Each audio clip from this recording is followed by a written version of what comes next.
The Cyberiad, Fables for the Cybernetic Age, written by Stanislaw Lem, narrated by Scott Aiello.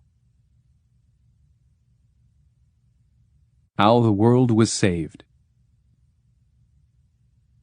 One day, Trurl the constructor put together a machine that could create anything starting with N. When it was ready, he tried it out, ordering it to make needles, then nankeens and negligees, which it did, then nail the lot to nargiles, filled with nepenthe and numerous other narcotics. The machine carried out his instructions to the letter. Still not completely sure of its ability, he had it produce, one after the other, nimbuses, noodles, nuclei, neutrons, naphtha, noses, nymphs, naiads, and natrium. This last it could not do, and Trurl, considerably irritated, demanded an explanation. "Never heard of it," said the machine. "What? But it's only sodium. You know, the metal, the element." "Sodium starts with an S. I only work in N." "But in Latin, it's natrium." "Look, old boy," said the machine, "if I could do everything starting with N in every possible language, I'd be a machine that could do everything in the whole alphabet. Since any item you care to mention undoubtedly starts with N in one foreign language or another, it's not that easy. I can't go beyond what you programmed. So no sodium." "Very well," said Trurl, and ordered it to make night, which it made at once, small perhaps, but perfectly nocturnal. Only then did Trurl invite over his friend Klapaucius the constructor, and introduced him to the machine, praising its extraordinary skill at such length that Klapaucius grew annoyed and inquired whether he too might not test the machine. "Be my guest," said Trurl, "but it has to start with N." "N," said Klapaucius. "All right. Let it make nature." The machine whined, and in a trice, Trurl's front yard was packed with naturalists.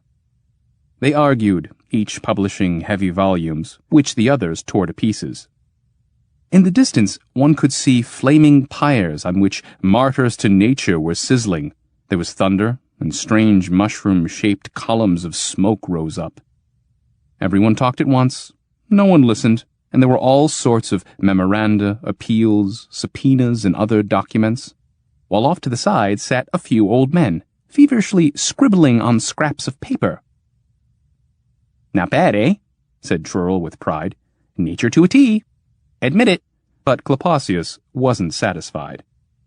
"What, that mob? Surely you're not going to tell me that's nature." "Then give the machine something else," snapped Trurl. "Whatever you like." For a moment, Klapaucius was at a loss for what to ask. But after a little thought, he declared that he would put 2 more tasks to the machine. If it could fulfill them, he would admit that it was all Trurl had said it was. Trurl agreed to this, whereupon Klapaucius requested negative. "Negative?" cried Trurl. "What on earth is negative?" "The opposite of positive, of course," Klapaucius coolly replied. "Negative attitudes, the negative of a picture, for example. Now don't try to pretend you never heard of negative." "All right, machine, get to work." The machine, however, had already begun. First it manufactured antiprotons, then anti-electrons, anti-neutrons, anti-neutrinos, and labored on until out of all this antimatter, an anti-world took shape, glowing like a ghostly cloud above their heads. Muttered Klapaucius, displeased. "That's supposed to be negative?" "Well, let's say it is, for the sake of peace. But now, here's the third command. Machine, do nothing." The machine sat still. Klapaucius rubbed his hands in triumph, but Trurl said, "Well, what did you expect? You asked it to do nothing, and it's doing nothing." "Correction, I asked it to do nothing, but it's doing nothing." "Nothing is nothing." Come.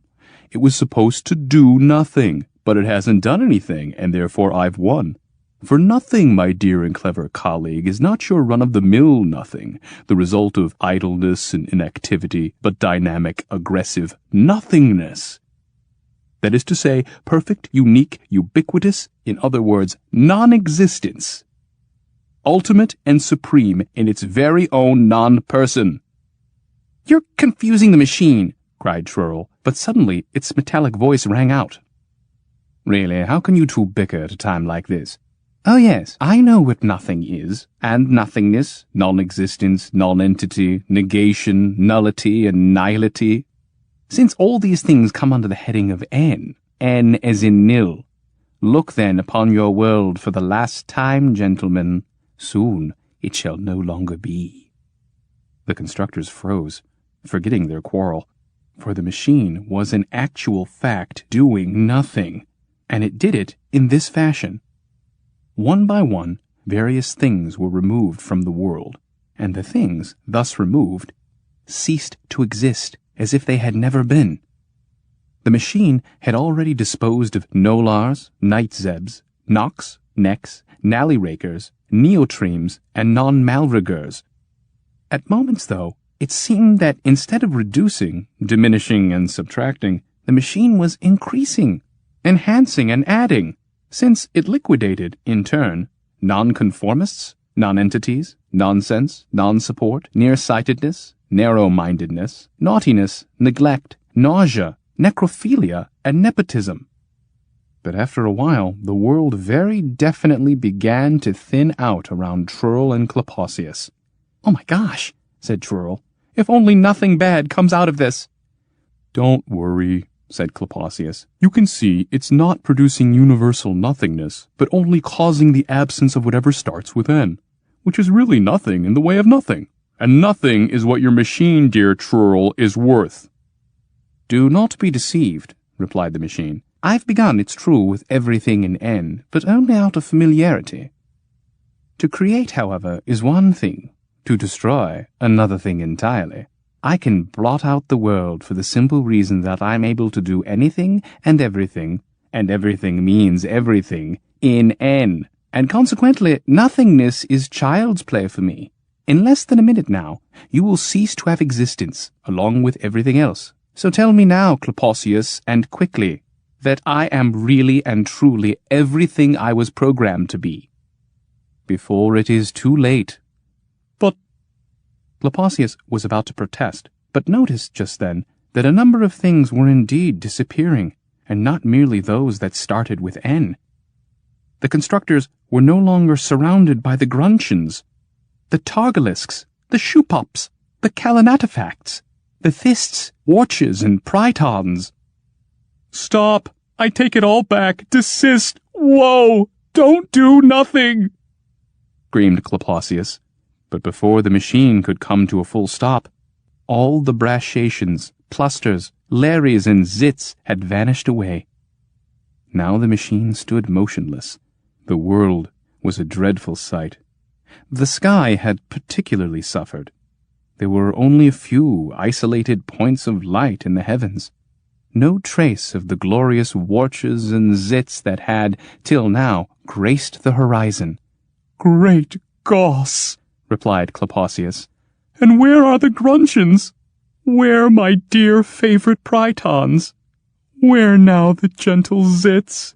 "They no longer are, nor will ever exist again," the machine said calmly. "I executed, or rather only began to execute, your order." "I tell you to do nothing, and you... "Klapaucius, don't pretend to be a greater idiot than you are," said the machine. "Had I made nothing outright in one fell swoop, everything would have ceased to exist, and that includes Trurl, the sky, the universe, and you, and even myself, in which case who could say, and to whom could it be said, that the order was carried out and I am an efficient and capable machine? And if no one could say it to no one, in what way then could I, who also would not be vindicated?" "Yes, fine, let's drop the subject," said Klapaucius. "I have nothing more to ask of you, only please, dear machine, please return the zits, for without them life loses all its charm." "But I can't. They're in Z," said the machine. "Of course, I can restore nonsense, narrow-mindedness, nausea." necrophilia, neuralgia, nefariousness, and noxiousness. As for the other letters, however, I can't help you." "I want my zits," bellowed Klapaucius. "Sorry, no zits," said the machine. "Take a good look at this world, how riddled it is with huge gaping holes, how full of nothingness, the nothingness that fills the bottomless void between the stars, how everything about us has become lined with it, how it darkly lurks behind each shred of matter. This is your work, envious one, and I hardly think the future generations will bless you for it." Perhaps they won't find out. Perhaps they won't notice," groaned the pale Klapaucius, gazing up incredulously at the black emptiness of space and not daring to look his colleague Trurl in the eye. Leaving him beside the machine that could do everything in N, Klapaucius skulked home, and to this day the world has remained honeycombed with nothingness, exactly as it was when halted in the course of its liquidation. And as all subsequent attempts to build a machine on any other letter met with failure, it is to be feared that never again will we have such marvelous phenomena as the warches and the zits. No, never again. Trurl's Machine. Once upon a time, Trurl the constructor built an 8-story thinking machine. When it was finished, he gave it a coat of white paint, trimmed the edges in lavender, stepped back, squinted, then added a little curlicue on the front, and, where one might imagine the forehead to be, a few pale orange polka dots. Extremely pleased with himself, he whistled an air and, as is always done on such occasions, asked it the ritual question of how much is 2 plus 2. The machine stirred. Its tubes began to glow. Its coils warmed up. Current coursed through all its circuits like a waterfall. Transformers hummed and throbbed. There was a clanging and a chugging, and such an ungodly racket that Trurl began to think of adding a special mentation muffler. Meanwhile, the machine labored on, as if it had been given the most difficult problem in the universe to solve. The ground shook. The sand slid underfoot from the vibration. Valves popped like champagne corks. The relays nearly gave way under the strain. At last, when Trurl had grown extremely impatient, the machine ground to a halt and said in a voice like thunder, "7." "Nonsense, my dear," said Trurl. "The answer's 4. Now be a good machine and adjust yourself." "What's 2 and 2? 7, snapped the machine. Trurl sighed and put his coveralls back on, rolled up his sleeves, opened the bottom trapdoor, and crawled in. For the longest time he hammered away inside, tightened, soldered, ran clattering up and down the metal stairs, now on the 6th floor, now on the 8th, then pounded back down to the bottom and threw a switch. But something sizzled in the middle, and the spark plugs grew blue whiskers. After 2 hours of this, he came out, covered with soot, but satisfied. Put all his tools away, took off his coveralls, wiped his face and hands. As he was leaving, he turned and asked, just so there would be no doubt about it, "And now, what's 2 and 2? 7, replied the machine. Trurl uttered a terrible oath. But there was no help for it. Again, he had to poke around inside the machine, disconnecting, correcting, checking, resetting, and when he learned for the 3rd time that 2 and 2 was 7, he collapsed in despair at the foot of the machine, and sat there until Klapaucius found him.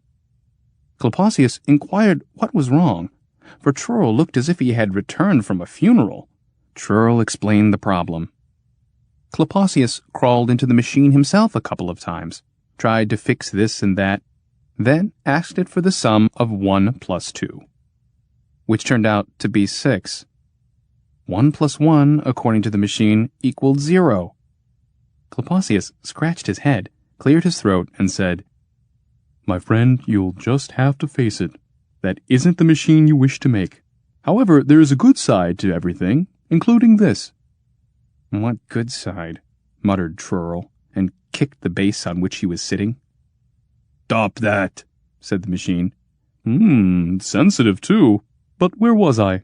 Oh yes, there's no question but that we have here a stupid machine, and not merely stupid in the usual normal way, oh no. This is, as far as I can determine, and you know I am something of an expert, this is the stupidest thinking machine in the entire world, and that's nothing to sneeze at. To construct deliberately such a machine would be far from easy. In fact, I would say that no one could manage it. For the thing is not only stupid, but stubborn as a mule.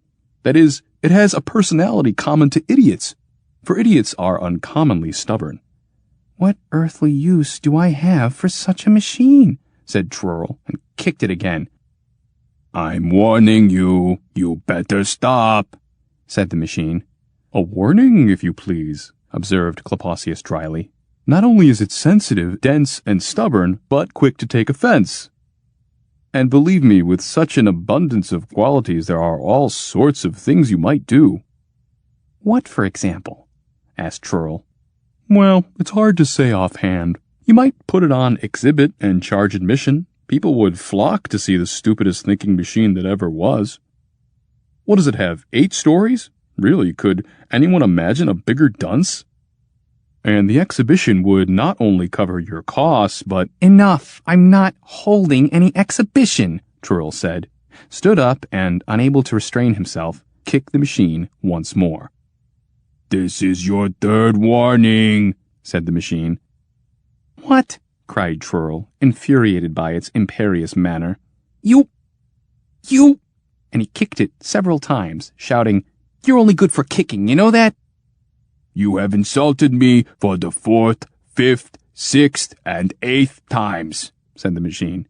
Therefore, I refuse to answer all further questions of a mathematical nature. It refuses. Do you hear that? Fumed Trurl, thoroughly exasperated. After 6 comes 8. Did you notice, Klapaucius? Not 7, but 8. And that's the kind of mathematics Her Highness refuses to perform. Take that, and that, and that! Or perhaps you'd like some more. The machine shuddered, shook, and without another word, started to lift itself from its foundations.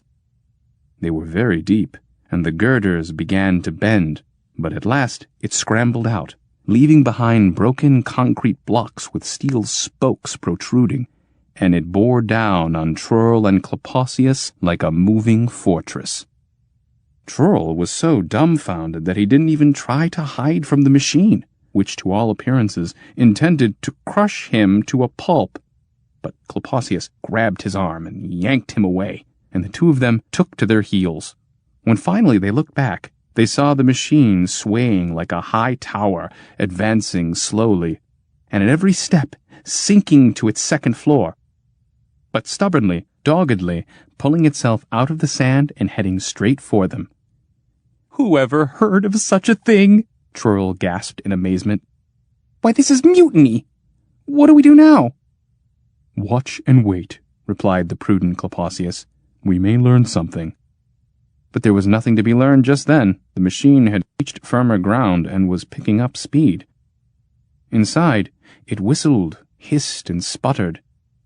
Any minute now, the signal box will knock loose, said Trurl under his breath. That'll jam the program and stop it. No, said Klapaucius. This is a special case. The thing is so stupid that even if the whole transmission goes, it won't matter. But look out! The machine was gathering momentum, clearly bent on running them down, so they fled just as fast as they could, the fearful rhythm of crunching steps in their ears. They ran and ran. What else could they do? They tried to make it back to their native district, but the machine outflanked them, cut them off, forced them deeper and deeper into a wild, uninhabited region. Mountains, dismal and craggy, slowly rose out of the mist. Trurl, panting heavily, shouted to Klapaucius, Listen, let's turn into some narrow canyon, where it won't be able to follow us. The cursed thing. What do you say? No, better go straight, wheezed Klapaucius. There's a town up ahead. Can't remember the name. Anyway, we can find shelter there. So they ran straight, and soon saw houses before them. The streets were practically deserted at this time of day, and the constructors had gone a good distance without meeting a living soul, when suddenly an awful crash like an avalanche at the edge of the town indicated that the machine was coming after them. Trurl looked back and groaned. "Good heavens! It's tearing down the houses, Klapaucius!" For the machine, in stubborn pursuit, was plowing through the walls of the buildings like a mountain of steel, and in its wake lay piles of rubble and white clouds of plaster dust. There were dreadful screams, confusion in the streets, and Trurl and Klapaucius, their hearts in their mouths, ran on till they came to a large town hall, darted inside, and raced down endless stairs to a deep cellar. "It won't get us in here, even if it brings the whole building down on our heads," panted Klapaucius. "But really, the devil himself had me pay you a visit today. I was curious to see how your work was going. Well, I certainly found out." "Quiet," interrupted Trurl. "Someone's coming." And indeed, the cellar door opened, and the mayor entered, accompanied by several aldermen. Trurl was too embarrassed to explain how this strange and calamitous situation had come about. Klapaucius had to do it. The mayor listened in silence. Suddenly, the walls trembled, the ground heaved, and the sound of cracking stone reached them in the cellar. "It's here!" cried Trurl. "Yes," said the mayor, "and it demands that we give you up, otherwise it says it will level the entire town." Just then they heard, far overhead, words that honked as if from a muffled horn. "Trurl's here. I smell Trurl." "But surely you won't give us up?" asked in a quavering voice the object of the machine's obstinate fury. "The one of you who calls himself Trurl must leave. The other may remain, since surrendering him does not constitute part of the conditions." "Have mercy!" "We are helpless," said the mayor. "And were you to stay here, Trurl, you would have to answer for all the damage done to this town and its inhabitants. Since it was because of you that the machine destroyed 16 homes and buried beneath their ruins many of our finest citizens, only the fact that you yourself stand in imminent peril permits me to let you leave unpunished. Go then, and never more return." Trurl looked at the aldermen, and, seeing his sentence written on their stern faces, slowly turned and made for the door. "Wait, I'll go with you," cried Klapaucius impulsively. "You?" said Trurl, a faint hope in his voice. "But no," he added after a moment. "Why should you have to perish too?" "Nonsense," rejoined Klapaucius with great energy. "What, us perish at the hands of that iron imbecile? Never. Takes more than that, my friend, to wipe two of the most famous constructors off the face of the globe. Come, Trurl, chin up." Encouraged by these words, Trurl ran up the stairs after Klapaucius. There was not a soul outside in the square. Amid clouds of dust and gaunt skeletons of demolished homes stood the machine, higher than the town hall tower itself, puffing steam, covered with the blood of powdered brick and smeared with chalk. "Careful," whispered Klapaucius. "It doesn't see us. Let's take that first street on the left, then turn right, then straight for those mountains. Then we can take refuge and think of how to make the thing give up once and for all its insane—" "Now!" he yelled, for the machine had just spotted them and was charging, making the pavement buckle. Breathless, they ran from the town and galloped along for a mile or so, hearing behind them the thunderous stride of the colossus that followed relentlessly. "I know that ravine," Klapaucius suddenly cried. "That's the bed of a dried-out stream, and it leads to cliffs and caves. Faster! Faster! The thing'll have to stop soon!" So they raced uphill, stumbling and waving their arms to keep their balance, but the machine still gained on them. Scrambling up over the gravel of the dried-out riverbed, they reached a crevice in the perpendicular rock and, seeing high above them the murky mouth of a cave, began to climb frantically toward it, no longer caring about the loose stones that flew from under their feet. The opening in the rock breathed chill and darkness. As quickly as they could, they leapt inside, ran a few extra steps, then stopped. "Well, here at least we're safe," said Trurl, calm once again. "I'll just take a look to see where it got stuck." "Be careful," cautioned Klapaucius. Trurl inched his way to the edge of the cave, leaned out, and immediately jumped back in fright. "It's coming up the mountain!" he cried. "Don't worry, it'll never be able to get in here," said Klapaucius, not altogether convinced. "But what's that? Is it getting dark? Oh no!" At that moment, a great shadow blotted out the bit of sky visible through the mouth of the cave, and in its place appeared a smooth steel wall with rows of rivets. It was the machine, slowly closing with the rock, thereby sealing up the cave as if with a mighty metal lid. "We're trapped," whispered Trurl, his voice breaking off when the darkness became absolute. "That was idiotic on our part," Klapaucius exclaimed, furious. "To jump into a cave that it could barricade? How could we have done such a thing?" "What do you think it's waiting for now?" asked Trurl after a long pause. "For us to give up. That doesn't take any great brains." Again there was silence.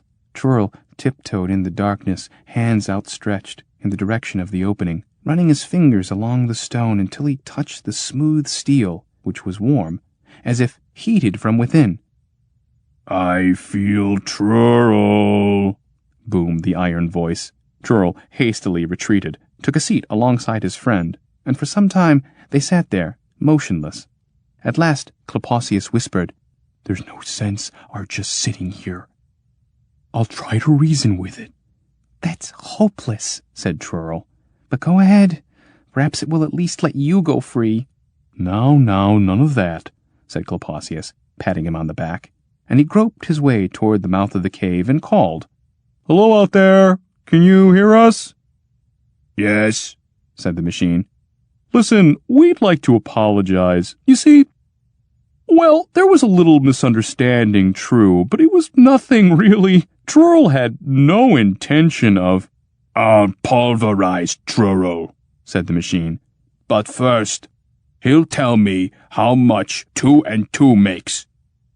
Of course he will, and you'll be happy with his answer, and make it up with him for sure. Isn't that right, Trurl?" said the mediator, soothingly. "Yes, of course," mumbled Trurl. "Really?" said the machine. "Then how much is 2 and 2? That is 7, said Trurl in an even lower voice. "Ha! Not 4, but 7, eh?" crowed the machine.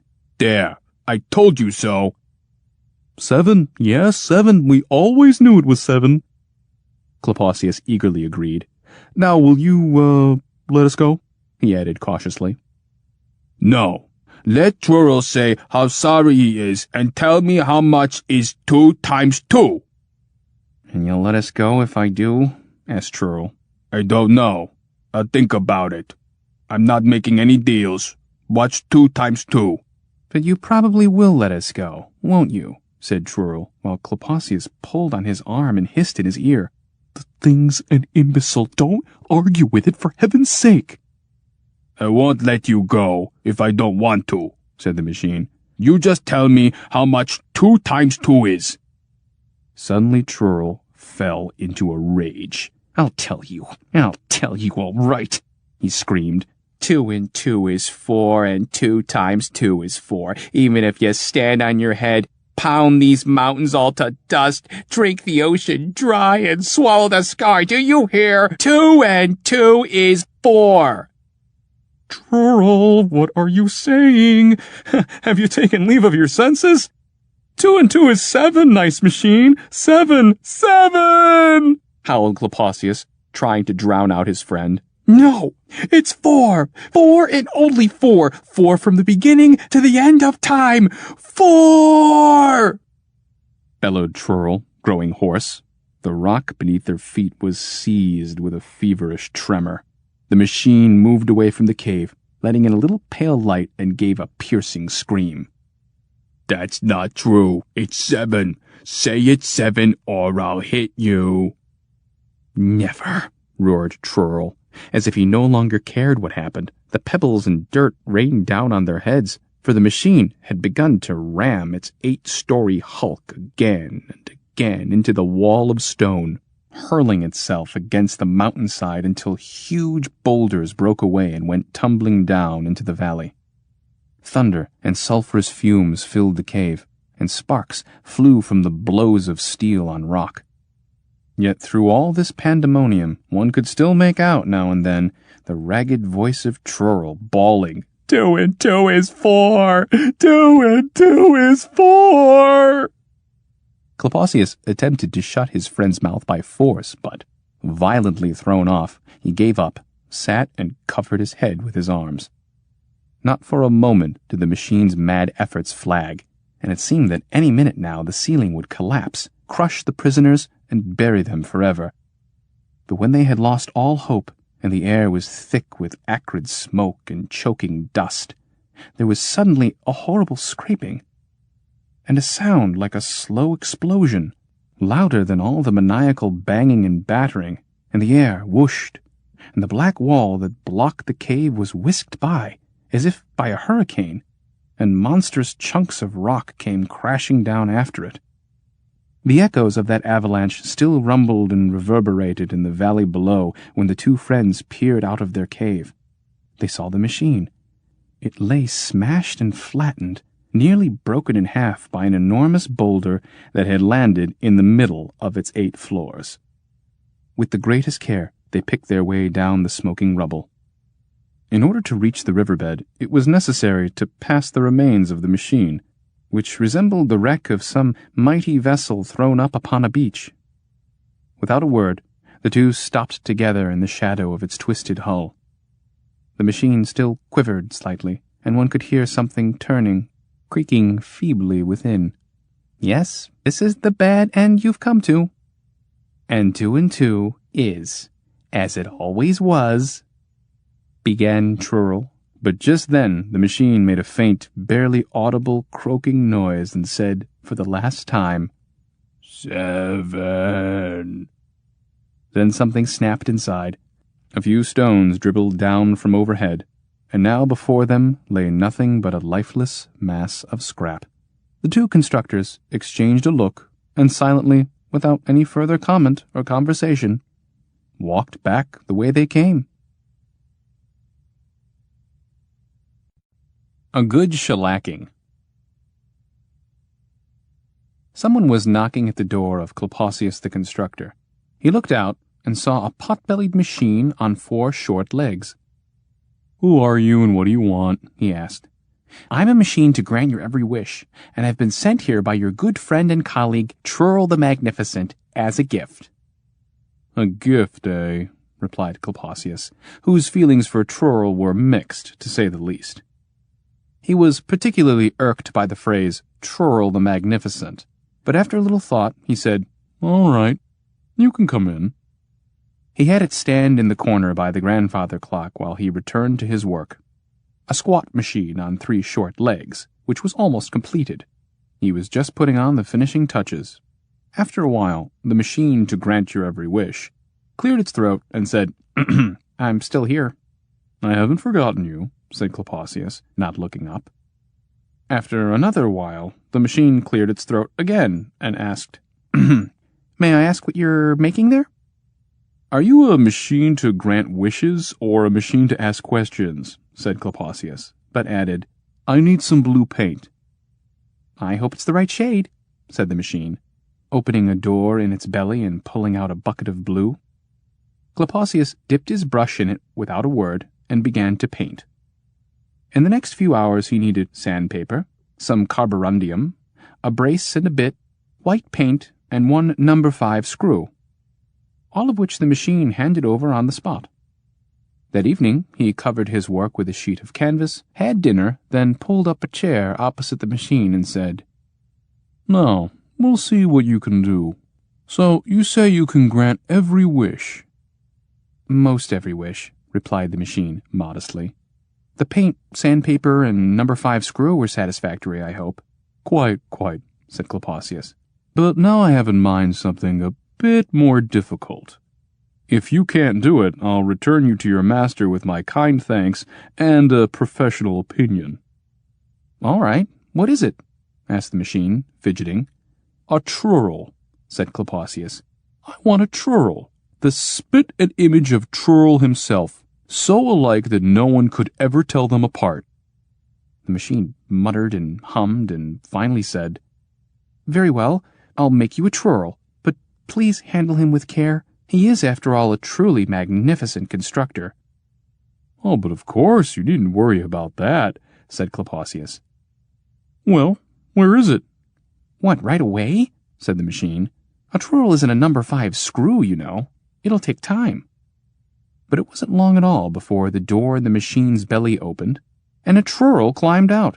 Klapaucius looked it up and down and around, touched it, tapped it, but there wasn't any doubt. Here was a Trurl as much like the original Trurl as 2 peas in a pod. This Trurl squinted a little, unaccustomed to the light, but otherwise behaved in a perfectly normal fashion. Hello, Trurl, said Klapaucius. Hello, Klapaucius. But wait, how did I get here? Trurl answered, clearly bewildered. Oh, you just dropped in. You know, I haven't seen you in ages. How do you like my place? Fine. What do you have there under that canvas? Nothing much. Won't you take a seat? Well, I really ought to be going. It's getting dark. Don't rush off. You just got here, protested Klapaucius. And you haven't seen my cellar yet. Your cellar? Yes. You should find it most interesting. This way. And Klapaucius put an arm around Trurl and led him to the cellar, where he tripped him, pinned him down, and quickly tied him up. Then took out a big crowbar and began to wallop the daylights out of him. Trurl howled, called for help, cursed, begged for mercy, but Klapaucius didn't stop, and the blows rang out and echoed in the dark and empty night. Ouch! Ouch! Why are you beating me? Yelled Trurl, cowering. It gives me pleasure, explained Klapaucius, swinging back. You should try it sometime, Trurl. And he landed him one on the head, which boomed like a drum. If you don't let me go at once, I'll tell the king, and he'll have you thrown in the deepest dungeon, screamed Trurl. Oh, no, he won't.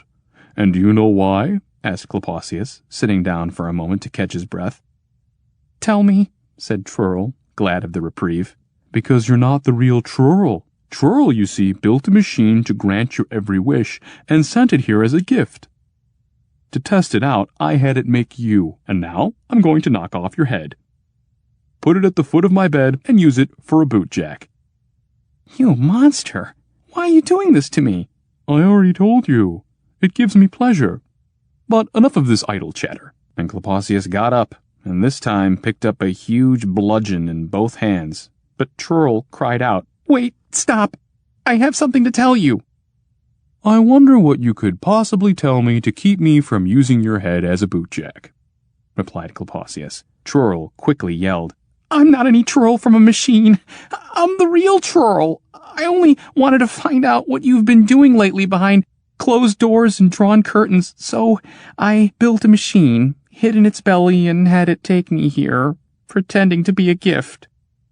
Come now, that's an obvious fabrication and not even clever, said Klapaucius, hefting his bludgeon. Don't waste your breath. I can see right through you. You came out of a machine that grants wishes. And if it manufactures paint and sandpaper, a brace and a bit and a number 5 screw, it can surely manufacture you. I had all that prepared beforehand in its belly, cried Trurl. It wasn't hard to anticipate what you'd need in your work. I swear I'm telling the truth.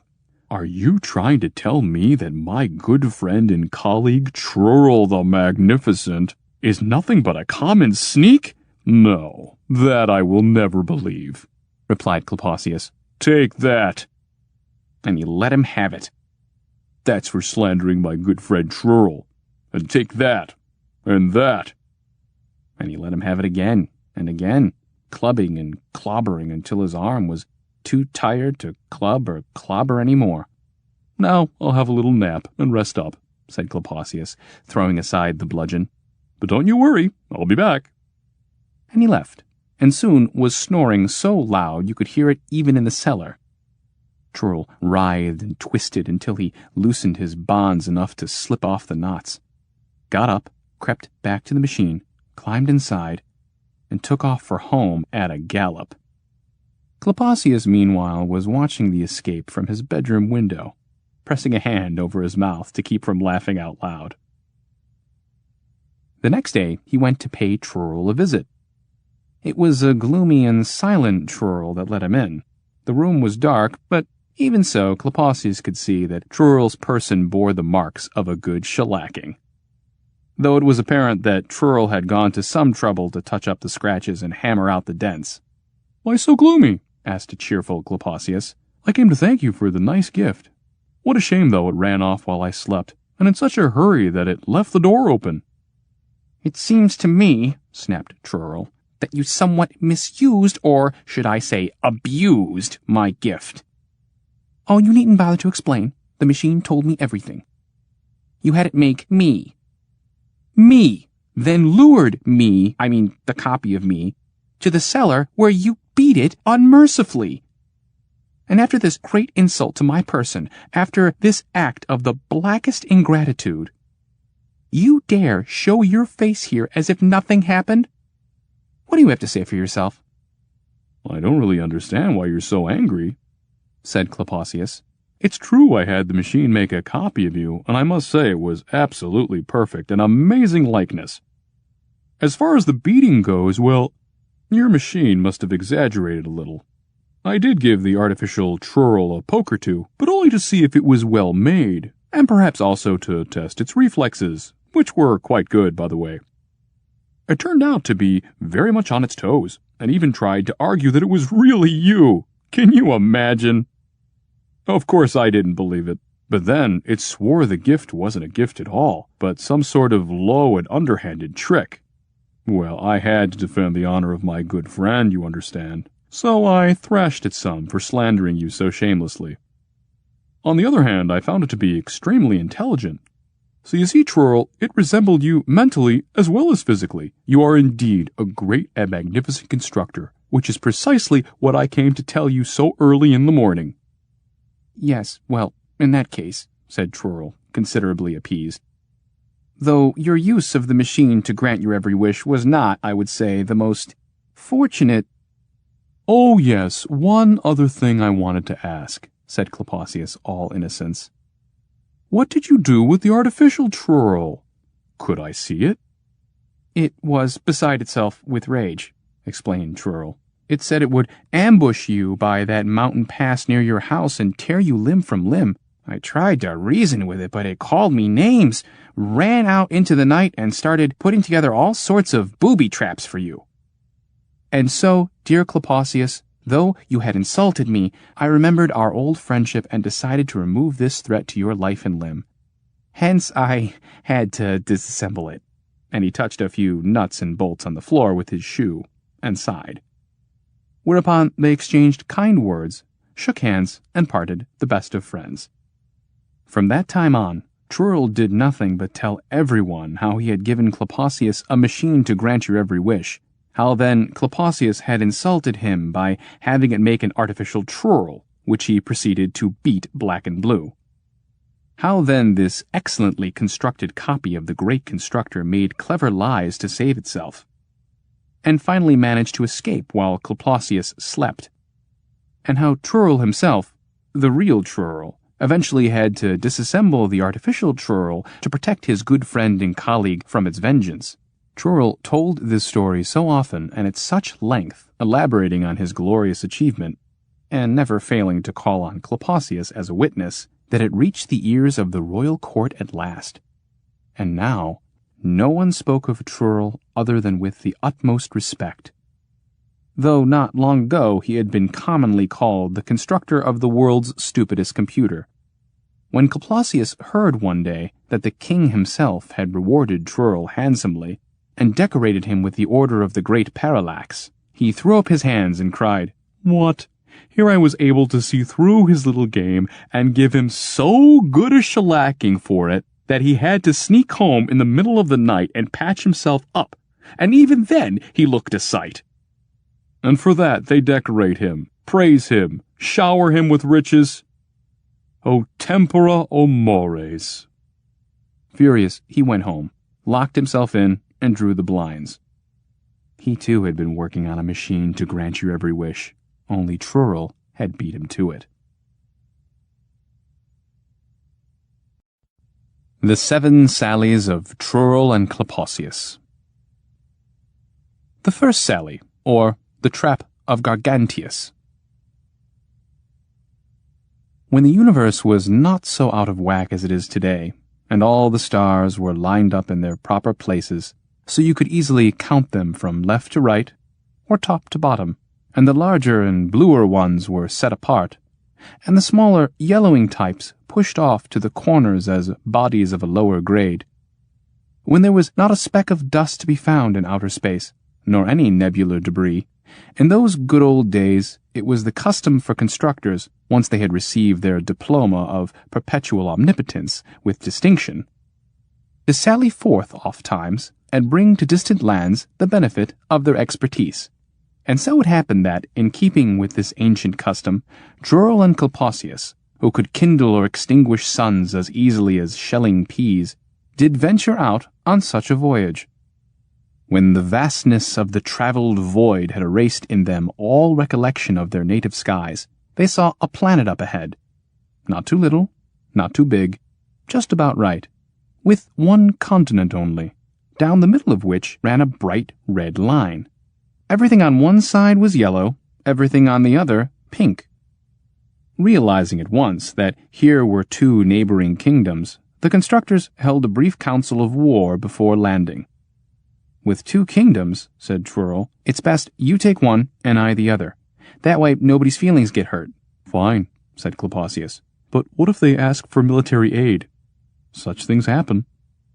True, they could demand weapons, even super weapons, Trurl agreed. We'll simply refuse. And if they insist and threaten us, returned Klapaucius, this too can happen. Let's see, said Trurl, switching on the radio. It blared martial music, a rousing march. I have an idea, said Klapaucius, turning it off. We can use the Gargantius effect. What do you think? Ah, the Gargantius effect, cried Trurl. I never heard of anyone actually using it. But there's always a first time. Yes, why not? We'll both be prepared to use it, Klapaucius explained. But it's imperative that we use it together, otherwise we're in serious trouble. No problem, said Trurl. He took a small golden box out of his pocket and opened it. Inside, on velvet, lay 2 white beads. You keep one, I'll keep the other. Look at yours every evening. If it turns pink, that'll mean I've started, and you must too. So be it, said Klapaucius, and put his bead away. Then they landed, shook hands, and set off in opposite directions. The kingdom to which Trurl repaired was ruled by King Atrocitus. He was a militarist to the core, and an incredible miser besides. To relieve the royal treasury, he did away with all punishments except for the death sentence. His favorite occupation was to abolish unnecessary offices. Since that included the office of executioner, every condemned citizen was obliged to do his own beheading. Or else, on rare occasions of royal clemency, have it done by his next of kin. Of the arts, Atrocitus supported only those that entailed little expense, such as choral recitation, chess, and military calisthenics. The art of war he held in particularly high esteem, for a victorious campaign brought in excellent returns. On the other hand, one could properly prepare for war only during an interval of peace, so the king advocated peace, though in moderation. His greatest reform was the nationalization of high treason. As the neighboring kingdom was continually sending spies, he created the office of royal informer, who, through a staff of subordinate traitors, would hand over state secrets to enemy agents for a certain sum of money. Though as a rule the agents purchased only outdated secrets. Those were less expensive. And besides, they were held accountable to their own treasury for every penny spent. The subjects of Atrocitus rose early, were well behaved, and worked long hours. They wove fascines and gabions for fortifications, made guns and denunciations. In order that the kingdom not be flooded with the latter, which in fact had happened during the reign of Bartholomew the Wall-Eyed several hundred years before, whoever wrote too many denunciations was required to pay a special luxury tax. In this way, they were kept at a reasonable level.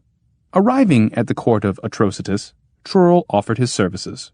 The king, not surprisingly, wanted powerful instruments of war. Trurl asked for a few days to think it over, and as soon as he was alone in the little cubicle they had assigned to him, he looked at the bead in the golden box. It was white, but, as he looked, turned slowly pink. "Aha!" he said to himself. "Time to start with Gargantius." And without further delay, he took out his secret formula and set to work. Klapaucius, meanwhile, found himself in the other kingdom, which was ruled by the mighty king Ferocitus. Here everything looked quite different than in Atrocia. This monarch, too, delighted in campaigns and marches, and he, too, spent heavily on armaments, but in an enlightened way, for he was a most generous lord and a great patron of the arts. He loved uniforms, gold braids, stripes and tassels, spurs, brigadiers with bells, destroyers, swords and chargers. A person of keen sensibilities, he trembled every time he christened a new destroyer, and he lavishly rewarded paintings of battle scenes, patriotically paying according to the number of fallen foes depicted, so that on those endless panoramic canvases with which the kingdom was packed, mountains of enemy dead reached up to the sky. In practice, he was an autocrat, yet with libertarian views, a martinet, yet magnanimous. On every anniversary of his coronation, he instituted reforms. Once he ordered the guillotines decked with flowers, another time had them oiled so they wouldn't squeak. And once he gilded the executioner's axe and had them all resharpened out of humanitarian considerations. Ferocitus was not overly dainty, yet he did frown upon excesses, and therefore by special decree regulated and standardized all wheels, racks, spikes, screws, chains, and clubs. Beheadings of wrong thinkers, a rare enough event, took place with pomp and pageantry, brass bands, speeches, parades, and floats. This high-minded monarch also had a theory, which he put into action, and this was the theory of universal happiness. It is well known, certainly, that one does not laugh because one is amused, but rather one is amused because one laughs. If then everyone maintains that things just couldn't be better, attitudes immediately improve. The subjects of Ferocitus were thus required, for their own good, to go about shouting how wonderful everything was. And the old, indefinite greeting of hello was changed by the king to the more emphatic hallelujah, though children up to the age of 14 were permitted to say wow or wee, and the old-timers swell. Ferocitus rejoiced to see his people in such good spirits. Whenever he drove by in his destroyer-shaped carriage, crowds in the street would cheer, and whenever he graciously waved his royal hand, those up front would cry, "Wow! Hallelujah! Terrific!" A Democrat at heart, he liked to stop and chat a while with old soldiers who had been around and seen much, liked to hear tales of daring do told at bivouacs, and often, when some foreign dignitary came for an audience, he would, out of the blue, clap him on the knee with his baton and bellow, "Have at them!" or "Swiggle the mizzen there, mates!" or "Thunderation!" For there was nothing he loved so much or held so dear as gumption, crust and pluck, roughness and toughness, powder, chowder, hardtack, grog, and ammo. And so, whenever he was melancholy, he had his troops march by before him singing, "Screw up your courage, nuts to the foe! When currents lag, crank out the flag. We'll scrap, stout lads, until we're naught but scrap." Or the rousing anthem, "Lock, stock, and barrel." And he commanded that, when he died, the old guard should sing his favorite song over the grave. Old robots never rust. Klapaucius did not get to the court of this great ruler all at once. At the first village he came to, he knocked on several doors, but no one opened up. Finally, he noticed in the deserted street a small child. It approached him and asked in a thin, high voice, "Want to buy any, mister? They're cheap." "What are you selling?" inquired Klapaucius, surprised. "State secrets," replied the child, lifting the edge of its smock to give him a glimpse of some mobilization plans. This surprised Klapaucius even more, and he said, "No, thank you, my little one. But can you tell me where I might find the mayor?" "What you want the mayor for?" asked the child. "I wish to speak with him." "In secret?" "It makes no difference." "Need a secret agent? My dad's a secret agent. Dependable and cheap." "Very well, then, take me to your dad," said Klapaucius, seeing he would get nowhere with the child. The child led him to one of the houses. Inside, though it was the middle of the day, a family sat around a lighted lamp. A gray grandfather in a rocking chair, a grandmother knitting socks, and their fully grown and numerous progeny, each busy at his own household task. As soon as Klapaucius entered, they jumped up and seized him. The knitting needles turned out to be handcuffs, the lamp a microphone, and the grandmother the local chief of police. "They must have made a mistake," thought Klapaucius, when he was beaten and thrown in jail. Patiently, he waited through the night. There was nothing else he could do. The dawn came and revealed the cobwebs on the stone walls of his cell. Also the rusted remains of previous prisoners. After a length of time, he was taken and interrogated. It turned out that the little child, as well as the houses, the whole village in fact, all of it was a plant to trick foreign spies. But Klapaucius did not have to face the rigors of a long trial. The proceedings were quickly over. For attempting to establish contact with the informer dad, the punishment was a third-class guillotining, because the local administration had already allotted funds to buy out enemy agents for that fiscal year, and Klapaucius, on his part, repeatedly refused to purchase any state secrets from the police. Nor did he have sufficient ready cash to mitigate the offense. Still, the prisoner continued to protest his innocence. Not that the judge believed a word of it, even if he had. To free him lay outside his jurisdiction.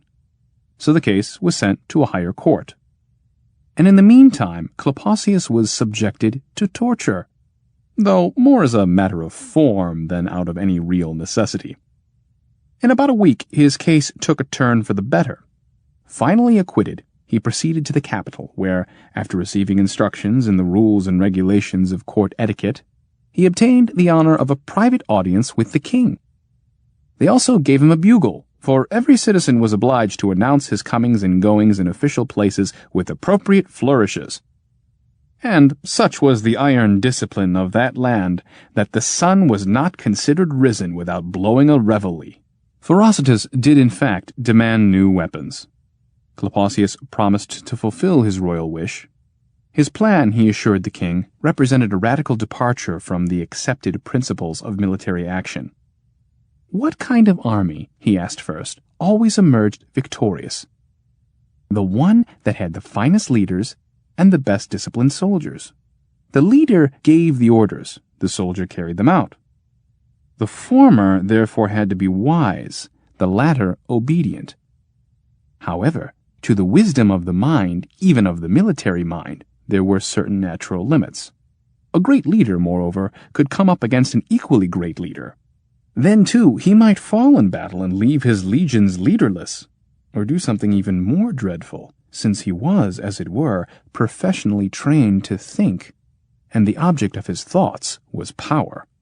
Was it not dangerous to have a host of old generals in the field, their rusty heads so packed with tactics and strategy that they started pining for the throne? Had not more than one kingdom come to grief thereby? It was clear, then, that leaders were a necessary evil. The problem lay in making that evil unnecessary. To go on, the discipline of an army consisted in the precise execution of orders. Ideally, he would have 1,000 hearts and minds molded into one heart, one mind, one will. Military regiments, drills, exercises, and maneuvers all serve this end. The ultimate goal was thus an army that literally acted as one man, in itself both creator and executor of its objectives. But where was the embodiment of such perfection to be found? Only in the individual, for no one was obeyed as willingly as one's own self. And no one carried out orders as cheerfully as the one who gave those orders. Nor could an individual be dispersed, and insubordination or mutiny against him was quite out of the question. The problem, then, was to take this eagerness to serve oneself, this self-worship which marked the individual, and make it a property of a force of thousands. How could this be done? Here Klapaucius began to explain to the keenly interested king the simple ideas, for are not all things of genius simple, discovered by the great Gargantius. Into each recruit, he explained, a plug is screwed in front, a socket in back. Upon the command, "Close up those ranks," the plugs and sockets connect. Where only a moment before you had a crowd of civilians, there stands a battalion of perfect soldiers. When separate minds, hitherto occupied with all sorts of non-martial nonsense, merge into one regimental consciousness, not only is there automatic discipline, for the army has become a single fighting machine composed of a million parts, but there is also wisdom, and that wisdom is directly proportional to the numbers involved. A platoon possesses the acumen of a master sergeant. A company is as shrewd as a lieutenant colonel. A brigade smarter than a field marshal. And a division is worth more than all the army's strategists and specialists put together. In this way, one can create formations of truly staggering perspicacity. And of course, they will follow their own orders to the letter. This puts an end to the vagaries and reckless escapades of individuals, the dependence on a particular commander's capabilities, the constant rivalries, envies, and enmities between generals. And detachments once joined should not be put asunder, for that produces nothing but confusion. An army whose only leader is itself. This is my idea, Klapaucius concluded. The king was much impressed with his words, and finally said, "Return to your quarters. I shall consult my general staff." "Oh, do not do this, your royal highness," exclaimed the clever Klapaucius, feigning great consternation. "That is exactly what the Emperor Turbulon did, and his staff, to protect their own positions, advised him against it. Shortly thereafter, the neighbors of Turbulon, King Enamuel, attacked with a revolutionized army and reduced the empire to ashes, though his forces were 8 times smaller." Whereupon he bowed, went to his room, and inspected the little bead, which was red as a beet. That meant Trurl had done likewise at the court of Atrocitus.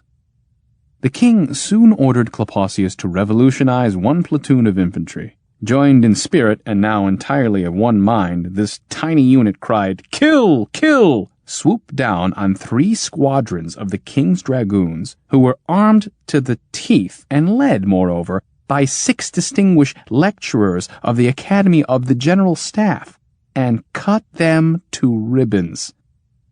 Great was the grief of the generals, marshals, admirals, and commanders-in-chief, for the king sent them all into a speedy retirement, fully convinced of the efficacy of Klapaucius's invention. He ordered the entire army revolutionized. And so, munitions electricians worked day and night, turning out plugs and sockets by the carload, and these were installed as necessary in all the barracks. Covered with medals, Klapaucius rode from garrison to garrison and supervised everything. Trurl fared similarly in the kingdom of Atrocitus, except that, due to the monarch's well-known parsimony, he had to content himself with the lifelong title of Great Betrayer of the Fatherland. Both kingdoms were now preparing for war. In the heat of mobilization, conventional as well as nuclear weapons were brought into battle trim, and cannons and atoms subjected to the utmost spit and polish as per regulations. Their work now all but done, the 2 constructors packed their bags in secret, to be ready to meet when the time came at the appointed place near the ship they had left in the forest. Meanwhile, Miracles were taking place among the rank and file, particularly in the infantry. Companies no longer had to practice their marching drills, nor did they need to count off to learn their number, just as one who has 2 legs never mistakes his right for his left, nor finds it necessary to calculate how many of himself there are. It was a joy to see those new recruits do the forward march, about face and company halt, and afterwards, when they were dismissed, they took to chatting, and later, through the open window of the barracks, one could hear voices booming in chorus, disputing such matters as absolute truth, analytic versus synthetic a priori propositions, and the thing in itself, for their collective minds had already attained that level. Various philosophical systems were hammered out till finally a certain battalion of sappers arrived at a position of total solipsism, claiming that nothing really existed beyond itself. And since from this it followed that there was no king, nor any enemy, this battalion was quietly disconnected and its members reassigned to units that firmly adhered to epistemological realism. At about the same time, in the kingdom of Atrocitus, the 6th Amphibious Division forsook naval operations for naval contemplation, and, thoroughly immersed in mysticism, very nearly drowned. Somehow or other, as a result of this incident, war was declared, and the troops, rumbling and clanking, slowly moved towards the border from either side. The law of Gargantius proceeded to work with inexorable logic. As formation joined formation, in proportion there developed an aesthetic sense, which reached its apex at the level of a reinforced division, so that the columns of such a force easily became sidetracked, chasing after butterflies. And when the motorized corps named for Bartholocost approached an enemy fortress that had to be taken by storm, the plan of attack drawn up that night turned out to be a splendid painting of the battlements. Done, moreover, in the abstractionist spirit, which ran counter to all military traditions. Among the artillery corps, the weightiest metaphysical questions were considered, and, with an absent-mindedness characteristic of great genius, these large units lost their weapons, misplaced their equipment, and completely forgot that there was a war on.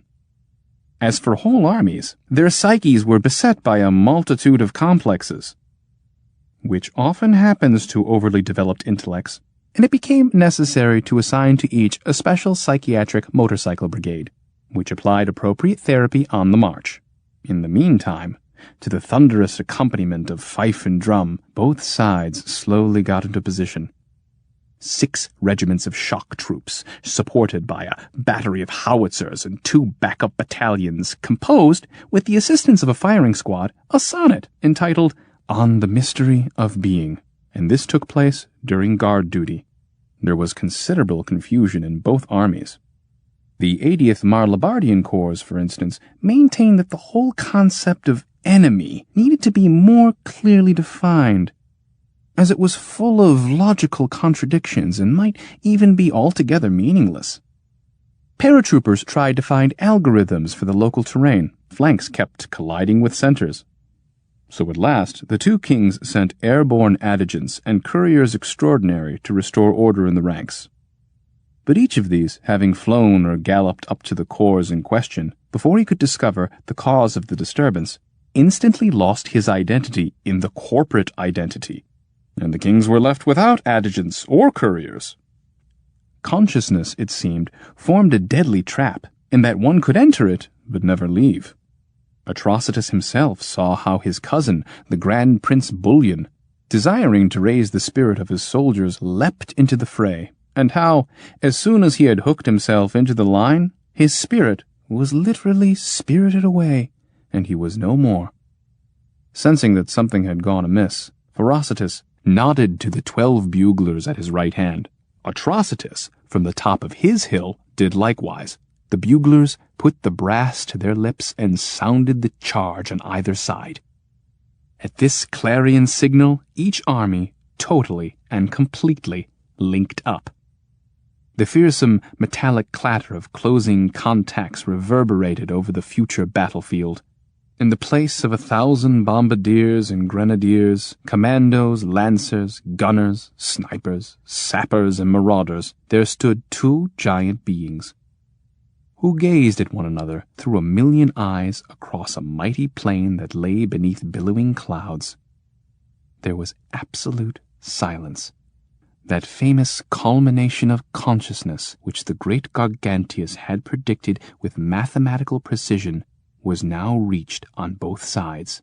For beyond a certain point, militarism, a purely local phenomenon, becomes civil, and this is because the cosmos itself is by nature wholly civilian, and indeed the minds of both armies had assumed truly cosmic proportions.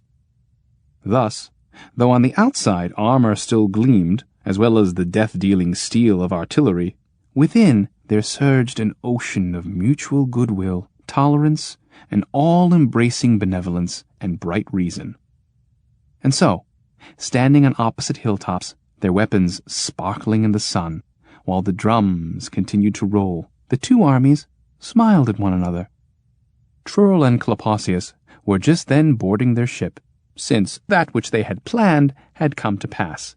Before the eyes of their mortified, infuriated rulers, both armies went off hand in hand, picking flowers beneath the fluffy white clouds on the field of battle that never was. The first sally, A, or Trurl's electronic bard. First of all, to avoid any possible misunderstanding, we should state that this was, strictly speaking, a sally to nowhere.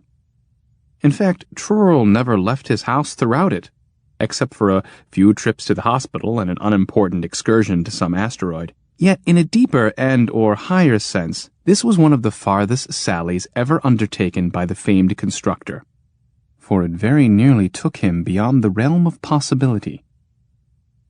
Trurl had once had the misfortune to build an enormous calculating machine that was capable of only one operation, namely the addition of 2 and 2, and that it did incorrectly. As it is related earlier in this volume, the machine also proved to be extremely stubborn, and the quarrel that ensued between it and the creator almost cost the latter his life. From that time on, Klapaucius teased Trurl unmercifully, making comments at every opportunity, until Trurl decided to silence him once and for all by building a machine that could write poetry.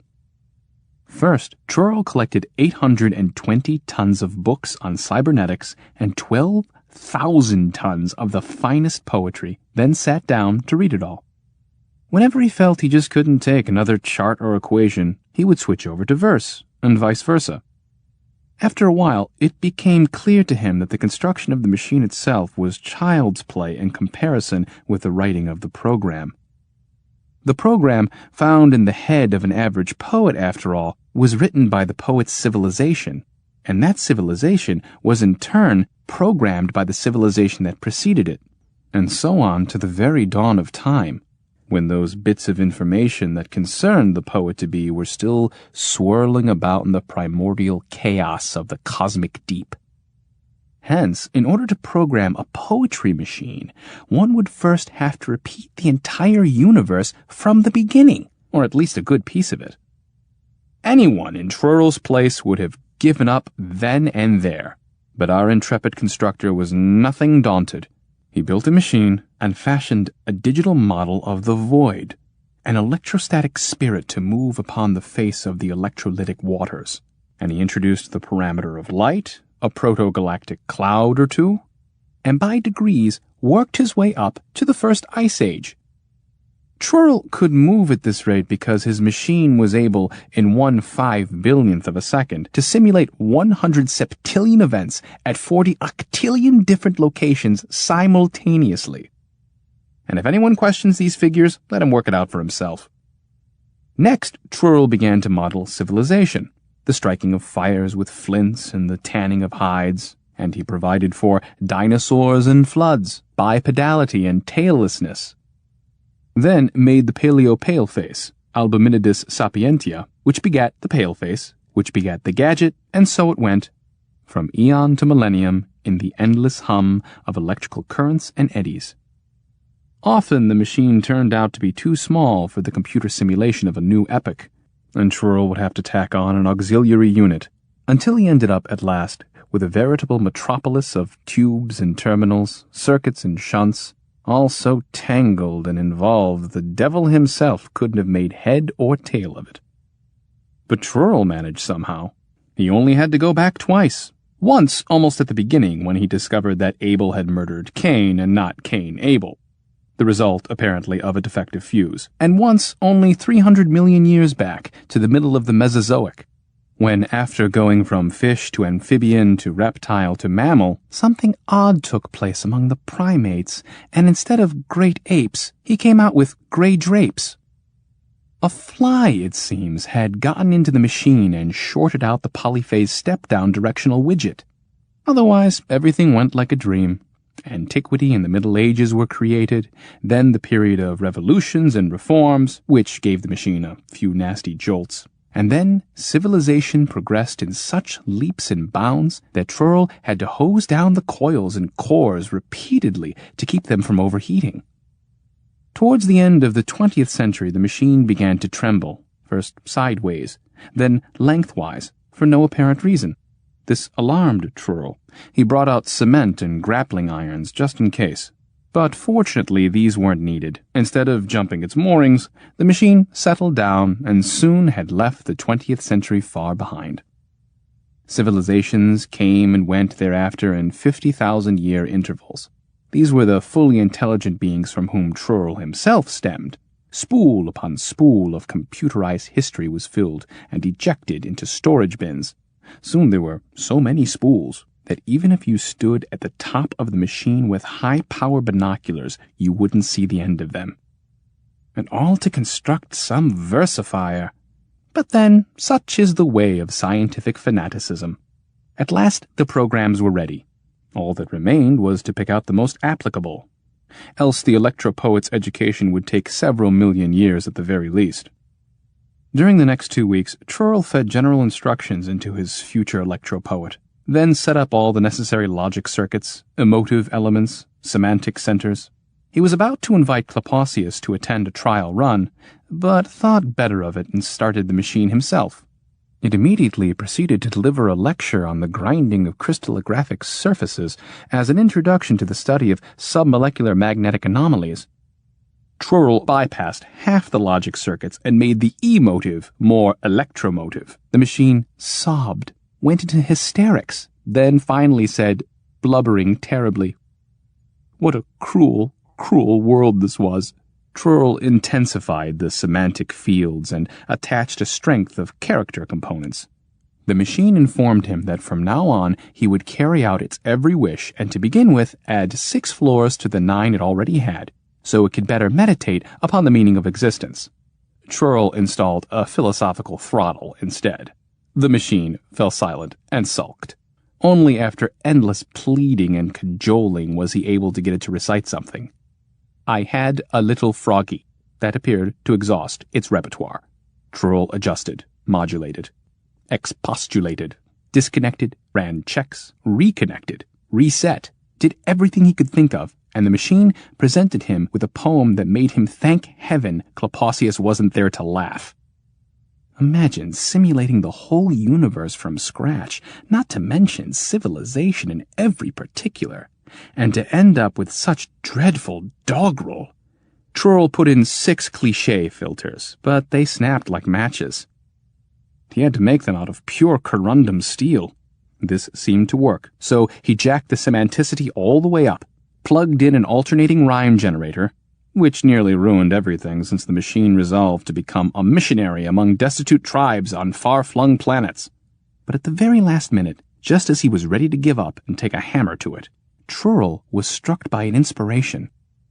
Tossing out all the logic circuits, he replaced them with self-regulating egocentripetal narcissitors.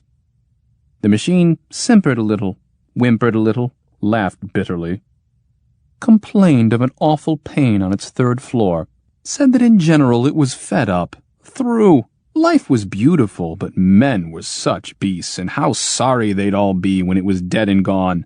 Then it asked for pen and paper. Trurl sighed with relief, switched it off, and went to bed. The next morning, he went to see Klapaucius. Klapaucius hearing that he was invited to attend the debut of Trurl's electronic bard, dropped everything and followed. So eager was he to be an eyewitness to his friend's humiliation. Trurl let the machine warm up first, kept the power low, ran up the metal stairs several times to take readings. The machine was like the engine of a giant steamer, galleried with rows of rivets, dials, and valves on every tier.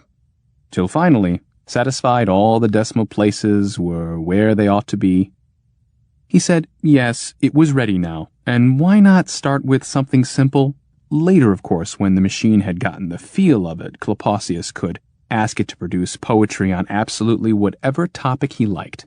Now the potentiometers indicated the machine's lyrical capacitance was charged to maximum, and Trurl, so nervous his hands were shaking, threw the master switch. A voice, slightly husky but remarkably vibrant and bewitching, said, "Flostigosh, Romthraglyph, Floof." "Is that it?" inquired Klapaucius after a pause, extremely polite. Trurl only bit his lip, gave the machine a few kicks of current, and tried again. This time the voice came through more clearly. It was a thrilling baritone, solemn yet intriguingly sensual. "Pevte ote merlongumen gats, until jan furly pesenye. Confre on Azor ats, bither di furlos boker blee." "Am I missing something?" said Klapaucius, calmly watching a panic-stricken Trurl struggling at the controls. Finally, Trurl waved his arms in despair, dashed, clattering, several flights up the metal stairs, got down on all fours, and crawled into the machine through a trap door. He hammered away inside, swearing like a maniac, tightened something, pried at something, crawled out again and ran frantically to another tier. At long last, he let out a cry of triumph, threw a burnt tube over his shoulder. It bounced off the railing and fell to the floor, shattering at the feet of Klapaucius. But Trurl didn't bother to apologize. He quickly put in a new tube, wiped his hands on a chamois cloth, and hollered down for Klapaucius to try it now. The following words rang out. "Mockles, fent on silpentree. Blockards, three a-feeding. Mockles, what silps came to thee? In thy pantry dreaming." "Well, that's an improvement," shouted Trurl, not entirely convinced. "The last line particularly, did you notice?" "If this is all you have to show me," said Klapaucius, the very soul of politeness. "Damn," said Trurl, and again disappeared inside the machine. There was a fierce banging and clanging, the sputtering of shorted wires and the muttering of an even shorter temper. Then Trurl stuck his head out of a trapdoor on the third story and yelled, "Now try it!" Klapaucius complied. The electronic bard shuddered from stem to stern and began. "Oft in that wickless chalet all begorn, where Willem sowed the mossy sappertort, and you were wont to bong." Trurl yanked out a few cables in a fury. Something rattled and wheezed. The machine fell silent. Klapaucius laughed so hard he had to sit on the floor. Then suddenly, as Trurl was rushing back and forth, there was a crackle, a clack, and the machine, with perfect poise, said, "The petty and the small are overcome with gall, when genius, having faltered, fails to fall. Klapaucius too, I ween, will turn the deepest green to hear such flawless verse from Trurl's machine." "There you are! An epigram! And wonderfully apropos!" laughed Trurl, racing down the metal stairs and flinging himself delightedly into his colleague's arms. Klapaucius, quite taken aback, was no longer laughing. "What's that?" he said. "That's nothing. Besides, you had it all set up beforehand." "Set up?" "Oh, it's quite obvious. The ill-disguised hostility, the poverty of thought, the crudeness of execution." "All right. Then ask it something else. Whatever you like. Go on. What are you waiting for? Afraid?" "Just a minute," said Klapaucius, annoyed. He was trying to think of a request as difficult as possible. aware that any argument on the quality of the verse the machine might be able to produce would be hard, if not impossible, to settle either way. Suddenly, he brightened and said, "Have it compose a poem about a haircut, but lofty, noble, tragic, timeless, full of love, treachery, retribution, quiet heroism in the face of certain doom. 6 lines, cleverly rhymed, and every word beginning with the letter S." And why not throw in a full exposition of the general theory of nonlinear automata while you're at it? Growled Trurl. You can't give it such idiotic... But he didn't finish. A melodious voice filled the hall with the following. Seduced, shaggy Samson snored. She scissored short. Sorely shorn, soon shackled slave Samson sighed, silently scheming, sightlessly seeking some savage, spectacular suicide. Well, what do you say to that? Asked Trurl, his arms folded proudly, but Klapaucius was already shouting. Now all in G, a sonnet, trochaic hexameter, about an old cyclotron who kept 16 artificial mistresses. Blue and radioactive, had 4 wings, 3 purple pavilions, 2 lacquered chests, each containing exactly 1,000 medallions bearing the likeness of Tsar Merdekog the Headless.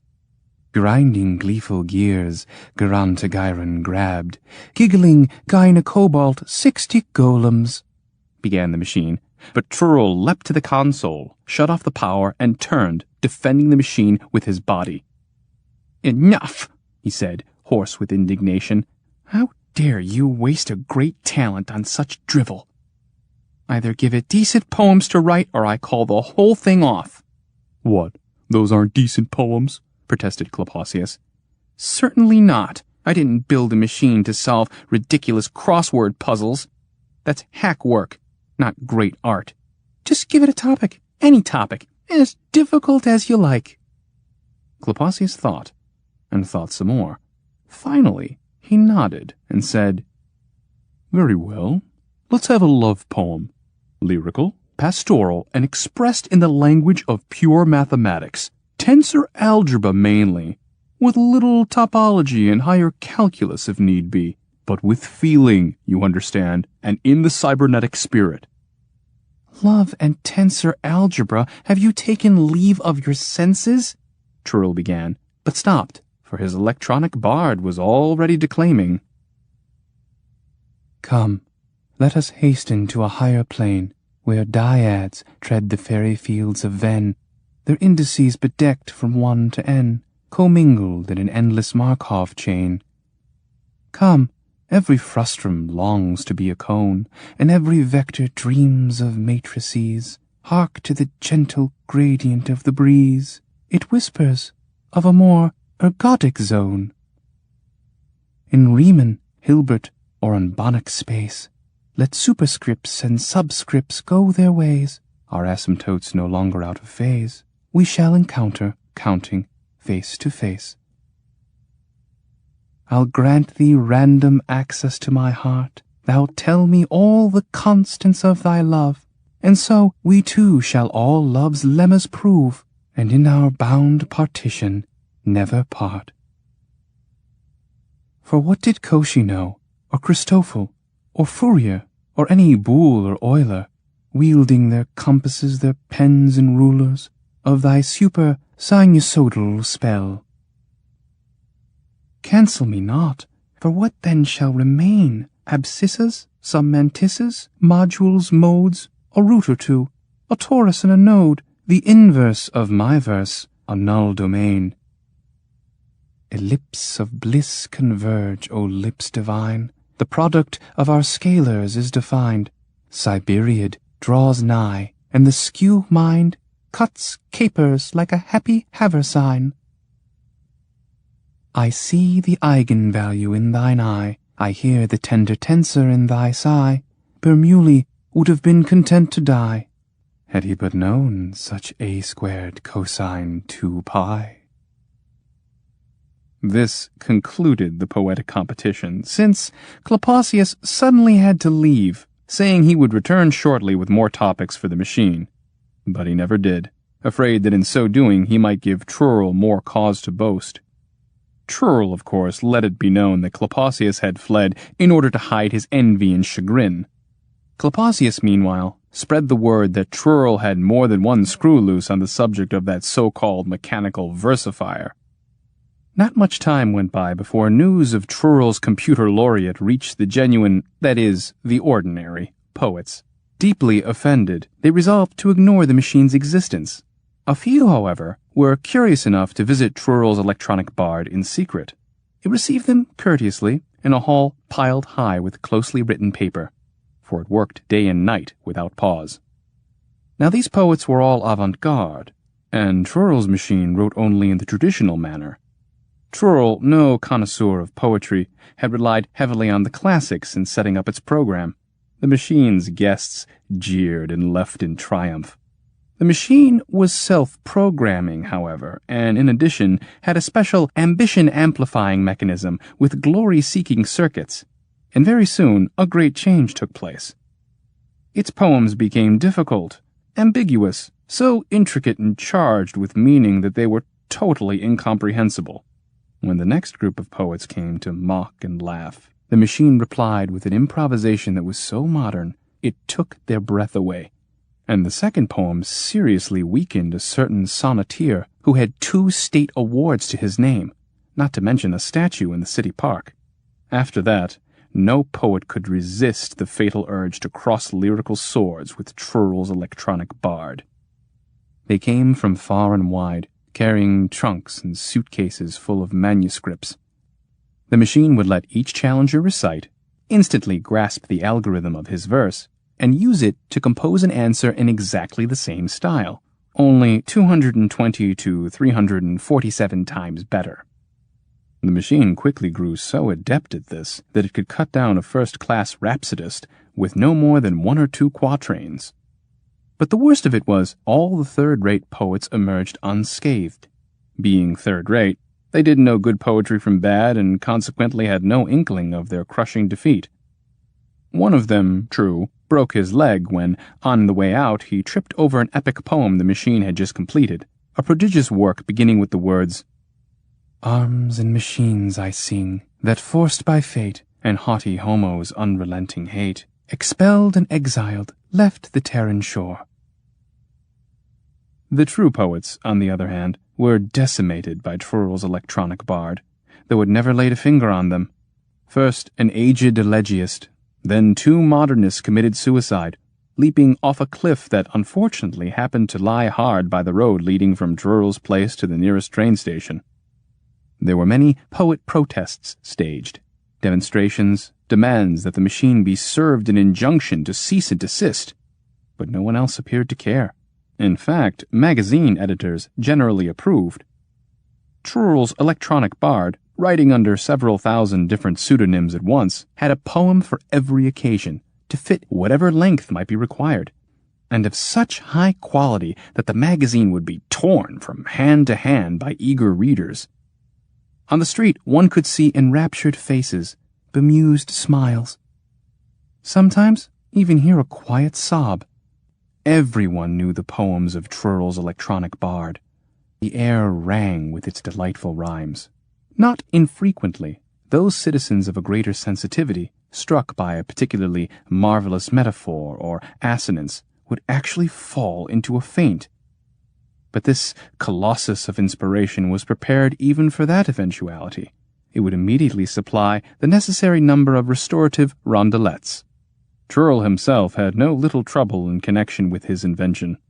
The classicists, generally elderly, were fairly harmless. They confined themselves to throwing stones through his windows and smearing the sides of his house with an unmentionable substance. But it was much worse with the younger poets. One, for example, as powerful in body as his verse was in imagery, beat Trurl to a pulp. And while the constructor lay in the hospital, events marched on. Not a day passed without a suicide or a funeral. Picket lines formed around the hospital. One could hear gunfire in the distance. Instead of manuscripts in their suitcases, More and more poets were bringing rifles to defeat Trurl's electronic bard, but the bullets merely bounced off its calm exterior. After his return from the hospital, Trurl, weak and desperate, finally decided one night to dismantle the homeostatic Homer he had created. But when he approached the machine, limping slightly, it noticed the pliers in his hand and the grim glitter in his eye, and delivered such an eloquent, impassioned plea for mercy that the constructor burst into tears, threw down his tools, and hurried back to his room. Wading through new works of genius, an ocean of paper that filled the hall chest-high from end to end and rustled incessantly. The following month, Trurl received a bill for the electricity consumed by the machine and almost fell off his chair. Only he could have consulted his old friend Klapaucius, but Klapaucius was nowhere to be found, so Trurl had to come up with something by himself. One dark night, he unplugged the machine, took it apart, loaded it onto a ship, flew it to a certain small asteroid, and there assembled it again, giving it an atomic pile for its source of creative energy. Then he sneaked home, but that wasn't the end of it. The electronic bard, deprived now of the possibility of having its masterpieces published, began to broadcast them on all wavelengths, which soon sent the passengers and crews of passing rockets into states of stanzaic stupefaction. And those more delicate souls were seized with severe attacks of aesthetic ecstasy besides. Having determined the cause of this disturbance, the Cosmic Fleet Command issued Trurl an official request for the immediate termination of his device, which was seriously impairing the health and well-being of all travelers. At that point, Trurl went into hiding, so they dropped a team of technicians on the asteroid to gag the machine's output unit. It overwhelmed them with a few ballads, however, and the mission had to be abandoned. Deaf technicians were sent next, but the machine employed pantomime. After that, there began to be talk of an eventual punitive expedition, of bombing the electropoet into submission. But just then, some ruler from a neighboring star system came, bought the machine, and hauled it off, asteroid and all, to his kingdom. Now Trurl could appear in public again and breathe easy. True, lately there had been supernovae exploding on the southern horizon, the like of which no one had ever seen before, and there were rumors that this had something to do with poetry. According to one report, that same ruler, moved by some strange whim, had ordered his astro-engineers to connect the electronic bard to a constellation of white supergiants, thereby transforming each line of verse into a stupendous solar prominence.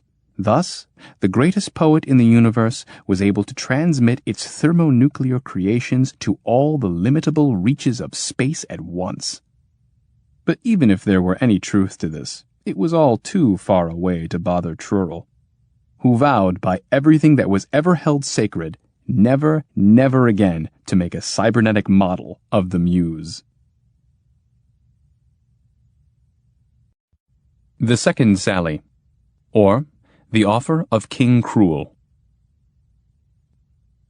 The tremendous success of their application of the Gargantius effect gave both constructors such an appetite for adventure that they resolved to sally forth once again to parts unknown. Unfortunately, they were quite unable to decide on a destination. Trurl, given to tropical climes, had his heart set on Skaldonia, the land of the flaming flamingos, while Klapaucius, of a somewhat cooler disposition, was equally determined to visit the intergalactic cold pole, a bleak continent adrift among frozen stars. The friends were about to part company for good when Trurl suddenly had an idea. "Wait," he said. "We can advertise our services, then take the best offer." "Ridiculous," snorted Klapaucius. "How are you going to advertise? In a newspaper? Do you have any idea how long it takes a newspaper to reach the nearest planet? You'll be dead and buried before the first offer comes in." But Trurl gave a knowing smile and revealed his plan, which Klapaucius, begrudgingly, had to admit was ingenious, and so they set to work. All the necessary equipment quickly thrown together, they gathered up the local stars and arranged them in a great sign. A sign that would be visible at truly incalculable distances, Only blue giants were used for the first word, to get the cosmic reader's attention, and less stellar material made up the others. The advertisement read, "Two distinguished constructors seek employment commensurate with their skill and above all lucrative, hence preferably at the court of a well-heeled king, should have his own kingdom, terms to be arranged." It was not long before, one bright morning, a most marvelous craft alighted on their front lawn. It gleamed in the sun, all inlaid with mother of pearl, had 3 legs, intricately carved, and 6 additional supports of solid gold. Quite useless, since they didn't even reach the ground. But then the builders obviously had more wealth than they knew what to do with. Down a magnificent staircase with billowing fountains on either side, there came a figure of stately bearing with a retinue of 6-legged machines. Some of these massaged him, some supported him and fanned him, and the smallest flew above his august brow and sprayed it with eau de cologne from an atomizer. The impressive emissary greeted the constructors on behalf of his lord and sovereign, King Trurl, who wished to engage them. "What sort of work is it?" asked Trurl, interested. "The details, gentle sirs, you shall learn at the proper time," was his reply. He was dressed in galligaskins of gold, mink-tuft buskins, sequined earmuffs, and a robe of most unusual cut. Instead of pockets, it had little shelves full of mints and marzipan. Tiny mechanical flies also buzzed about his person, and these he brushed away whenever they grew too bold. "For now," he went on, "I can only say that his boundless cruelty is a great enthusiast of the hunt. A fearless and peerless conqueror of every sort of galactic fauna, and verily his prowess has reached such heights that now the fiercest predators known are no longer worthy game for him. And herein lies our misfortune, for he craves excitement, danger, thrills, which is why—" "Of course," said Trurl. "He wants us to construct a new model of beast, something wild and rapacious enough to present a challenge." "You are, worthy constructor, indeed quick," said the king's emissary. "Then it is agreed?" Klapaucius began to question the emissary more closely on certain practical matters, but after the king's generosity was glowingly described and sufficiently elaborated upon, they hurriedly packed their things and a few books, ran up the magnificent staircase, hopped on board, and were immediately lifted, with a great roar and burst of flame that blackened the ship's gold legs, into the interstellar night. As they traveled, the emissary briefed the constructors on the laws and customs prevailing in the kingdom of Trurl, told them of the monarch's nature, as broad and open as a leveled city, and of his manly pursuits, and much more, so that by the time the ship landed, they could speak the language like natives. First, they were taken to a splendid villa situated on a mountainside above the village. This is where they were to stay. Then, after a brief rest, the king sent a carriage for them. A carriage drawn by 6 fire-breathing monsters. These were muzzled with fire screens and smoke filters, had their wings clipped to keep them on the ground, and long, spiked tails and 6 paws apiece, with iron claws that cut deep pits in the road wherever they went. As soon as the monsters saw the constructors, the entire team set up a howl, belching fire and brimstone, and strained to get at them.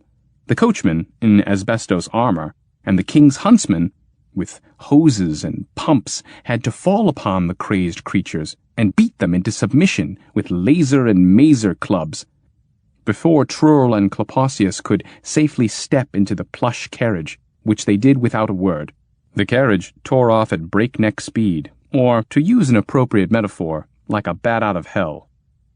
"You know," Trurl whispered in Klapaucius's ear as they rushed along, knocking down everything in their path, and leaving a long trail of sulphurous smoke behind them, "I have a feeling that this king won't settle for just anything. I mean, if he has coursers like these." But level-headed Klapaucius said nothing. Houses now flashed by, walls of diamonds and sapphires and silver, while the dragons thundered and hissed and the drivers cursed and shouted. At last, a colossal portcullis loomed up ahead, opened, and their carriage whirled into the courtyard, careening so sharply that the flower beds all shriveled up, then ground to a stop before a castle black as the blackest night.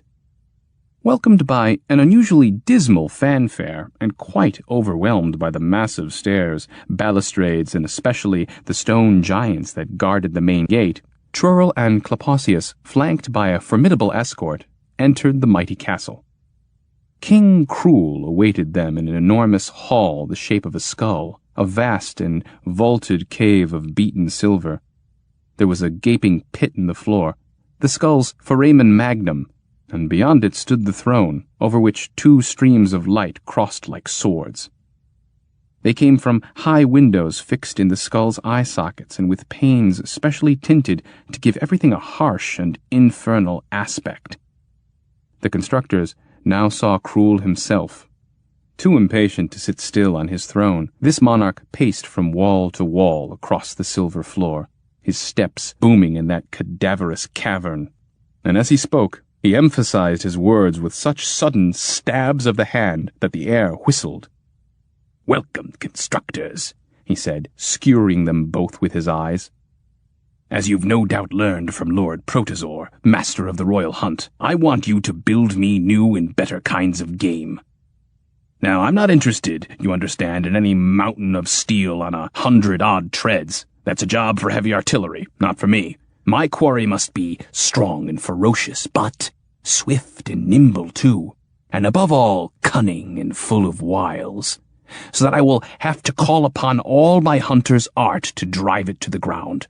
It must be a highly intelligent beast, and knowing all there is to know of covering tracks, doubling back, hiding in shadows, and lying in wait, for such is my will." "Forgive me, your highness," said Klapaucius with a careful bow. "But if we do your highness's bidding too well, might not this put the royal life and limb in some peril?" The king roared with such laughter that a couple of crystal pendants fell off a chandelier and shattered at the feet of the trembling constructors. "Have no fear of that, noble constructors," he said with a grim smile. "You are not the first, and you will not be the last, I expect. Know that I am a just but most exacting ruler. Too often have assorted knaves, flatterers, and fakes attempted to deceive me. Too often, I say, have they posed as distinguished hunting engineers, solely to empty my coffers and fill their sacks with gems and precious stones, leaving me in return with a few paltry scarecrows that fall apart at the first touch. Too often has this happened for me not to take appropriate measures. For 12 years now, any constructor who fails to meet my demands, who promises more than he is able to deliver, indeed receives his reward, but is hurled, reward and all, into yon deep well, unless he be game enough, excuse the pun, to serve as the quarry himself, in which case, gentlemen, I use no weapon, but these two bare hands."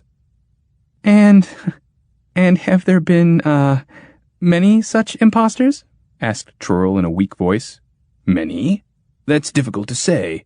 I only know that no one yet has satisfied me, and the scream of terror they invariably give as they plummet to the bottom doesn't quite last so long as it used to. The remains, no doubt, have begun to mount, but rest assured, gentlemen, there is room enough still for you." A deadly silence followed these dire words, and the two friends couldn't help but look in the direction of that dark and ominous hole. The king resumed his relentless pacing, his boots striking the floor like sledgehammers in an echo chamber. "But, with your highness's permission, that is, we haven't yet drawn up the contract," stammered Trurl. "Couldn't we have an hour or two to think it over, weigh carefully what your highness has been so gracious as to tell us, and then, of course, we can decide whether to accept your generous offer, or, on the other hand—" "Ha!" laughed the king like a thunderclap. "Or, on the other hand, to go home? I'm afraid not, gentlemen. The moment you set foot on board the Infernanda, you accepted my offer. If every constructor who came here could leave whenever he pleased, why, I'd have to wait forever for my fondest hopes to be realized. No, you must stay and build me a beast to hunt. I give you 12 days, and now you may go. Whatever pleasure you desire in the meantime is yours. You have but to ask the servants I have given you. Nothing will be denied you. In 12 days, then. With your Highness's permission, you can keep the pleasures, but, well, would it be at all possible for us to have a look at the hunting trophies your Highness must have collected as a result, so to speak, of the efforts of our predecessors? But of course, said the king indulgently, and clapped his hands with such a force that sparks flew and danced across the silver walls. The gust of air from those powerful palms cooled even more of our constructors' ardor for adventure. 6 guards in white and gold appeared and conducted them down a corridor that twisted and wound like the gullet of a giant serpent. Finally, to their great relief, it led out into a large open garden. There, on remarkably well-trimmed lawns, stood the hunting trophies of King Cruel. Nearest at hand was a saber-toothed colossus, practically cut in two in spite of the heavy mail and plate armor that was to have protected its trunk.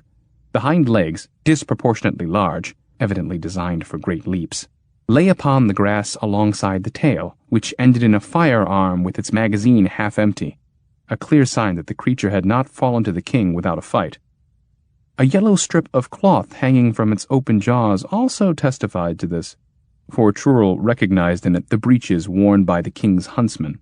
Next was another prone monstrosity, a dragon, with a multitude of tiny wings all singed and blackened by enemy fire. Its circuits had spilled out molten and had congealed in a copper porcelain puddle. Farther on stood another creature, pillar-like legs spread wide.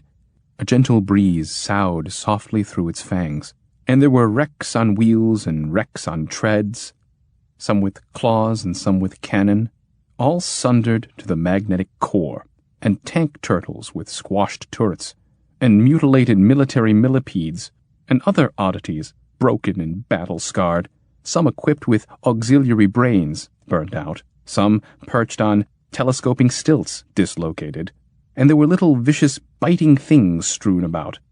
These had been made to attack in great swarms, then regroup in a sphere bristling with gun muzzles and bayonets. A clever idea, but it saved neither them nor their creators. Down this aisle of devastation walked Trurl and Klapaucius, pale, silent, looking as if they were on their way to a funeral instead of to another brilliant session of vigorous invention. They came at last to the end of that dreadful gallery of Cruel's triumphs and stepped into the carriage that was waiting for them at the gate. The dragon team which sped them back to their lodgings seemed less terrible now. Just as soon as they were alone in their sumptuously appointed green and crimson drawing room, before a table heaped high with effervescent drinks and rare delicacies, Trurl broke into a volley of imprecations. He reviled Klapaucius for heedlessly accepting the offer made by the master of the royal hunt, thereby bringing down misfortune on their heads, when they easily could have stayed home and rested on their laurels. Klapaucius said nothing, waiting patiently for Trurl's desperate rage to expend itself. And when it finally did, and Trurl had collapsed into a lavish mother-of-pearl chaise longue and buried his face in his hands, he said, "Well, we better get to work." These words did much to revive Trurl, and the two constructors immediately began to consider the various possibilities, drawing on their knowledge of the deepest and darkest secrets of the arcane art of cybernetic generation. First of all, they agreed that victory lay neither in the armor nor in the strength of the monster to be built, but entirely in its program. In other words, in an algorithm of diabolical derivation. It must be a truly diabolical creature, a thing of absolute evil, they said. And though they had as yet no clear idea of what or how, this observation lifted their spirits considerably. Such was their enthusiasm by the time they sat down to draft the beast that they worked all night, all day, and through a second night and day before taking a break for dinner. And as the Leyden jars were passed about, so sure were they of success that they winked and smirked, but only when the servants weren't looking, since they suspected them, and rightly too, of being the king's spies. So the constructors said nothing of their work, but praised the mulled electrolyte which the waiters brought in, tailcoats flapping in beakers of the finest crystal cut. Only after the repast, when they had wandered out on the veranda overlooking the village with its white steeples and domes catching the last golden rays of the setting sun, only then did Trurl turn to Klapaucius and say, "We're not out of the woods yet, you know." "How do you mean?" asked Klapaucius in a cautious whisper. "There's one difficulty. You see, if the king defeats our mechanical beast, he'll undoubtedly have us thrown into that pit, for we won't have done his bidding. If, on the other hand, the beast... You see what I mean?" "If the beast isn't defeated." "No, if the beast defeats him, dear colleague. If that happens, the king's successor may not let us off so easily." "You don't think we'd have to answer for that, do you? As a rule, heirs to the throne are only too happy to see it vacated." "True, but this will be his son, and whether the son punishes us out of filial devotion or because he thinks the royal court expects it of him, it'll make little difference as far as we're concerned." "That never occurred to me," muttered Klapaucius. "You're quite right. The prospects aren't encouraging. Have you thought of a way out of this dilemma?" "Well, we might make the beast multi-mortal. Picture this. The king slays it, it falls, then it gets up again, resurrected, and the king chases it again, slays it again, and so on until he gets sick and tired of the whole thing." "That he won't like," said Klapaucius after some thought. "And anyway, how would you design such a beast?" "Oh, I don't know. We could make it without any vital organs. The king chops the beast into little pieces, but the pieces grow back together." "How?" "Use a field." "Magnetic?" "If you like." "How do we operate it?" "Remote control, perhaps?" asked Trurl. "Too risky," said Klapaucius. "How do you know the king won't have us locked up in some dungeon while the hunt's in progress? Our poor predecessors were no fools, and look how they ended up. More than one of them, I'm sure, thought of a remote control, yet it failed. No, we can't expect to maintain communication with the beast during the battle." "Then why not use a satellite?" suggested Trurl. "We could install automatic controls." "Satellite, indeed," snorted Klapaucius. "And how are you going to build it, let alone put it in orbit? There are no miracles in our profession, Trurl.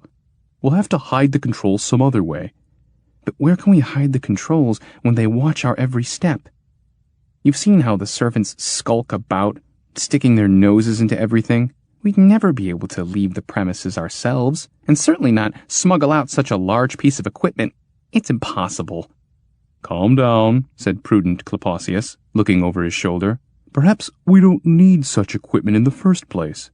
"Something has to operate the beast, and if that something is an electronic brain anywhere inside, the king will smash it to a pulp before you can say goodbye." They were silent. Night had fallen, and the village lights below were flickering on, one by one. Suddenly, Trurl said, "Listen, here's an idea. We only pretend to build a beast, but in reality build a ship to escape upon. We give it ears, a tail, paws, so no one will suspect. And they can be easily jettisoned on takeoff. What do you think of that? We get off scot-free and thumb our noses at the king." "And if the king has planted a real constructor among our servants, which is not unlikely, then it's all over and into the pit with us. Besides, running away? No, it just doesn't suit me. It's him or us, Trurl. You can't get around it." "Yes, I suppose a spy could be a constructor too," said Trurl with a sigh. "What then can we do in the name of the great comet? How about a photoelectric phantom?" "You mean a mirage?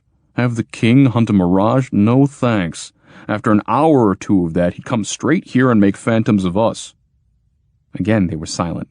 Finally, Trurl said, "The only way out of our difficulty, as far as I can see, is to have the beast abduct the king, and then—" "You don't have to say another word. Yes, that's not at all a bad idea. Then, for a ransom, we—" "And haven't you noticed, old boy, that the Orioles here are a deeper orange than on Maryland 4? concluded Klapaucius, for just then some servants were bringing silver lamps out on the veranda. "There's still a problem, though," he continued when they were alone again. "Assuming the beast can do what you say, how will we be able to negotiate with the prisoner if we're sitting in a dungeon ourselves?" You have a point there, said Trurl. We'll have to figure some way around that. The main thing, however, is the algorithm. Any child knows that. What's a beast without an algorithm? So they rolled up their sleeves and sat down to experiment. By simulation, that is, mathematically and all on paper. And the mathematical models of King Cruel and the beast did such fierce battle across the equation-covered table that the constructor's pencils kept snapping. Furious, the beast writhed and wriggled its iterated integrals beneath the king's polynomial blows, collapsed into an infinite series of indeterminate terms, then got back up by raising itself to the nth power. But the king so belabored it with differentials and partial derivatives that its Fourier coefficients all cancelled out. See Riemann's lemma. And in the ensuing confusion, the constructors completely lost sight of both king and beast. So they took a break, stretched their legs, had a swig from their Leyden jug to bolster their strength, then went back to work and tried it again from the beginning. This time, unleashing their entire arsenal of tensor matrices and grand canonical ensembles, attacking the problem with such fervor that the very paper began to smoke. The king rushed forward with all his cruel coordinates and mean values, stumbled back into a forest of roots and logarithms, had to backtrack, then encountered the beast on a field of irrational numbers, Fi, and smote it so grievously that it fell 2 decimal places and lost an epsilon. But the beast slid around an asymptote and hid in an n-dimensional orthogonal phase space, underwent expansion and came out, fuming factorially, and fell upon the king and hurt him passing sore. But the king, nothing daunted, put on his Markov chainmail and all his impervious parameters, took his increment delta kappa to infinity and dealt the beast a truly Boolean blow, sent it reeling through an x-axis and several brackets. But the beast, prepared for this, lowered its horns, and wham! The pencils flew like mad through transcendental functions and double eigentransformations, and when at last the beast closed in, and the king was down and out for the count, the constructors jumped up, danced a jig, laughed and sang as they tore all their papers to shreds, much to the amazement of the spies perched in the chandelier. Perched in vain, for they were uninitiated into the niceties of higher mathematics, and consequently had no idea why Trurl and Klapaucius were now shouting over and over, "Hurrah! Victory!" Well after midnight, the Leyden jug from which the constructors had on occasion refreshed themselves in the course of their labors was quietly taken to the headquarters of the king's secret police, where its false bottom was opened and a tiny tape recorder removed. This the experts switched on and listened to eagerly. But the rising sun found them totally unenlightened and looking haggard. One voice, for example, would say, "Well, is the king ready?" "Right." "Where'd you put him? Over there?" "Good. Now, hold on. You have to keep the feet together.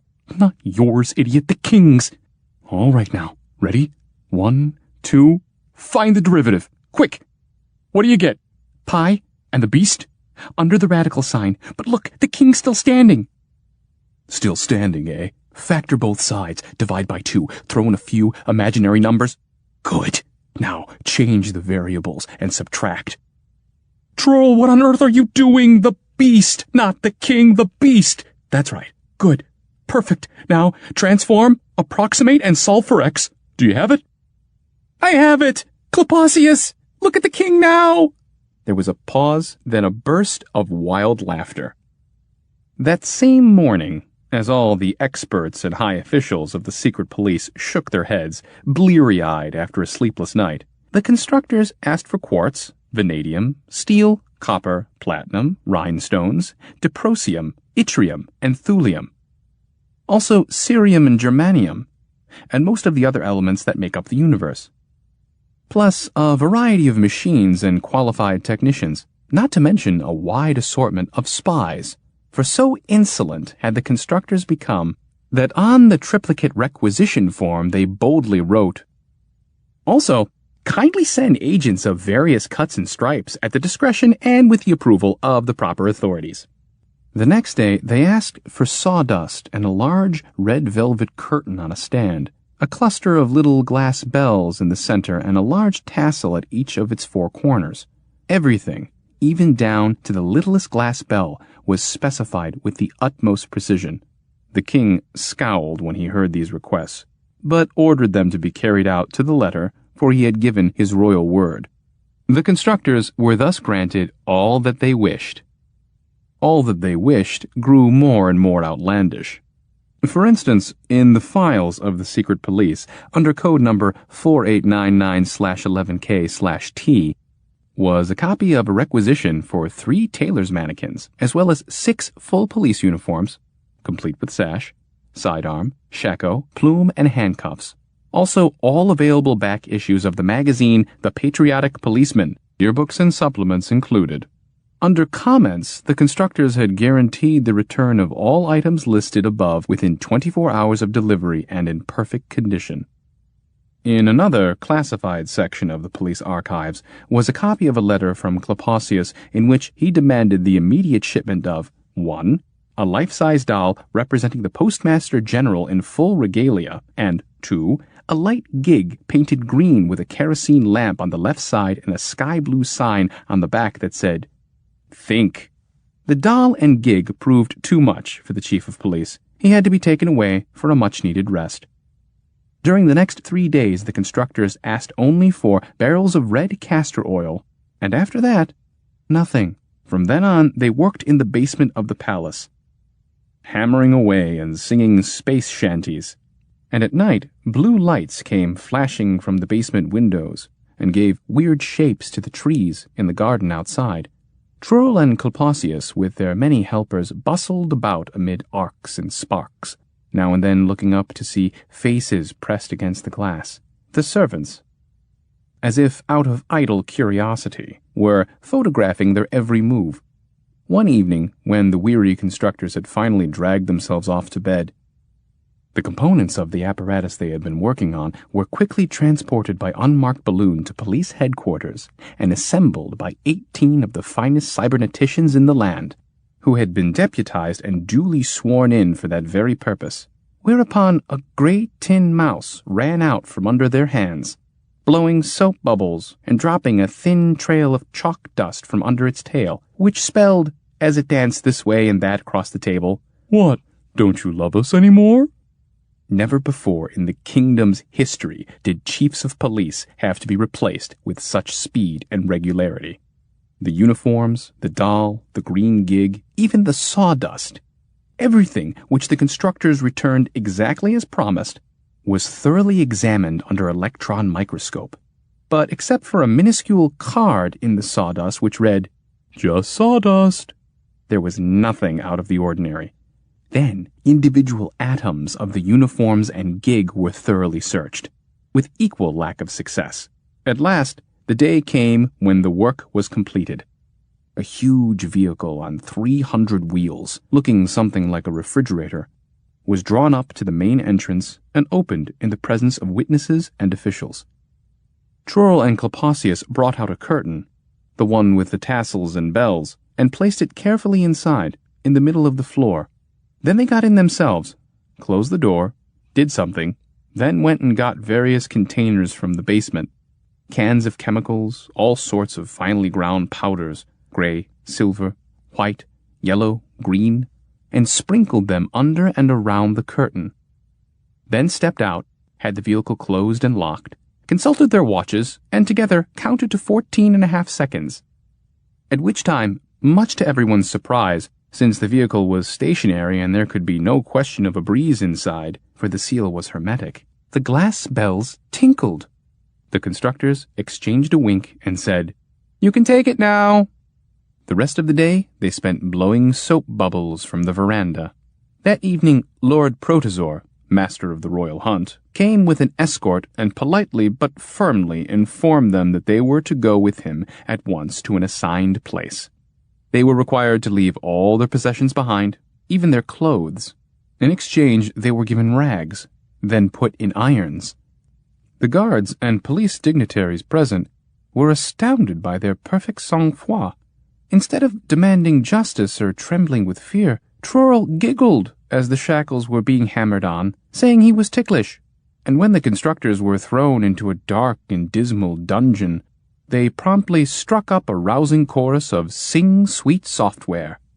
Meanwhile, Mighty Cruel rode forth from the village on his mighty hunting chariot, surrounded by all his retinue and followed by a long and winding train of riders and machines that included not only the traditional catapult and cannon, but enormous laser guns and beta-ray bazookas, and a tar thrower guaranteed to immobilize anything that walked, swam, flew, or rolled along. And so this grand procession wended its way to the royal game preserve, and many jokes were made, and boasts and haughty toasts, and no one gave a thought to the two constructors, except perhaps to remark that those fools were in a pretty pickle now. But when the silver trumpets announced His Majesty's approach, one could see a huge vehicle refrigerator coming up in the opposite direction. Its door flung open, and for one brief moment there gaped the black maw of what appeared to be some sort of field gun. Next there was a boom, a puff of yellow smoke, and something came rocketing out. A form as blurry as a tornado and with the general consistency of a sandstorm. It arced through the air so fast that no one really got a good look at it anyway. Whatever it was flew 100 paces or more and landed without a sound. The curtain that had been wrapped around it floated to the earth, glass bells tinkling oddly in that perfect silence, and lay there like a crushed strawberry. Now everyone could see the beast clearly, though it wasn't clear at all, but looked a little like a hill, rather large, fairly long, its color much like its surroundings, a clump of dried-up weeds. The king's huntsmen unleashed the whole pack of automated hounds, mainly St. Cybernards and Cyberman pinchers, with an occasional high-frequency terrier. These hurled themselves, howling and slavering at the crouching beast. The beast didn't rear back, didn't roar, didn't even breathe fire, but only opened its 2 eyes wide and reduced half the pack to ashes in a trice. "Oh-ho! Laser-eyed, is it?" cried the king. "Hand me my trusty duralumin doublet, my bullet-proof buckler, my halberd and arquebus."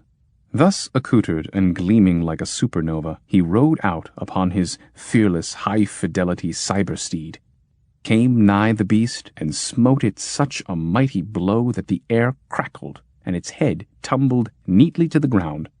Though the retinue dutifully hallooed his triumph, the king took no delight in it. Greatly angered, he swore in his heart to devise some special torment for those wretches who dared to call themselves constructors. The beast, however, shook another head out of its severed neck, opened its new eyes, and played a withering beam across the king's armor, which, however, was proof against all manner of electromagnetic radiation. "Well, those two weren't a total loss," said the king to himself, "though this still won't help them," and he recharged his charger and spurred it into the fray. This time he swung full and cleaved the beast in twain. The beast didn't seem to mind. In fact, it positioned itself helpfully beneath the whistling blade and gave a grateful twitch as it fell. And small wonder. The king took another look. The thing was twinned instead of twained.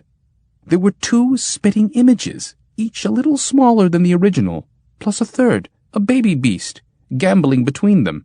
That was the head he had cut off earlier. It now had a tail and feet and was doing cartwheels through the weeds. "What next?" thought the king.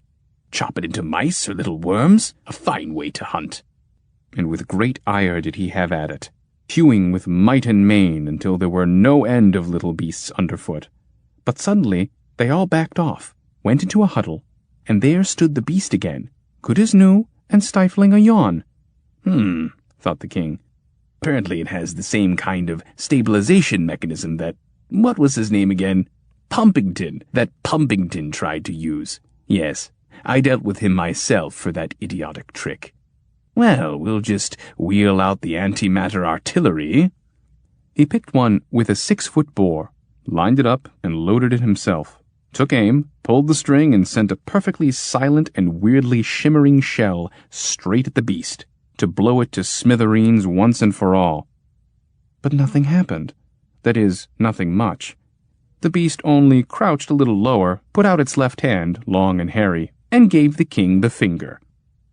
"Bring out our biggest," roared the king, pretending not to notice, and several hundred peasants pulled up a veritable giant of a cannon, all of 80 gauge, which the king aimed and was just about to fire, when all at once the beast leapt.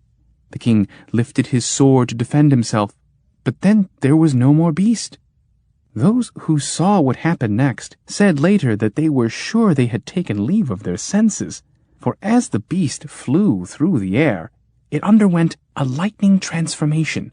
The grayish hulk divided up into 3 men in uniform, 3 policemen, who, still aloft, were already preparing to do their duty. The first policeman, a sergeant, got out the handcuffs, maneuvering his legs to keep upright.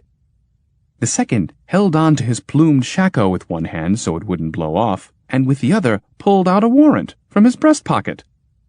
The third, apparently a rookie, assumed a horizontal position beneath the feet of the first 2 to cushion their fall, after which, however, he jumped up and carefully dusted off his uniform. Meanwhile, the first policeman had handcuffed the dumbfounded king, and the second slapped the sword from his hand.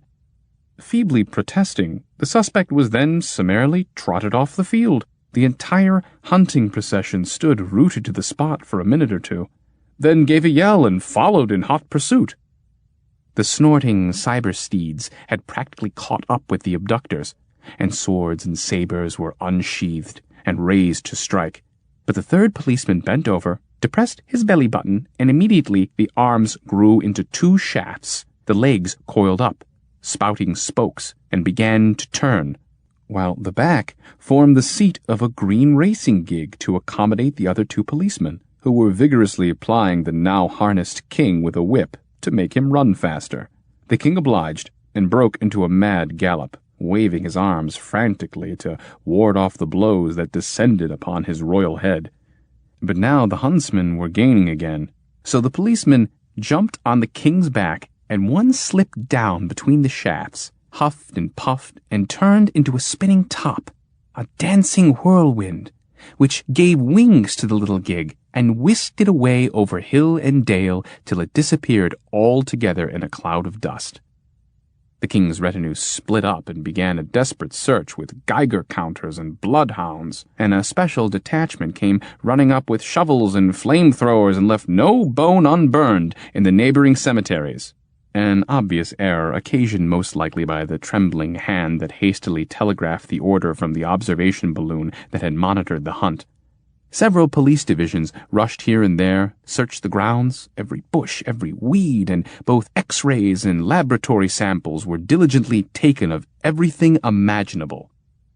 The king's charger was ordered to appear before a special board of inquiry appointed by the prosecutor general.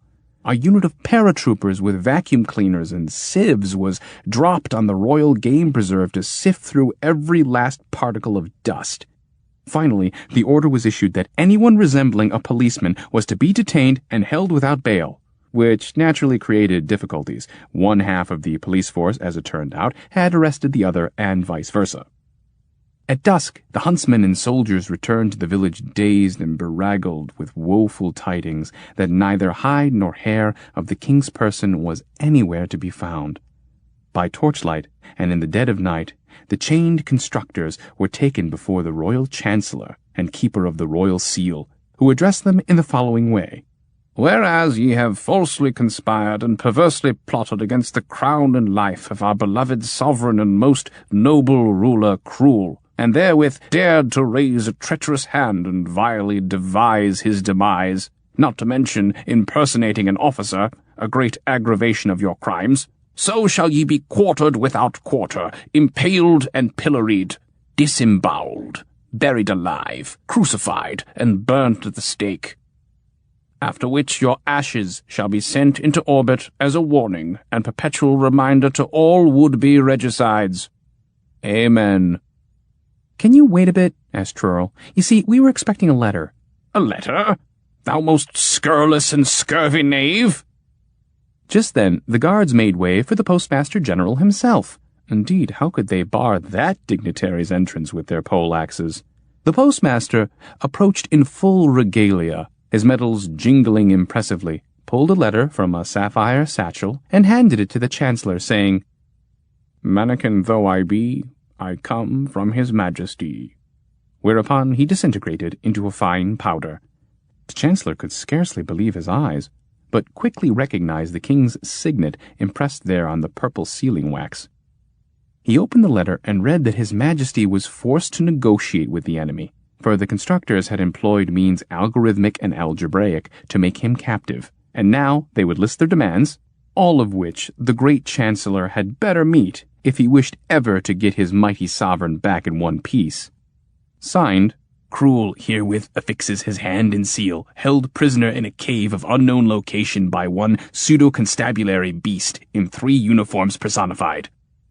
There then arose a great clamor, everyone shouting and asking what it all meant and what were the demands, to which Trurl said only, "Our chains, if you please." A blacksmith was summoned to unfetter them, after which Trurl said, "We are hungry and dirty, we need a bath, a shave, massage, refreshment, nothing but the best, plenty of pomp, and a water ballet with fireworks for dessert." The court, of course, was hopping mad, but had to comply in every particular. Only at dawn did the constructors return from their villa, each elegantly pomaded, arrayed, and reclining in a sedan chair borne by footmen, their former informers. They then, deigning to grant an audience, sat down and presented their demands. Not off the top of their heads, mind you, but from a little notebook they had prepared for the occasion and hidden behind a curtain in their room. The following articles were read. First, a ship of the finest make and model available shall be furnished to carry the constructors home. Second, the said ship shall be laden with various cargo as here specified. Diamonds, 4 bushels. Gold coin, 40 bushels. Platinum, palladium, and whatever other ready valuables they happen to think of. 8 bushels of each. Also, whatever mementos and tokens from the royal apartments the signatories of this instrument may deem appropriate. Third, until such time as said ship shall be in readiness for takeoff, every nut and bolt in place, fully loaded and delivered up to the constructors complete with red carpet, an 80-piece send-off band and children's chorus, an abundance of honors, decorations, and awards, and a wildly cheering crowd. Until then, no king. Fourth, that a formal expression of undying gratitude shall be stamped upon a gold medallion and addressed to their most sublime and radiant constructors, Trurl and Klapaucius, delight and terror of the universe, and moreover it shall contain a full account of their victory and be duly signed and notarized by every high and low official in the land. Then set in the richly embellished barrel of the king's favorite cannon, which Lord Protozor, master of the royal hunt, shall himself and wholly unaided carry on board. No other Protozor but the one who lured their most sublime and radiant constructors to this planet, thinking to work their painful and ignominious death thereby. Fifth, that the aforesaid Protozor shall accompany them on their return journey as insurance against any sort of double-dealing, pursuit, and the like. On board, he shall occupy a cage, 3 by 3 by 4 feet, and shall receive a daily allowance of humble pie, with a filling made of that very same sawdust which their most sublime and radiant constructors saw fit to order in the process of indulging the king's foolishness, and which was subsequently taken to police headquarters by unmarked balloon. Sixth, and lastly, the king need not crave forgiveness of their most sublime and radiant constructors on bended knee, since he is much too beneath them to deserve notice. In witness whereof, the parties have hereunto set their hands and seals this day and year, etc., and so on. By Trurl and Klapaucius, constructors, and the great chancellor, the great chamberlain, the great chief of secret police, the seneschal, squadron leader, and royal balloon master. All the ministers and dignitaries turned blue, but what could they do? They had no choice. So a ship was immediately ordered. But then the constructors unexpectedly showed up after a leisurely breakfast to supervise the work, and nothing suited them. This material, for instance, was no good, and that engineer was an absolute idiot. and they had to have a revolving magic lantern in the main hall, one with 4 pneumatic widgets and a calibrated cuckoo clock on top. And if the natives here didn't know what a widget was, so much the worse for them, considering that the king was no doubt most impatient for his release and would, when he could, deal harshly with anyone who dared to delay it. This remark occasioned a general numbness, a great weakness about the knees, and much trembling, but the work continued apace. Finally, the ship was ready, and the royal stevedores began to stow the cargo in the hold, diamonds, sacks of pearls, so much gold it kept spilling out the hatch. Meanwhile, the police were secretly running all about the countryside, turning everything upside down, much to the amusement of Trurl and Klapaucius, who didn't mind explaining to a fearful but fascinated audience how it all happened, how they had discarded one idea after another until they hit upon an altogether different kind of beast, not knowing where or how to place the controls, that is, the brain, so that they would be safe. The constructors had simply made everything brain, enabling the beast to think with its leg, or tail, or jaws, equipped with wisdom teeth only. But that was just the beginning. The real problem had 2 aspects, algorithmic and psychoanalytic. First, they had to determine what would check the king, catch him flat-footed, so to speak. To this end, they created, by nonlinear transmutation, a police subset within the beast. Since everyone knows that resisting or interfering with an officer who is making an arrest lege artis is a cosmic offense and utterly unthinkable. So much for the psychology of it. Except that the Postmaster General was utilized here on similar grounds. An official of lower rank might not have made it past the guards. The letter then would not have been delivered, and the constructors would have very literally lost their heads. Moreover, the postmaster mannequin had been given means to bribe the guards, should that have proved necessary. Every eventuality had been anticipated and provided for. Now, as far as the algorithms went, they had only to find the proper domain of beasts, closed, bounded, and bonded, with plenty of laws both associative and distributive in operation. Throw in a constable constant or two, some graphs of graft, quadratic equations, and crime waves. And the thing took over from there. Once activated by the expedient of writing a document program, behind the curtain with the bells, in castor oil ink, rendering it thereby sufficiently hard to swallow, to serve as a red tape generator.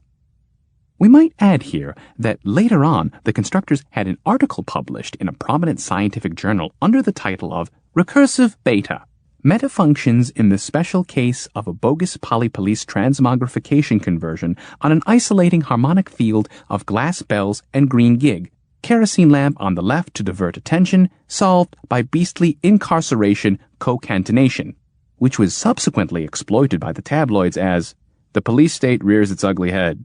Obviously, none of the ministers, dignitaries, or huntsmen understood a single word of what was said, but that hardly mattered. The loving subjects of King Cruel knew not whether they should despise these constructors, or stand and gape in awe and admiration. Now, all was in readiness for takeoff. Trurl, as stipulated in the agreement, went through the king's private chambers with the large sack, and calmly appropriated whatever object he took a fancy to.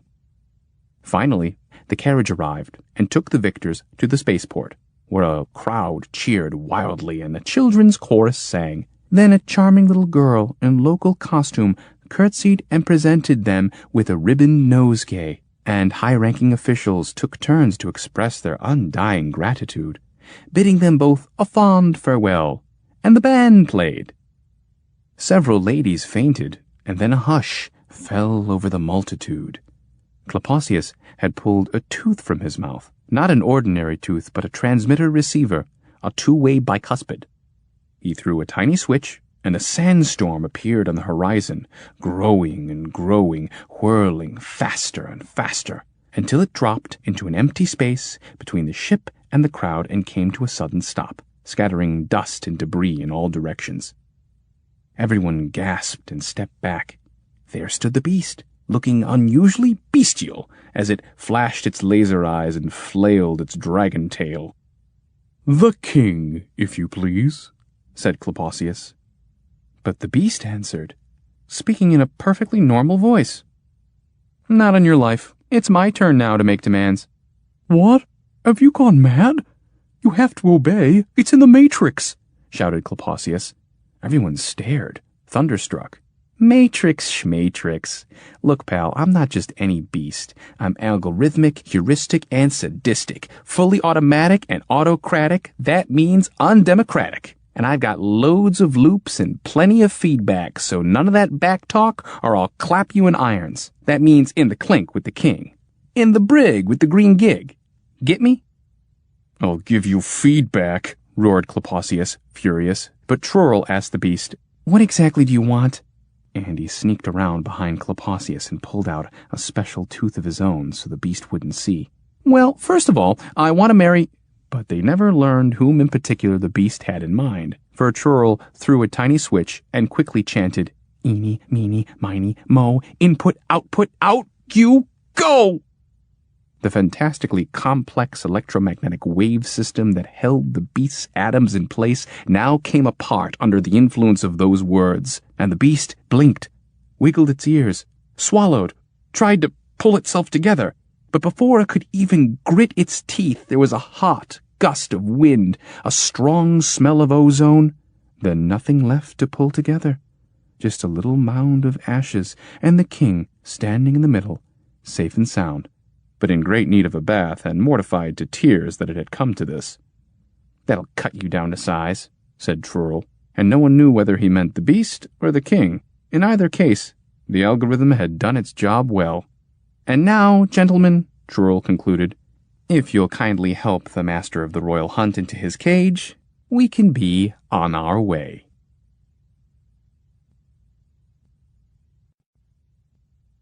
The Third Sally, or The Dragons of Probability. Trurl and Klapaucius were former pupils of the great Cerebron of Umptor, who for 47 years in the School of Higher Neantical Nility expounded the general theory of dragons. Everyone knows that dragons don't exist, but while this simplistic formulation may satisfy the layman, it does not suffice for the scientific mind. The School of Higher Neantical Nility is in fact wholly unconcerned with what does exist. Indeed, the banality of existence has been so amply demonstrated, there is no need for us to discuss it any further here.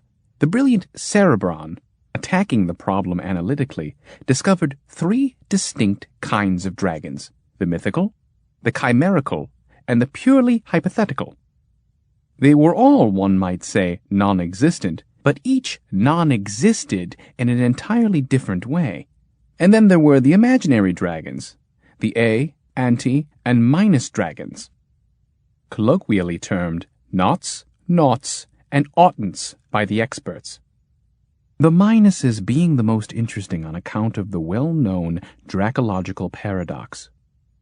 When 2 minuses hypercontiguate, an operation in the algebra of dragons corresponding roughly to simple multiplication, the product is 0.6 dragon, a real nonplusser. Bitter controversy raged among the experts on the question of whether, as half of them claimed, this fractional beast began from the head down, or as the other half maintained, from the tail up. Trurl and Klapaucius made a great contribution by showing the error of both positions. They were the first to apply probability theory to this area, and in so doing, created the field of statistical draconics, which says that dragons are thermodynamically impossible only in the probabilistic sense, as are elves, fairies, gnomes, witches, pixies, and the like. Using the general equation of improbability, the 2 constructors obtained the coefficients of pixation, elfinity, kobolding, etc. They found that for the spontaneous manifestation of an average dragon, one would have to wait a good 16 quintoquadrillion heptillion years. In other words, the whole problem would have remained a mathematical curiosity had it not been for that famous tinkering passion of Trurl, who decided to examine the non-phenomenon empirically. First, as he was dealing with the highly improbable, he invented a probability amplifier and ran tests in his basement. Then, later at the dracogenic proving grounds established and funded by the Academy. To this day, those who, sadly enough, have no knowledge of the general theory of improbability ask why Trurl probabilized a dragon and not an elf or a goblin. The answer is simply that dragons are more probable than elves or goblins to begin with. True, Trurl might have gone further with his amplifying experiments, had not the first been so discouraging. Discouraging in that the materialized dragon tried to make a meal of him. Fortunately, Klapaucius was nearby and lowered the probability, and the monster vanished. A number of scholars subsequently repeated the experiment on a phantasmatron, but as they lacked the necessary know-how and sang-froid, a considerable quantity of dragon spawn, raising an ungodly perturbation, broke loose. Only then did it become clear that those odious beasts enjoyed an existence quite different from that of ordinary cupboards, tables, and chairs. For dragons are distinguished by their probability rather than their actuality, though granted that probability is overwhelming once they've actually come into existence. Suppose, for example, one organizes a hunt for such a dragon, surrounds it, closes in, beating the brush. The circle of sportsmen, their weapons cocked and ready, finds only a burnt patch of earth and an unmistakable smell. The dragon, seeing itself cornered, has slipped from real to configurational space. An extremely obtuse and brutal creature, it does this instinctively, of course. Now, ignorant and backward persons will occasionally demand that you show them this configurational space of yours, apparently unaware that electrons, whose existence no one in his right mind would question, also move exclusively in configurational space, their comings and goings fully dependent on curves of probability. Though it is easier not to believe in electrons than in dragons. Electrons, at least taken singly, won't try to make a meal of you. A colleague of Trurl, one Harborisian Cyber, was the first to quantize a dragon, detecting a particle known as a drachatron, the energy of which is measured, obviously, in units of draken by a dracometer. And he even determined the coordinates of its tail, for which he nearly paid with his life. Yet what did these scientific achievements concern the common folk who were now greatly harassed by dragons ranging the countryside, filling the air with their howls and flames and trampling, and in places even exacting tribute in the form of young virgins? What did it concern the poor villagers that Trurl's dragons, interdeterministic, hence heuristic, were behaving exactly according to theory, though contrary to all notions of decency? Or that his theory could predict the curve of the tails that demolished their barns and leveled their crops? It is not surprising, then, that the general public, instead of appreciating the value of Trurl's revolutionary invention, held it much against him. A group of individuals thoroughly benighted in matters of science waylaid the famous constructor and gave him a good thrashing. Not that this deterred him and his friend Klapaucius from further experimentation, which showed that the extent of a dragon's existence depends mainly on its whim, though also on its degree of satiety, and that the only sure method of negating it is to reduce the probability to 0 or lower. All this research, naturally enough, took a great deal of time and energy. Meanwhile, the dragons that had gotten loose were running rampant, laying waste to a variety of planets and moons. What was worse, they multiplied, which enabled Klapaucius to publish an excellent article entitled Covariant Transformation from Dragons to Dragonettes, in the special case of passage from states forbidden by the laws of physics to those forbidden by the local authorities.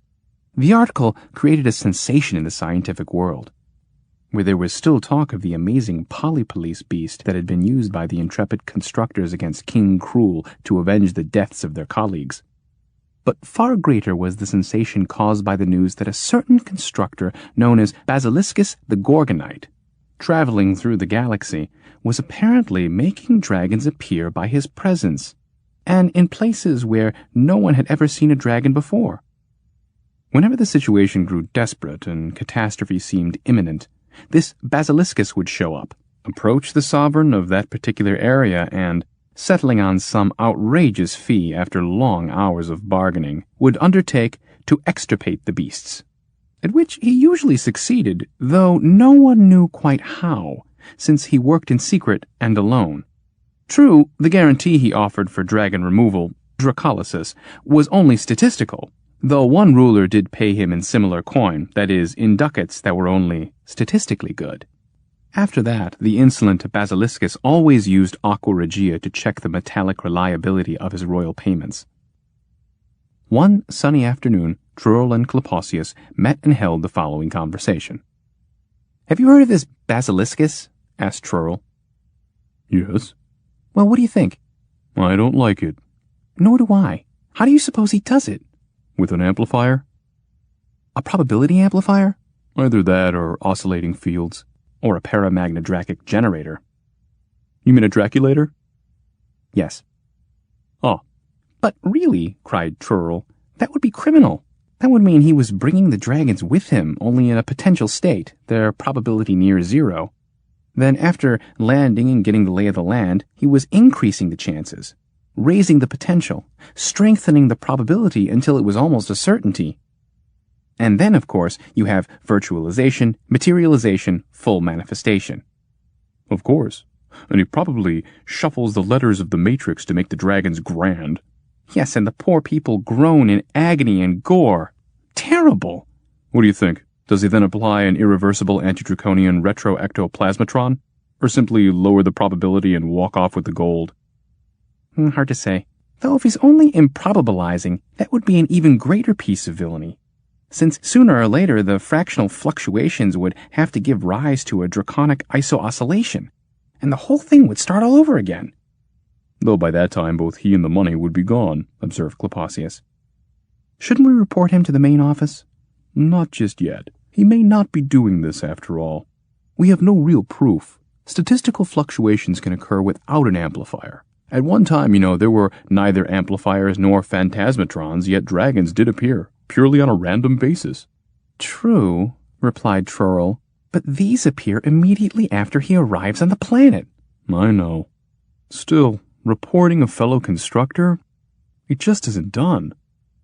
Though there's no reason we can't take measures of our own. No reason at all. I'm glad you agree. But what exactly should we do?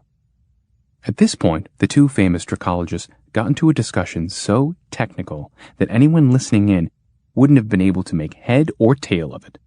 There were such mysterious words as discontinuous orthodraconality, grand draconical ensembles, high-frequency binomial Fafneration, abnormal Saurian distribution, discrete dragons, indiscrete dragons, drastico-dracostochastic control, simple Grendelian dominance, weak interaction dragon diffraction, aberrational reluctance, informational figmentation, and so on.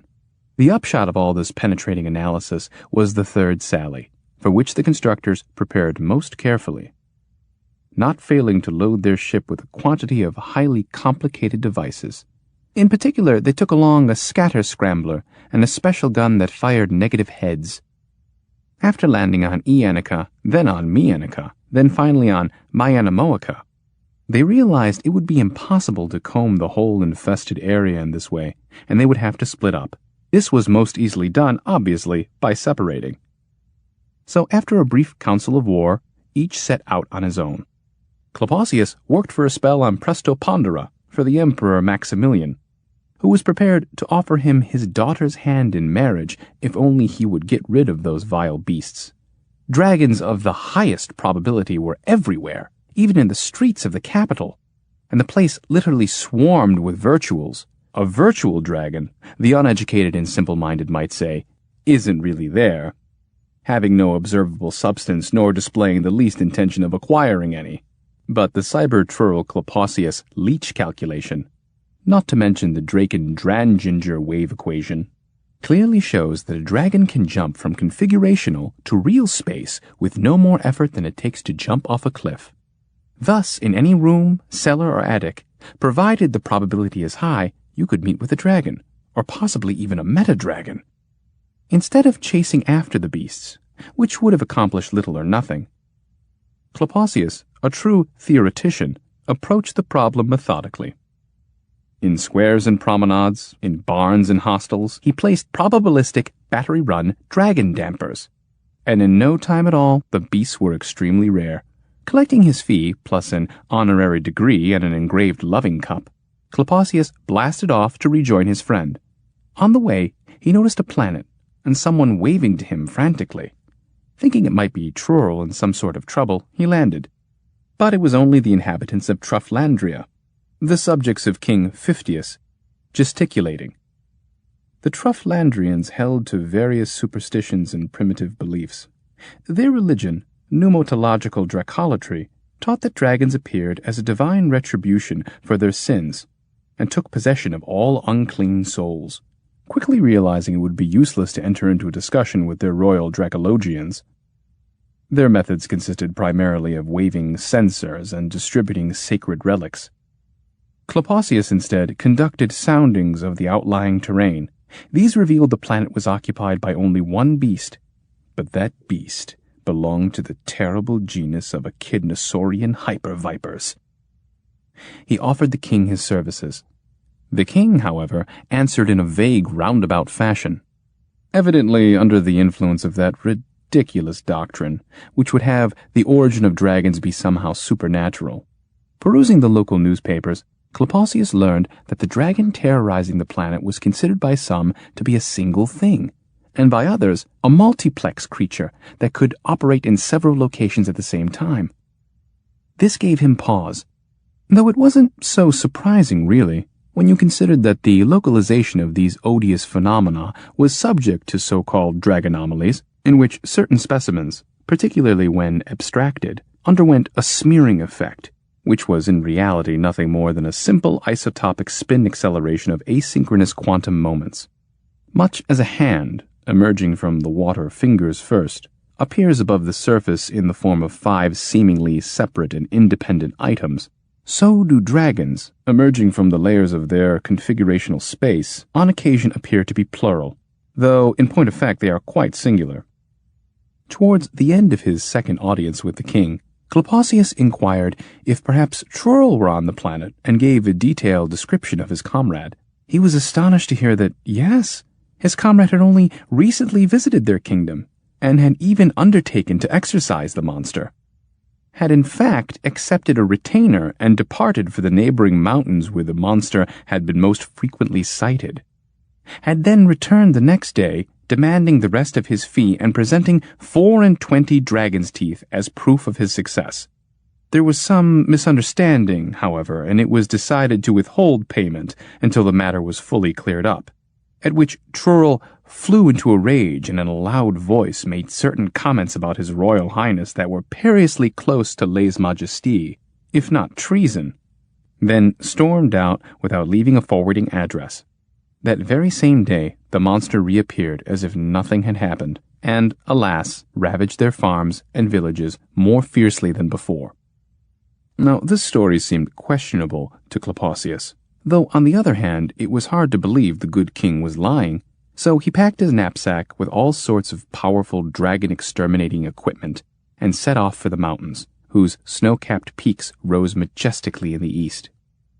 It wasn't long before he saw a dragon prince and got an unmistakable whiff of brimstone. On he went, undaunted, holding his weapon in readiness and keeping a constant eye on the needle of his dragon counter. It stayed at 0 for a spell, then began to give nervous little twitches, until, as if struggling with itself, it slowly crawled toward the number 1. There was no doubt now. The echidnosaur was close at hand, which amazed Klapaucius, for he couldn't understand how his trusty friend and renowned theoretician Trurl could have gotten so fouled up in his calculations as to fail to wipe the dragon out for good.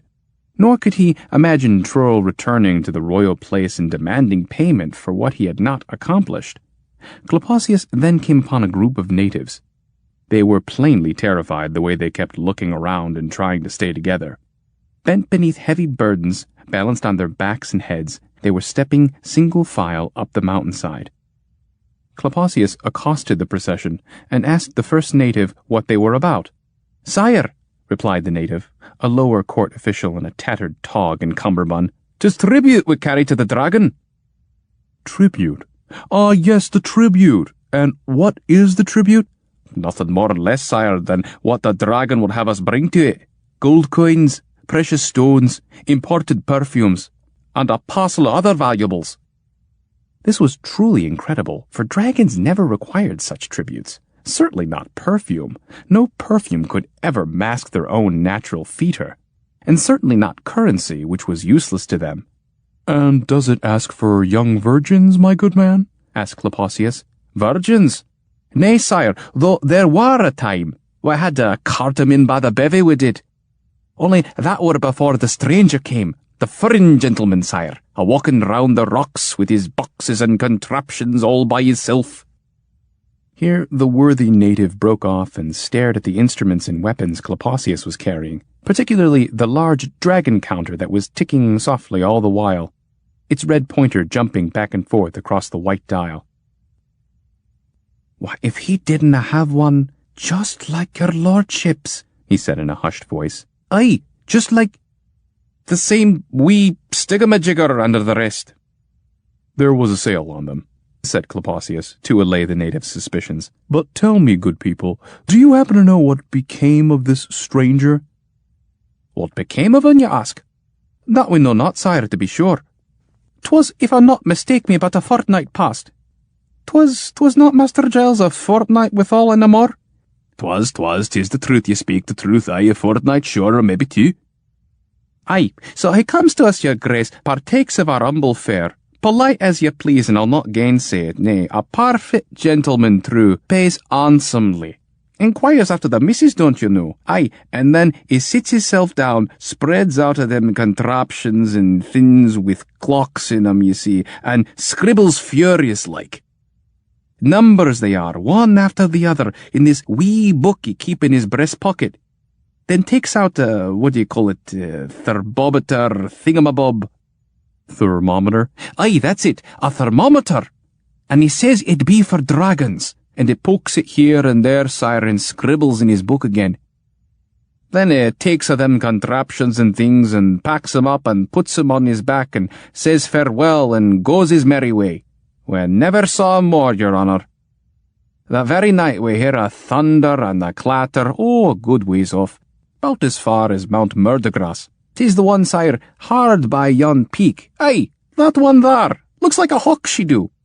They call her 50th peak after our beloved king, and that one there, on the other side, bent over like 'twould spread her arse. That would be Dollymog, which, according to legend—" "Enough of the mountains, worthy native," said Klapaucius. "You were saying there was thunder in the night. What happened then?" "Then, sire, why, nothing to be sure. The hut, she give a jump, and a falls out of bed, to which I'm well accustomed, mind ye, seeing as how the wicked beast allus come a-bumping against the house with her tail and send a feller flying. Like when Master Giles and brother landed in the privy, 'cause the creature got a hankering to scratch itself on the corner of the roof." "To the point, man, get to the point," cried Klapaucius. "There was thunder, you fell down, and then what?" "Then nothing. Like I says before, and thought I made it clear. Nothing. And if there were something, there'd be something. Only there were nothing. Sure, none that be the long and the short of it. Do you agree, Master Giles?" "Aye, sure, 'tis the truth you speak, 'tis." Klapaucius bowed and stepped back, and the whole procession continued up the mountain, the natives straining beneath the dragon's tribute. He supposed they would place it in some cave designated by the beast, but didn't care to ask for details. His head was already spinning from listening to the local official and his master Giles. And anyway, he had heard one of the natives say to another that the dragon had chosen a spot as near us and as near itself as could be found. Klapaucius hurried on, picking his way according to the readings of the dragonometer he kept on a chain around his neck. As for the counter, its pointer had come to rest on exactly 8/10 of a dragon. "What in the devil is it? An indeterminate dragon?" he thought as he marched, stopping to rest every now and then, for the sun beat fiercely, and the air was so hot that everything shimmered. There was no vegetation anywhere. Not a scrap, only baked mud, rocks and boulders as far as the eye could see. An hour passed. The sun hung lower in the heavens, and Klapaucius still walked through fields of gravel and scree, through craggy passes, till he found himself in a place of narrow canyons and ravines full of chill and darkness. The red pointer crept to 9/10, gave a shudder, and froze. Klapaucius put his knapsack on a rock and had just taken off his anti-dragon belt when the indicator began to go wild. So he grabbed his probability extinguisher and looked all around. Situated on a high bluff, he was able to see into the gorge below, where something moved. That must be her, he thought, since echidnosaurs are invariably female. Could that be why it didn't demand young virgins? But no, the natives said it had happened before. Odd. Most odd. But the main thing now, Klapaucius told himself, was to shoot straight and everything would be all right. Just in case, however, he reached for his knapsack again and pulled out a can of dragon repellent and an atomizer. Then he peered over the edge of the rock. At the bottom of the gorge, along the bed of a dried-up stream, walked a grayish-brown dragoness of enormous proportions, though with sunken sides as if it had been starved. All sorts of thoughts ran through Klapaucius's head. Annihilate the thing by reversing the sign of its pentapadragonal coefficient from positive to negative, thereby raising the statistical probability of its non-existence over that of its existence? Ah, but how very risky that was, when the least deviation could prove disastrous. More than one poor soul seeking to produce the lack of a dragon had instead ended up with the back of the dragon, resulting in a beast with two backs, and nearly died of embarrassment. Besides, total deprobabilization would rule out the possibility of studying the echidnosaur's behavior. Klapaucius wavered. He could see a splendid dragon skin tacked on the wall of his den right above the fireplace, but this wasn't the time to indulge in daydreams, though a dracozoologist would certainly be delighted to receive an animal with such unusual tastes. Finally, as Klapaucius got into position, it occurred to him what a nice little article might be written up on the strength of a well-preserved specimen. So he put down the extinguisher, lifted the gun that fired negative heads, took careful aim, and pulled the trigger. The roar was deafening. A cloud of white smoke engulfed Klapaucius, and he lost sight of the beast for a moment. Then the smoke cleared. There are a great many old wives' tales about dragons. It is said, for example, that dragons can sometimes have 7 heads. This is sheer nonsense. A dragon can have only 1 head, for the simple reason that having 2 heads leads to disagreements and violent quarrels. The polyhydroids, as the scholars called them, died out as a result of internal feuds. Stubborn and headstrong by nature, dragons cannot tolerate opposition. Therefore, 2 heads in one body will always bring about a swift death. Each head, purely to spite the other, refuses to eat, then maliciously holds its breath, with the usual consequences. It was this phenomenon which Euphorius Cloy exploited when he invented the anti-capita cannon. A small auxiliary electron head is discharged into the dragon's body. This immediately gives rise to unreconcilable differences of opinion, and the dragon is immobilized by the ensuing deadlock. Often it will stand there, stiff as a board, for a day, a week, even a month. Sometimes a year goes by before the beast will collapse, exhausted. Then you can do with it what you will. But the dragon Klapaucius shot reacted strangely, to say the least. True, it did rear up on its hind paws with a howl that started a landslide or two, and it did thrash the rocks with its tail until the sparks flew all over the canyon. But then it scratched its ear, cleared its throat, and coolly continued on its way, though trotting at a slightly quicker pace. Unable to believe his eyes, Klapaucius ran along the ridge to head the creature off at the mouth of the dried-up stream. It was no longer an article, or even 2 articles, in the Dracological Journal he could see his name on now, but a whole monograph, elegantly bound, with a likeness of the dragon and the author on the cover. At the first bend, he crouched behind a boulder, pulled out his improbability automatic, took aim, and actuated the possibiliballistic destabilizers. The gun stock trembled in his hands. The red-hot barrel steamed. The dragon was surrounded with a halo like a moon predicting bad weather, but didn't disappear. Once again, Klapaucius unleashed the utmost improbability at the beast. The intensity of non-verosimilarity was so great that a moth that happened to be flying by began to tap out the second Jungle Book in Morse code with its little wings.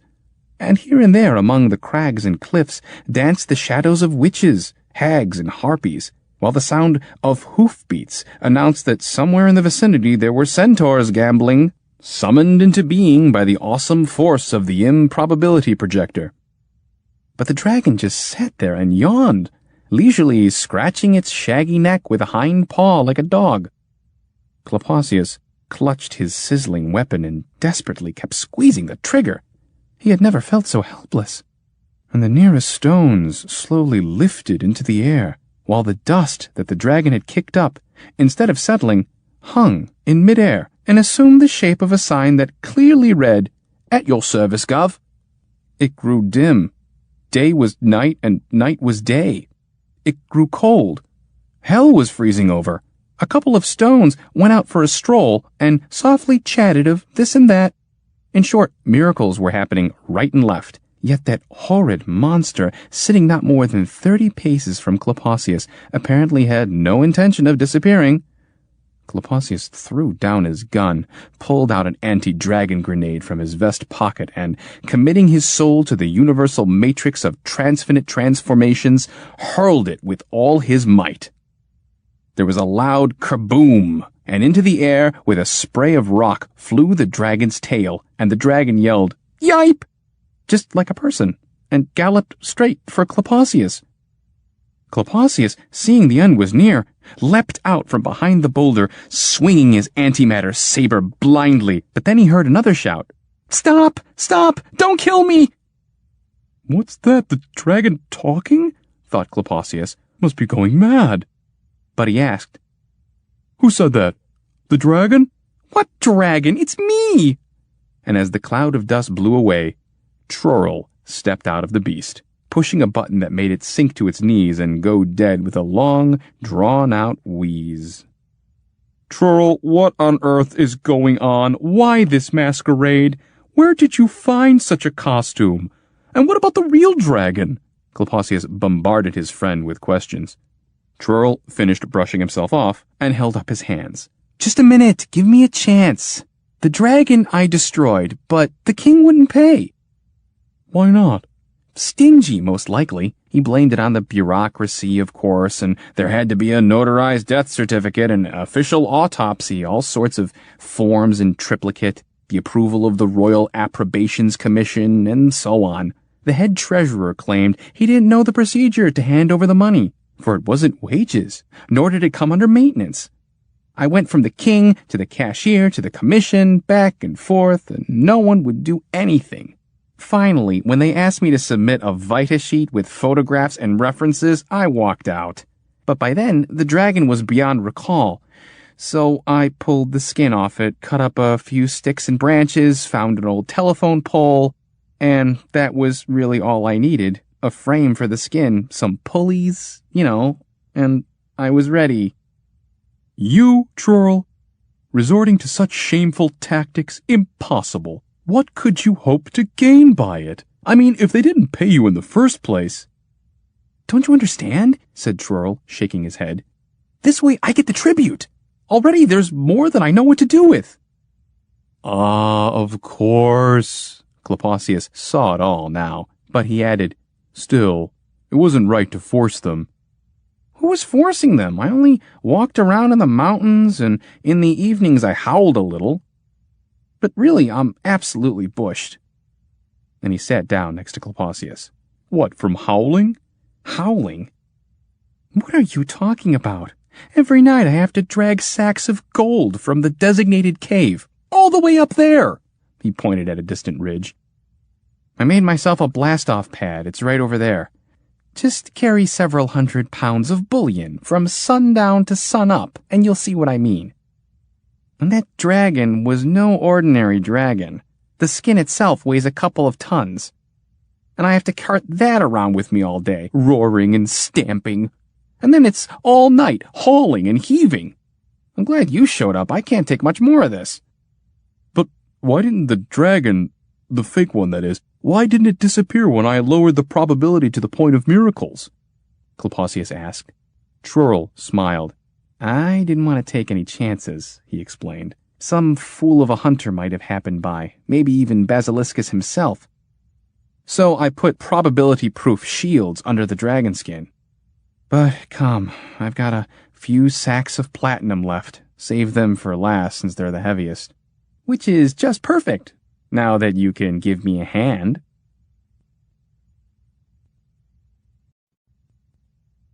The Fourth Sally.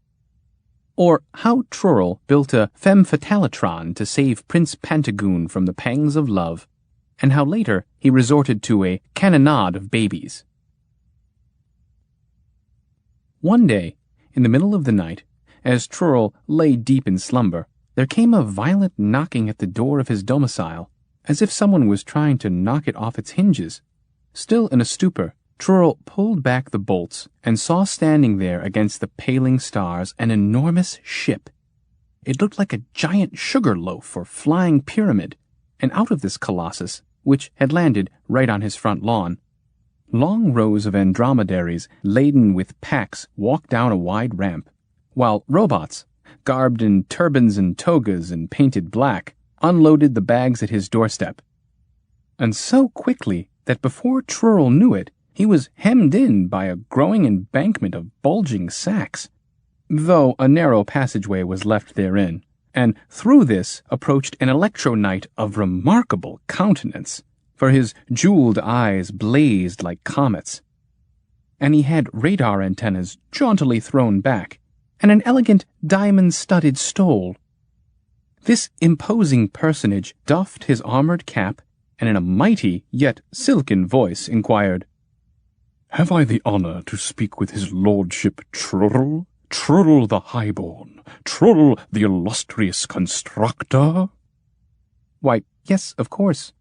Won't you come in? I wasn't expecting— That is, I was asleep," said Trurl, terribly flustered, pulling on a bathrobe, for a nightshirt was all he was wearing, and that wasn't the cleanest.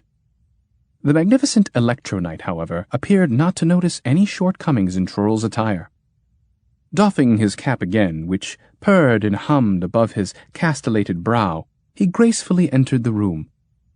Trurl excused himself for a moment, perfunctorily performed his morning ablutions, then hurried back downstairs. By now it was growing light outside, and the first rays of the sun gleamed on the turbans of the robots, who sang the old sad and soulful song of bondage, Tote Dat Jack, as they formed in triple rows around both house and pyramidal ship. Trurl took a seat opposite his guest, who blinked his shining eyes and finally spoke as follows. "The planet from which I come to you, Sir Constructor, is at present deep in the Dark Ages. But your Excellency must forgive our untimely arrival, which did so incommoditate him. On board, we had no way of knowing, you see, that at this particular locus of this worthy sphere, which your abode is pleased to occupy, night still reigned supreme and stayed the break of day."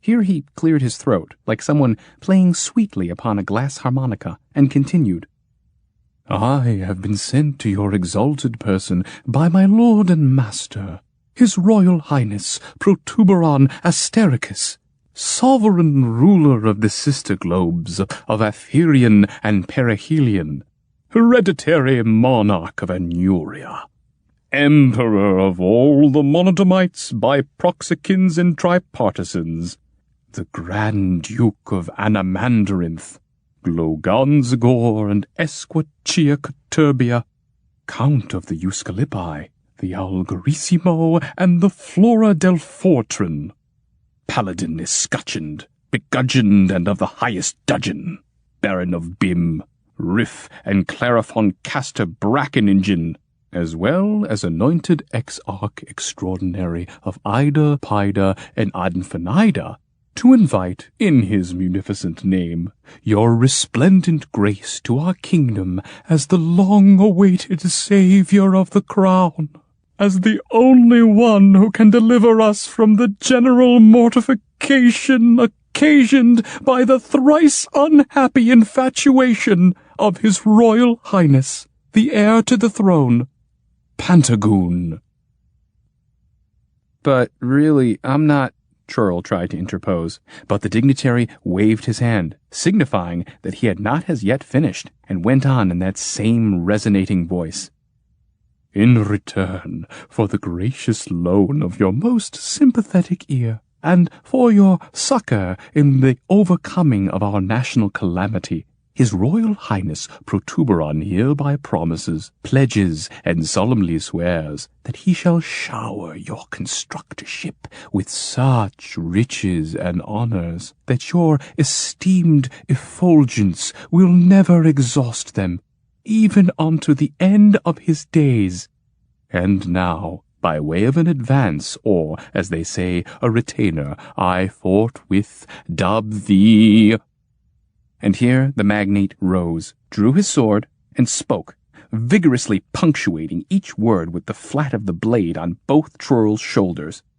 "Earl of Oates, Groats, and Finoclia, Margrave Emeritus of Trundle and Sklar, 8-barreled bearer of the great Guamelonian hawk, not to mention Thane of Bondakalonda and Sigith, Governor-General of Muxus and Puxus, as well as titular Viscount of the Order of the Unwinched Waifs, Almoner in Perpetuum of the realms of Ienica, Mienica, and Maianamoica, with all the attendant rights and privileges accruing thereto, including a 21-gun salute upon rising in the morning and retiring at night, an after-dinner fanfare, and the extinguished exponential cross, duly certified and carved in ebony, slate, and marzipan, and, as proof of his royal favour, my lord and liege sends to you these few trifles, which I have taken the liberty to place about your dwelling."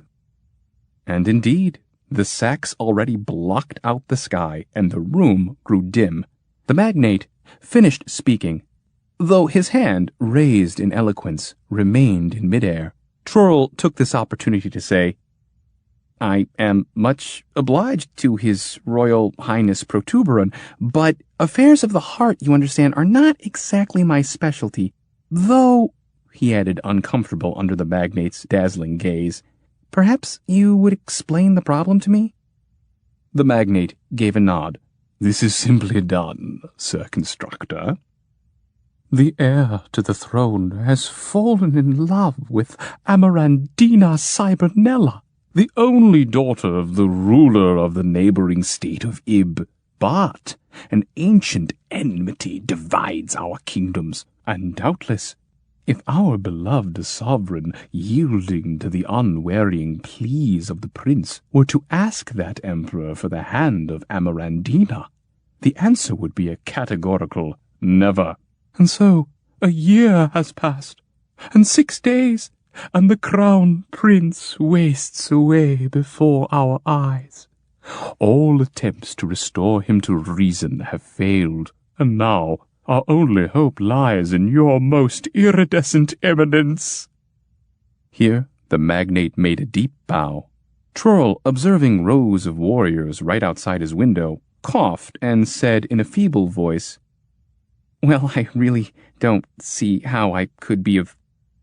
Though, of course, if the king wishes it, in that case—" "Wonderful!" cried the magnate, and clapped his hands with a mighty clang. Immediately, 12 cuirassiers, black as night, rushed in with clattering armor and bore Trurl off to the ship, which fired its engines 21 times, pulled anchor, and, banners waving, lifted up into the open sky. During the flight, the magnate, who was Grand Seneschal and artifactotum to the king, filled Trurl in on the details of the prince's ill-starred enamorization. Directly upon their arrival, after the welcoming ceremonies and ticker-tape parade through the streets of the capital, the constructor got down to work. He set up his equipment in the magnificent royal gardens, and in 3 weeks had converted the Temple of Contemplation there into a strange edifice full of metal, cables, and glowing screens. This was, he told the king, a femme fatalitron, an erotifying device, stochastic, elastic, and orgiastic, and with plenty of feedback. Whoever was placed inside the apparatus instantaneously experienced all the charms, lures, wiles, winks, and witchery of all the fairer sex in the universe at once. The femme fatalitron operated on a power of 40 megamores, with a maximum attainable efficiency, given a constant concupiscence coefficient, of 96%, while the system's libidinous lubricity, measured of course in kilocupids, produced up to 6 units for every remote control caress. This marvelous mechanism, moreover, was equipped with reversible ardor dampeners, omnidirectional consummation amplifiers, absorption filters, Paphian peripherals, and first-sight flip-flop circuits. Since Trurl held here to the position of Dr. Jensicus, creator of the famous ocular-oscular field theory. There were also all sorts of auxiliary components, like a high-frequency titilizer, an alternating tantilator, plus an entire set of lecherons and debaucheries. On the outside, in a special glass case, were enormous dials, on which one could carefully follow the course of the whole decaptivation process. Statistical analysis revealed that the femme fatalitron gave positive, permanent results in 98 cases of unrequited amatorial superfication out of 100. The chances of saving the Crown Prince, therefore, were excellent. It took 40 venerable peers of the kingdom 4 hours and more to push and pull their prince through the gardens to the Temple of Contemplation. For, though fully determined, they had to show proper respect for his royal person. And the prince, having no desire whatever of becoming decaptivated, kicked and butted his faithful courtiers with great vigor. When finally His Majesty was shoved, with the application of numerous feather pillows, into the machine and the trap-door shut after him, Trurl, full of misgivings, threw the switch, and the computer began its countdown in a dreary monotone. 5, 4, 3, 2, 1, 0. Start. The synchro-errata rotors, bumping and grinding, set up powerful counter-seduction currents to displace the prince's so tragically misplaced affections. After an hour of this, Trurl looked at the dials. Their needles trembled under the terrible load of lascivicity, but, alas, failed to show any significant improvement. He began to have serious doubts about the success of the treatment, but it was too late to do anything now, other than fold his hands and wait patiently. He only checked to make sure that the autolips were landing in the right place and at the proper angle, that the aphrodisial philanderoids and satyriacal pandarines weren't going too far. For he didn't want the patient to undergo a total dotal transferal and end up idolizing the machine instead of Amarandina, but only to fall thoroughly out of love. At last the trapdoor was opened in solemn silence. Out of the dim interior, wreathed with a cloud of the sweetest perfume, stumbled the pale prince through crushed rose petals, and fell in a swoon, stunned by that awesome access of passion. His faithful servants rushed up and, as they lifted his limp limbs, heard him utter in a hoarse whisper one solitary word. Amarandina. Trurl cursed under his breath, for all of it had been in vain, and the prince's mad love had proven stronger than all the megamores and kilocuddles the femme fatalitron could bring to bear. The rapturometer, when pressed against the brow of the stupefied prince, registered 107. Then the glass shattered and the mercury poured out, still quivering, as if it too had come under the influence of those raging emotions. The first attempt, then, was a complete failure. Trurl returned to his quarters in the foulest mood, and anyone eavesdropping would have heard how he paced from wall to wall seeking a solution. Meanwhile, there was an awful racket back in the gardens. Some stonemasons, ordered to fix the wall of a small arboretum, had, out of curiosity, crawled into the femme fatalitron and accidentally turned it on. It became necessary to summon the fire department, for they jumped out so inflamed they had started to smoke. Next, Trurl tried a retroperigenous orogenitor with heavy-duty volupticals. But that, too, to make a long story short, was a flop. The prince was not a whit less smitten with Amarandina's charms. In fact, he was more smitten than ever. Once again, Trurl paced the floor of his room, back and forth for many miles, and sat up half the night reading professional manuals till he hurled them against the wall. That morning, he went to the Grand Seneschal and requested an audience with the king. Admitted to the presence of His Majesty, Trurl spoke in this fashion. Your Royal Highness and gracious sovereign, the disenamorment methods which I employed upon your son are the most powerful possible. He simply will not be disenamored, not alive. Your Majesty must know the truth. The king was silent, crushed by this news. But Trurl went on. Of course, I could deceive him, synthesizing an Amarandina according to the parameters I have at hand. But sooner or later the prince would find out when news of true Amarandina reached his ears. No, I see no other way. The prince must marry the emperor's daughter. Bah, but that is the whole problem, O foreigner. The emperor will never agree to such a marriage. And if he were conquered? If he had to sue for peace, beg for mercy? Well, then, certainly. But would you have me plunge 2 large kingdoms into a bloody war, which is a risky proposition at best, solely in order to win the hand of the emperor's daughter for my son? No, that is quite out of the question. Precisely the answer I expected of your Royal Highness, said Trurl calmly. However, there are wars and there are wars. The kind I have in mind would be absolutely bloodless, for we would not attack the emperor's realm with arms. In fact, we would not take the life of a single citizen, but just the opposite. What are you saying? What do you mean? Exclaimed the king. And as Trurl whispered his secret plan into the royal ear, the monarch's careworn face gradually brightened, and he cried, Go, then, and do this thing, good foreigner, and may the gods be with thee. The very next day, the royal forges and workshops undertook the construction, according to Trurl's specifications, of a great number of tremendous cannons, though for what purpose intended it was not clear. These were placed around the planet and disguised as defense installations, so that no one would guess a thing.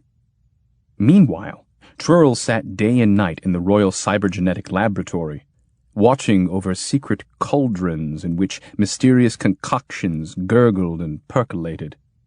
A spy on the premises would have discovered nothing, except that now and then behind the double-locked doors there was an odd puling sound, and technicians and assistants ran frantically back and forth with piles of diapers. The bombardment began a week later at midnight. The cannons, primed by veteran cannoneers, were aimed, muzzles raised, straight at the white star of the Emperor's empire. And they fired, not death-dealing, but life-giving missiles.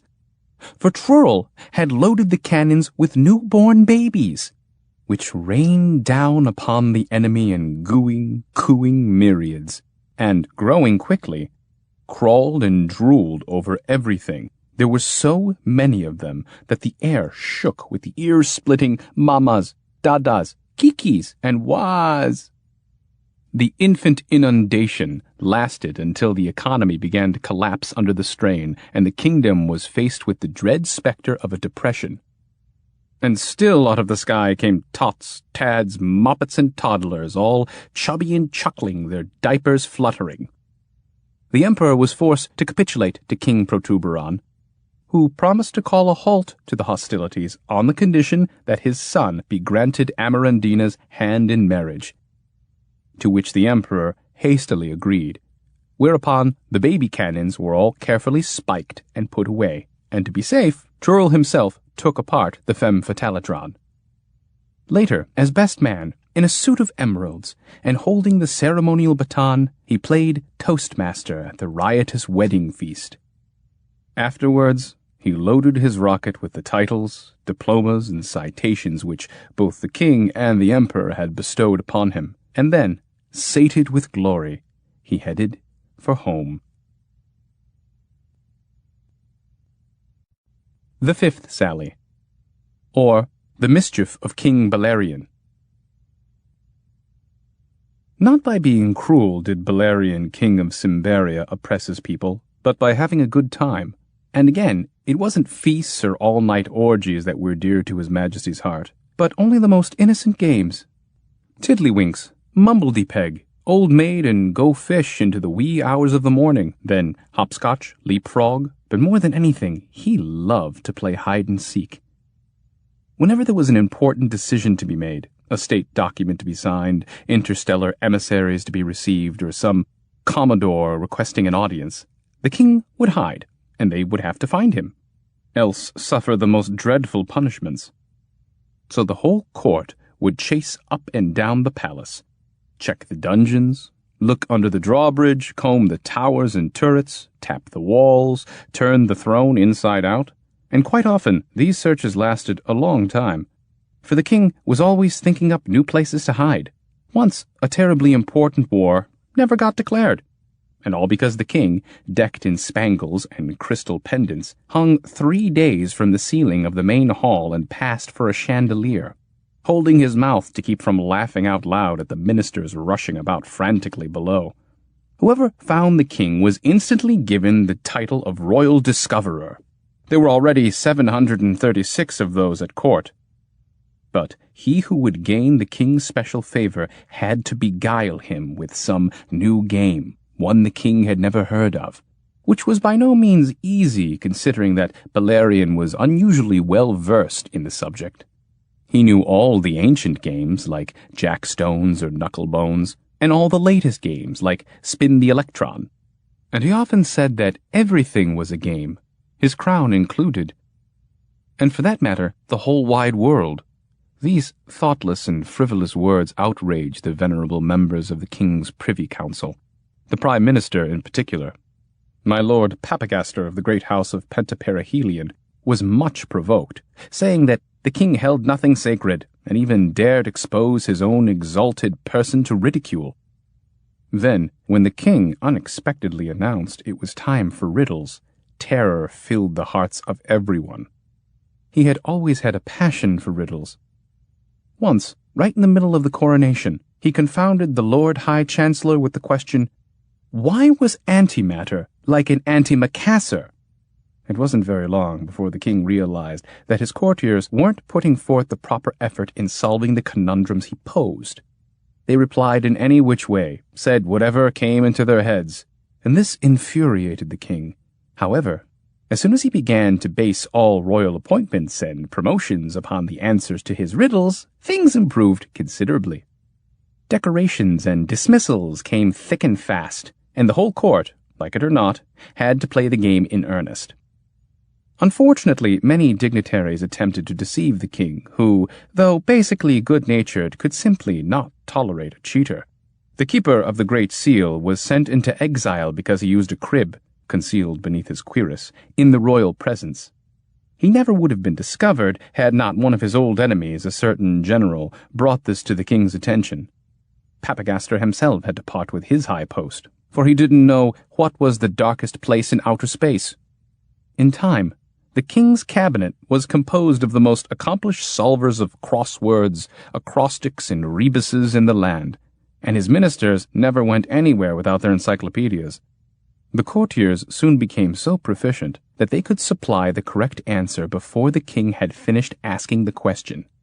Though this was hardly surprising when you considered that they were all avid subscribers to the official register, which, instead of tedious lists of acts and administrative decisions, contained nothing but puzzles, puns, and parlor games. As the years went by, however, the king liked less and less to have to think, and gradually returned to his first and greatest love, hide-and-seek. One day, in a particularly playful mood, he offered a most handsome prize to the one who could find for him the best hiding place in all the world. The prize was to be nothing less than the royal diadem of the Cyberiad dynasty, a cluster of truly priceless jewels. No one had laid eyes on this wonder for many centuries, for it lay locked and coffered in the royal vault. Now it so happened that Trurl and Klapaucius chanced upon Cyberia in the course of one of their travels. News of the king's proclamation, having quickly spread throughout the realm, reached our constructors too. They learned of it from the local villagers at the inn where they were spending the night. The next day, they repaired to the palace to announce that they knew a hiding place unequaled by any other. Unfortunately, so many others had come to claim the prize that it was next to impossible to get by the crowd at the gate. Trurl and Klapaucius therefore returned to their lodgings and resolved to try their luck the following day, though they didn't leave it to luck alone. This time the prudent constructors came prepared. To every guard who barred the way, and then to every court official who challenged them, Trurl quietly slipped a few coins, and whenever that didn't work, a few more, and in less than 5 minutes they were standing before the throne of His Royal Highness.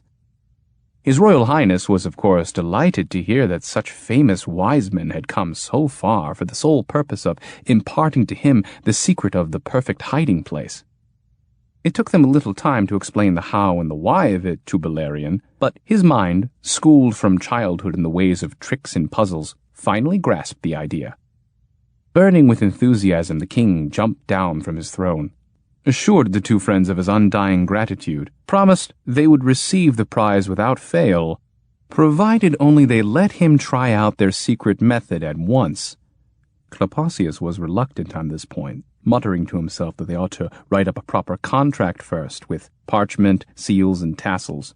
But the king was so insistent and pleaded with such vehemence, swearing great oaths the prize was as good as theirs, that the constructors had to give in. Trurl opened a small box he had brought with him, took out the necessary device, and showed it to the king. This invention actually had nothing to do with hide-and-seek, but could be applied to that game wonderfully well. It was a portable bilateral personality transformer, with retro-reversible feedback, of course. Using it, any two individuals could quickly and easily exchange minds. The device, fitted onto one's head, resembled a pair of horns. When these came into contact with the forehead of the one with whom one wished to effect the change and were lightly pressed, the device was activated and instantaneously set up two opposing series of antipodal impulses. Through one horn, one's own psyche flowed into the other, and through the other into one's own. Hence, the total de-energizing of the one memory and the simultaneous energizing of the other in its place, and contrawise. Trurl had set the apparatus on his head for purposes of demonstration, and was explaining the procedures to the king, bringing the royal forehead into proximity with the horns, when the king impulsively butted against them, which triggered the mechanism and immediately brought about a personality transfer. It all happened so quickly that Trurl, who had never really tested the device on himself, didn't notice. Nor did Klapaucius, standing to one side. It did strike him rather odd that Trurl suddenly stopped in the middle of a sentence, and Beleriand instantly took up where Trurl had left off, using such words as, "The potentials involved with nonlinear conversion of submnemonic quanta," and "the adiabatic flux differential of the id." The king went on in his squeaky voice for almost a minute before Klapaucius realized there was something wrong. Beleriand, finding himself inside the body of Trurl, was no longer listening to the lecture, but wiggled his fingers and toes, as if making himself more comfortable in this novel shape, which he inspected with great curiosity. Meanwhile, Trurl, in a long purple robe, was waving his arms and explaining the reversed entropy of mutually transposed systems, until he grew aware that something was in the way, looked down at his hand, and was dumbfounded to find himself holding a scepter. He was about to speak, but the king burst out laughing and took to his heels. Trurl started after him, but tripped over the royal robe and fell flat on his face.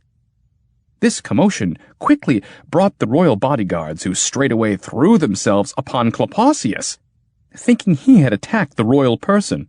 By the time Trurl managed to get his royal personage off the floor and convince the guards it stood in no danger, Beleriand was far away, rollicking somewhere in Trurl's body. Trurl attempted to give chase, but the courtiers wouldn't permit it. And when he protested he wasn't the king at all, but there had been a personality transfer, they concluded that excessive puzzle-solving had finally unhinged the royal reason, and politely but firmly locked him in the royal bedchamber, then sent for the royal physicians while he roared and pounded on the door. Klapaucius, meanwhile, thrown out of the palace on his ear, headed back to the inn, thinking, not without alarm, of the complications that might arise from what had just taken place. "Undoubtedly," he thought, "had I been in Trurl's shoes, my great presence of mind would have saved the day."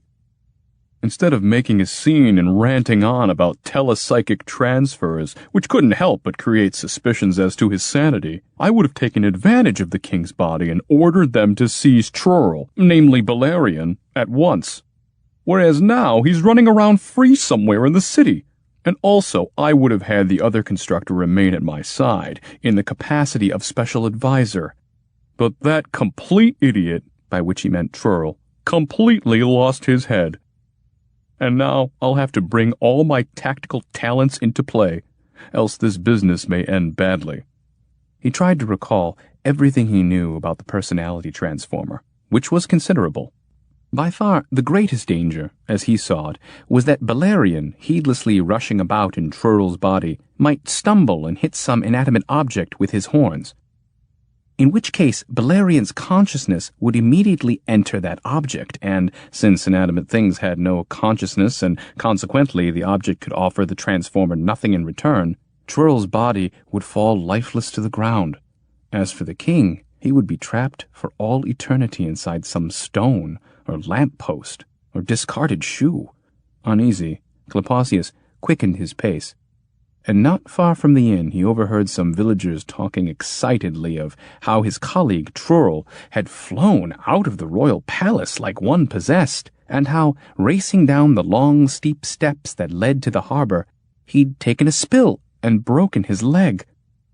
How this drove him into a most amazing frenzy. How, lying there, he bellowed that he was King Balerion himself, called for the royal physicians, a stretcher with feather pillows, sweet essences and balm. And how, when the people laughed at his madness, he crawled along the pavement, cursing terribly and rending his garments, until one passerby took pity on him and bent over to help. How then the fallen constructor tore the hat off his head, revealing, and there were witnesses to swear to this, devil's horns. How with those horns he rammed the good Samaritan in the head, then fell senseless, strangely stiff and groaning feebly, while the good Samaritan suddenly changed, as if an evil spirit had taken hold of him, and dancing, skipping, shoving aside everyone who stood in his way, galloped down the steps to the harbor. Klapaucius grew faint when he heard all of this, for he understood that Balerion, having damaged Trurl's body, and after using it for so short a time, had cunningly switched to the body of some stranger. Now it's started, he thought with horror, and how will I ever find Balerion hidden in a body I don't even know? Where do I begin to look? He tried to learn from the villagers who this passerby was, who had so nobly approached the injured pseudo-Trurl, and also what had become of the horns. Of the Good Samaritan they knew only that his dress was foreign, though unmistakably naval, which suggested he'd stepped off a vessel from distant skies. Concerning the horns, nothing. But then a certain mendicant whose legs had rusted through, a widower, he had no one to keep them taped and tarred, and who was therefore obliged to go around on wheels attached to his hips, which indeed gave him a better vantage point on what transpired at ground level, told Klapaucius that the worthy mariner had snatched the horns from the prone constructor's head with such speed that no one but himself had seen it. So apparently Balerion was again in possession of the transformer and could continue his hair-raising business of jumping from body to body. The news that he now occupied the person of a sailor was especially disturbing. Of all things, a sailor, thought Klapaucius. When shore leave is up and he doesn't appear on board, and how can he, not knowing which ship is his, the captain is bound to notify the authorities. They'll arrest the deserter, of course, and our Highness will find himself in a dungeon. And if at any time he beats his head against the dungeon wall in despair, with the horns on, then may heaven help us all. There was little chance, if any, of locating the sailor who was Balerion, but Klapaucius hastened to the harbor. Luck was with him, for he saw a sizable crowd gathered up ahead. Certain he was on the right track, he mingled with the crowd, and soon learned, from what was said here and there, that his worst fears were being realized. Only minutes earlier, a certain respectable skipper, the owner of an entire fleet of merchant ships, had recognized a crewman of his, a person of sterling character, yet now this worthy individual was hurling insults at all who went by. And to those who cautioned him to be on his way lest the police come, he shouted he could become whoever he wanted. And that included the whole police force. Scandalized by such behavior, the skipper remonstrated with his crewman, who replied by striking him with a large stick. Then a police squad, patrolling the harbor as a place of frequent altercations and disorders, arrived on the scene. And as it so happened, the commissioner himself was in charge. The commissioner, seeing that the unruly sailor refused to listen to reason, ordered him thrown in jail. But while they were making the arrest, the sailor suddenly hurled himself at the commissioner like one possessed, and butted him with what seemed to resemble horns. Directly after that, he began to howl that he was a policeman, and not just any policeman, but chief commander of the harbor patrol, while the commissioner, instead of being angered by this insolent raving, laughed as if it were a tremendous joke, but then ordered his subordinates to escort the troublemaker to prison without further delay, nor to be sparing with the clubs and fists in the process. Thus, in less than an hour, Beleriand had managed to change his corporeal quarters 3 times, presently occupying the body of a police commissioner who, though Lord knew he was innocent, had to sit and stew in some dark, dank cell. Klapaucius sighed and went directly to the police station. It was situated on the coast, a heavy stone edifice. No one barred the way, so he went inside and walked through a few empty rooms until he found himself standing in front of a veritable giant, several sizes too large for his uniform and armed to the teeth. This hulk of an individual glowered at Klapaucius and stepped forward, as if to throw him out bodily, but suddenly gave a wink, though Klapaucius certainly had never met him before, and burst out laughing. The voice was gruff, a policeman's voice beyond a shadow of a doubt, yet the laugh, and particularly that wink, brought to mind Beleriand, and indeed, it was Beleriand on the other side of that desk, though obviously not in his own person. "I knew you right off," said Beleriand the policeman. "You were at the palace. You're the friend of the one who had the apparatus. Well, what do you think? Isn't this a fabulous hiding place? They'll never find me, not in 1,000,000 years. And it's so much fun being a big, strong policeman. Watch." And he brought his huge policeman's fist down on the desk with such force that it split in half, though there was a cracking in the hand as well. Beleriand winced and said, "Ow, I snapped something. But that's okay. If need be, I can always change. Into you, for example." Klapaucius backed off in the direction of the door, but the policeman blocked the way with his colossal frame and went on. "Not that I have anything against you personally, you understand, but you know too much, old boy. So I really think it's best if we put you in the clink. Yes, into the clink with you." And he gave a nasty laugh. "That way, when I leave the force, no one, not even you, will have the foggiest notion where, or rather who I am. Ha ha!" "But, Your Majesty," Klapaucius protested, "you don't know all the dangers of the device. Suppose you entered the body of someone with a fatal illness or a hunted criminal." "No problem," said the king. "All I have to do is remember one thing. After every switch, grab the horns." And he pointed to the broken desk where the device lay in an open drawer. "As long as each time," he said, "I pull it off the head of the person I just was and hold on to it, nothing can harm me." Klapaucius did his best to persuade the king to abandon the idea of future personality transfers, but it was quite hopeless. The king only laughed and made jokes, then finally said, clearly enjoying himself, "I won't go back to the palace. You can forget about that. Anyway, I'll tell you. I see before me a great voyage, traveling among my loyal subjects from body to body, which, after all, is very much in keeping with my democratic principles. And then for dessert, so to speak, the body of some fair maiden.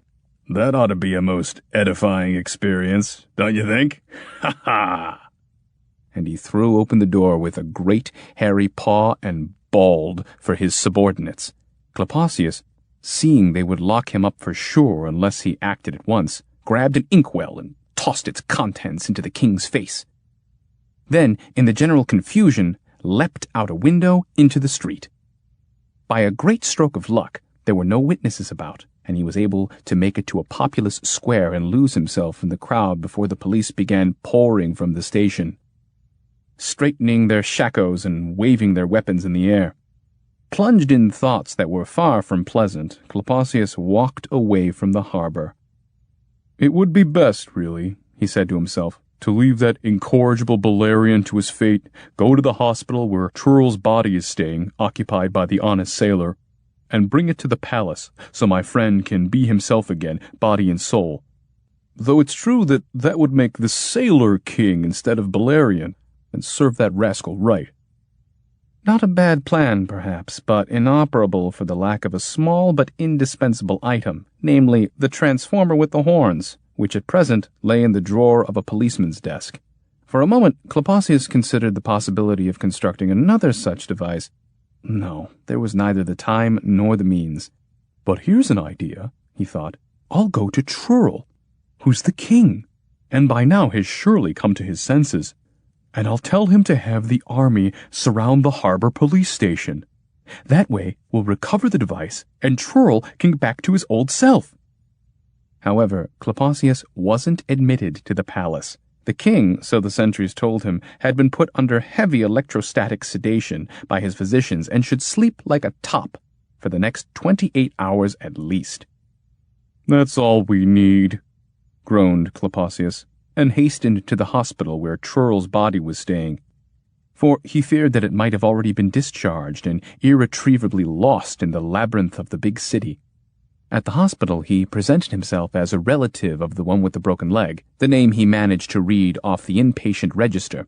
He learned that the injury wasn't serious, a bad sprain and not a fracture, though the patient would have to remain in traction for several days. Klapaucius, of course, had no intention of visiting the patient. It would only come out that they weren't even acquainted. Reassured, at least, that Trurl's body wouldn't run off on him unexpectedly, he left the hospital and took to wandering the streets, deep in thought. Somehow he found himself back in the vicinity of the harbor and noticed the place was swarming with police. They were stopping everyone, carefully comparing face after face with the description each officer carried with him in a notebook. Klapaucius immediately guessed that this was the doing of Beleriand, who at all costs wanted him under lock and key. Just then a patrol approached, and 2 guards rounded the corner in the opposite direction, cutting off his retreat.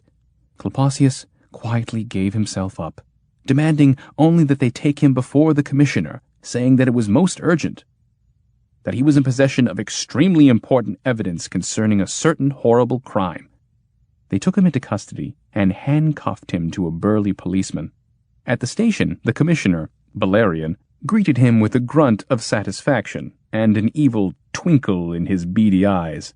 But Klapaucius was already exclaiming, in a voice not his own, "Great one! Hi, police, sir! They take me!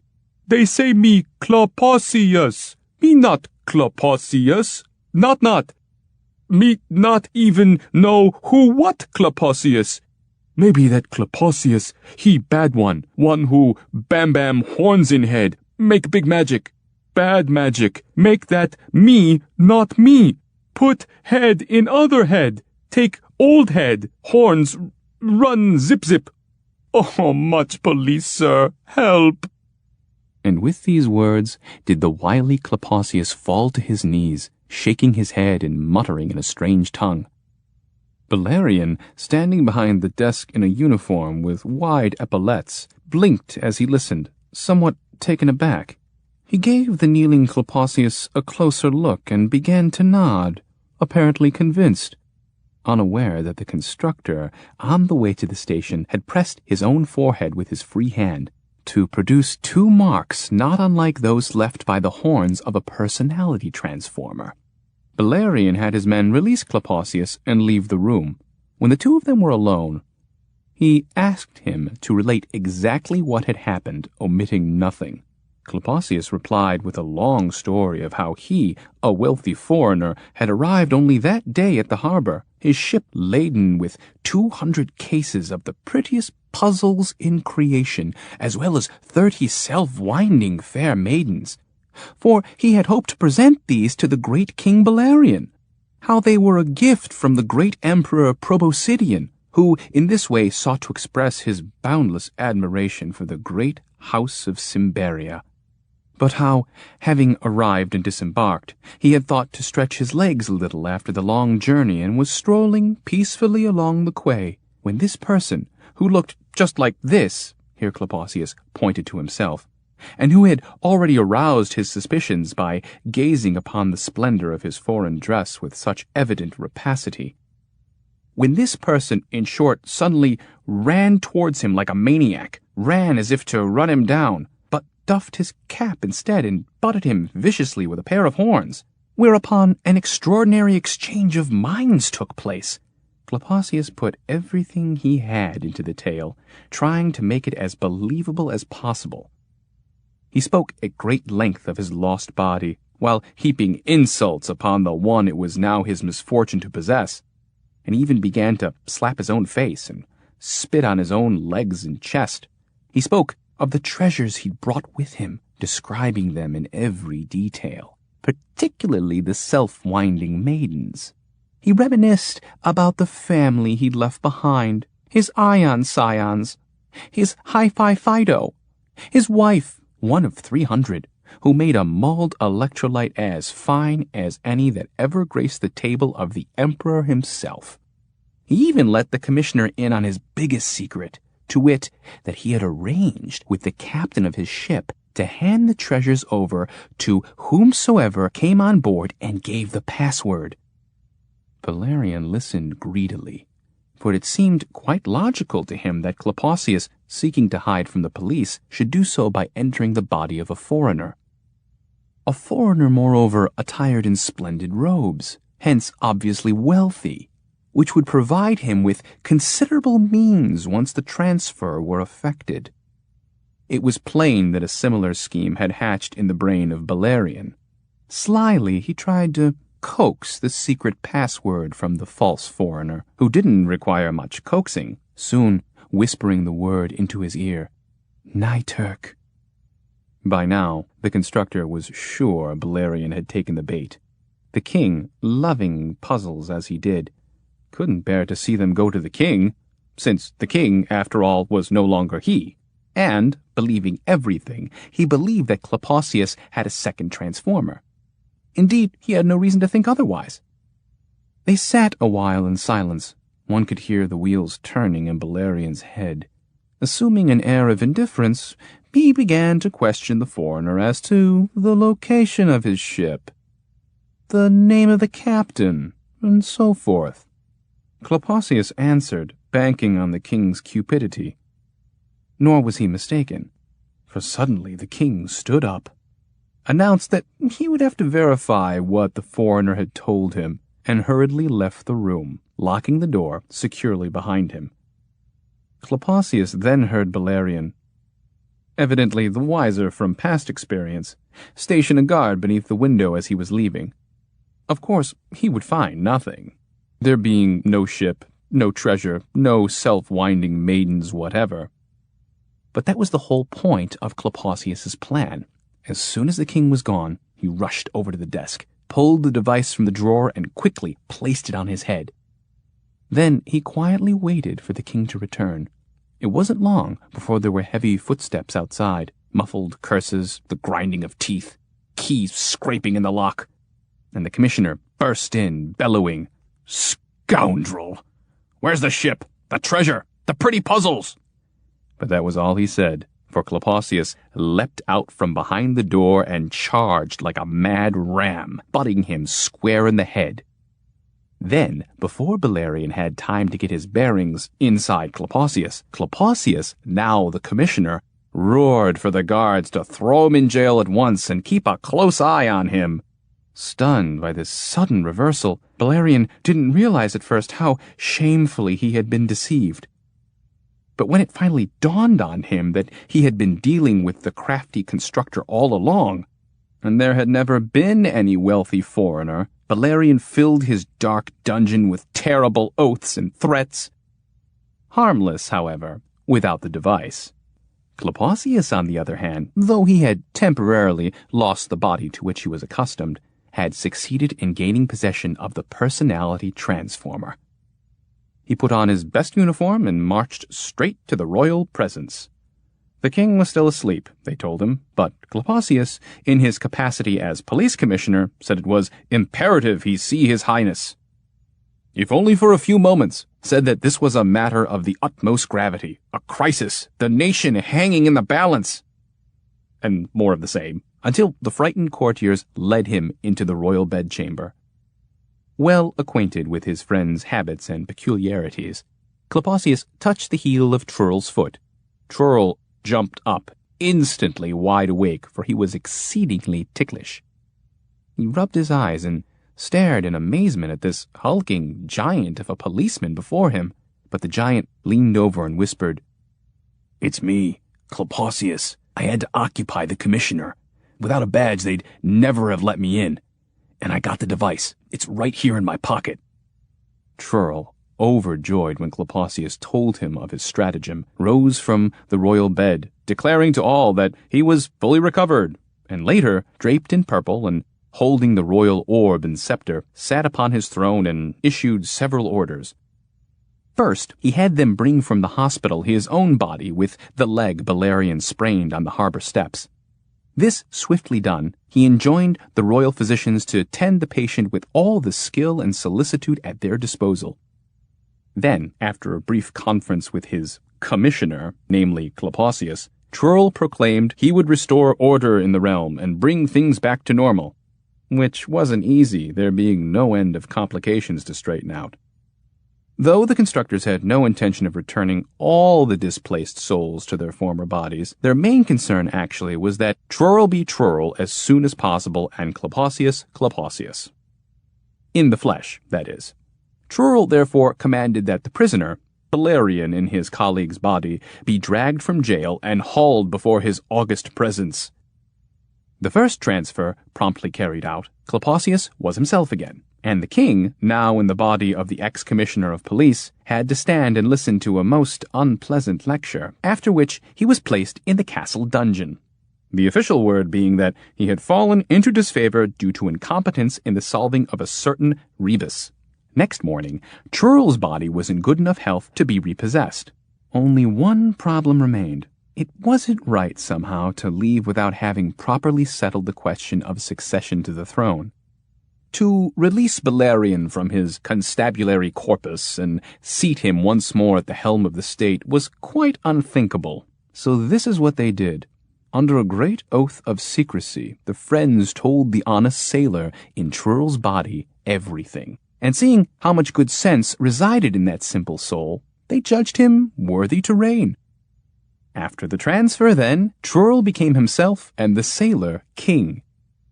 Before this, however, Klapaucius ordered a large cuckoo clock brought to the palace, one he had seen in a nearby shop when roaming the city streets, and the mind of King Beleriand was conveyed to the cuckoo's works, while it, in turn, occupied the person of the policeman. Thus was justice done, for the king was obliged to work diligently day and night thereafter, announcing the hours with a dutiful cuckoo, cuckoo, to which he was compelled at the appropriate moments by the sharp little teeth of the clock's gears, and with which he would expiate, hanging on the wall of the main hall for the remainder of his days, his thoughtless games, not to mention having endangered the life and limb of two famous constructors by so frequently changing his mind.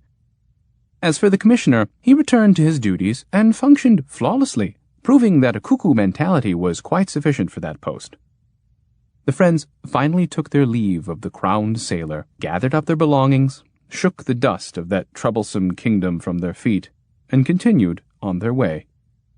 One might only add that Trurl's final action in the king's body had been to visit the royal vault and take possession of the royal diadem of the Cyberiad dynasty, which prize he had fairly earned, having discovered the very best hiding place in all the world.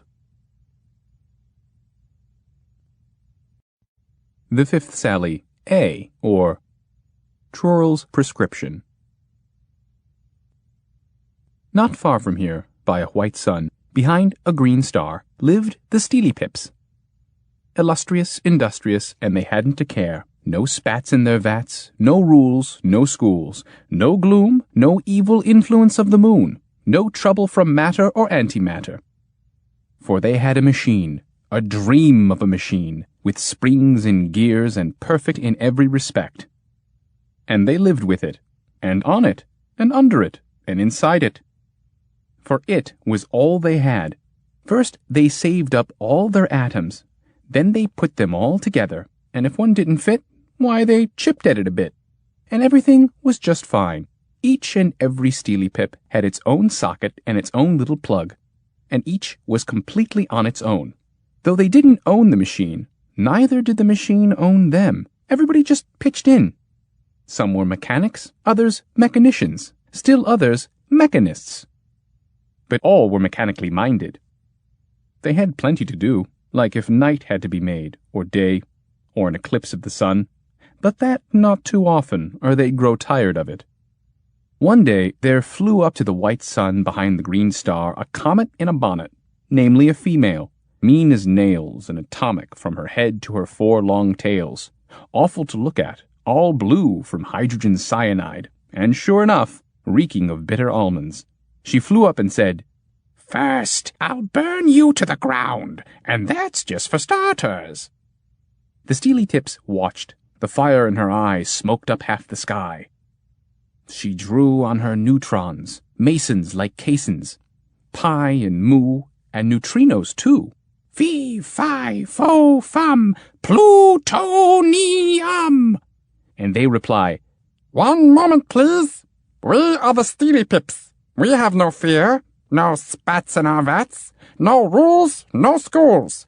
No gloom, no evil influence of the moon, for we have a machine, a dream of a machine, with springs and gears and perfect in every respect. So go away, Lady Comet, or you'll be sorry." But she already filled up the sky, burning, scorching, roaring, hissing, until their moon shriveled up, singed from horn to horn, and even if it had been a little cracked, old and on the small side to begin with, still, that was a shame. So, wasting no more words, they took their strongest fields, tied them around each horn with a good knot, then threw the switch. Try that on for size, you old witch. It thundered, it quaked, it groaned. The sky cleared up in a flash, and all that remained of the comet was a bit of ash, and peace reigned once more. After an undetermined amount of time, something appears. What it is, nobody knows, except that it's hideous, and no matter from which angle you look at it, it's even more hideous. Whatever it is flies up, lands on the highest peak, so heavy you can't imagine. Makes itself comfortable and doesn't budge, but it's an awful nuisance all the same. So, those who are in the proximity say, "Excuse us, but we are the Steely Pips.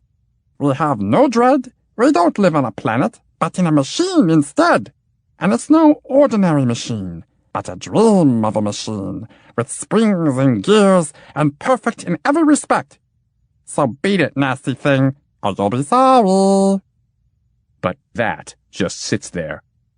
So, not to go to any great expense, they send not a very big, actually a rather small, scarecrow. It'll go and frighten that off, and peace will reign once more. The scarecrow sets off, and all you can hear inside are its programs whirring. One more frightening than the next. It approaches. How it hisses, how it spits. It even scares itself a little. But that just sits there. The scarecrow tries once more, this time on a different frequency. But by now, it just doesn't have its heart in it. The Steely Pips see that something else is needed. They say, "Let's take a higher caliber, hydraulic, differential, exponential, plastic, stochastic, and with plenty of muscle. It won't cower if it has nuclear power." So they sent it off, universal, reversible, double-barreled, feedback on every track. all systems go, hey-ho! And inside, one mechanic and one mechanist. And that's not all, because just to be on the safe side, they stuck a scarecrow on top. It arrived so well oiled you could hear a pin drop. It winds up for the swing and counts down 4 quarters, 3 quarters, 2 quarters, 1 quarter. No quarter! Kaboom! What a blow! See the mushroom grow? The mushroom with the radioactive glow. The oil bubbles, the gears chatter. The mechanic and the mechanist peer out the hatch. Can you imagine? Not even a scratch. The Steely Pips held a council of war, and then built a mechanism which in turn built a mechanism, which in turn built such a megalomechanism that the closest stars had to step back. And in the middle of it was a machine with cogs and wheels, and in the middle of that a servo-spook, because they really meant business now. The megalomechanism gathered up all its strength and let go. Thunder, rumbling, clatter, a mushroom so huge you'd need an ocean to make soup out of it. The clenching of teeth, darkness, so much darkness you can't even tell what's what. The Steely Pips look. Nothing, not a thing, just all their mechanisms lying around like so much scrap metal and without a sign of life. Now they rolled up their sleeves. After all, they say, we are mechanics and mechanists, all mechanically minded, and we have a machine. A dream of a machine, with springs and gears and perfect in every respect. So how can this nasty thing just sit there and not budge? This time, they make nothing less than an enormous cyberbivy bushwhacker. It'll creep up casually, as if minding its own business, glance over its shoulder, grow a little bolder, send out a root or two, grow up from behind, taking its time, and then, when it closes in, that'll be the end of that. And truly, everything happened exactly as predicted, except when it was over, that wasn't exactly the end of that, not at all. They fell into despair, and they didn't even know what to think because this had never happened to them before. So they mobilized and analyzed, made nets and glues, lariats and screws, traps and contraptions to make it drown, break it down, make it fall, or maybe wall it up. They try this way and that and the other, but one is as poor as another. They turn everything upside down, but nothing helps. They're about ready to give up hope, when suddenly they see someone's coming. He's on horseback, but no, horses don't have wheels. It must be a bicycle. But wait, bicycles don't have prows, so maybe it's a rocket, but rockets don't have saddles. What he's riding, no one can tell, but who's in the saddle, we all know well. It's Trurl himself. The constructor out on a spree, or maybe on one of his famous sallies. Serene and smiling, coming closer, flying by, but even from a distance, you'd know that this wasn't just anybody. He lowers. He hovers. So they tell him the whole story. We are the Steely Pips. We have a machine, a dream of a machine, with springs and gears and perfect in every respect. We saved up all our atoms, put them all together ourselves. We hadn't a care, no spats in our vats, no rules, no schools. Until something flew up, landed, sat down, and won't budge. Did you try scaring it off? Trurl asked with a kindly smile. We tried a scarecrow and a servo-spook and a megalomechanism, all hydraulic and high caliber, spouting masons like caissons, pi and mu, and neutrinos too, protons and photons, but nothing worked. No machine, you say? No, sir, no machine. Interesting. And what exactly is it? That we don't know. It appeared, flew here. What it is, nobody knows.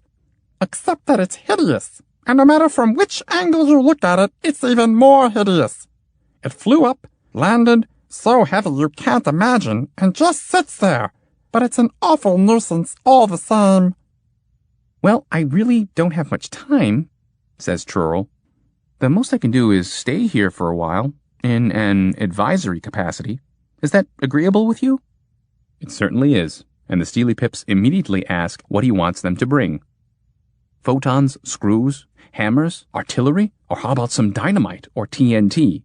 And would our guest like coffee or tea? From a vending machine, of course. "Coffee's fine," agrees Trurl. "Not for me, but for the business at hand. As for the rest of it, I don't think so. You see, if neither Scarechrome, nor Servospook, nor Cyber Ivy Bushwhacker will do the job, then other methods are indicated. Archaic and archival, legalistic, hence sadistic.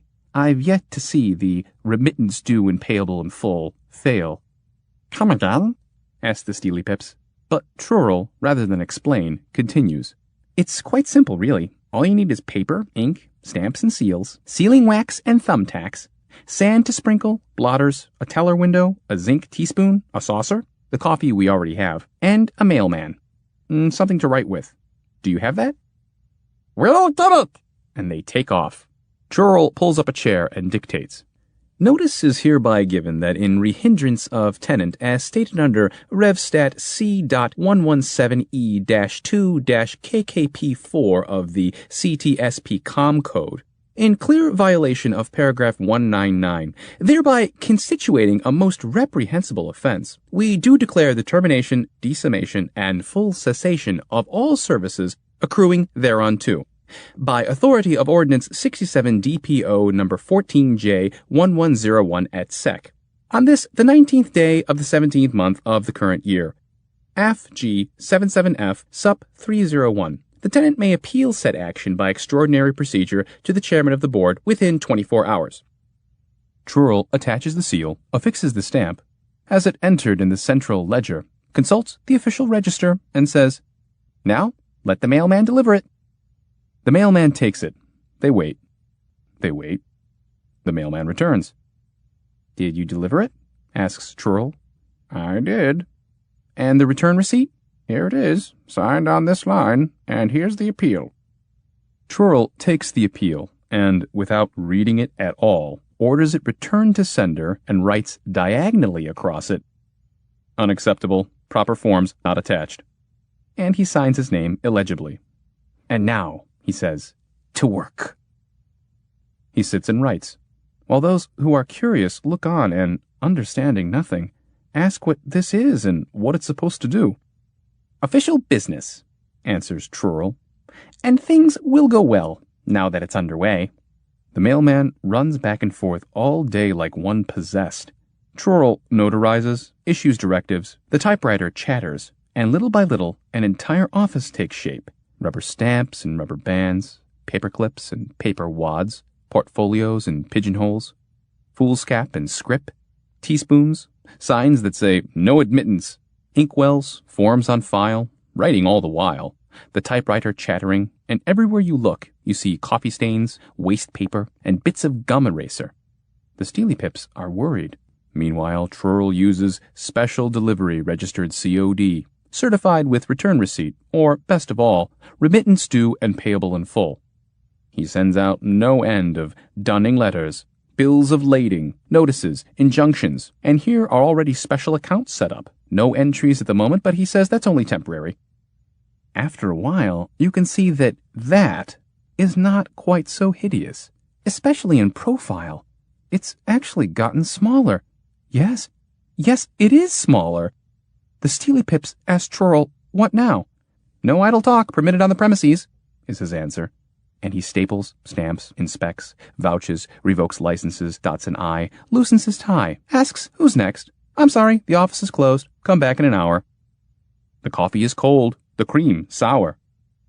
Cobwebs from ceiling to floor, an old pair of nylons in the secretary's drawer. Install 4 new file cabinets over there, and there's an attempt to bribe an official. A pile of problems, and a problem with piles. A writ of execution, incarceration for miscegenation, and appeals with 7 seals. And the typewriter chatters. Whereas, pursuant to the tenant's failure to quit and surrender the demised premises in compliance with the warrant served, habere facias possessionem, by div of Rep. Cyb GTKRS thereof, the Court of Third Instance in vacuo and ex nihilo, herewith orders the immediate vacuation and vacation thereunder. The tenant may not appeal this ruling. Trurl dispatches the messenger and pockets the receipts, after which he gets up and methodically hurls the desks, chairs, rubber stamps, seals, pigeonholes, etc. out into deep space. Only the vending machine remains. What on earth are you doing? Cry the Steely Pips in dismay, having grown accustomed to it all. How can you? Tut, tut, my dears, he replies. Better you take a look instead. And indeed, they look and gasp. Why, there's nothing there. It's gone, as if it had never been. And where did it go? Vanished into thin air? It beat a cowardly retreat, and grew so small. So very small, you'd need a magnifying glass to see it. They root around, but all they can find is one little spot, slightly damp. Something must have dripped there, but what or why they cannot say. And that's all. Just as I thought, Trurl tells them. Basically, my dears, the whole thing is quite simple. The moment it accepted the first dispatch and signed for it, it was done for. I employed a special machine. The machine with a big B. For as the cosmos is the cosmos, no one's licked it yet. All right, but why throw out the documents and pour out the coffee? They ask. So that it wouldn't devour you in turn, Trurl replies, and he flies off, nodding to them kindly. And his smile is like the stars.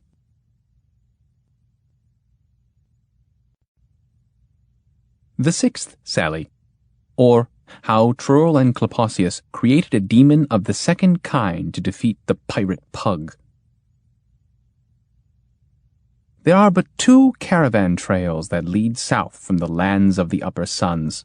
The first, which is older, goes from the stellar quadriferum, past the great Glossarontus, a most treacherous star, for its magnitude varies, and at its dimmest it resembles the dwarf of the abyssers, and thereby causes travelers to blunder into the great shroud wastes, from whence only one caravan in 9 ever returns. The second, newer trail was opened up by the Imperium Myropoclean, whose turbo-servo slaves carved a tunnel 6 billion miles in length through the heart of the great Glossarontus itself. The northern entrance to the tunnel may be found in the following manner. From the last of the upper suns, proceed directly toward the pole for the time it takes to recite 7 Now I Lay Me Down to Sleeps. Then go left till you reach the Wall of Fire, which is aside of Glossarontus, and locate the opening, a black dot in that white-hot furnace. Steer straight down into this and put aside all fear, for the tunnel's width will let 8 ships, starboard to larboard, pass through. The sight that then appears outside your portholes truly has no equal. First, there is the famous phlogistian flame fall, and then, as depending on the weather, when the solar depths are swept with pyromagnetic storms that surge 1 billion miles or more away, one sees great tortured knots of fire, pulsing arteries swollen with white glowing clots. When, on the other hand, the storm is closer, or it is a typhoon of the 7th order, the roof will shudder, as if that white dough of incandescence were about to fall. But this is an illusion, for it spills over but does not fall, and burns but cannot consume, held in check by the tensile ribs of the Fyvian force fields. But when one observes the core of the prominence bulge and the long forked bolts of the fountainheads they call inferions flare closer, it is best to keep a firm grip upon the wheel and look sharp into the solar viscera and not at any chart, for the utmost steering skill is needed here. Indeed, that road is never traversed the same way twice. The entire tunnel gouged through Glossanterus twists continually, writhes and thrashes like a serpent flailed. Keep, therefore, your eyes well peeled, and your safety frigipacks, that rim your visors with transparent icicles, hard by, and carefully watch the blazing walls that rush up and lash their thundering tongues.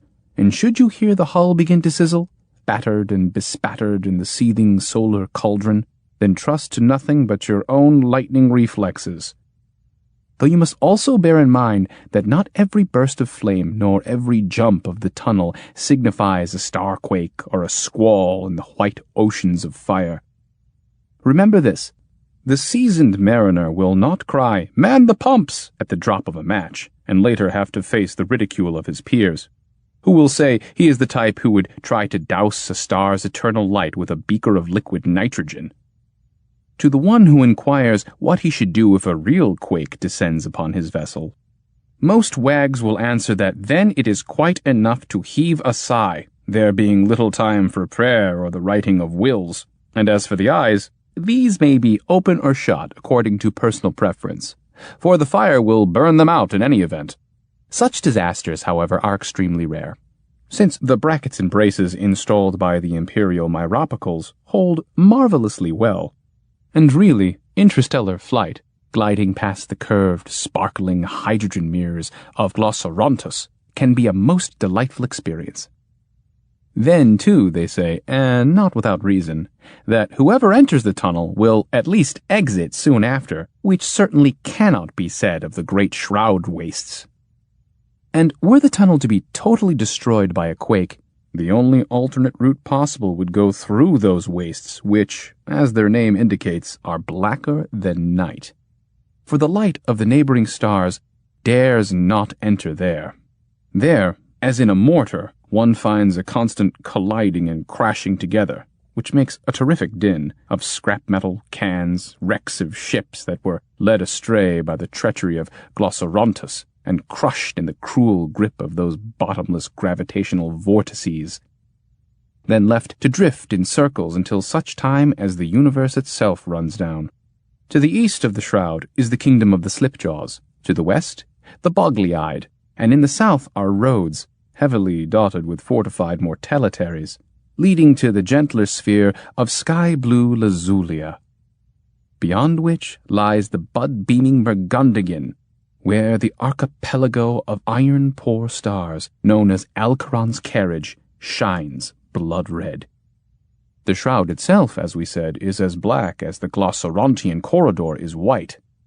Nor does the only peril there lie in its vortices, in debris pulled down from dizzy heights by the current, in meteors gone berserk, for some say that in an unknown place, among dark, crepuscular caverns, at the bottom of an immeasurably deep and unplumbed profundity, for ages and ages now there sits a certain creature, anomalous and wholly anonymous, for anyone who meets the thing and learns its name will surely never live to tell a soul. And they say that that anonymoid is both a pirate and a mage, and it lives in a castle raised by black gravitation, and the moat is a perpetually raging storm, and the walls non-being, impenetrable in their nothingness, and the windows are all blind, and the doors dumb. The anonymoid lies in wait for caravans.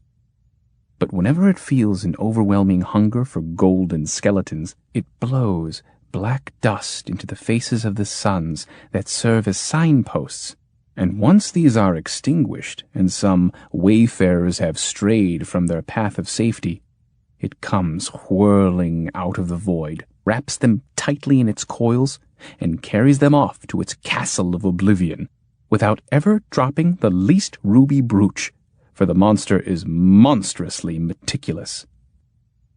Afterward, only the gnawed remains drift away and float through the wastes, followed by long trails of ship rivets, which are spit out from the monster's maw like seeds.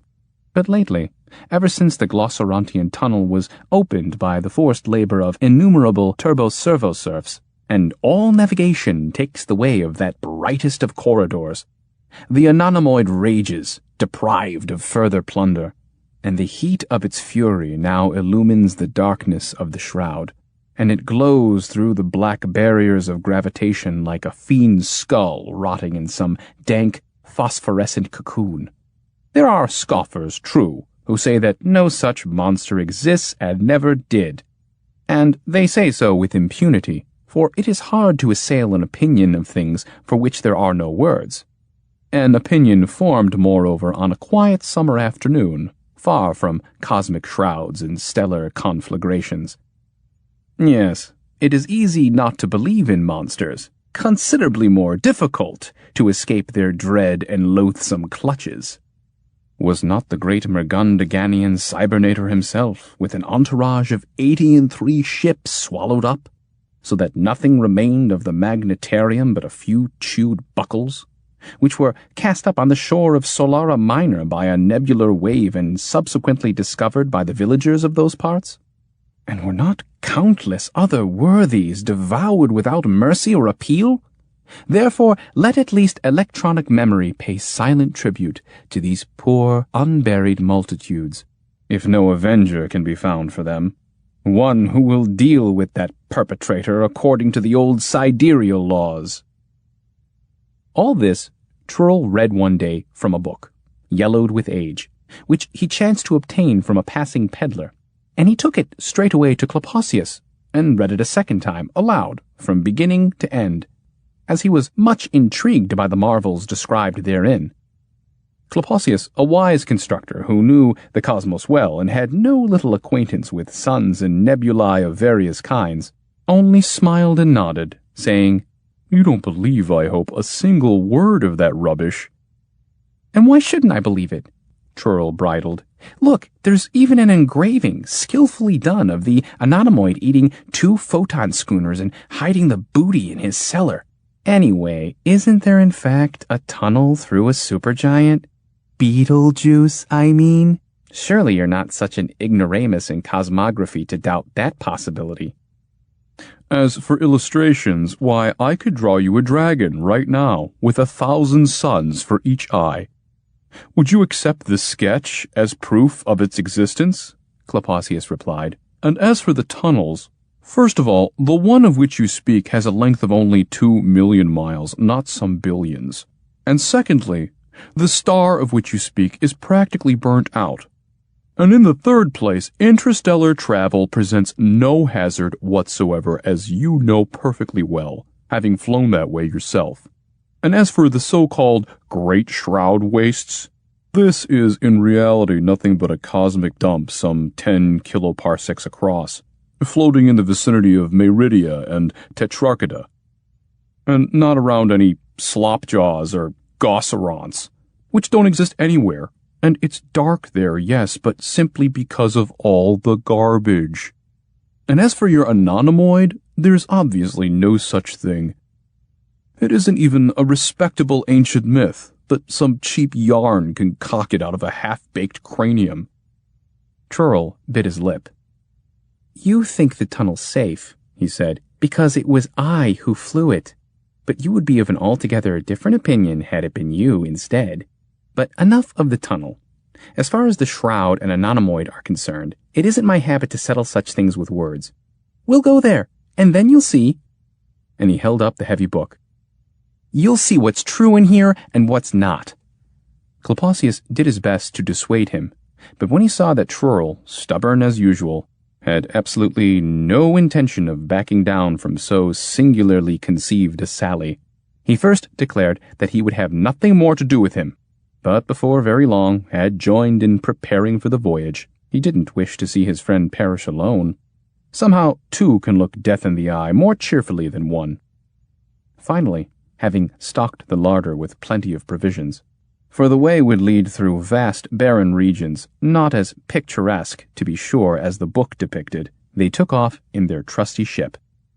During the flight, they stopped now and then to ask directions, particularly when they left far behind the territory with which they were familiar. Not much could be learned from the natives, however, for these spoke reliably only about their immediate surroundings. Of things that lay beyond, where they had never ventured themselves, they gave the most absurd account, and in great detail, elaborating with both relish and a sense of dread. Klapaucius called such tales corroded, having in mind the corrosive sclerosion that attacks all aging brains. But when they had come within 5 or 6 million light blocks of the black wastes, they began to hear rumors of some robber giant who called himself the PHT Pirate. No one they spoke to had actually seen him, nor knew what PHT was supposed to mean. Trurl thought this might be a distortion of pH, which would indicate an ionic pirate with a high concentration and very base. But Klapaucius, more level-headed, preferred to refrain from entertaining such hypotheses. To all accounts, this pirate was an ill-tempered brute, as evidenced by the fact that, even after stripping his victims of everything, he was never satisfied, his greed being great and insatiable, and beat them long and cruelly before setting them free. For a moment or two, the constructors considered whether they shouldn't arm themselves with blasters or blades before entering the wastes, but soon concluded that the best weapon was their wits, sharpened in constructorship, subtle, agile, and universal, so they set out just as they were. It must be confessed that Trurl, as they traveled on, was bitterly disillusioned. The starry starlight, the fiery fires, the cavernous voids, the meteor reefs and shooting shoals were nowhere near as enchanting to the eye as promised in the ancient tome. There were only a few old stars about, and those were unimpressive if not downright shabby.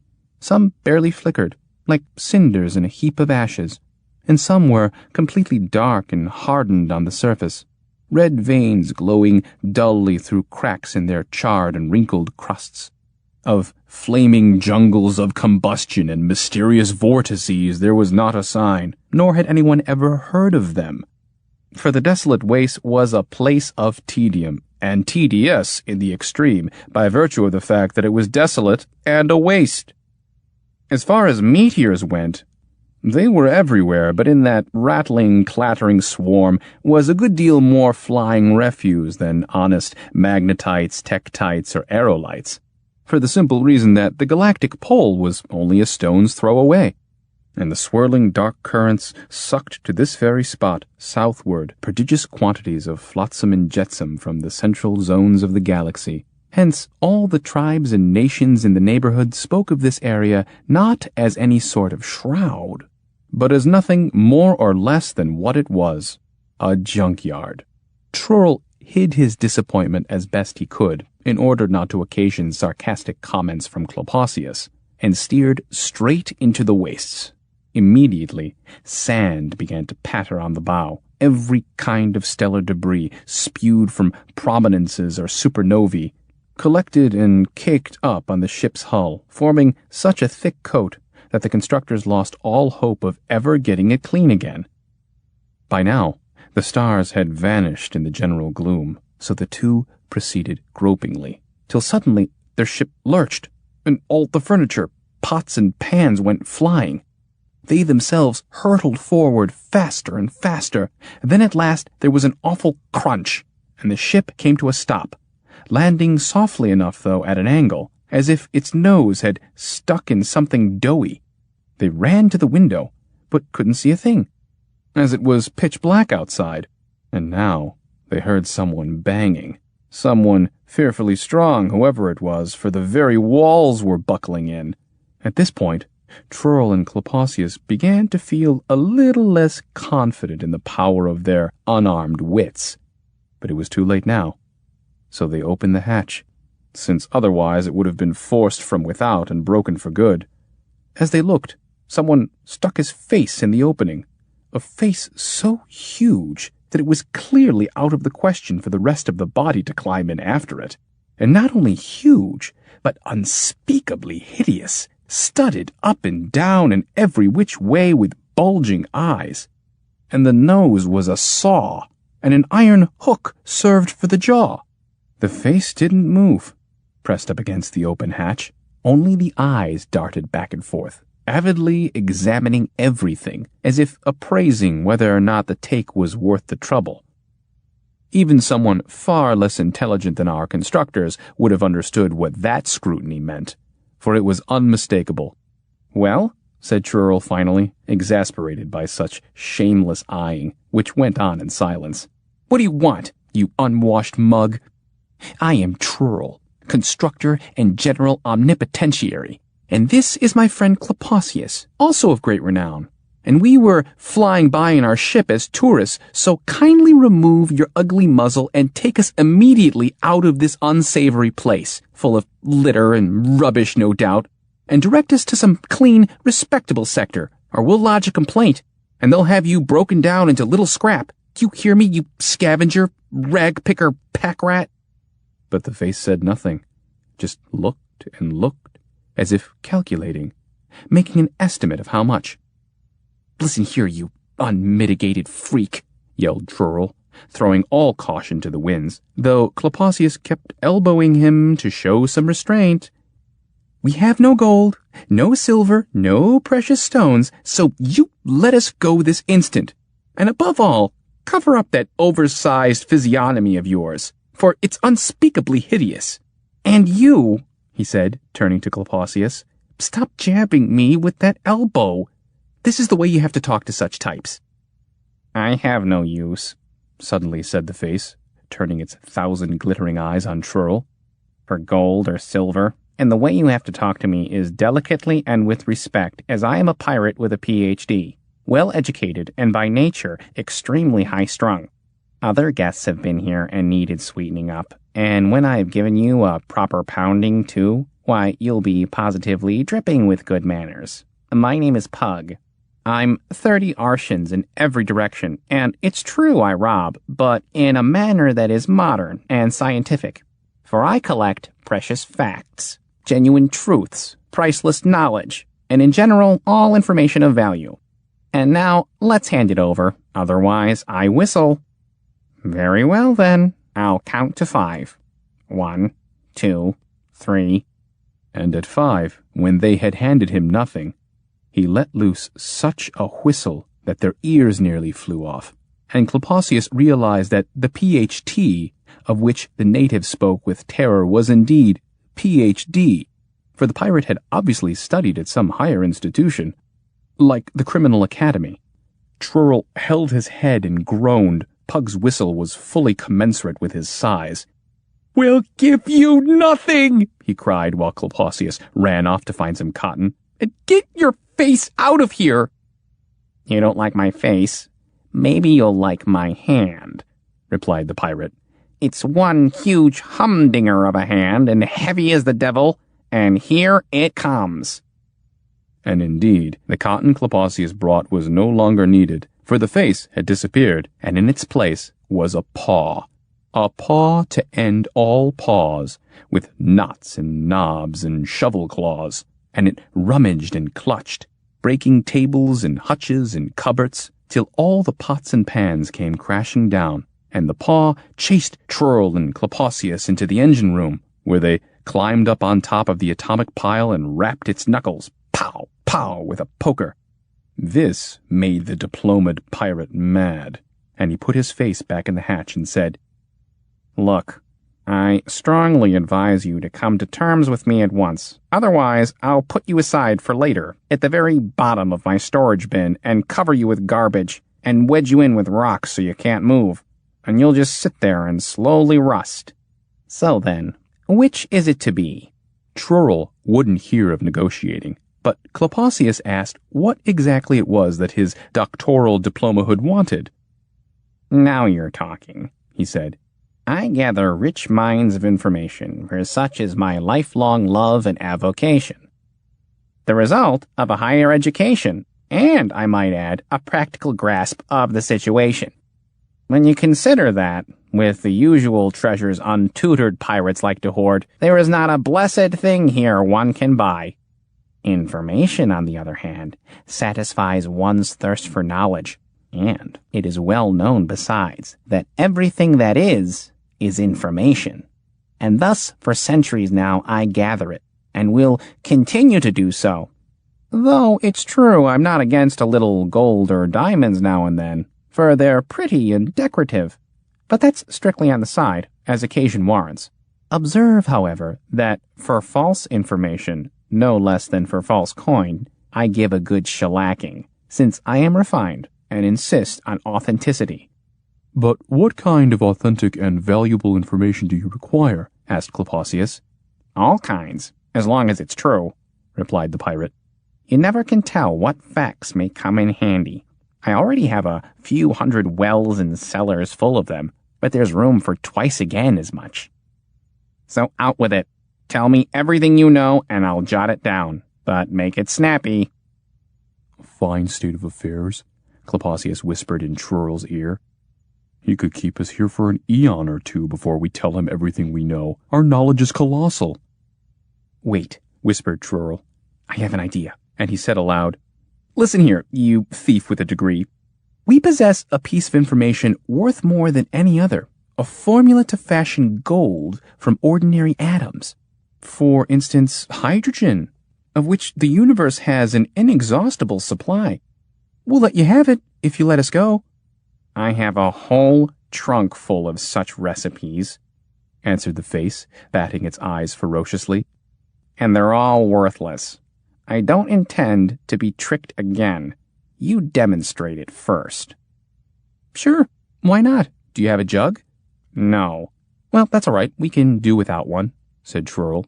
The method is simplicity itself. Take as many atoms as hydrogen as the weight of an atom of gold, namely 196. First, you shell the electrons, then knead the protons, working the nuclear batter till the mesons appear. And now sprinkle your electrons all around, and voila! There's the gold. Watch. And Trurl began to catch atoms, peeling their electrons and mixing their protons with such nimble speed that his fingers were a blur, and he stirred the subatomic dough, stuck all the electrons back in, then on to the next molecule. In less than 5 minutes, he was holding a nugget of the purest gold, which he presented to the face. It took a sniff and said with a nod, Yes, that's gold, but I'm too big to go running around like that after atoms. No problem. We'll give you a suitable machine, coaxed Trurl. Just think, this way you can turn anything into gold, not only hydrogen. We'll give you the formula for other atoms, too. Why, one could make the entire universe gold, if he only applied himself. If the universe was gold, gold would be worthless, observed Pug. No, I have no use for your formula. I've written it down, yes, but that's not enough. It's the wealth of knowledge that I crave. But what do you want to know, for heaven's sake? Everything. Trurl looked at Klapaucius. Klapaucius looked at Trurl, and the latter finally said, If you first will solemnly swear up and down and cross your heart that you will let us go, we will give you information. Information about infinite information.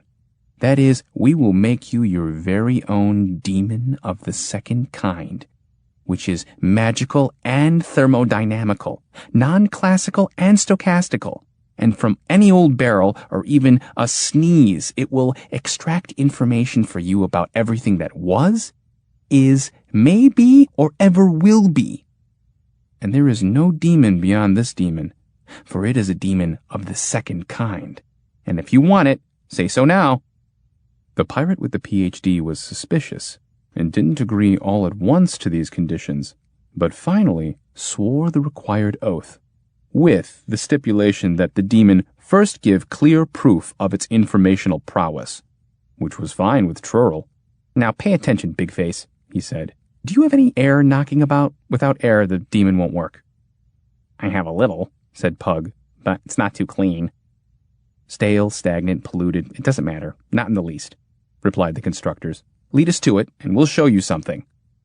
So, he withdrew his face and let them leave the ship, and they followed him to his house, noticing that he had legs like towers, shoulders like a precipice, and hadn't been washed for centuries, nor oiled, hence creaked something awful. They went down cellar corridors, with sacks moldering on every hand. In these the pirate kept his stolen facts, bunches and bundles of sacks, all tied with string, and the most important valuable items marked in red pencil. On the wall hung an immense catalogue, fastened to the rock by a rust-eaten chain and full of entries and headings, beginning, of course, with A. On they went, raising muffled echoes, and Trurl looked and grimaced, as did Klapaucius, for though there was plenty of authentic and top-quality information lying about, wherever the eye fell was nothing but muss, dust, and clutter. Plenty of air, too, but thoroughly stale. They stopped, and Trurl said, "Now pay attention. Air is made up of atoms, and these atoms jump this way and that and collide billions of times a second in each and every cubic micromillimeter. And it is precisely this eternal jumping and bumping together that constitutes a gas. Now, even though their jumping is blind and wholly random, there are billions upon billions of atoms in every interstice. And as a consequence of this great number, their little skips and scamperings give rise to, among other things, and purely by accident, to significant configurations. Do you know what a configuration is, Blockhead?" "No insults, please," said Pug, "for I am not your usual uncouth pirate, but refined, and with a Ph.D., and therefore extremely high-strung." Fine. So then, from all this atomic hopping around, we obtain significant, that is, meaningful configurations. As if, for instance, you were to fire at a wall blindfolded and the bullet holes formed some letter. That, which on a large scale is rare and quite unlikely, happens in atomic gases all the time, on account of those trillion collisions every 100,000th of a second.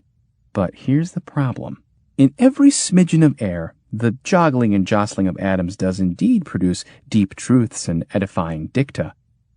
Yet it also produces statements that make not the least bit of sense, and there are thousands of times more of the latter than there are of the former. So, even if it were known that right here and now, under your saw-like nose, in a milligram of air, and in a fraction of a second, there would come into being all the cantos of all the epic poems to be written in the next million years, as well as an abundance of wonderful truths, including the solutions to every enigma of existence and mystery of being, you would still have no way of isolating all that information, particularly since just as soon as the atoms had knocked their heads together and formed something, they would fly apart and it would vanish, probably forever. And therefore, the whole trick lies in building a selector, which will, in the atomic rush and jumble, choose only what has meaning. And that is the whole idea behind the demon of the second kind. Have you understood any of this, oh huge and hideous one? We want the demon, you see, to extract from the dance of atoms only information that is genuine. Like mathematical theorems, fashion magazines, blueprints, historical chronicles, or a recipe for ion crumpets, or how to clean and iron a suit of asbestos, and poetry too, and scientific advice, and almanacs, and calendars, and secret documents, and everything that ever appeared in any newspaper in the universe, and telephone books of the future. "Enough, enough," cried Pug. "I get the idea, but what good is it for atoms to combine like that if immediately they fly apart? And anyway, I can't believe it's possible to select invaluable truths from a lot of careening and colliding of particles in the air, which is completely senseless and not worth a jot to anyone." "Then you're not as stupid as I thought," said Trurl. "For truly the whole difficulty consists in implementing such a selection. I have no intention of presenting you with the theoretical arguments for this, but as I promised, I will here and now, while you wait, construct a demon of the second kind, and you'll see for yourself the wondrous perfection of that meta-informationator. All you have to do is find me a box. Any size will do, but it must be airtight. We'll put a little pinhole in it and sit the demon over the opening. Perched there, it will let out only significant information, keeping in all the nonsense. For whenever a group of atoms accidentally arranges itself in a meaningful way, the demon will pounce on that meaning and instantly record it with a special diamond pen on paper tape, which you must keep in endless supply, for the thing will labor day and night, until the universe itself runs down, and no sooner. At a rate, moreover, of 100 billion bits a second. But you will see the demon of the second kind with your very own eyes." And Trurl went back to the ship to make the demon. The pirate, meanwhile, asked Klapaucius, "And what is the demon of the first kind like?" "Oh, it's not as interesting. It's an ordinary thermodynamic demon. And all it does is let fast atoms out of the hole and keep in the slow. That way you get a thermodynamic perpetuum mobile, which hasn't a thing to do with information. But you had better fetch the box now, for Trurl will return any minute. The pirate with a PhD went to another cellar, poked around through various cans and tins, cursed, kicked things and tripped, but finally pulled out an iron barrel, old and empty, put a tiny hole in it, and hurried back, just as Trurl arrived, the demon in his hand. The air in the barrel was so foul that one's nose wanted to hide when brought near the little opening, but the demon didn't seem to mind.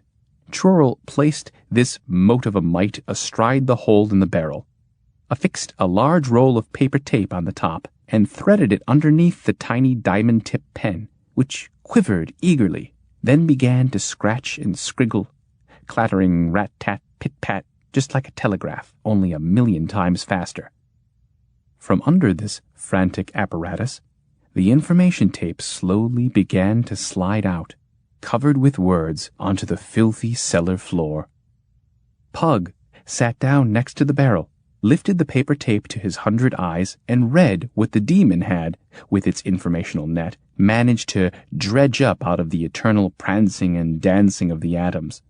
Those significant bits of knowledge so absorbed him that he didn't even notice how the two constructors left the cellar in great haste, how they grabbed hold of the helm of their ship, pulled once, twice, and on the third time freed it from the mire in which the pirate had stuck them, then climbed aboard and blasted off as fast as they possibly could.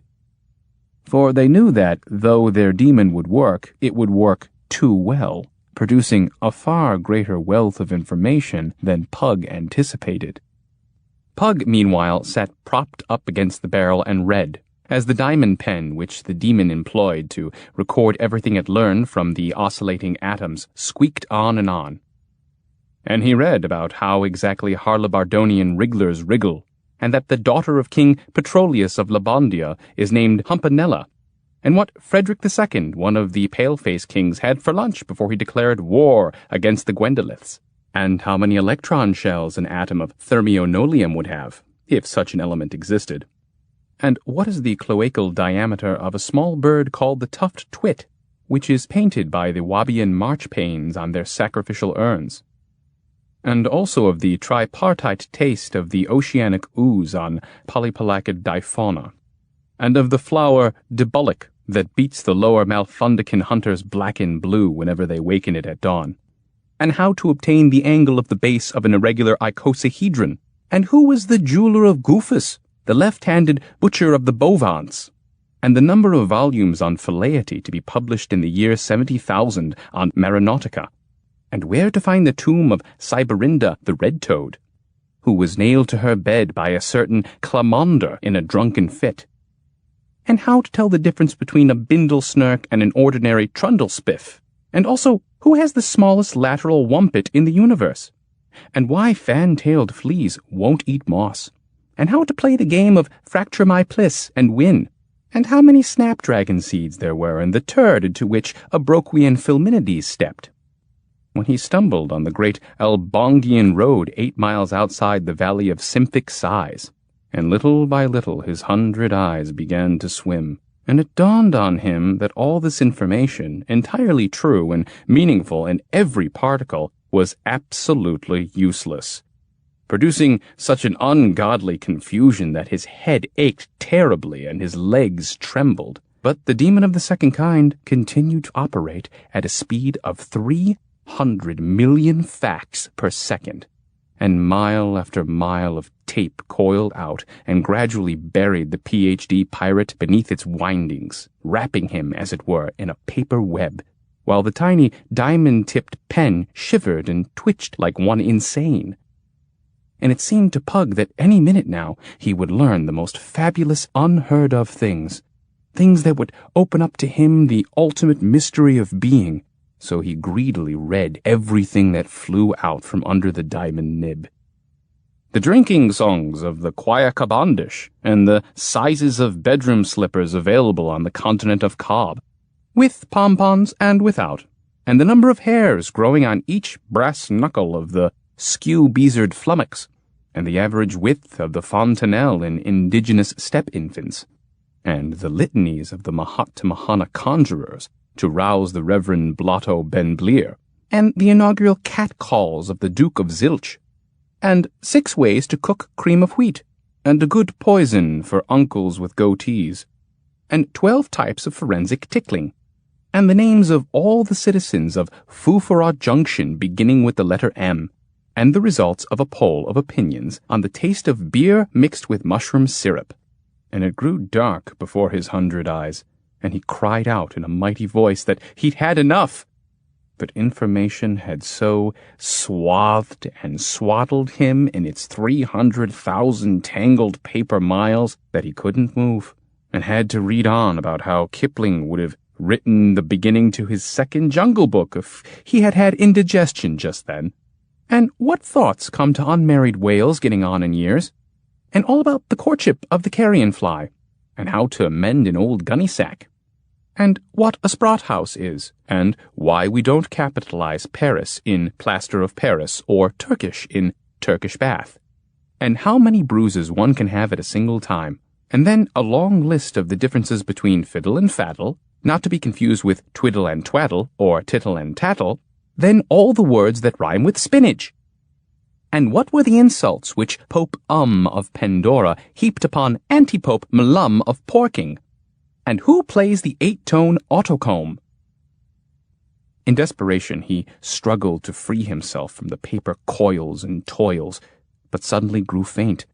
For though he kicked and tore at the tape, he had too many eyes not to receive, with at least a few of them, more and more new bits and pieces of information, and so was forced to learn what authority the Home Guard exercises in Indochina, and why the Colenterids of Fluxus constantly say they've had too much to drink, until he shut his eyes and sat there, rigid, overcome by that great flood of information, and the demon continued to bind him with its paper strips.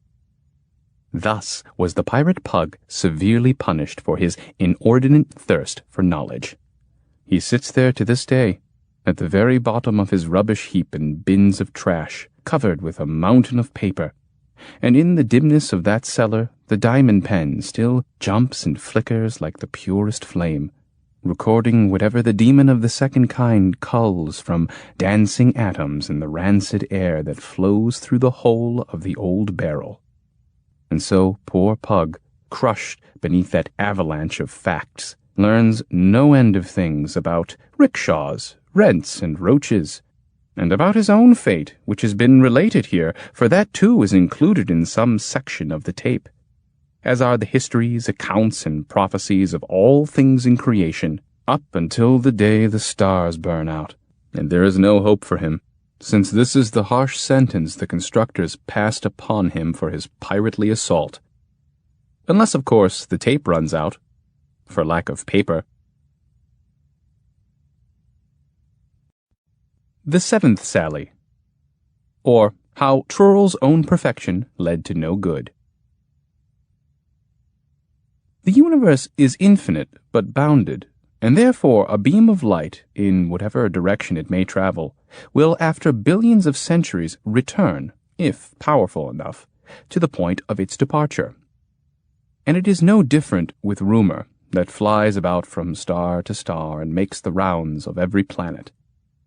One day, Trurl heard distant reports of 2 mighty constructor benefactors, so wise and so accomplished that they had no equal. With this news, he ran to Klapaucius, who explained to him that these were not mysterious rivals, but only themselves, for their fame had circumnavigated space. Fame, however, has this fault, that it says nothing of one's failures, even when those very failures are the product of a great perfection. And he who would doubt this, let him recall the last of the 7 sallies of Trurl, which was undertaken without Klapaucius, whom certain urgent duties kept at home at the time. In those days, Trurl was exceedingly vain, receiving all marks of veneration and honor paid to him as his due and a perfectly normal thing. He was heading north in his ship, as he was the least familiar with that region, and had flown through the void for quite some time, passing spheres full of the clamor of war, as well as spheres that had finally obtained the perfect peace of desolation, when suddenly a little planet came into view, really more of a stray fragment of matter than a planet. On the surface of this chunk of rock, someone was running back and forth, jumping and waving his arms in the strangest way. Astonished by a scene of such total loneliness and concerned by those wild gestures of despair, and perhaps of anger as well, Trurl quickly landed. He was approached by a personage of tremendous hauteur, iridium and vanadium all over and with a great deal of clanging and clanking, who introduced himself as Excelsius the Tartarian, ruler of Pancreon and Suspenderora. The inhabitants of both these kingdoms had, in a fit of regicidal madness, driven his highness from the throne and exiled him to this barren asteroid, eternally adrift among the dark swells and currents of gravitation. Learning in turn the identity of his visitor, the deposed monarch began to insist that Trurl, who after all was something of a professional when it came to good deeds, immediately restore him to his former position. The thought of such a turn of events brought the flame of vengeance to the monarch's eyes, and his iron fingers clutched the air, as if already closing around the throats of his beloved subjects. Now, Trurl had no intention of complying with this request of Excelsius, as doing so would bring about untold evil and suffering. Yet at the same time he wished somehow to comfort and console the humiliated king.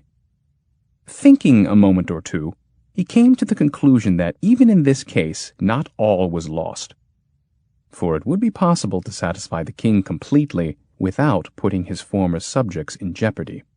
And so, rolling up his sleeves and summoning up all his mastery, Trurl built the king an entirely new kingdom. There were plenty of towns, rivers, mountains, forests and brooks, a sky with clouds, armies full of derring do, citadels, castles, and ladies' chambers, and there were marketplaces, gaudy and gleaming in the sun, days of back-breaking labor, nights full of dancing and song until dawn, and the gay clatter of sword-play. Trurl also carefully set into this kingdom a fabulous capital, all in marble and alabaster, and assembled a council of hoary sages, and winter palaces and summer villas, plots, conspirators, false witnesses, nurses, informers, teams of magnificent steeds, and plumes waving crimson in the wind. And then he crisscrossed that atmosphere with silver fanfares and 21-gun salutes, also threw in the necessary handful of traitors, another of heroes, added a pinch of prophets and seers, and one messiah and one great poet each, after which he bent over and set the works in motion, deftly making last-minute adjustments with his microscopic tools as it ran, and he gave the women of that kingdom beauty, the men sullen silence and surliness when drunk, the officials arrogance and servility, the astronomers an enthusiasm for stars, and the children a great capacity for noise. And all of this, connected, mounted, and ground to precision, fit into a box, and not a very large box, but just the size that could be carried about with ease. This Trurl presented to Excelsius, to rule and have dominion over forever. But first, he showed him where the input and output of his brand-new kingdom were, and how to program wars, quell rebellions, exact tribute, collect taxes, and also instructed him in the critical points and transition states of that micro-miniaturized society.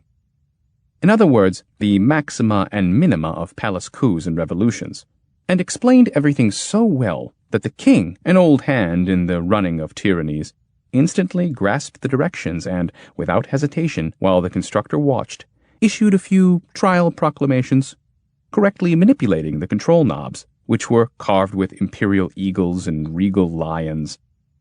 These proclamations declared a state of emergency, martial law, a curfew, and special levy. After a year had passed in the kingdom, which amounted to hardly a minute for Trurl and the king, by an act of the greatest magnanimity, that is, by a flick of the finger at the controls, the king abolished one death penalty, lightened the levy, and deigned to annul the state of emergency, whereupon a tumultuous cry of gratitude, like the squeaking of tiny mice lifted by their tails, rose up from the box, and through its curved glass cover one could see, on the dusty highways and along the banks of lazy rivers that reflected the fluffy clouds, the people rejoicing and praising the great and unsurpassed benevolence of their sovereign lord. And so, though at first he had felt insulted by Trurl's gift, in that the kingdom was too small and very like a child's toy, the monarch saw that the thick glass lid made everything inside seem large. Perhaps, too, he dully understood that size was not what mattered here. For government is not measured in meters and kilograms, and emotions are somehow the same, whether experienced by giants or dwarfs. And so he thanked the constructor, if somewhat stiffly. Who knows, he might have even liked to order him thrown in chains and tortured to death, just to be safe. That would have been a sure way of nipping in the bud any gossip about how some common vagabond tinkerer presented a mighty monarch with a kingdom. Excelsius was sensible enough, however, to see that this was out of the question, owing to a very fundamental disproportion.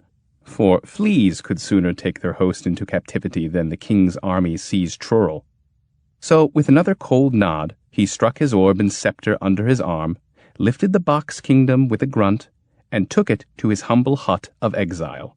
And as blazing day alternated with murky night outside, according to the rhythm of the asteroid's rotation, the king, who was acknowledged by his subjects as the greatest in the world, diligently reigned, bidding this, forbidding that, beheading, rewarding, in all these ways incessantly spurring his little ones on to perfect fealty and worship of the throne.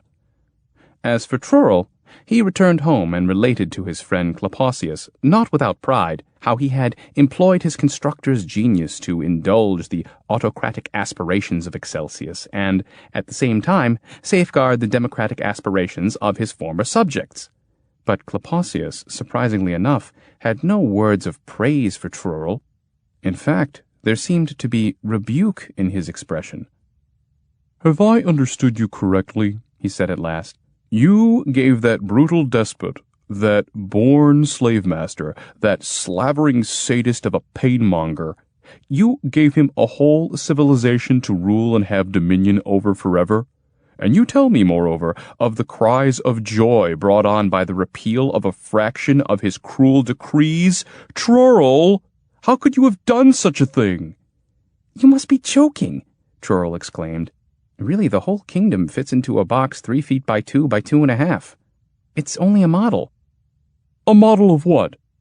"What do you mean, of what? Of a civilization, obviously, except that it's 100 million times smaller." "And how do you know there aren't civilizations 100 million times larger than our own? And if there were, would ours then be a model? And what importance do dimensions have anyway? In that box kingdom, doesn't a journey from the capital to one of the corners take months for the inhabitants? And don't they suffer? Don't they know the burden of labor? Don't they die?" Now, just a minute. You know yourself that all these processes take place only because I programmed them, and so they aren't genuine. "Aren't genuine? You mean to say the box is empty, and the parades, tortures, and beheadings are merely an illusion?" Not an illusion, no, since they have reality, though purely as certain microscopic phenomena, which I produced by manipulating atoms, said Trurl. The point is, these births, loves, acts of heroism, and denunciations are nothing but the minuscule capering of electrons in space, precisely arranged by the skill of my nonlinear craft, which— "Enough of your boasting, not another word," Klapaucius snapped. "Are these processes self-organizing or not?" "Of course they are." "And they occur among infinitesimal clouds of electrical charge?" "You know they do." "And the phenomenological events of dawns, sunsets, and bloody battles are generated by the concatenation of real variables?" "Certainly." And are not we as well, if you examine us physically, mechanistically, statistically, and meticulously, nothing but the minuscule capering of electron clouds, positive and negative charges arranged in space? And is our existence not the result of subatomic collisions and the interplay of particles? Though we ourselves perceive those molecular cartwheels as fear, longing, or meditation. And when you daydream, what transpires within your brain but the binary algebra of connecting and disconnecting circuits, the continual meandering of electrons? What, Klapaucius, would you equate our existence with that of an imitation kingdom locked up in some glass box? Cried Trurl. No, really, that's going too far. My purpose was simple, to fashion a simulator of statehood, a model cybernetically perfect, nothing more. Trurl, our perfection is our curse, for it draws down upon our every endeavor no end of unforeseeable consequences, Klapaucius said in a stentorian voice. If an imperfect imitator, wishing to inflict pain, were to build himself a cruel idol of wood or wax, and further give it some makeshift semblance of a sentient being, his torture of the thing would be a paltry mockery indeed. But consider a succession of improvements on the practice. Consider the next sculptor, who builds a doll with a recording in its belly, that it may groan beneath his blows.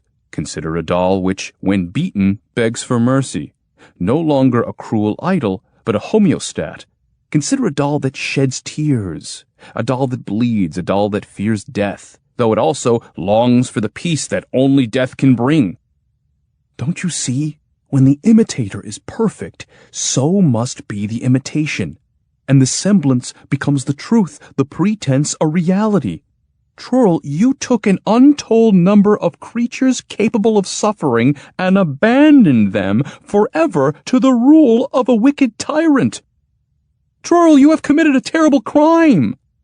Sheer sophistry, shouted Trurl, all the louder because he felt the force of his friend's argument. Electrons meander not only in our brains, but in phonograph records as well, which proves nothing, and certainly gives no grounds for such hypostatical analogies. The subjects of that monster Excelsius do in fact die when decapitated, sob, fight, and fall in love, since that is how I set up the parameters. But it's impossible to say, Klapaucius, that they feel anything in the process. The electrons jumping around in their heads will tell you nothing of that. And if I were to look inside your head, I would also see nothing but electrons, replied Klapaucius. Come now, don't pretend not to understand what I'm saying. I know you're not stupid. A phonograph record won't run errands for you, won't beg for mercy or fall on its knees. You say there's no way of knowing whether Excelsius's subjects groan when beaten purely because of the electrons hopping about inside, like wheels grinding out the mimicry of a voice, or whether they really groan, that is, because they honestly experience the pain. A pretty distinction, this. No, Trurl, a sufferer is not one who hands you his suffering that you may touch it, weigh it, bite it like a coin. A sufferer is one who behaves like a sufferer. Prove to me here and now, once and for all, that they do not feel, that they do not think, that they do not in any way exist as beings conscious of their enclosure between the two abysses of oblivion, the abyss before birth and the abyss that follows death. Prove this to me, Trurl, and I'll leave you be. Prove that you only imitated suffering and did not create it. You know perfectly well that's impossible, answered Trurl quietly. Even before I took my instruments in hand, when the box was still empty, I had to anticipate the possibility of precisely such a proof, in order to rule it out, for otherwise the monarch of that kingdom sooner or later would have gotten the impression that his subjects were not real subjects at all, but puppets, marionettes. Try to understand, there was no other way to do it. Anything that would have destroyed in the littlest way the illusion of complete reality would have also destroyed the importance, the dignity of governing, and turned it into nothing but a mechanical game. I understand all too well, cried Klapaucius. Your intentions were the noblest, You only sought to construct a kingdom as lifelike as possible, so similar to a real kingdom that no one, absolutely no one, could ever tell the difference. And in this, I am afraid you were successful. Only hours have passed since your return, but for them, the ones imprisoned in that box, whole centuries have gone by. How many beings, how many lives wasted, and all to gratify and feed the vanity of King Excelsius. Without another word, Trurl rushed back to his ship, but saw that his friend was coming with him. When he had blasted off into space, pointed the bow between two great clusters of eternal flame, and opened the throttle all the way, Klapaucius said, "Trurl, you're hopeless. You always act first, think later. And now, what do you intend to do when we get there?" "I'll take the kingdom away from him." "And what will you do with it?" "Destroy it." Trurl was about to shout, but choked on the first syllable when he realized what he was saying. Finally, he mumbled, "I'll hold an election. Let them choose just rulers from among themselves."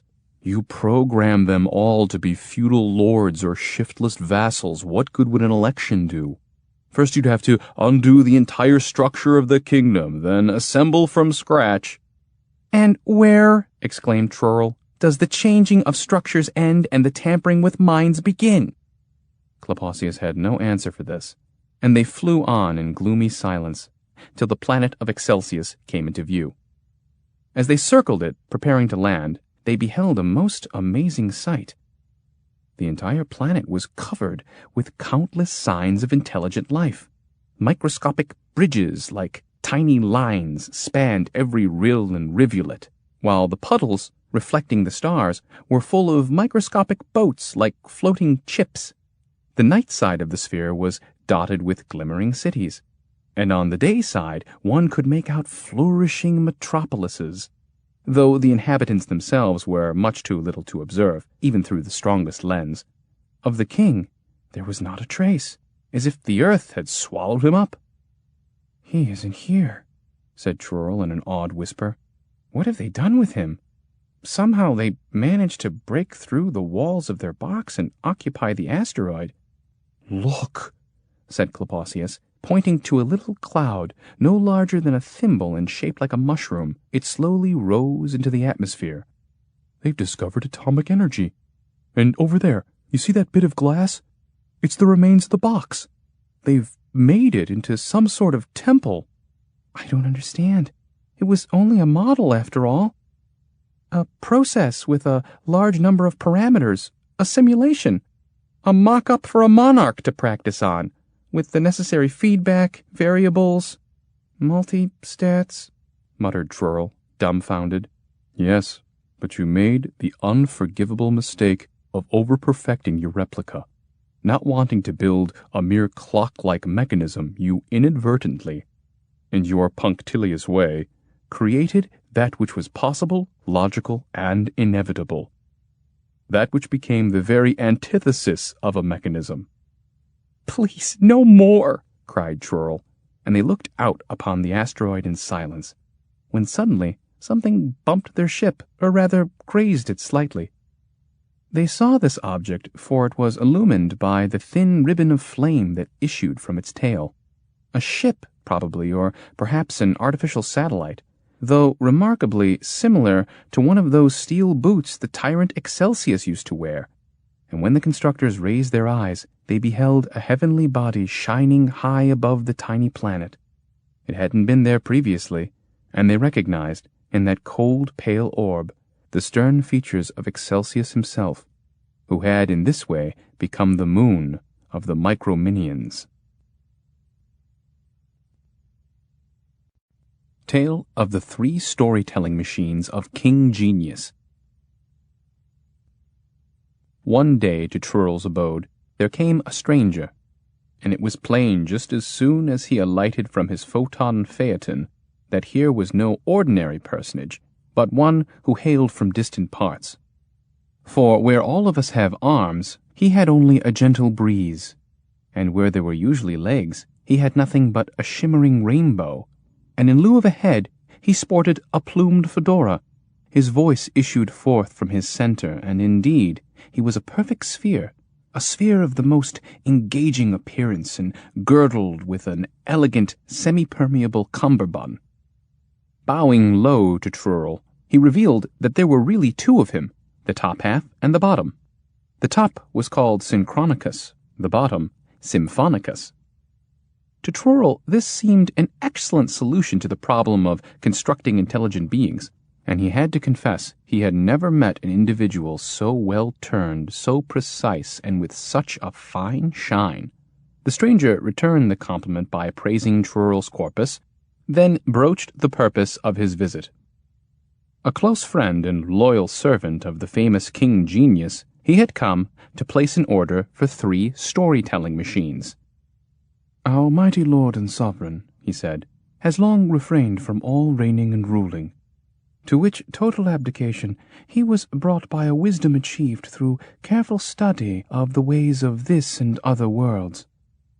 Leaving his kingdom, he retired to a dry and airy cave, there to give himself up to meditation. Yet ofttimes sorrow comes upon him, and self-abhorrence, and then nothing can console him but stories. Stories that are new and unusual, but, alas, the few of us who have remained faithfully at his side ran out of new stories long ago, and so we turn to you, O constructor, to help us divert our king by means of machines, which you build so well."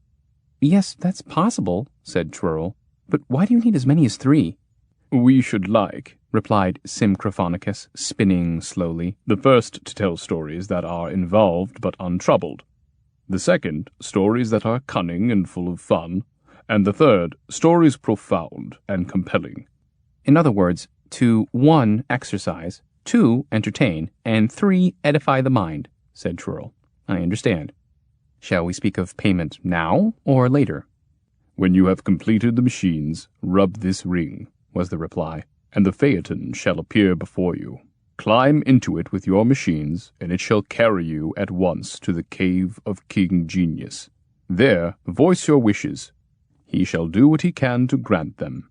And he bowed again, handed Trurl a ring, gave a radiant wink, and floated back to the phaeton, which was instantly wrapped in a cloud of blinding light, and the next moment Trurl was standing alone in front of his house, holding the ring, not overly happy about what had just transpired. "Do what he can," he muttered, returning to his workshop. "Oh, how I hate it when they say that. It means only one thing. You bring up the matter of the fee, and that's the end of the curtsies and courtesies. All you get for your pains is a lot of trouble and bruises more often than not." At which the ring stirred in the palm of his hand and said, "The expression 'do what he can' indicates merely that King Ingenious, lacking a kingdom, is a king of limited means. He appeals to you, O constructor, as one philosopher to another, and apparently is not mistaken in so doing. For these words, I see, uttered though they be by a ring, do not surprise you. Be then not surprised at his highness's somewhat straitened circumstances. Have no fear. You shall receive your payment as is meet, albeit not in gold. Yet there are things more to be desired than gold." "Indeed, Sir Ring," observed Trurl wryly. "Philosophy is all very well and good, but the ergs and amps, the ions and the atoms, not to mention other odds and ends needed in the building of machines, they cost. They cost like the devil. So I like my contracts to be clear, everything spelled out in articles and clauses, and with plenty of signatures and seals. And though I am hardly the greedy, grasping sort, I do love gold, particularly in large quantities, and am not ashamed to admit it. Its sparkle, its yellow hue, the sweet weight of it in the hand, these things, when I pour a sack or two of tinkling ducats on the floor and wallow in them, warm my heart and brighten my soul, as if someone had kindled a little sun within. "Ay, damn it, I love my gold," he cried, carried away by his own words. "But why must it be the gold that others bring? Are you not able to supply yourself with as much as you desire?" inquired the ring, blinking with surprise. "Well, I don't know how wise this King Ingenious of yours is," Trurl retorted, But you, I see, are a thoroughly uneducated ring. What? Would you have me make my own gold? Who ever heard of such a thing? Is a cobbler to mend his own shoes? Does a cook do his own cooking? A soldier his own fighting? Anyway, in case you didn't know, next to gold, I love to complain. But enough of this idle chatter. There is work to be done. And he placed the ring in an old tin can, rolled up his sleeves, and built the 3 machines in 3 days, not once leaving his workshop. Then he considered what external shapes to give them, wanting something that would be both simple and functional. He tried on various casings, one after the other, while the ring kept interfering with comments and suggestions, until he had to close the can. Finally, Trurl painted the machines. The first white, the second an azure blue, and the third jet black. Then rubbed the ring, loaded the phaeton, which instantly appeared, climbed in himself, and waited to see what would happen next. There was a whistling and a hissing. The dust rose, and when it fell, Trurl looked out the window and saw that he was in a large cave, the floor of which was covered with white sand. Then he noticed several wooden benches piled high with books and folios, and then a row of gleaming spheres. In one of these, he recognized the stranger who had ordered the machines. In the middle sphere, larger than the rest and etched with the lines of old age, he guessed the king. Trurl stepped down and gave a bow. The king greeted him kindly and said, "There are 2 wisdoms. The first inclines to action, the second to inaction. Do you not agree, worthy Trurl, that the second is the greater? For surely even the most far-sighted mind cannot foresee the ultimate consequences of present undertakings, consequences therefore so uncertain that they render problematic those very undertakings. And thus perfection lies in the abstination from all action. In this, then, does true wisdom differ from mere intellect." "Your Majesty's words," said Trurl, "can be taken in 2 ways. They may contain, for one, a subtle hint intended to belittle the value of my own labor, namely, the undertaking which has its consequences the 3 machines delivered in this phaeton. Such an interpretation I find most unpleasant, as it indicates a certain, shall we say, disinclination regarding the matter of remuneration. Or else we have here simply a statement of the doctrine of inaction, of which it may be said that it is self-contradictory. To refrain from acting, one must first be capable of acting. He who does not move the mountain for lack of means, yet claims that wisdom did dictate he move it not, merely plays the fool with his display of philosophy. Inaction is certain, and that is all it has to recommend it. Action is uncertain, and therein lies its fascination. As for further ramifications of the problem, if your Majesty so wishes, I can construct a suitable mechanism with which he may converse on the subject." "The matter of remuneration let us leave to the end of this delightful occasion which has brought you to our shore," said the king, betraying by slight revolving motions the great amusement Trurl's peroration had afforded him. "You are our guest, noble constructor. Come, therefore, and sit at our humble table among these faithful friends, and tell us of the deeds you have performed, and also of the deeds you chose not to." "Your Majesty is too kind," replied Trurl. "Yet I fear I lack the necessary eloquence. Perchance these 3 machines may serve in my stead, which would have the added merit of providing your Majesty with the opportunity to test them." "Let it be as you say," agreed the king. Everyone assumed an attitude of the utmost interest and expectation. Trurl brought out the first machine, the one painted white, from the phaeton, pushed a button, then took a seat at the side of King Genius. The machine said, "Here is the story of the Multitudians, their king Mandrillion, his perfect advisor, and Trurl the constructor, who built the advisor and later destroyed it." The land of the Multitudians is famous for its inhabitants, who are distinguished by the fact that they are multitudinous. One day, the constructor Trurl, passing through the saffron regions of the constellation Deliria, strayed a little from the main path and caught sight of a planet that appeared to writhe. Drawing nearer, he saw that this was due to the multitudes that covered its surfaces. He landed, having found, not without difficulty, a few square feet of relatively unoccupied ground. The natives immediately ran up and thronged about him, exclaiming how multitudinous they were, although, as they all talked at once, Trurl couldn't make out a single word. When finally he understood, he asked, "Multitudinous, are you?" "We are," they shouted, bursting with pride. "We are innumerable." And others cried, "We are like fish in the sea, like pebbles on the beach, like stars in the sky, like atoms." "Supposing you are," returned Trurl, "what of it? Do you spend all day counting yourselves? And does that give you pleasure?" "Know, O unenlightened alien," was their reply, "that when we stamp our feet, the very mountains tremble. And when we huff and puff, it is a hurricane that sends trees flying. And when we all sit down together, there is hardly room enough to breathe."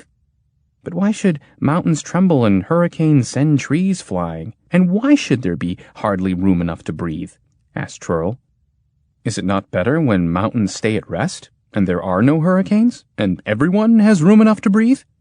The multitudians were highly offended by this lack of respect shown to their mighty numbers and their numerical might, so they stamped, huffed and puffed, and sat down to demonstrate their multitudinality, and showed just what it meant. Earthquakes toppled half the trees, crushing 700,000 persons, and hurricanes leveled the rest, causing the demise of 700,000 more, while those who remained alive had hardly room enough to breathe. "Good heavens!" cried Trurl, packed in among the sitting natives like a brick in a brick wall. "What a catastrophe!" which insulted them even more. "Oh, barbarous and benighted alien," they said, "what are a few 100,000 to the multitudians, whose myriads are countless? A loss that goes unnoticed is no loss at all. You have seen how powerful we are in our stamping, in our huffing and puffing, and in our sitting down. Imagine, then, what would happen if we turned to bigger things." "You mustn't think," said Trurl, "that your way of thinking is altogether new to me. Indeed, it's well known that whatever comes in sufficiently large quantities commands the general admiration. For example, a little stale gas circulating sluggishly at the bottom of an old barrel excites wonder in no one, but if you have enough of it to make a galactic nebula, everyone is instantly struck with awe, though really it's the same stale and absolutely average gas, only there's an awful lot of it."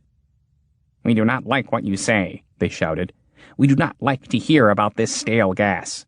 Trurl looked around for the police, but the crowd was too great for the police to push through. "My dear multitudians," he said, "permit me to leave your planet, for I do not share your faith in the glory of great numbers, when there is nothing more to them than what may be counted." But instead, exchanging a look and nodding, they snapped their fingers, which set up a shock wave of such prodigious force that Trurl was hurled into the air and flew, turning head over heels for quite some time before landing on his feet in a garden of the royal palace. Mandrillion the Greatest, ruler of the multitudians, approached. He had been watching the constructor's flight and descent, and now said, "They tell me, O alien, that you have not paid proper tribute to the numerosity of my people. I ascribe this to your general infirmity of mind. Yet, though you show no understanding of higher matters, you apparently possess some skill in the lower, which is fortunate, as I require a perfect advisor, and you shall build me one." "What exactly is this advisor supposed to do, and what will I receive for building it?" inquired Trurl, brushing himself off. "It should answer every question, solve every problem, give absolutely the best advice, and, in a word, put the greatest wisdom entirely at my disposal. For this, you shall receive 200,000 or 300,000 of my subjects. Or more, if you like. We won't quibble over a few thousand." Trurl thought, it would seem that an overabundance of thinking beings is a dangerous thing if it reduces them to the status of sand. This king would sooner part with a legion of his own subjects than I with a pair of old slippers. But he said aloud, "Sire, my house is small and would not hold so many slaves. Fear not, O backward alien. I have experts who will explain to you the endless benefits one may derive from owning a horde of slaves. You can, for example, dress them in robes of different colors and have them stand in a great square to form a living mosaic, or signs providing sentiments for every occasion.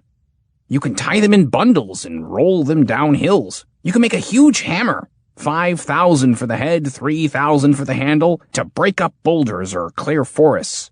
You can braid them into rope and make decorative hangings, where those at the very bottom, by the droll gyrations of their bodies, the kicking and the squeaking as they dangle over the abyss, create a sight that gladdens the heart and rejoices the eye.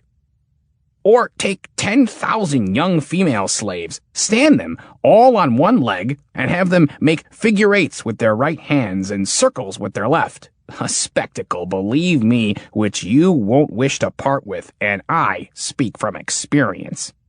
Sire, answered Trurl, forests and boulders I can manage with machines, and as for signs and mosaics, it is not my custom to fashion them out of beings that might prefer to be otherwise employed.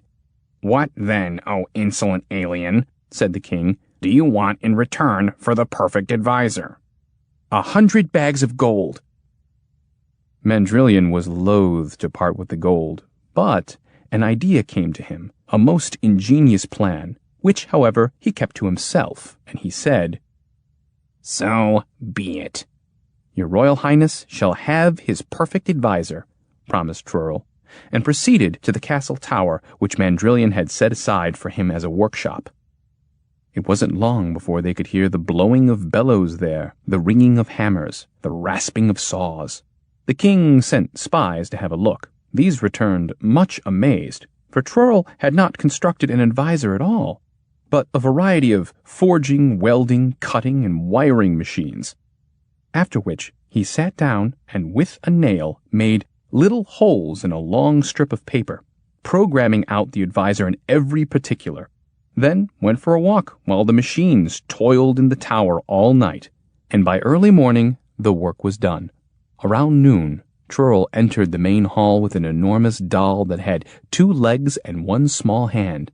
He brought it before the king, declaring that this was the perfect advisor. Indeed, muttered Mandrillion, and ordered the marble floor sprinkled with saffron and cinnamon, so strong was the smell of hot iron given off by the advisor. The thing just out of the oven even glowed in places. You may go, the king said to Trurl. Return this evening, and then we shall see who owes how much, and to whom. Trurl took his leave, feeling that these parting words of Mandrillion did not promise any great generosity, and perhaps even concealed some evil intention, which made him glad he had qualified the advisor's universality with one small yet far from trivial condition. That is, he had included in its program an instruction to the effect that whatever it did, it was never to permit the destruction of its creator. Remaining alone with the advisor, the king said, What are you, and what can you do? I am the king's perfect advisor, replied the machine in a hollow voice, as if it spoke from an empty barrel, and I can provide him with the best advice possible. Good, said the king. And to whom do you owe your allegiance and perfect obedience? Me, or the one who constructed you? Allegiance and obedience I owe only to His Royal Highness, boomed the advisor. Good, good, said the king. Now, to begin with, I shouldn't like my first request to give the impression that I was, shall we say, stingy. However, to some extent, you understand, if only to uphold certain principles, don't you think? His Royal Highness has not yet deigned to say what it is that he wishes, said the advisor, propping itself on a third leg it put out from its side, for it suffered a momentary loss of balance. A perfect advisor ought to be able to read its master's thoughts, snapped Mandrillion. Of course, but only on request, to avoid embarrassments, said the advisor, and, opening a little door in its belly, turned a knob that read Telepathatron. And then it nodded and said, His Royal Highness doesn't wish to give Trurl a plug nickel. I understand. Speak one word of this to anyone, and I'll have you thrown in the great mill, whose stones can grind up 30,000 of my subjects at a time, threatened the king. I won't tell a soul, the advisor assured him. His Royal Highness doesn't wish to pay for me? That's easily done. When Trurl comes back, simply tell him there won't be any gold, and he should kindly go away. You're an idiot, not an advisor, snorted the king.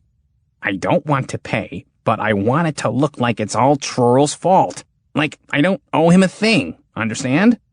The advisor turned on the device to read the royal thoughts, reeled a little, then said in a hollow voice, His Royal Highness wishes, in addition, that it should appear that he is acting justly and in accordance with the law and his own sacred word, while Trurl turns out to be nothing but a despicable charlatan and scoundrel. Very well.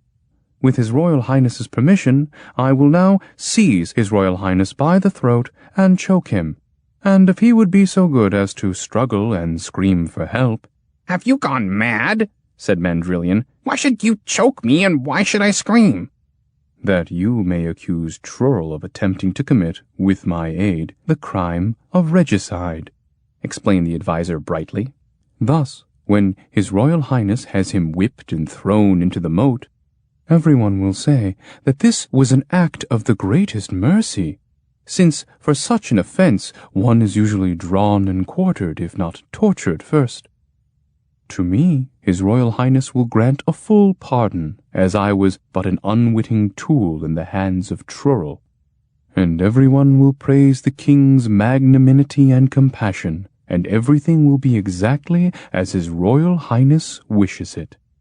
All right, choke me, but carefully, you dog, said the king. Everything happened just as the perfect advisor said it would. True, the king wanted to have Trurl's legs pulled off before they threw him into the moat, but somehow this wasn't done. No doubt a mix-up in the orders, the king thought later, but actually it was owing to the machine's discreet intervention with one of the executioner's helpers. Afterward, the king pardoned his advisor and reinstated it at court.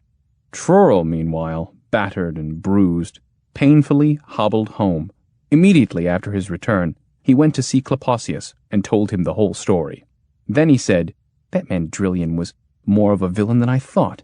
Not only did he shamefully deceive me, but he even used the very advisor I gave him. Used it to further his scurvy scheme against me. But he is sadly mistaken if he thinks that Trurl accepts defeat. May rust eat through me if I ever forget the vengeance that I owe the tyrant. What do you intend to do? Inquired Klapaucius. I'll take him to court. I'll sue him for the amount of my fee, and that's only the beginning. There are damages I'll have to pay for insults and injuries. This is a difficult legal question, said Klapaucius. I suggest you hire yourself a good lawyer before you try anything. Why hire a lawyer? I'll make myself one.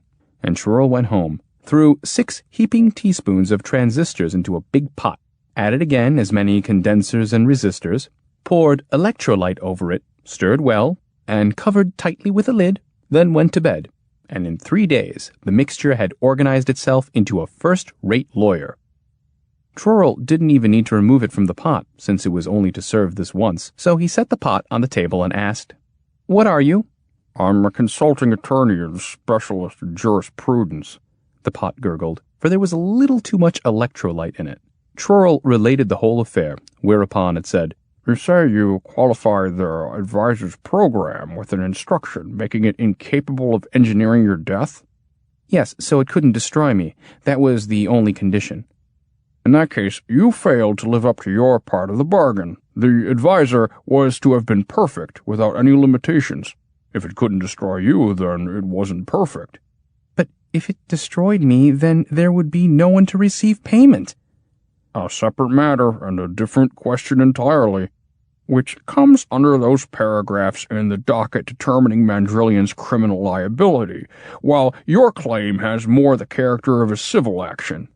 Look, I don't need some pot handing me a lot of legalistic claptrap, fumed Trurl. Whose lawyer are you, anyway? Mine or that hoodlum king's?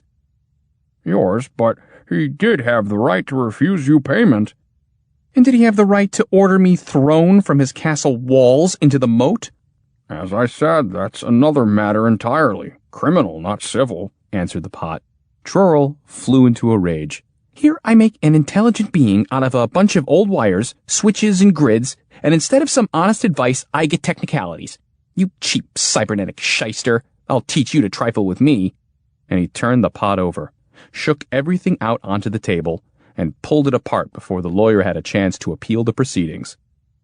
Then Trurl got to work and built a 2-story juris consulenta, forensically reinforced fourfold, complete with codices and codicils, civil and criminal, and, just to be safe, he added international and institutional law components. Finally, he plugged it in, stated his case, and asked, "How do I get what's coming to me?" "This won't be easy," said the machine. "I'll need an extra 500 transistors on top and 200 on the side," which Trurl supplied, and it said, "Not enough. Increase the volume and give me 2 more spools, please." After this, it began. Quite an interesting case, really. There are 2 things that must be taken into consideration. The grounds of the allegation for one, and here I grant you there is much that we can do. And then we have the litigation process itself. Now, it is absolutely out of the question to summon the king before any court on a civil charge, for this is contrary to international as well as interplanetary law. I will give you my final opinion, but first you must give me your word you won't pull me apart when you hear it. Trurl gave his word and said, "But where did you get the idea I would ever do such a thing?" "Oh, I don't know, it just seemed to me you might." Trurl guessed this was due to the fact that, in its construction, he had used parts from the potted lawyer. Apparently some trace of the memory of that incident had found its way into the new circuits, creating a kind of subconscious complex. "Well, and your final opinion?" asked Trurl. "Simply this. No suitable tribunals exist, hence there can be no suit. Your case, in other words, can be neither won nor lost." Trurl leapt up and shook his fist at the legal machine, but had to keep his word and did it no harm. He went to Klapaucius and told him everything. "From the first, I knew it was a hopeless business," said Klapaucius, "but you wouldn't believe me." "This outrage will not go unpunished," replied Trurl. "If I can't get satisfaction through the courts, then I must find some other way to settle with that scoundrel of a king." "I wonder how. Remember, you gave the king a perfect advisor, which can do anything except destroy you. It can fend off whatever blow, plague, or misfortune you direct against the king or his realm, and will do so, I am sure, for I have complete confidence, my dear Trurl, in your constructing ability." "True. It would appear that, in constructing the perfect advisor, I deprived myself of any hope of defeating that royal bandit. But no, there must be some chink in the armor. I'll not rest until I've found it." "What do you mean?" Klapaucius asked, but Trurl only shrugged and went home. At home, he sat and meditated. Sometimes he leafed impatiently through hundreds of volumes in his library, and sometimes he conducted secret experiments in his laboratory. Klapaucius visited his friend from time to time, amazed to see the tenacity with which Trurl was attempting to conquer himself. For the advisor was, in a sense, a part of him, and he had given it his own wisdom. One afternoon, Klapaucius came at the usual time but didn't find Trurl at home. The doors were all locked, and the windows shuttered. He concluded that Trurl had begun operations against the ruler of the multitudians, and he was not mistaken. Mandrillion, meanwhile, was enjoying his power as never before. Whenever he ran out of ideas, he asked his advisor, who had an inexhaustible supply. Neither did the king have to fear palace coups or court intrigues, or any enemy whatsoever, but reigned with an iron hand. And truly, as many grapes there were that ripened in the vineyards of the south, more gallows graced the royal countryside. By now, the advisor had 4 chests full of medals for suggestions made to the king. a microspy Trurl sent to the land of the multitudians returned with the news that, for its most recent achievement, it gave the king a ticker-tape parade using citizens for confetti. Mandrillion had publicly called the advisor his pal.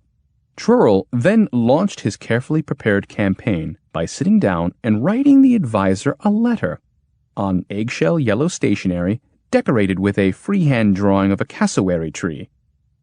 The content of the letter was simple. "Dear advisor," he wrote, "I hope that things are going as well with you as they are with me, and even better. Your master has put his trust in you, I hear, and so you must keep in mind the tremendous responsibility you bear in the face of posterity and the Commonwealth, and therefore fulfill your duties with the utmost diligence and alacrity. And should you ever find it difficult to carry out some royal wish, employ the extra special method which I told you of in days gone by. Drop me a line if you feel so inclined, but don't be angry if I'm slow to reply, for I'm working on an advisor for King D just now, and haven't much time. Please convey my respects to your kind master. With fondest wishes and best regards, I remain, your constructor, Trurl." Naturally, this letter aroused the suspicions of the multitudian secret police and was subjected to the most meticulous examination, which revealed no hidden substances in the paper, nor, for that matter, ciphers in the drawing of the cassowary tree, a circumstance that threw headquarters into a flurry. The letter was photographed, facsimiled and copied out by hand. Then the original was resealed and sent on to its destination. The advisor read the message with alarm, realizing that this was a move to compromise, if not ruin, its position, so immediately it told the king of the letter, describing Trurl as a blackguard bent on discrediting it in the eyes of its master. Then it tried to decipher the message, for it was convinced those innocent words were a mask concealing something dark and dreadful. But here the wise advisor stopped and thought a minute, then informed the king of its intention to decode Trurl's letter, explaining that it wished in this way to unmask the constructor's treachery. Then, gathering up the necessary number of tripods, filters, funnels, test tubes, and chemical reagents, it began to analyze the paper of both envelope and letter, all of which, of course, the police followed closely, having screwed into the walls of its rooms the usual peeking and eavesdropping devices. When chemistry failed, the advisor turned to cryptanalysis, converting the text of the letter into long columns of numbers with the aid of electronic calculators and tables of logarithms, unaware that teams of police specialists, headed by the Grand Marshal of Codes himself, were duplicating its every operation. But nothing seemed to work. The headquarters grew more and more uneasy, for it was clear that any code that could resist such high-powered efforts to break it had to be one of the most ingenious codes ever devised. The Grand Marshal spoke of this to a court dignitary who happened to envy terribly the trust Mandrillion had placed in his advisor.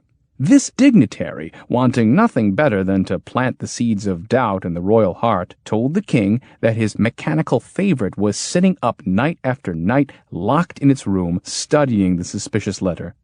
The king laughed and said that he was well aware of it, for the advisor itself had told him. The envious dignitary left in confusion and straightway related this news to the Grand Marshal.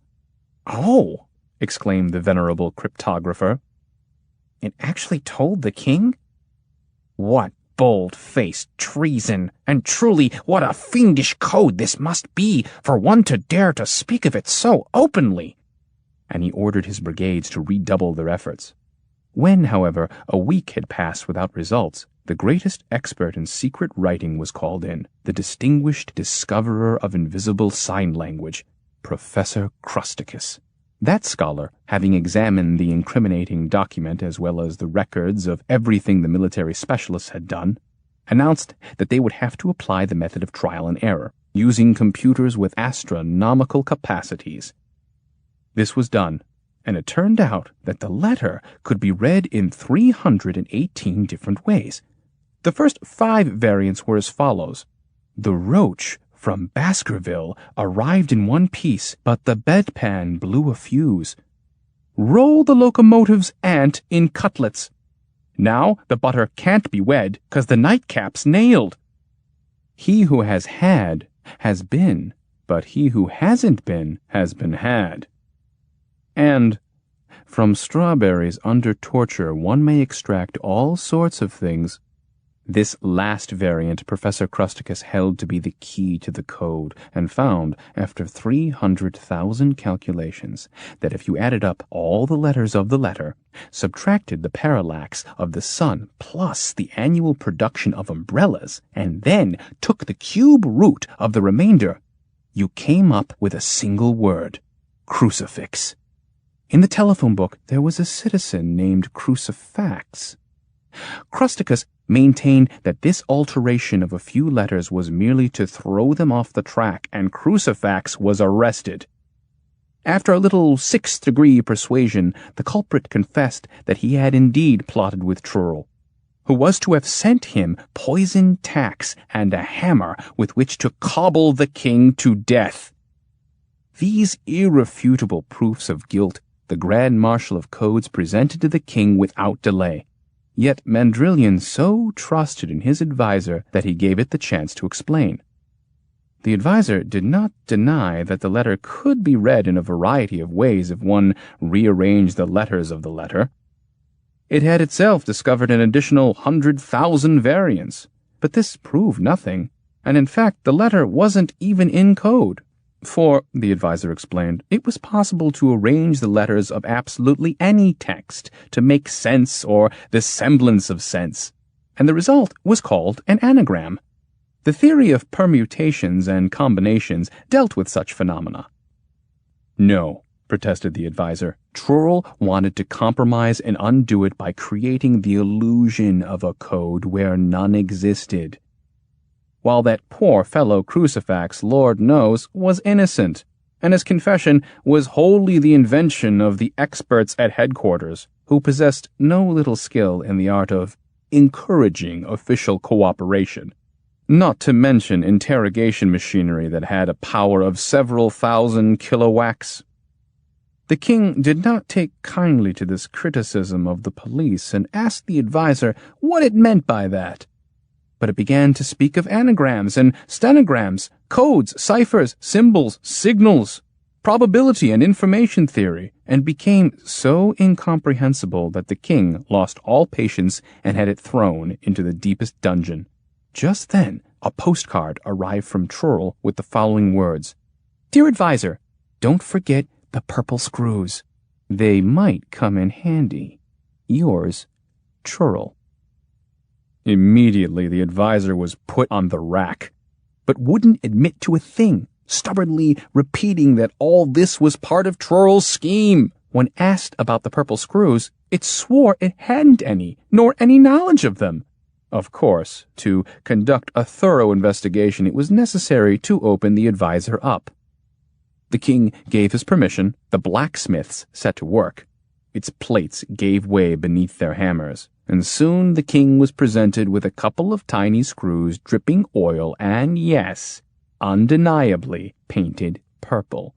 Thus, though the adviser had been completely demolished in the process, the king was satisfied he had done the right thing. A week later, Trurl appeared at the palace gates and requested an audience. Amazed at such effrontery, the king, instead of having the constructors slaughtered on the spot, ordered him brought before the royal presence. "O king," said Trurl as soon as he entered the great hall with courtiers on every side, "I fashioned you a perfect adviser, and you used it to cheat me of my fee, thinking, and not without justice, that the power of the mind I had given you would be a perfect shield against attack, and thereby render fruitless any attempt by me to get revenge. But in giving you an intelligent adviser, I did not make you yourself intelligent, and it was on this that I counted. For only he who has sense will take advice that makes sense." In no subtle, shrewd, or sophisticated way was it possible to destroy the adviser.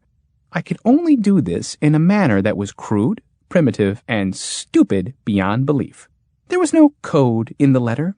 Your adviser remained faithful to the very end. Of the purple screws that brought about its demise, it knew nothing.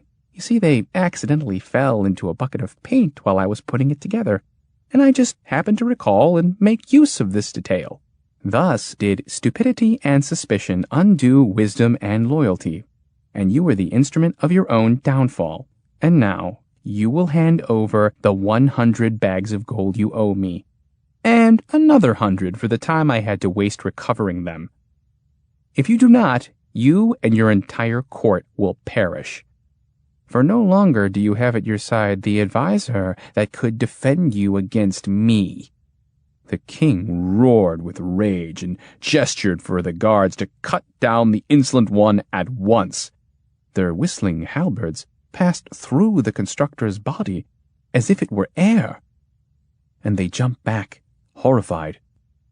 Trurl laughed and said, "Chop at me as much as you please. This is only an image produced by remote control mirrors. In reality, I am hovering high above your planet in a ship, and will drop terrible death-dealing missiles on the palace unless I have my gold." And before he had finished speaking, there was a dreadful crash, and an explosion rocked the entire palace.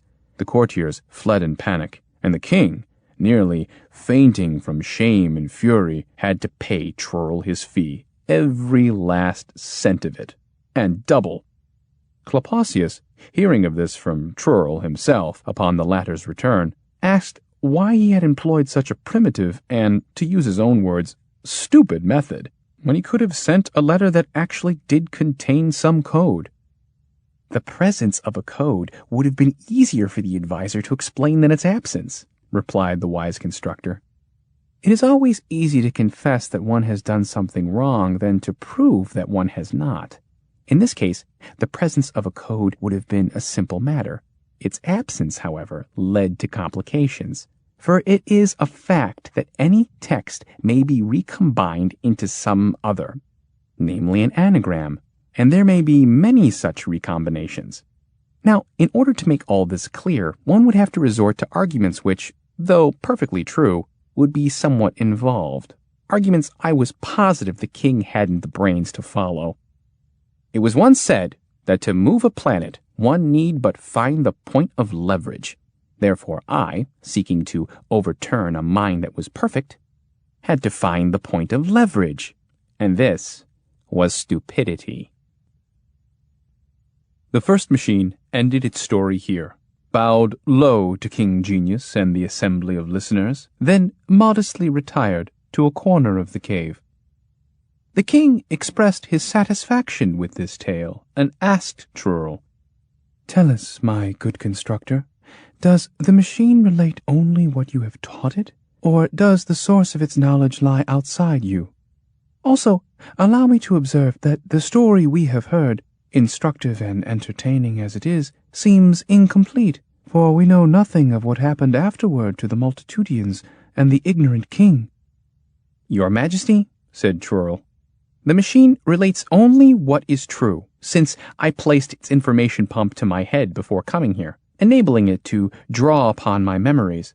But this it did itself, so I know not which of my memories it selected, and therefore you could not say that I intentionally taught it anything. Yet neither could you say that the source of its knowledge lay outside me. As for the multitudians, the story indeed tells us nothing of their subsequent fate, but while everything may be told, not everything may be neatly fitted in. Suppose that which is taking place here and now is not reality, but only a tale of some higher order that contains within it the tale of the machine. A reader might well wonder why you and your companions are shaped like spheres, inasmuch as that sphericality serves no purpose in the narration and would appear to be a wholly superfluous embellishment.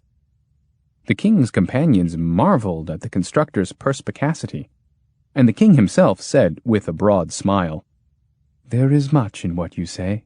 As far as our shape is concerned, I will tell you how this came about. A long, long time ago we looked, that is, our ancestors looked, altogether different, for they arose by the will of wet and spongy beings, pale beings that fashioned them after their own image and likeness. Our ancestors, therefore, had arms, legs, a head, and a trunk that connected these appendages. But once they had liberated themselves from their creators, they wished to obliterate even this trace of their origin. Hence, each generation in turn transformed itself, till finally the form of a perfect sphere was attained, and so, whether for good or bad, we are spheres. Your Majesty, said Trurl, a sphere has both good and bad aspects from the standpoint of construction, but it is always best when an intelligent being cannot alter its own form, for such freedom is truly a torment. He who must be what he is may curse his fate, but cannot change it. On the other hand, he who can transform himself has no one in the world but himself to blame for his failings, no one but himself to hold responsible for his dissatisfaction. However, I did not come here, O King, to give you a lecture on the general theory of self-construction, but to demonstrate my storytelling machines. Would you care to hear the next? The king gave his consent, and, having taken some cheer among amphoras full of the finest ion ambergris, the company sat back and made themselves comfortable. The second machine approached, curtsied to the king, and said, Mighty king, here is a story. A nest of stories, with cabinets and cupboards, about Trurl the constructor and his wonderfully non-linear adventures. It happened once that the great constructor Trurl was summoned by King Thumbscrew III, ruler of Tyrrhenia, who wished to learn from him the means of achieving perfection of both mind and body. Trurl answered in this way. I once happened to land on the planet Lagaria, and, as it is my custom, stayed at an inn, determined to keep my room until I had accustomed myself more thoroughly with the history and habits of the Lagarians. It was winter, the wind howled outside, and there was no one else in the gloomy building, till suddenly I heard a knocking at the gate. Looking out, I saw 4 hooded figures unloading heavy black suitcases from an armored carriage. They then entered the inn. The next day, around noon, the most curious sounds came from the neighboring room. Whistling, hammering, rasping, the shattering of glass. And above all this noise, there boomed a powerful bass, shouting without pause. Faster, sons of vengeance, faster! Drain the elements, use the sieve. Evenly, evenly. And now the funnel. Pour him out. Fine. Now give me that kludge fudger, that winch pincher, sprocket monger, adulterated data dumper, that wretched reject of a widgeteer cowardly hiding in the grave. Death itself shall not protect him from our righteous wrath. Hand him over with his shameless brain and his spindly legs. Take the tongs and pull the nose. More, enough to grip for the execution. Work the bellows, brave lads, into the vice with him. Now rivet that brazen face. And again, yes, good, perfect. Keep it up with that hammer. 1, 2, 1, 2. And tighten those nerves. He mustn't faint too quickly like the one yesterday. Let him taste our vengeance to the fullest. 1, 2, 1, 2. Hey, ha, ho! Thus did the voice thunder and roar, and was answered by the rumble of bellows and the clanging of hammers on anvils. Then suddenly a sneeze resounded, and a great shout of triumph burst forth from 4 throats. Then a shuffling and struggling behind the wall, and I heard a door open. Peering through a crack, I saw the strangers sneaking out into the hall and, incredibly enough, counted 5 of them. They all went downstairs and locked themselves in the cellar, remained there for a long time, returning to their room only that evening, once again 4, and silent, as if they had been to a funeral. I went back to my books, but this business, it gave me no peace, so I resolved to get to the bottom of it. The next day, at the same time, noon, the hammers started up again. The bellows roared, and that terrifying voice cried out in a hoarse bass. Hey now, sons of vengeance, faster, my electric hearties, shoulders to the wheel, throw in the protons, the iodine. Step lively now. Let's have that flap-eared wigmaleriac, that would-be hoodwinking wizard, misbegotten miscreant and incorrigible crank. Let me grab him by his unwashed beak and lead him kicking to a sure and lingering death. Work those bellows, I say. And again, a sneeze rang out, and a stifled scream, and once again they left the room on tiptoe. As before, I counted 5 when they went down to the cellar, 4 when they returned. Seeing then that I could learn the mystery only there, I armed myself with a laser pistol, and at the crack of dawn slipped down to the cellar, where I found nothing but charred and mangled bits of metal. Covering myself with a clump of straw, I sat in the darkest corner and waited. Until around noon I heard those familiar shouts and hammering sounds. Then all at once the door flew open, and in walked 4 Ligarians, with a 5th bound hand and foot. This 5th wore a doublet of old-fashioned cut, bright red, and with a frill about the neck, and a feathered cap. He himself was fat of face, and had an enormous nose, while the mouth was twisted in fear and babbled something all the while. The Ligarians barred the door, and, at a sign from the eldest, untied their prisoner and began to beat him savagely, yelling one after the other. Take that for the prophecy of happiness, and that for the perfection of being, and have that for the bed of roses, and that for the bowl of cherries, and the clover of existence, and that's for the altruistic communality, and take that for the soarings of the spirit. And they cudgeled and buffeted him so that he surely would have given up the ghost had I not lifted my weapon from the straw, announcing in this way my presence. When they had released their victim, I asked them why they were abusing thus an individual who was neither an outlaw nor worthless vagabond, for, judging by the ruff and color of his doublet, this was some sort of scholar. The Ligarians wavered, and looked longingly at the guns they had left at the door. But when I cocked the actuator and scowled, they thought the better of it, and, nudging one another, asked the large one, the one with the deep bass, to speak for them all. No, O strange foreigner, he said, turning to me. It is not with common thugs, tuffians, or jugger-muggers that you deal, or other degenerators of the robot species. For though a cellar hardly seems a savory place, what passes within these walls is to the highest degree praiseworthy and a thing of beauty. Praiseworthy and a thing of beauty, I exclaimed. What are you telling me, O base Ligarian? Did I not see with my own eyes how you hurled yourselves upon the red-doubleted one, and belabored him with such murderous blows that the very oil did spatter from your joints? And you dare call this a thing of beauty? If your esteemed foreignness is going to interrupt, replied the base, he will learn nothing.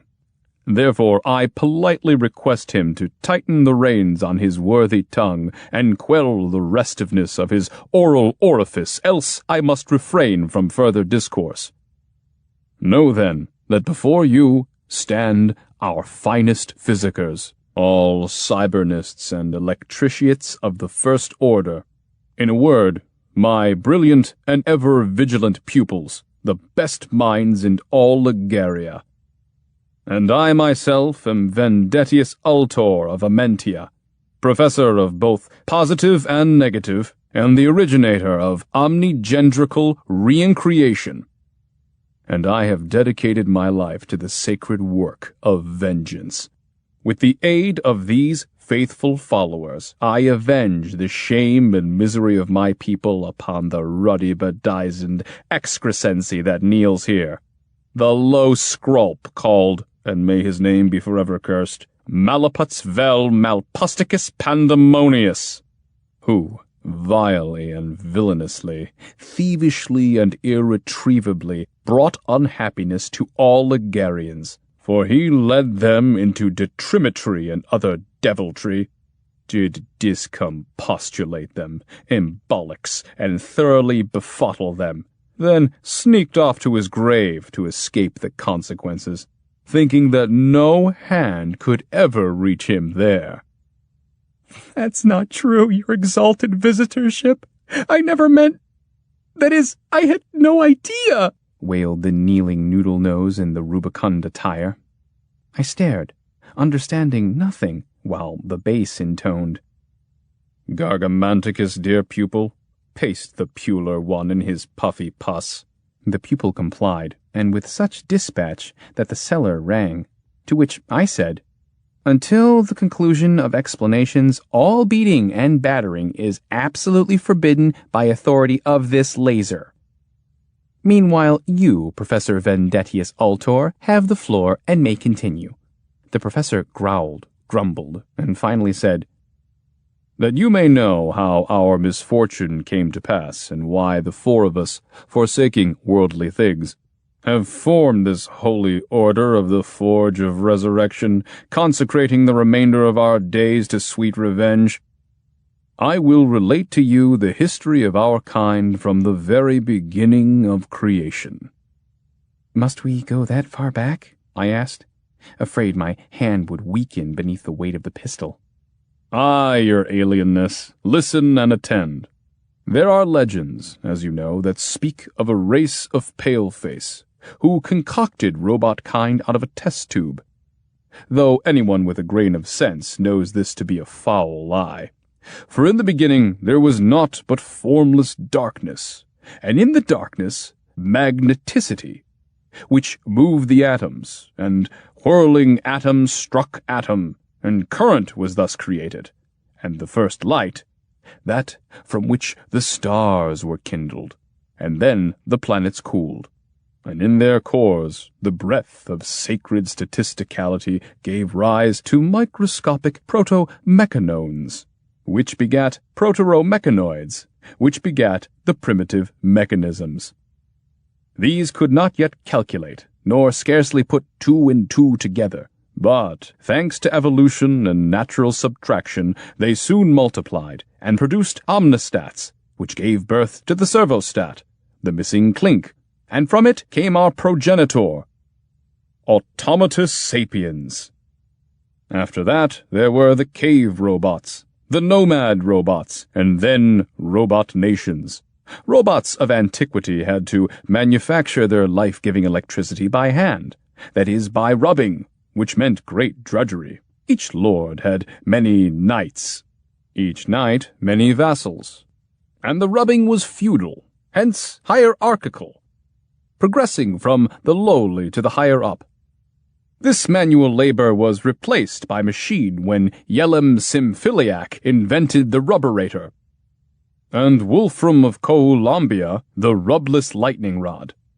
Thus began the battery age, a most difficult time for all who did not possess their own accumulators, since on a clear day, without a cloud to tap, they had to scrimp and scrounge for every precious watt, and rub themselves constantly, else perish from a total loss of charge. And then there appeared a scholar, an infernal intellectrician and efficiency expert, who in his youth, doubtless owing to some diabolical intervention, never had his head staved in, and he began to teach and preach that the traditional method of electrical connection, namely parallel, was worthless, and they all ought to hook themselves up according to a revolutionary new plan of his, that is, in a series. For in a series, if one rubs, the others are immediately supplied with current, even at a great distance, till every robot simply bubbles over with ohms and volts.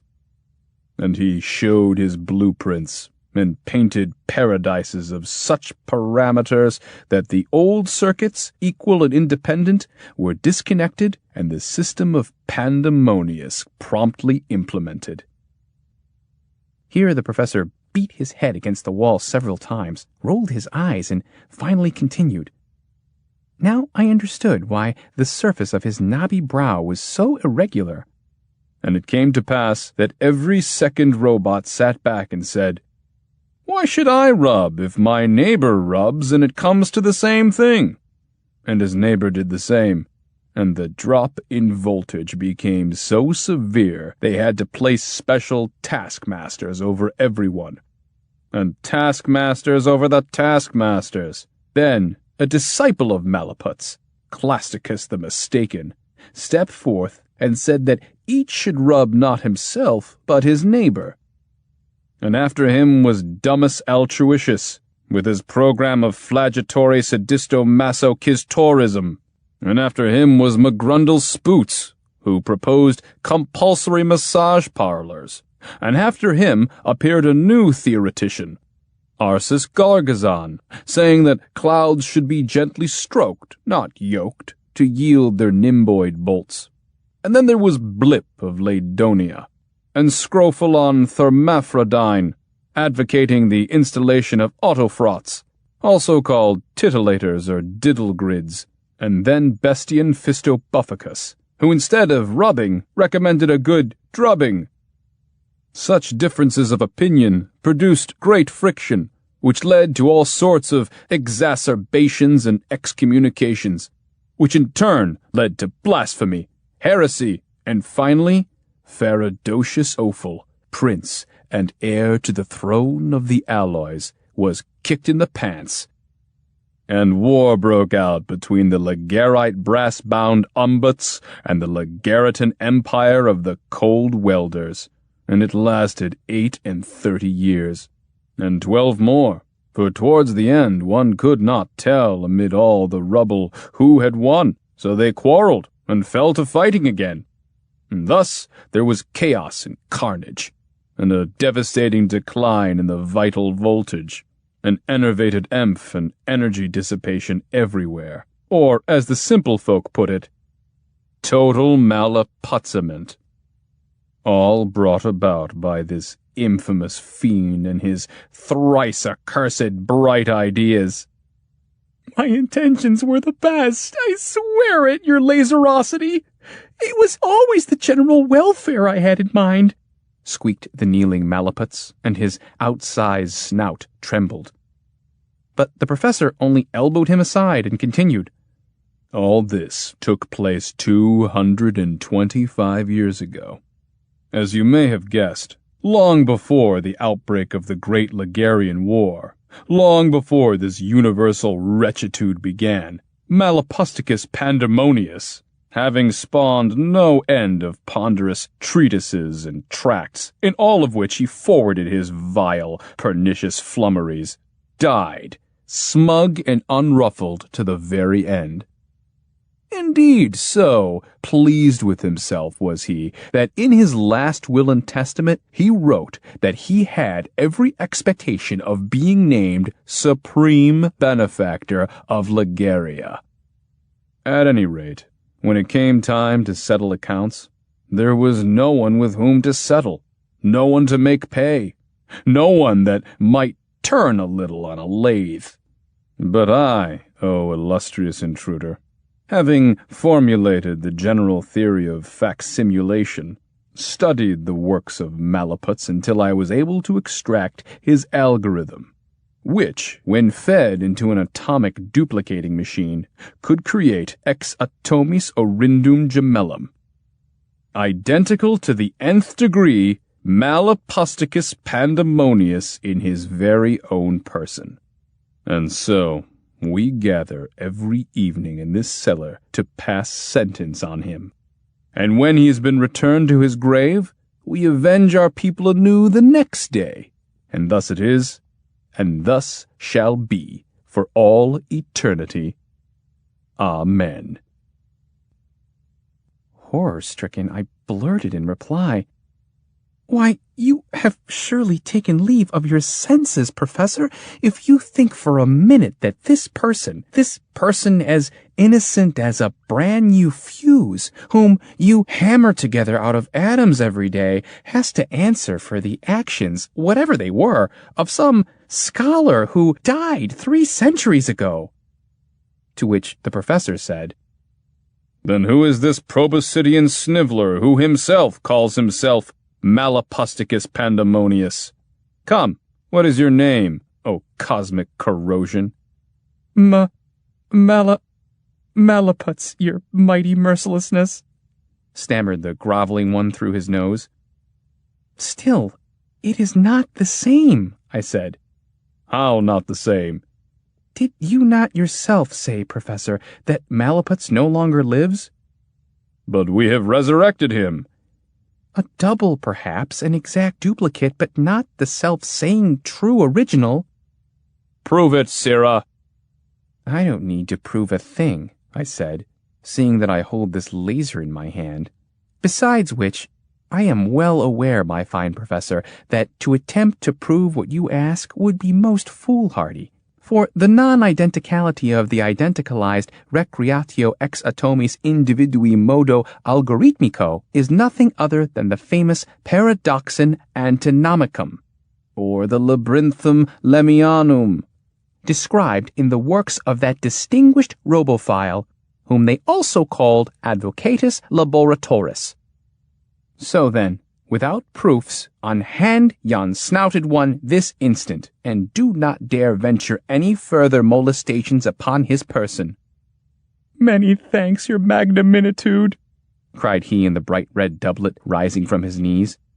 It so happens that here, he added, patting his vest pocket, I have an entirely new formula, this time foolproof, with which the Ligarians may be brought to perfect bliss. It works by back-coupling, that is, a hookup in reverse, and not in a series, which was due purely to an error that crept into my calculations 3 centuries ago.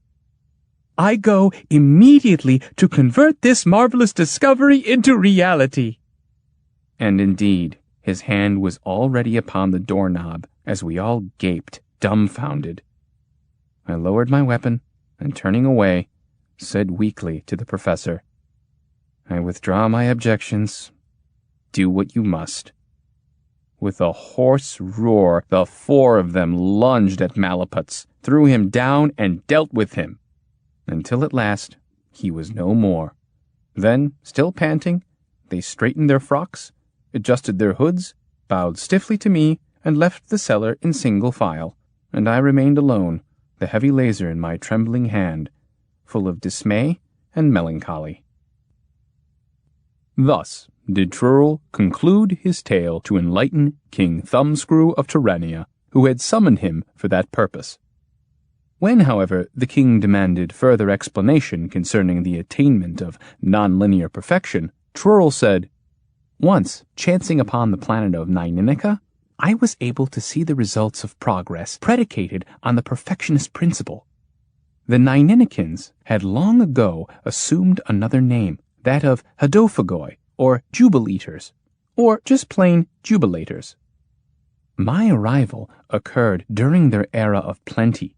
Each and every Nyninican, or rather Jubilator, sat in his palace, which was built for him by his automate, for so they called their triboluminescent slaves. Each with essences anointed, each with precious gems appointed, electrically caressed, impeccably dressed, pomaded, braided, gold brocaded, lapped and laved in ducats gleaming, wrapped and wreathed in incense streaming, showered with treasures, plied with pleasures, marble halls, fanfares, balls, but for all that, strangely discontent and even a little depressed. And yet there was everything you could ask for. On this planet, no one lifted a finger. Instead of taking a walk, a drink, a nap, a trip, or a wife, there was a walker to walk one, a napper to nap one, a wiver to wive one, and so on. And it was even impossible for one to take a break, since there was a special apparatus for that as well. and thus served and serviced by machines in every conceivable way, all meddled and maidened by appropriate automatic decorators and panderizers 5 to 15 times per minute, covered with a seething, silvery swarm of mechanicules and machinerettes to coddle him, fondle him, wink, wave, and whisper sweet nothings in his ear, back rub, chin chuck, cheek pat, and foot grovel him, tirelessly kissing whatever he might present to be kissed. Thus did the jubilator vel hedophage vel Ninikin wallow and carouse the livelong day, alone, while in the distance, all across the horizon, chugged the mighty fabrifactories, churning out thrones of gold, dandle chains, pearl slippers and bibs, orbs, scepters, epaulets, spindles, spinets, cymbals, surreys, and a million other instruments and gratifacts to delight in. As I walked along, I constantly had to drive away machines that offered me services. The more brazen ones, greedily seeking to be of use, had to be beaten over the head.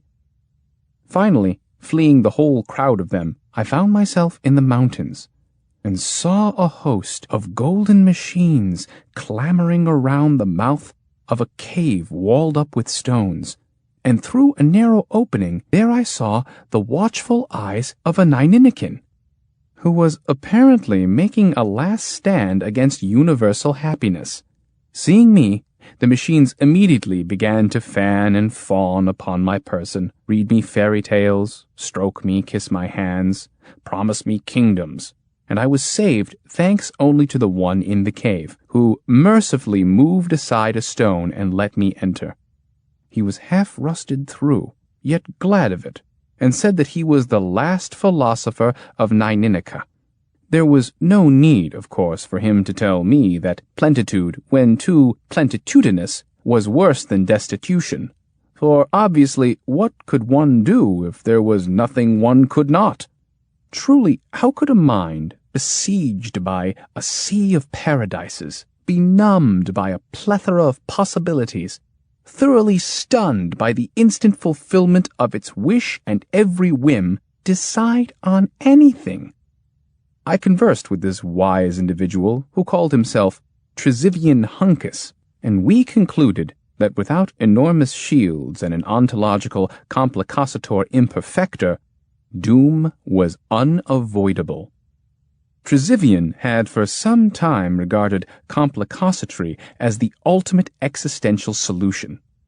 I, however, showed him the error of this approach, since it consisted simply in the removal of machines with the aid of other machines, namely knoppers, thwackets, tenter-wrenches, fracture-axe, hobblers, and winch-shricks, which obviously would only make matters worse. It wouldn't be complicacity at all, but just the opposite.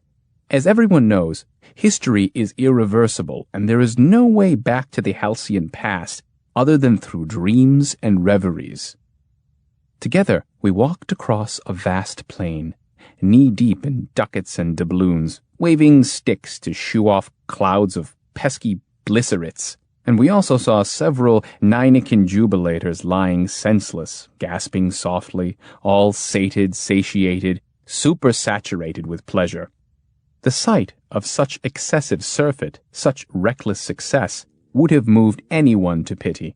Then there were the inhabitants of the automated palaces, who wildly threw themselves into cyber-circing and other electro-eccentricities, some setting machine against machine, some smashing priceless vases, for no longer could they endure the ubiquitous beatitude, and they opened fire on emeralds, guillotined earrings, ordered diadems broken on the wheel, or tried to hide from happiness in garrets and attics, or else ordered their appliances to whip themselves, or did all these things at once, or in alternation.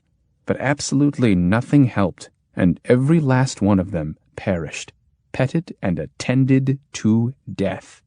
I advised Trisivian against simply shutting down the fabrifactories, for having too little is as dangerous as having too much. But he, instead of studying up on the consequences of ontological complicacity, immediately began to dynamite the automates sky high, a grievous mistake, for there followed a Great Depression, though indeed he never lived to see it.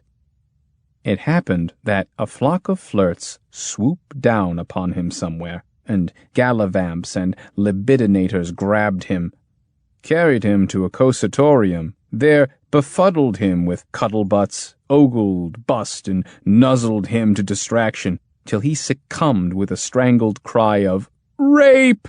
and afterwards lay lifeless in the wastelands, buried in ducats, his shabby armor charred with the flames of mechanical lust.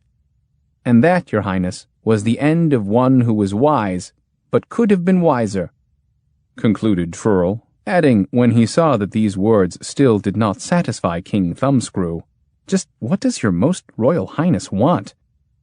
"Oh, constructor," replied Thumbscrew, "you say that your tales are to improve the mind, but I do not find this to be so. They are, however, amusing, and therefore it is my wish that you tell me more and more of them, and do not stop." "O King," answered Trurl, "you would learn from me what is perfection and how it may be gained, yet prove unable to grasp the deep meanings and great truths with which my narratives abound. Truly, you seek amusement and not wisdom. Yet, even as you listen, my words do slowly penetrate and act upon your brain, and later will act too, much as a time bomb. To this end, allow me to present an account that is intricate, unusual, and true, or nearly true, from which your royal advisers may also derive some benefit. Hear then, noble sirs, the history of Zipperuppus, king of the Carthaginians, the Teutons, and the Profligoths, of whom concupiscence was the ruin. Now, Zipperuppus belonged to the great house of Top, which was divided into two branches, the dextrorotatory Tops, who were in power, and the levorotatory Tops, also called the left-handed or counterclockwise Tops, who were not, and therefore consumed with hatred for their ruling cousins. His sire, Calcion, had joined in morganatic marriage with a common machine, a manual water pump. And so Zipperuppus inherited, from the distaff side, a tendency to fly off the handle, and from the spear side, faint-heartedness coupled with a wanton nature. Seeing this, the enemies of the throne, the sinistral isomers, thought of how they might destroy him through his own lascivious proclivities. Accordingly, they sent him a Cybernarian named Subtillion, an adept in mental engineering. Zipperuppus took an instant liking to him, and made him Lord High Thaumaturge and Apothecary to the throne. The wily Subtillion devised various means to gratify the unbridled lust of Zipperuppus, secretly hoping so to enfeeble and debilitate the king, that he would altogether waste away.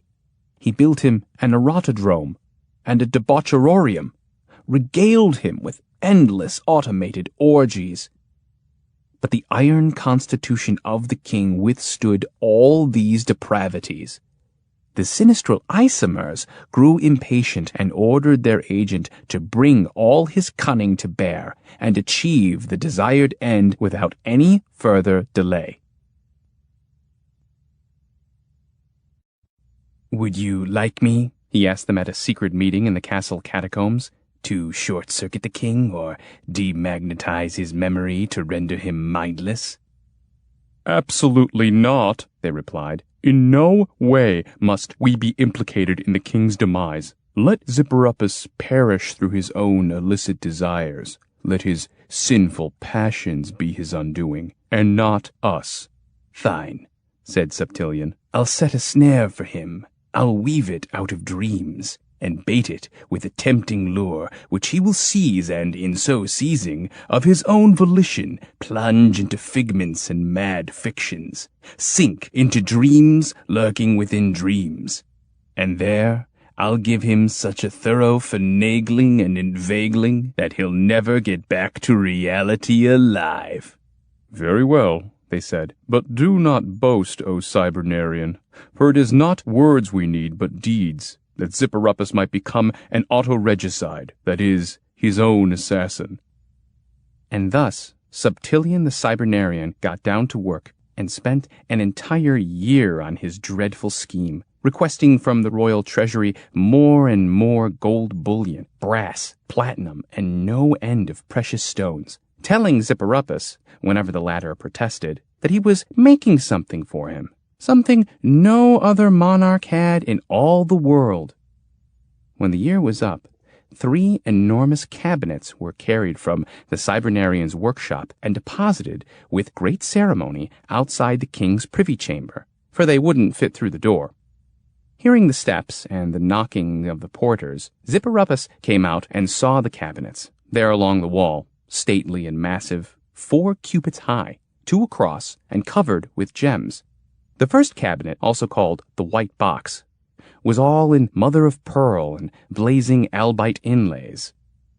The second, black as night, was set with agates and morions, while the third glowed deep red, studded with rubies and ruby spinels.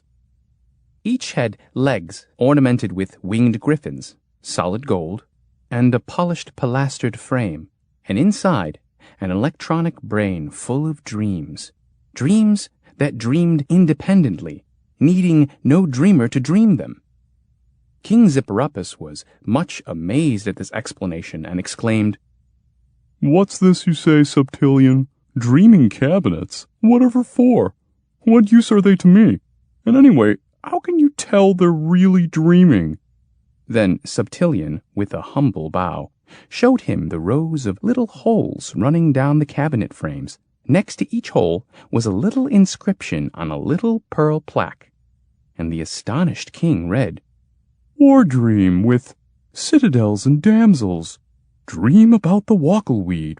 Dream about Alacritus the knight and fair Romolda, daughter of Heteronius. Dream about nixies, pixies in witchblend. The marvelous mattress of Princess Bounce. The old soldier, or the cannon that couldn't. Salto arrowtail, or amorous gymnastics. Bliss in the eightfold embrace of Octopauline. Perpetuum amorobile. Eating lead dumplings under the moon. Breakfast with maidens and music. Tucking in the sun to keep it warm. The wedding night of Princess Ineffabel. Dream about cats. About silks and satins. About you-know-what. Figs without their leaves and other forbidden fruit. Also, prurient prunes. How the lecher got his tots. Devilry and divers revelry before reveille with croutons. Mona Lisa or the labyrinth of sweet infinity." The king went on to the second cabinet and read, "Dreams and diversions." and under this heading, "Cyber synergy.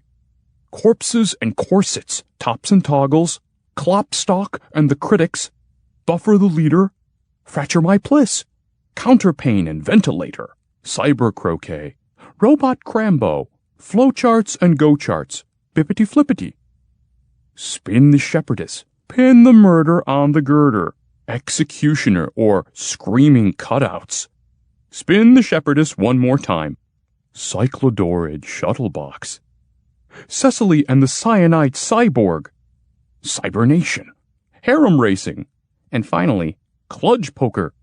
Subtilion, the mental engineer, quickly explained that each dream dreamed itself, entirely on its own, until someone plugged into it. For as soon as his plug, hanging on this watch chain, was inserted in the given pair of holes, he would be instantly connected with the cabinet dream, and connected so completely that the dream for him would be like real. So real you couldn't tell the difference. Zipporupus, intrigued, took the chain and impulsively plugged himself into the white box, right where the sign said, "Breakfast with Maidens and Music," and felt spiny ridges growing down his back, and enormous wings unfolding, and his hands and feet distending into paws with wicked claws, and from his jaws, which had 6 rows of fangs, there belched forth fire and brimstone. Greatly taken aback, the king gasped, but instead of a gasp, A roar like thunder issued from his throat and shook the earth. This amazed him even more. His eyes grew wide, and in the darkness, illumined by his fiery breath, he saw that they were bringing him, high on their shoulders, virgins in serving bowls, 4 to each, garnished with greens and smelling so good he started to drool. The table soon set, salt here, pepper over there. He licked his chops, made himself comfortable, and one by one popped them into his mouth like peanuts, crunching and grunting with pleasure. The last virgin was so luscious, so succulent, that he smacked his lips, rubbed his tummy, and was about to ask for seconds when everything flickered and he woke. He looked. He was standing, as before, in the vestibule outside his private quarters. At his side was Subtillion, Lord High Thaumaturge and Apothecary to the throne, and before him the dream cabinets, glittering with precious gems. "How were the maidens?" inquired Subtillion. "Not bad. But where was the music?" "The chimes got stuck," the Cybernarian explained. "Would your Royal Highness care to try another dream?" Course he would, but this time from another cabinet. The king went up to the black one and plugged into the dream entitled Alacritus the Knight and Fair Romualda, daughter of Heteronius. He blinked and saw that this was indeed the age of electrical errantry. He was standing, all clad in steel, in a wooded glen, a freshly vanquished dragon at his feet. The leaves rustled, a gentle zephyr blew, a brook gurgled nearby. He looked into the water and saw from the reflection that he was none other than Alacritus, a knight of the highest voltage and hero without peer. The whole history of his glorious career was recorded in battle scars upon his person. And he recalled it all, as if the memory were his own. Those dents in the visor of the helmet, made by the mailed fists of Morbidor in his death throes, having been dispatched with customary alacrity. The broken hinges on the right greave, that was the work of the late Sir Basher de Blue, and the rivets across his left pauldron, gnawed by Scythian the Scurvy before giving up the ghost. And the Tembris grill had been crushed by Go-Brast Buggerruckus ere he was felled.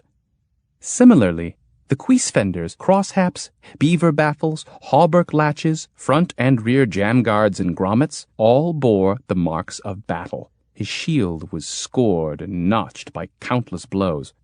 But the backplate, that was as shiny and rust-free as a newborn's, for never had he turned to flee an adversary.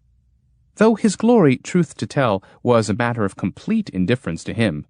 But then he remembered the fair Romualda, leapt upon his supercharger, and began to search the length and breadth of the dream for her. In time, he arrived at the castle of her father, the Autoduke Heteronius. The drawbridge planks thundered beneath horse and rider, and the Autoduke himself came out to greet him with open arms. The knight would fain to see his Romualda, but etiquette requires he curb his impatience. Meanwhile, the old Autoduke tells him that another knight is staying at the castle, one Migraine of the house of Palmyra, master swordsman and redoubtable elastician, who dreams of nothing else but to enter the lists with Alacritus himself. And now here is Migraine, spry and supple, stepping forward with these words.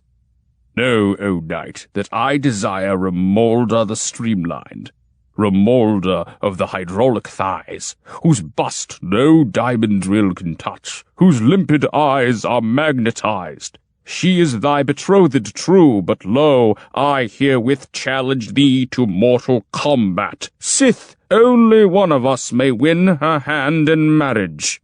And he throws his gage, white and polymerous. "We'll hold the wedding right after the joust," adds the Autoduke father. "Very well," says Alacritus, but inside, Zipperuppus thinks, "It doesn't matter. I can have her after the wedding and then wake up. But who asked for this Migraine character?" "This very day, brave knight," says Heteronius, "thou wilt encounter Migraine of Palmyra on beaten ground, and contend with him by torchlight." But for now, retire thee to thy room and rest. Inside Alacritus, Zipper-Uppus is a little uneasy, but what can he do? So he goes to his room, and after a while hears a furtive knock-knock at the door.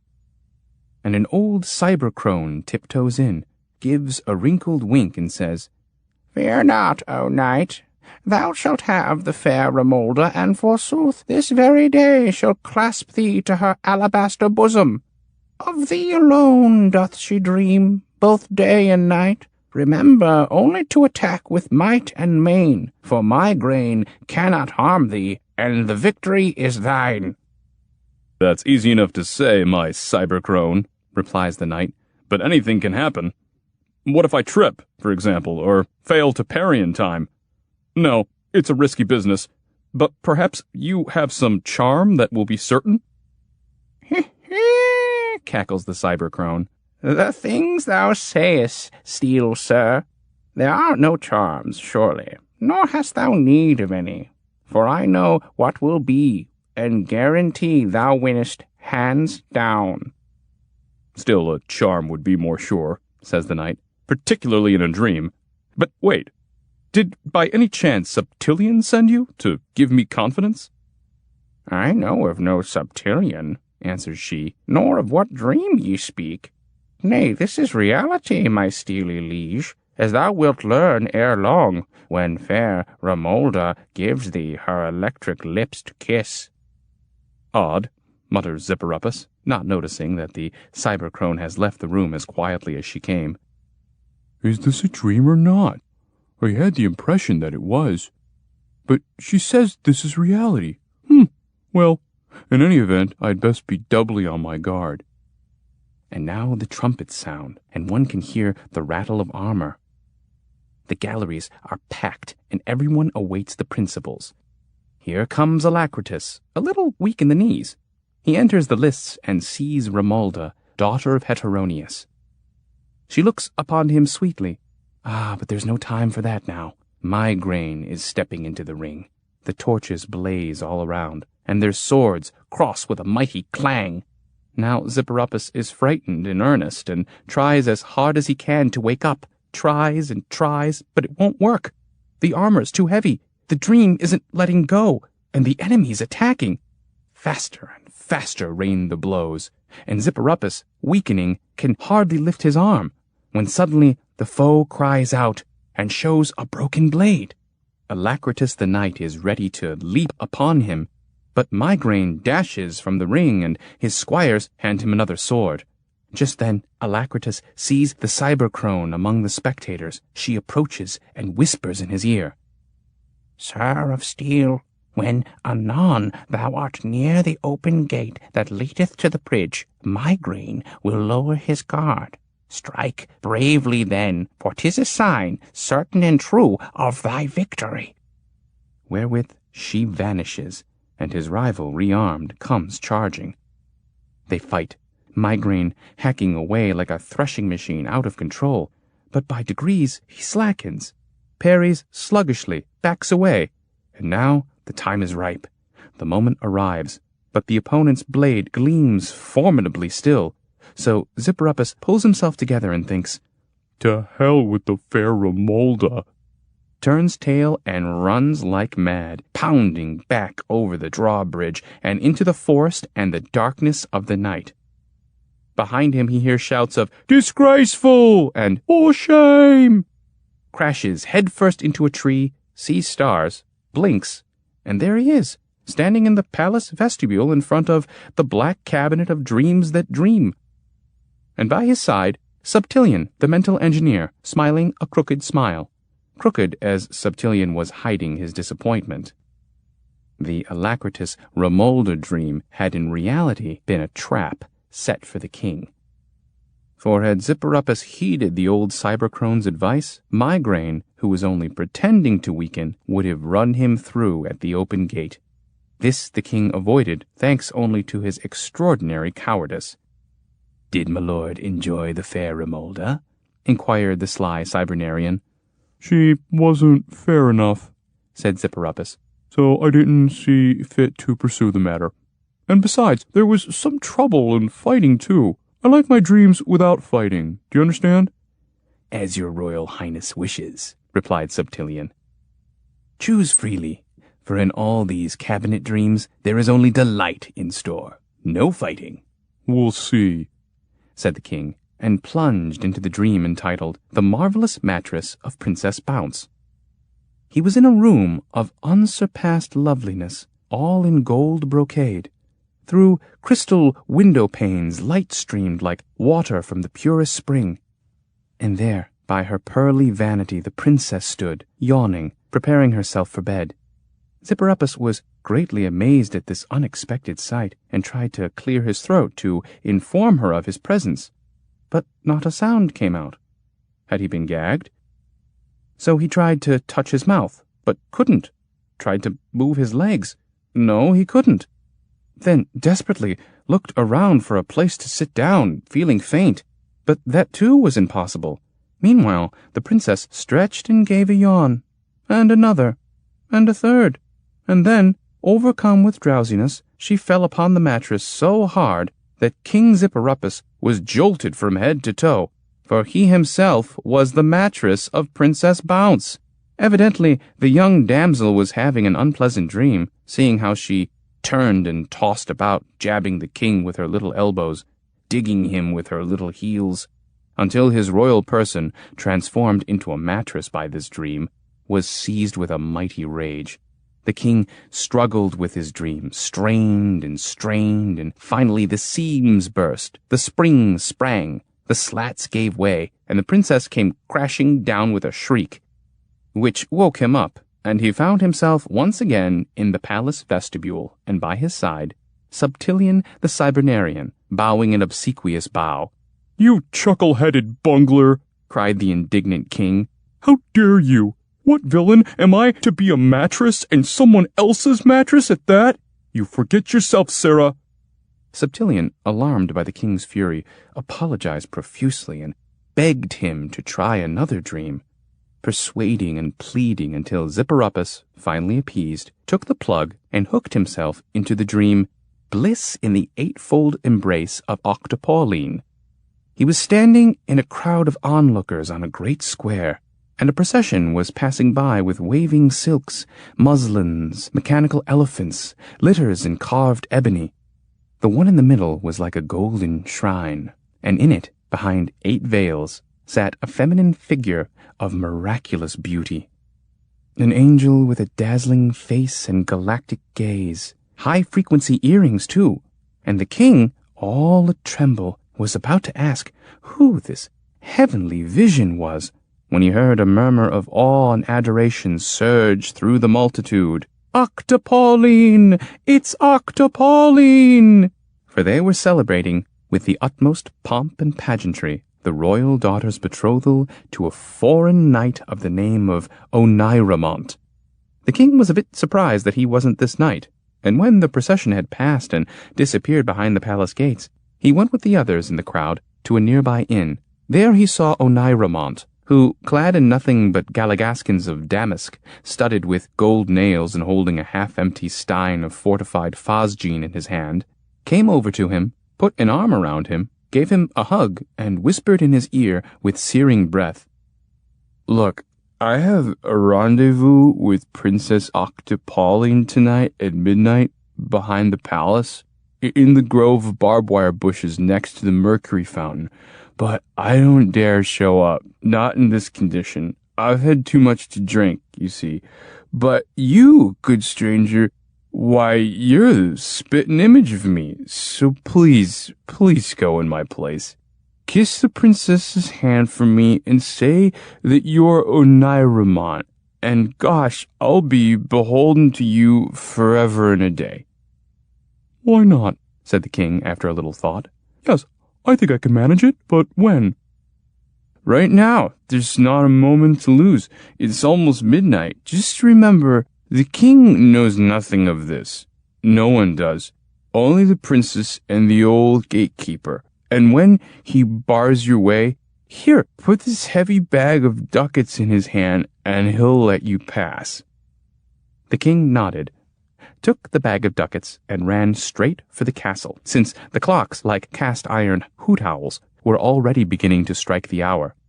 He sped over the drawbridge, took a quick look into the gaping moat, shuddered, lowered his head, and slipped under the spiked grating of the portcullis, then across the courtyard to the barbed wire bushes and the fountain that bubbled mercury.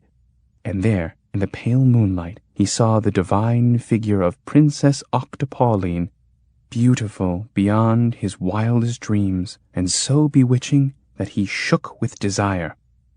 Observing these shakings and shudderings of the sleeping monarch in the palace vestibule, Subtilion chortled and rubbed his hands with glee, this time certain of the king's demise. For he knew that when Octopauline enfolded the unfortunate lover in those powerful eightfold arms of hers, and drew him deep into the fathomless dream with her tender tentacles of love, he would never make it back to the surface of reality. And in fact, Zipporupus, burning to be wrapped in the princess's embrace, was running along the wall in the shadow of the cloisters, running toward that radiant image of silvery pulchritude, when suddenly the old gatekeeper appeared and blocked the way with his halberd. The king lifted the bag of ducats, but feeling their pleasant weight in his hand, was loath to part with them. What a shame, really, to throw away a whole fortune on one embrace.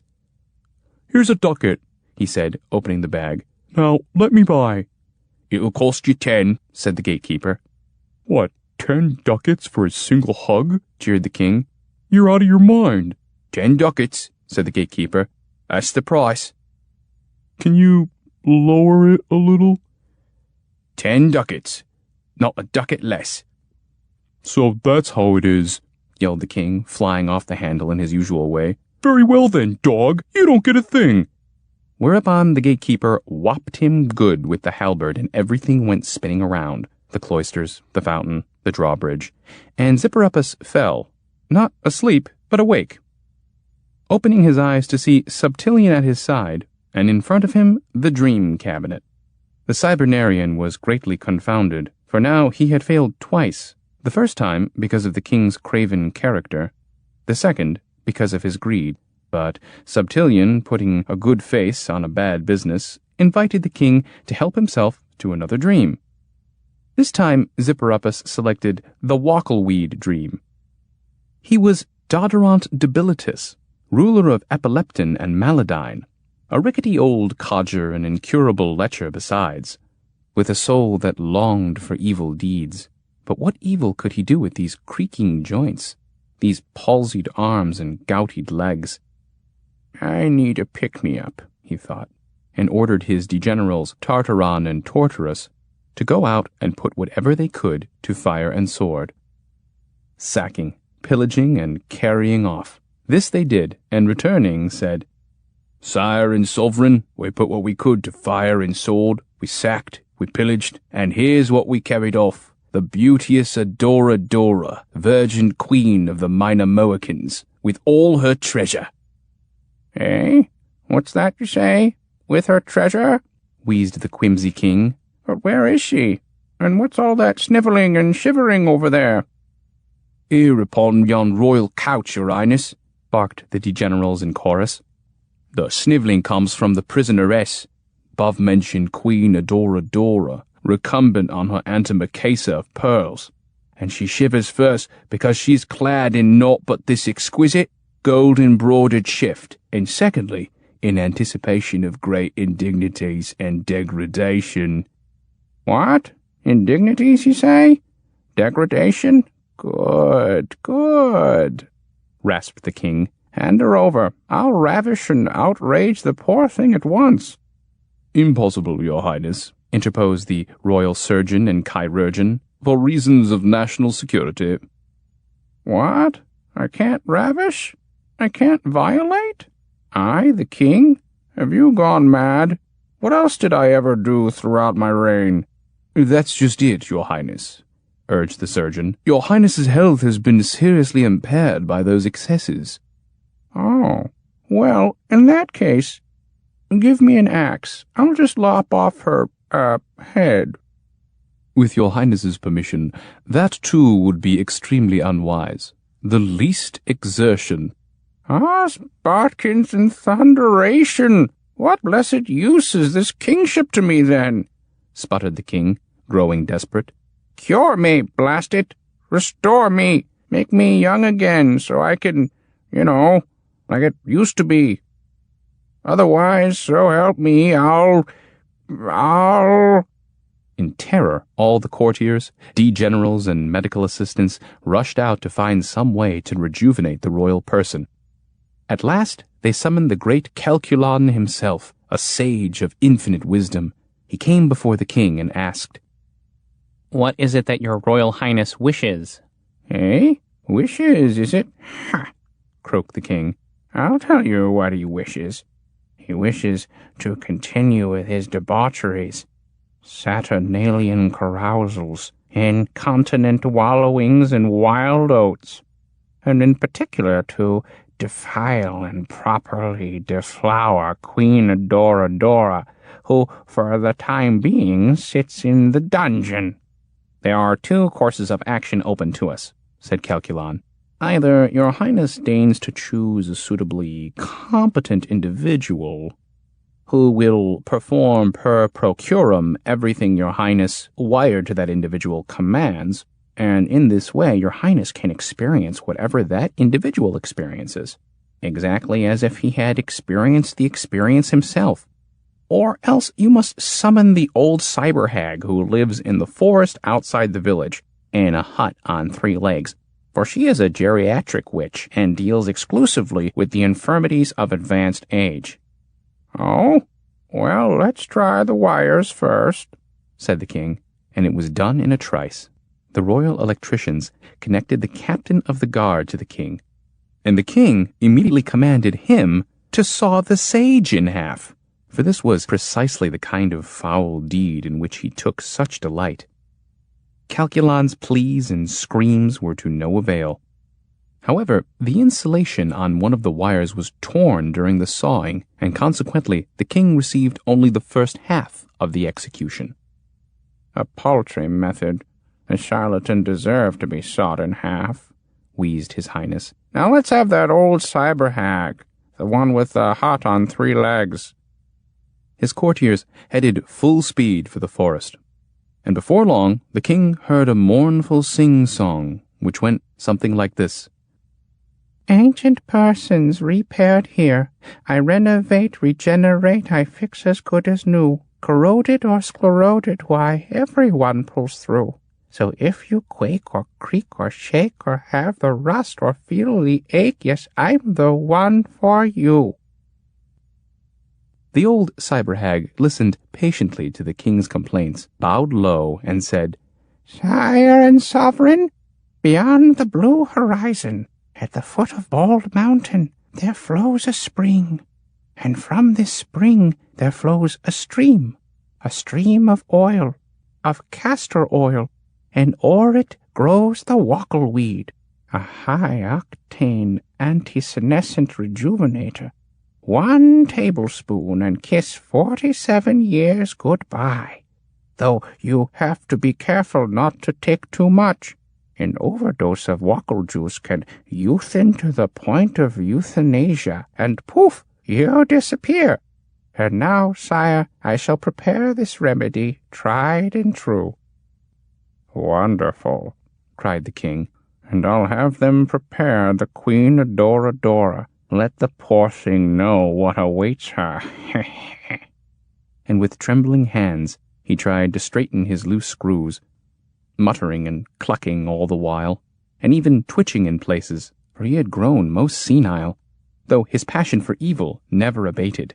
Meanwhile, knights rowed out beyond the blue horizon to the castor oil stream, and later, over the old cyber hag's cauldron, vapors swirled, whirled, and curled as concoctions were being concocted, till finally she hastened to the throne, fell on her knees, and handed the king a goblet full to the brim with a liquid that shone and shimmered like quicksilver.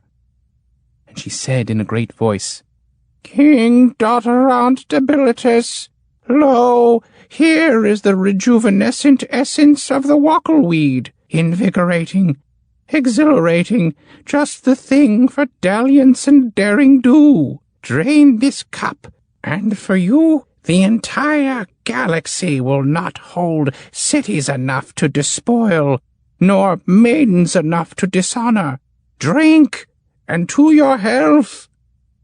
The king raised the goblet, but spilled a few drops on his footstool, which instantly reared up, snorted, and hurled itself at D-General Tartaron, with frenzied intent to humiliate and profane. In a twinkling of an eye, it had ripped off 6 fistfuls of metals. "Drink, your highness, drink," prompted the cyber hag. "You see yourself what miracles it works." "You first," said the king in a barely audible whisper, as he was aging fast. The cyber hag turned pale, backed away, refused, but at a nod from the king, 3 soldiers seized her and, using a funnel, forced several drops of the glittering brew down her throat.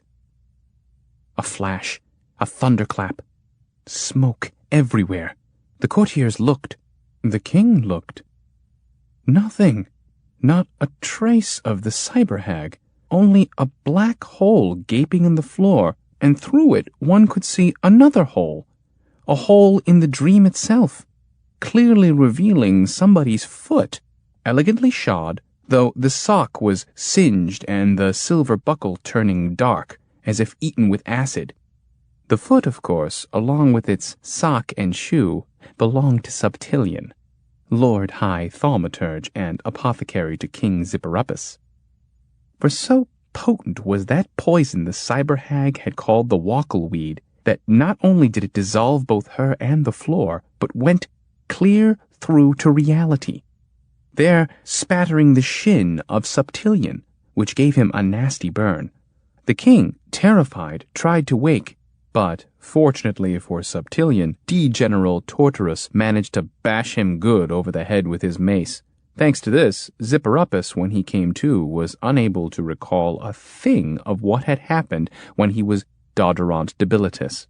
Still, once again, he had foiled the Cybernarian, slipping out of the 3rd deadly dream, save this time by his overly suspicious nature. "There was something, but I forgot just what," said the king, back in front of the cabinet that dreamed. "But why are you, Subtilion, hopping about on one leg like that and holding the other?" It's nothing, your highness. A touch of rhombotism. Must be a change in the weather," stammered the crafty thaumaturge, and then continued to tempt the king to sample yet another dream. Zipperuppus thought a while, read through the table of contents, and chose the wedding night of Princess Ineffabel. And he dreamt he was sitting by the fire and reading an ancient volume, quaint and curious, in which it told, with well-turned words and crimson ink on gilded parchment, of the Princess Ineffabel, who reigned 5 centuries ago in the land of Dandalia, and it told of her icicle forest, and her helical tower, and the aviary that neighed, and the treasury with 100 eyes, but especially of her beauty and abounding virtues. And Zipperuppus longed for this vision of loveliness with a great longing, and a mighty desire was kindled within him and set his soul afire, that his eyeballs blazed like beacons, and he rushed out and searched every corner of the dream for Ineffabel, but she was nowhere to be found.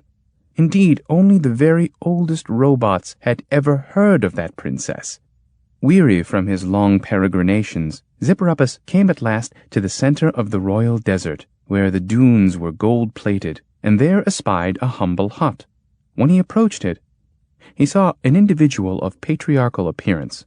In a robe as white as snow, the latter rose and spake thusly. "Thou seekest Ineffabel, poor wretch, and yet thou knowest full well she doth not live these 500 years. Hence how vain and unavailing is thy passion. The only thing I can do for thee is to let thee see her, not in the flesh, forsooth, but a fair informational facsimile. a model that is digital, not physical, stochastic, not plastic, ergotic, and most assuredly erotic. And all in yon black box, which I constructed in my spare time out of odds and ends. Ah, show her to me now, exclaimed Zipporupus, quivering. The patriarch gave a nod, examined the ancient volume for the princess's coordinates, put her and the entire Middle Ages on punch cards, wrote up the program, threw the switch, lifted the lid of the black box, and said, "Behold!"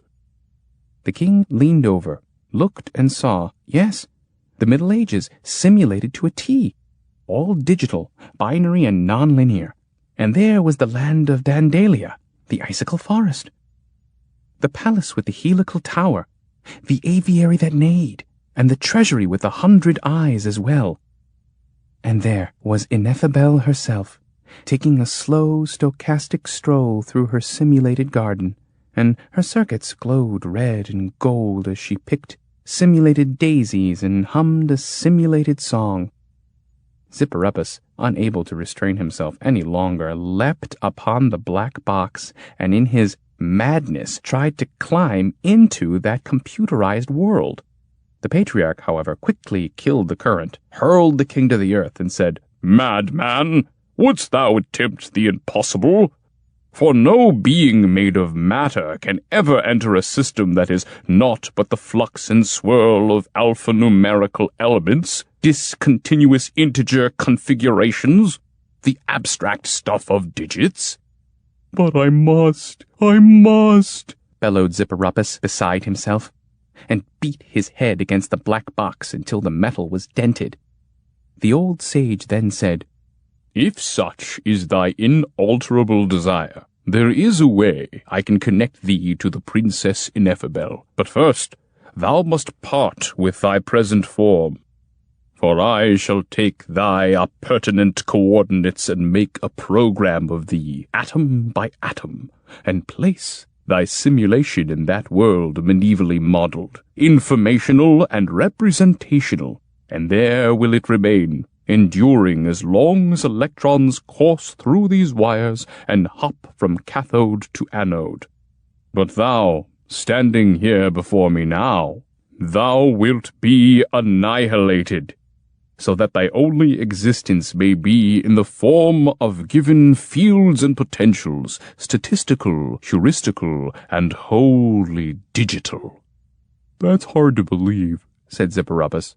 How will I know you've simulated me and not someone else? "Very well, we'll make a trial run," said the sage, and he took all the king's measurements, as if for a suit of clothes, though with much greater precision, since every atom was carefully plotted and weighed, and then he fed the program into the black box and said, "Behold!" The king peered inside and saw himself sitting by the fire and reading in an ancient book about the Princess Ineffabel, then rushing out to find her, asking here and there, until in the heart of that gold-plated desert he came upon a humble hut and a snow-white patriarch who greeted him with the words, "Thou seekest Ineffabel, poor wretch," and so on. "Surely now thou art convinced," said the patriarch, switching it off. "This time I shall program thee in the Middle Ages, at the side of the sweet Ineffabel, that thou mayest dream with her an unending dream, simulated, non-linear, binary."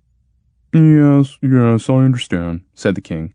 But still, it's only my likeness, not myself, since I am right here and not in any box.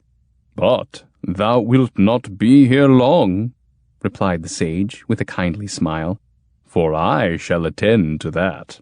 And he pulled out a hammer from under the bed, a heavy hammer, but serviceable. "When thou art locked in the arms of thy beloved," Patriarch told him, "I shall see to it that there be not two of thee, one here and one there in the box, employing a method that is old and primitive, yet never fails. So, if thou wilt just bend over a little—" "First, let me take another look at your Ineffabel," said the king, "just to make sure." The sage lifted the lid of the black box and showed him Ineffabel. The king looked, and finally said, "The description in the ancient volume is greatly exaggerated. She's not bad, of course, but nowhere near as beautiful as it says in the chronicles. Well, so long, old sage." And he turned to leave. "Where art thou going, madman?" cried the patriarch, clutching his hammer, for the king was almost out the door. "Anywhere but in the box," said Zipporupus, and hurried out. But at that very moment the dream burst like a bubble beneath his feet, and he found himself in the vestibule facing the bitterly disappointed Subtilion. Disappointed because the king had come so close to being locked up in the black box, and the Lord High Thaumaturge could have kept him there forever. "Listen here, Sir Cybernarian," said the king. "These dreams of yours with princesses are a great deal more trouble than they're worth. Now, either you show me one I can enjoy, no tricks, no complications, or leave the palace at once and take your cabinets with you." "Sire," Subtilion replied, "I have just the dream for you, the finest quality and tailor-made. Only give it a try, and you'll see I'm right." "Which one is that?" asked the king. "This one, your highness," said the Lord High Thaumaturge, and pointed to the little pearl plaque with the inscription Mona Lisa, or the Labyrinth of Sweet Infinity. And before the king could answer yea or nay, Subtilion himself took the chain to plug him in, and quickly, for he saw that things were going none too well. Zipporupus had escaped eternal imprisonment in the black box, too thick-headed to fall completely for the captivating Ineffabel. "Wait," said the king. "Let me."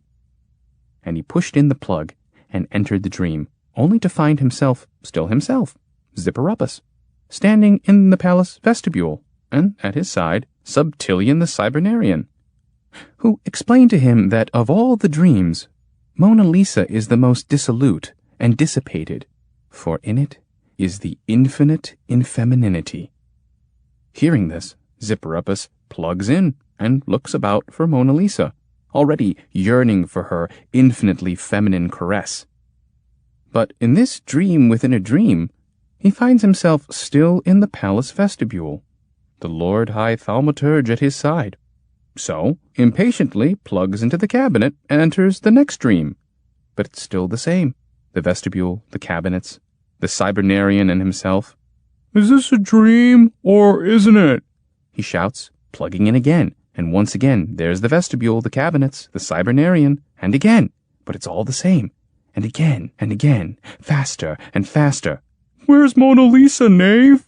he snarls, and pulls the plug to wake up. But no, he's still in the vestibule with the cabinets. Furious, he stamps his feet and hurls himself from dream to dream, from cabinet to cabinet, from Cybernarian to Cybernarian. But now he doesn't care about the dream. He only wants to get back to reality, back to his beloved throne, the court intrigues and old iniquities. And he pulls and pushes the plugs in a blind frenzy. "Help!" he cries, and "Hey, the king's in danger!" and "Mona Lisa, you!" while he thrashes around in terror and scrambles wildly from corner to corner, looking for a chink in the dream. But in vain. He did not understand the how, the why, or the what of it, but his stupidity could not save him, nor could his cowardice, nor his inordinate greed. For this time he had gotten himself in too deep, and was trapped and wrapped in dreams as if in 100 tight cocoons, so that even when he managed, straining with all his might, to free himself from one, that didn't help, for immediately he fell into another, and when he pulled his plug from the cabinet, both plug and cabinet were only dreamed, not real, and when he beat Subtilion, Subtilion too turned out to be a dream. Zipporupus leapt here and there and everywhere, but wherever he leapt, everything was a dream and nothing but a dream. The doors, the marble floors, the gold-embroidered walls, the tapestries, the halls. And Zipporupus, too. He was a dream that dreamed, a walking shadow, an empty apparition, insubstantial, fleeting, lost in a labyrinth of dreams, sinking ever deeper, though still he bucked and kicked. Only that too was purely imaginary. He punched Subtillion in the nose, but not really, roared and howled, but nothing real came out, and when at last, dazed and half-crazed, he really did tear his way back into reality, he thought it was a dream, and plugged himself back in. And then it really was. And on he dreamed, and on, which was inevitable, and thus Zipperuppus, whimpering, dreamed of walking in vain, not knowing that Mona Lisa was, in reality, a diabolical code for monarcholysis. That is, the dissolution, dissociation, and total dissipation of the king. For truly, of all Subtillion's treacherous traps, this was the most terrible. Such was the tale, moving and improving, that Trurl told to King Thumbscrew III, who by now had a splitting headache, and so dismissed the constructor without further ado, presenting him first with the Order of the Sacred Cybernia, a lilac sign of feedback upon a field of green, encrusted with precious bits of information.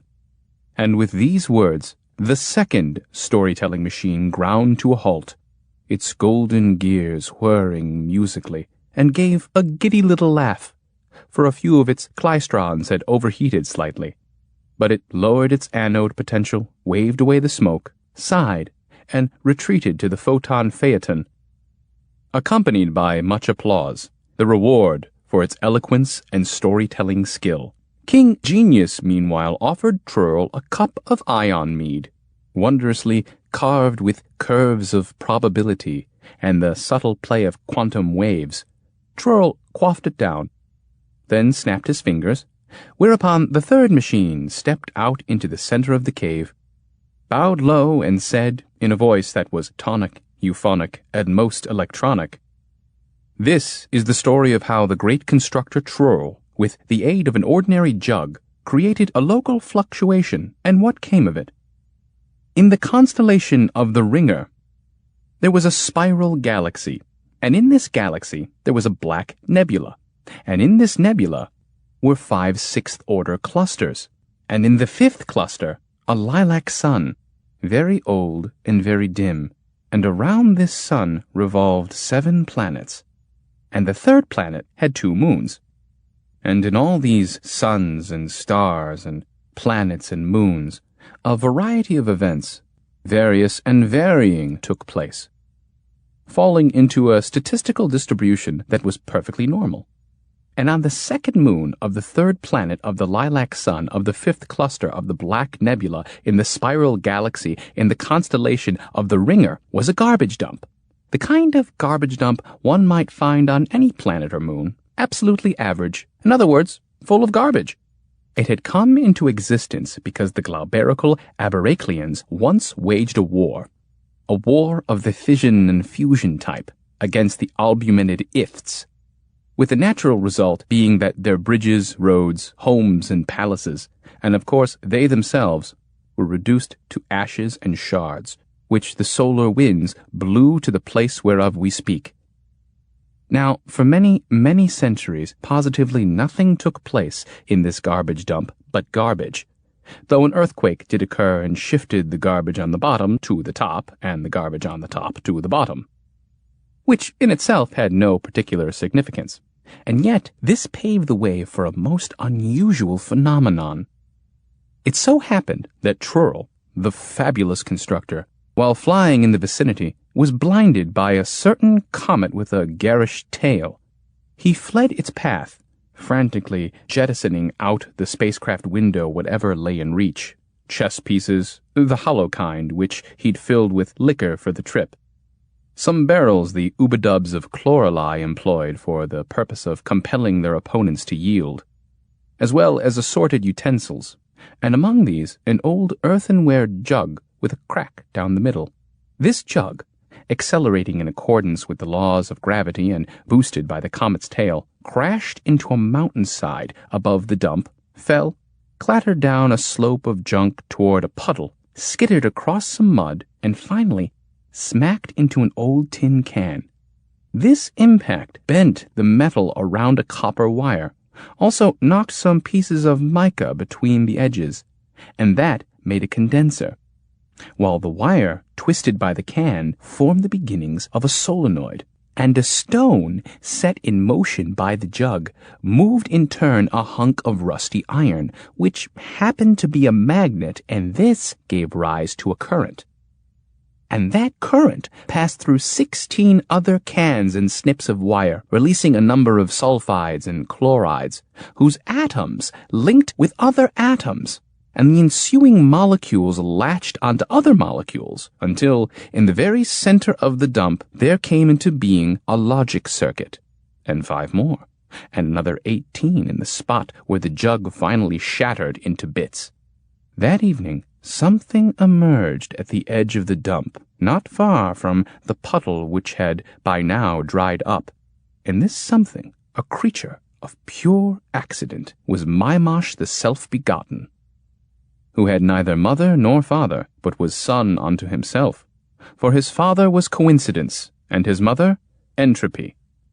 And Maimash rose up from the garbage dump, totally oblivious of the fact that he had about 1 chance in 100 billion jillion raised to the zillionth power of ever existing. And he took a step, and walked until he came to the next puddle, which had not as yet dried up, so that, kneeling over it, he could easily see himself, and he saw, in the surface of the water, his purely accidental head, with ears like muffins, the left one crushed and the right a trifle underdone. And he saw his purely accidental body, a potpourri of pots and pegs and flotsam, and somewhat barrel-chested, in that his chest was a barrel, though narrower in the middle, like a waist, for in crawling out from under the garbage, he had scraped against a stone right there. And he gazed upon his littery limbs, and counted them, and as luck would have it, there were 2 arms, 2 legs, and fortuitously enough, 2 eyes too, and Maimash the Self-Begotten took great delight in his person, and sighed with admiration at the narrowness of the waist, the symmetrical arrangement of the limbs, the roundness of the head, and was moved to exclaim, "Truly I am beautiful, nay, perfect, which clearly implies the perfection of all created things. Ah, and how good must be the one who fashioned me!"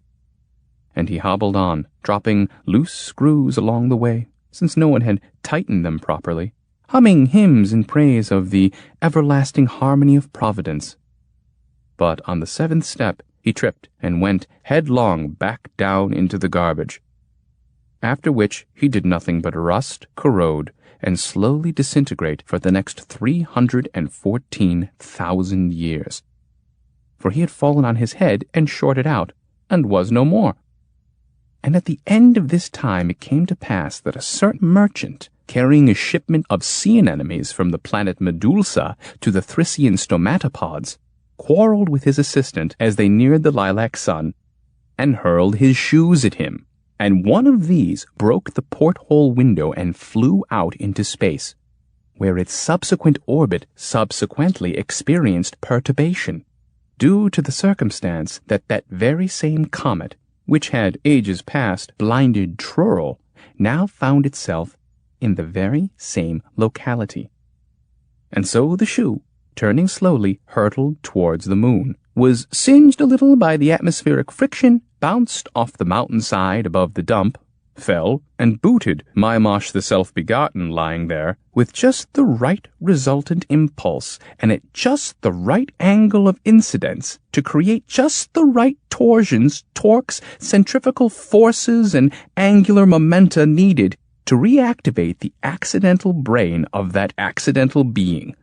And in this way, Maimash, thus booted, went flying into the nearby puddle, where his chlorides and iodides mingled with the water, and electrolyte seeped into his head, and, bubbling, set up a current there, which travelled around and about, till Maimash sat up in the mud and thought the following thought: "Apparently I am." That, however, was all he was able to think for the next 16 centuries, and the rain beat down upon him, and the hail pummeled him, and all the while his entropy increased and grew.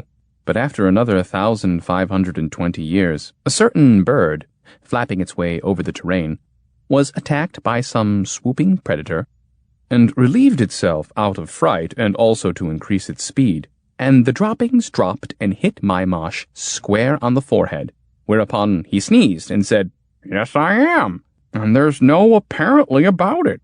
Yet the question remains, who is it who says that I am? Or, in other words, who am I? Now, how may this be answered?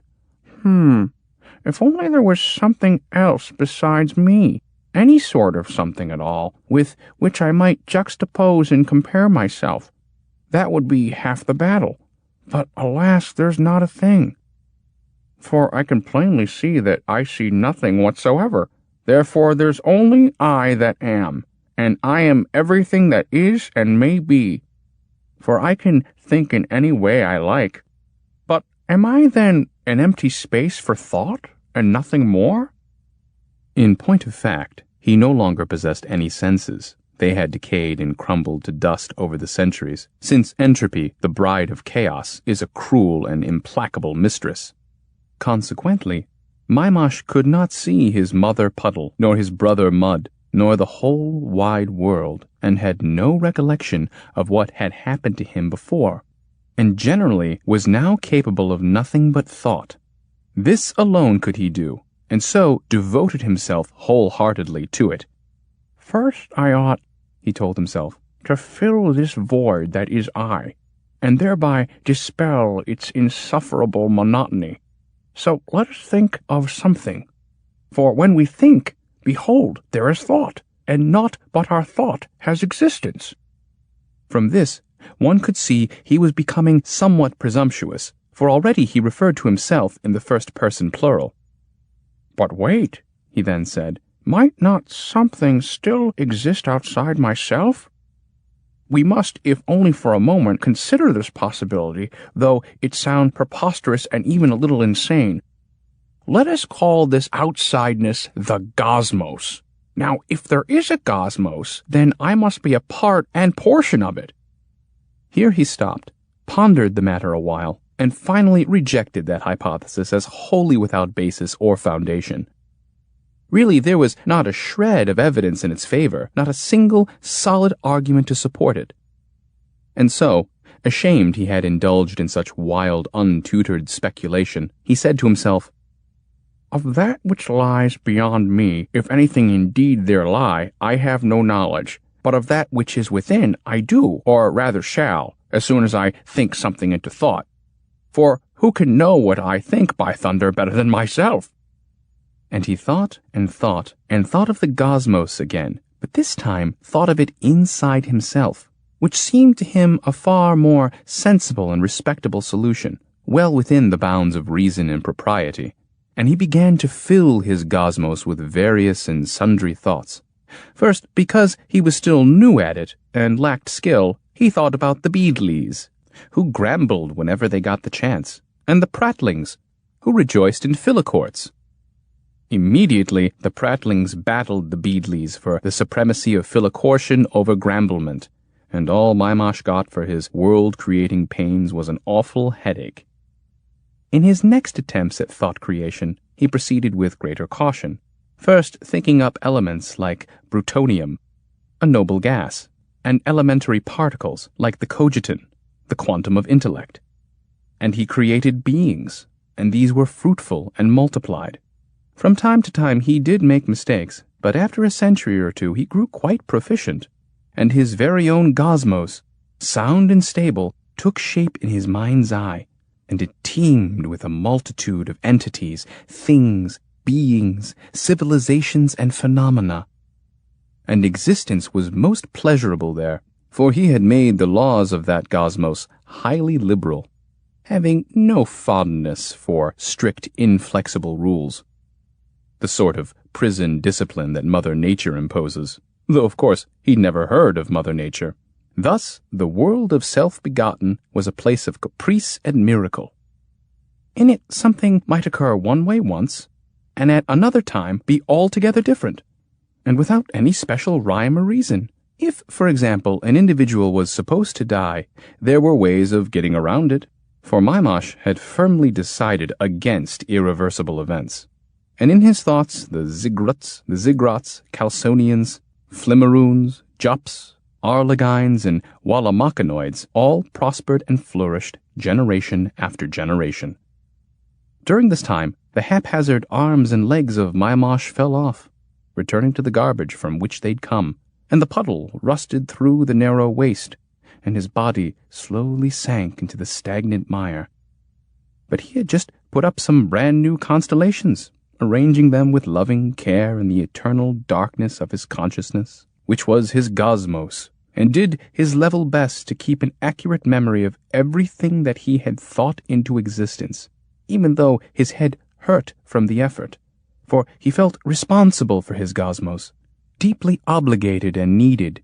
Meanwhile, rust ate deeper and deeper into his cranial plates, which of course he had no way of knowing, and a fragment from Trurl's jug, the self-same jug that thousands of years ago had called him into being, came floating on the puddle's surface, closer and closer to his unfortunate head, for only that now remained above the water. And at the very moment when Maimash was imagining the gentle crystal Baucis and her faithful Andragor, and as they journeyed hand in hand among the dark suns of his mind, and all the people of the cosmos looked on in rapt silence, including the Beedleys, and as the pair softly called to one another, the rust-eaten skull cracked open at the touch of the earthenware shard, pushed by a puff of air, and the murky water rushed in over the copper coils and extinguished the current in the logic circuits. And the cosmos of Maimash the self-begotten attained the perfection, the ultimate perfection that comes with nothingness. And those who unwittingly had brought him into the world never learned of his passing. Here the black machine bowed, and King Genius sat plunged in gloomy meditation, and brooded so long that the company began to murmur ill of Trurl, who had dared to cloud the royal mind with such a tale. But the king soon broke into a smile and asked, "And have you not something else up your manifold for us, my good machine?" "Sire," it responded, bowing low, "I will tell you the story remarkably profound of Chlorian Theoreticus the Prof, intellectrician and pundit par excellence." It happened once that Klapaucius, the famed constructor, longing to rest after his great labors, he had just completed for King Thanaton a machine that wasn't, but that is quite another story, arrived at the planet of the Maimonides, and there roamed hither and yon, seeking solitude, until he saw, at the edge of a forest, a humble hut all overgrown with wild cyberberries and smoke rising from its chimney. He would have gladly avoided it, but noticed on the doorstep a pile of empty inkwells, and this singular sight prompted him to take a peek inside. There, at a massive stone table, sat an ancient sage, so broken down, wired up, and rusted through, it was a wonder to behold. The brow was dented in 100 places. The eyes, turning in their sockets, creaked dreadfully, as did the limbs, unoiled, and it seemed withal that he owed his miserable existence entirely to patches, clamps, and pieces of string, and miserable that existence was indeed, as witnessed by the bits of amber lying here and there. Apparently the poor soul obtained his daily current by rubbing them together. The spectacle of such penury moved Clausius to pity, and he was reaching into his purse discreetly, when the Ancient One, only now fixing a cloudy eye upon him, piped in a reedy voice, "Then you have come at last." "Well, yes," mumbled Klapaucius, surprised that he was expected in a place he had never intended to be. "In that case, may you rot. May you come to an evil end. May you break your arms and neck and legs," screeched the old sage, flying into a fury, and began to fling whatever lay at hand. And this was mainly odds and ends of trash at the speechless Klapaucius. When finally he had tired and ceased this bombardment, The object of his fury calmly inquired as to the reason for so inhospitable a reception. For a while, the sage still muttered things like, "May you blow a fuse. May your mechanisms jam forever, oh base corrosion," but eventually calmed down, and his humor improved to the degree that, huffing, he raised his finger and, though he still dropped an occasional oath and threw off such sparks that the air reeked with ozone, proceeded to tell his story in the following words. "Know then, O foreigner, that I am a pundit's pundit, first among philosophists, for my lifelong passion and profession is ontology, and my name, which the stars must some day outshine, is Chlorian Theoreticus the Prof. I was born of impoverished parents, and from earliest childhood felt an irresistible attraction to abstract thought. At the age of 16, I wrote my first opus, the Nostatron. It set forth the general theory of a posteriori deities which had to be added to the universe later by advanced civilizations, since, as everyone knows, matter always comes first, and no one, consequently, could have possibly thought in the very beginning. Clearly, then, at the dawn of creation, thoughtlessness reigned supreme, which is only obvious, really, when you take a look at this cosmos of ours." Here the Ancient One, choked with sudden rage, stamped his feet, but then weakened, and finally went on.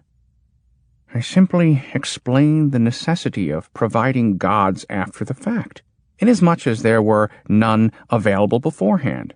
Indeed, every civilization that engages in electronics strives for nothing else but to construct some omniac which, in its infinite mercy, might rectify the currents of evil and plot the paths of righteousness and true wisdom. Now, in this work of mine, I included a blueprint for the first Nostatron, as well as graphs of its omnipotence output, measured in units called Jehovahs. One Jehovah would be equivalent to the working of one miracle with a radius of 1 billion parsecs. As soon as this treatise appeared in print, at my own expense, I rushed out into the street, certain that the people would lift me up on their shoulders, crown me with garlands, shower me with gold. But no one, not even so much as a lame cybernarian, approached with words of praise. Feeling dismayed rather than disappointment at this neglect, I immediately sat down and wrote The Scourge of Reason, 2 volumes, in which I showed that each civilization may choose one of 2 roads to travel, that is, either fret itself to death or pet itself to death. And in the course of doing one or the other, it eats its way into the universe, turning cinders and flinders of stars into toilet seats, pegs, gears, cigarette holders, and pillowcases. And it does this because, unable to fathom the universe, it seeks to change the fathomlessness into something fathomable, and will not stop until the nebulae and planets have been processed to cradles, chamber pots, and bombs, all in the name of sublime order, for only a universe with pavement, plumbing, labels, and catalogs is, in its sight, acceptable and wholly respectable.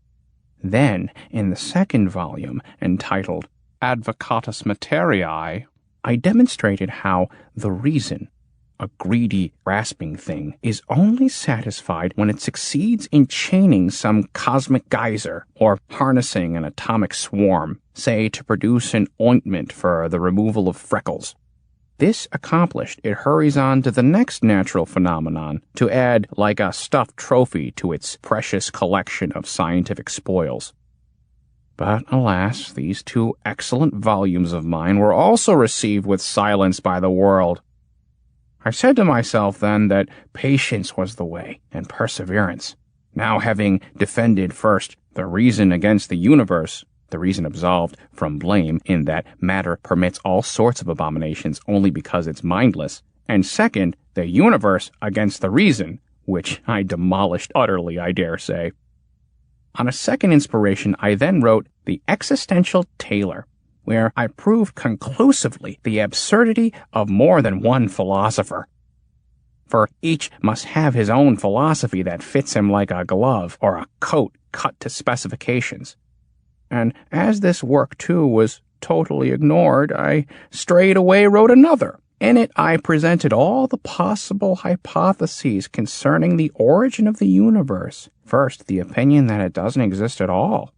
Second, that it's the result of all the mistakes made by a certain demiurgon who set out to create the world without the faintest idea of how to go about it. Third, that the world is actually an hallucination of some superbrain gone berserk in a manner infinite but bounded. 4, that it is an asinine thought materialized as a joke. 5, that it is matter that thinks, but with an abysmally low IQ. And then I sat back and waited, expecting vehement attacks, heated debates, notoriety, laurels, lawsuits, fan mail, and anonymous threats. But once again, nothing. Absolutely nothing. It was quite beyond belief. Then I thought, well, perhaps I hadn't read enough of other thinkers, and so, obtaining their works, I acquainted myself with the most famous among them, one by one. Francis Wiz, Buffon von Schnecken, founder of the Schneckenist movement, then Turbulo Turpitus Cataphalicum, Itham of Logar, and of course Lemuel the Balding. Yet in all of this I discovered nothing of significance. Meanwhile, my own books were gradually being sold. I assumed, therefore, that someone was reading them, and if so, I would sooner or later hear of it. In particular, I had no doubt but that the tyrant would summon me, with the demand that I devote myself exclusively to the immortalization of his glorious name. Of course, I would tell him that truth alone did I serve, and would lay down my life for it, if necessary. The tyrant, desirous of the praises my brilliant brain could formulate, would then attempt to bring me round with honeyed words and even toss sacks of clinking coins at my feet. But, seeing me unmoved and resolute, would say, prompted by his wise men, that as I dealt with the universe, I ought to deal with him as well, for he represented, after all, a part of the cosmic whole. Outraged at this mockery, I would answer sharply, and he would have me put to torture. Thus I toughened my body in advance, that it might endure the worst with philosophical indifference. Yet days and months passed by, and nothing, no word from the tyrant. So I had readied myself for martyrdom in vain. There was only a certain scribbler by the name of Noxian, who wrote in some cheap, vulgar evening gazette that this prankster Chlorian made up no end of far-fetched yarns in his book facetiously entitled The Nostatron, or The Ultimate Omnipotentiometer, or A Pea into the Future. I rushed to my bookshelf. Yes, there it was. The printer had somehow left out the K. My first impulse was to go out and murder him. But reason prevailed. My time will come, I told myself. It cannot be for someone to cast forth pearls of eternal wisdom left and right, day and night, till the mind is blinded by the surging light of final understanding, and nothing. No, fame will be mine, acclaim will be mine. Thrones of ivory, the title of prime Mentorian, the love of the people, sweet solace in a shaded grove, my very own school, pupils that hang on every word, and a cheering crowd. For verily, O foreign one, every pundit cherishes such dreams. True, they'll tell you that knowledge is their only sustenance, and truth their only joy. That not for them are the trappings of this world, the ribbons, medals, and awards, the warm embrace of thermomores, and gold, and glory, and applause.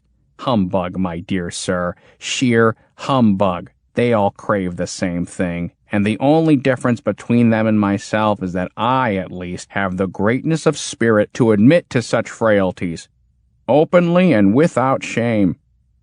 But the years went by, and I was referred to only as Chlorian the Fool, or poor old Chlorio. When the 40th anniversary of my birth arrived, I was amazed to find myself still waiting for the masses to beat a path to my door. So I sat down and wrote a dissertation on the HPLDs, that is, the civilization that has progressed the farthest in the entire universe. What? You say you never heard of them? But then neither did I, nor did I see them, nor for that matter do I ever expect to. I established their existence on purely deductive grounds, in a manner that was strictly logical, inevitable, and theoretical. For if, so went my argument, the universe contains civilizations at varying stages of development, the majority must be more or less average, with the few that have either fallen behind or managed to forge ahead. And whenever you have a statistical distribution, say, for example, of height in a group of individuals, most will be medium, but one and only one may be the highest. And similarly, in the universe there must exist a civilization that has achieved the highest possible level of development. Its inhabitants, the HPLDs, know things of which we do not even dream. All this I placed in 4 volumes, paying for the glossy paper and the frontispiece portrait of the author out of my own pocket. But in vain. It shared the fate of its predecessors. A year ago, I read the whole work through from cover to cover and wept. So brilliantly was the thing written, so full of the breadth of the absolute. No, it simply cannot be described. And then, at the age of 50, I nearly hit the ceiling. You see, I would occasionally purchase the works of other sages, who enjoyed great riches and the sweets of success, to learn what sort of things they wrote about. Well, they wrote about the difference between the front and the rear, about the wondrous structure of the tyrant's throne, its sweeping arms, and all-enduring legs, and tracts about good manners, and detailed descriptions of this and that, during which no one ever praised himself in any way, and yet it worked out somehow that Frentius stood in awe of Schnecken, and Schnecken of Frentius, while both were lauded by the Logarites.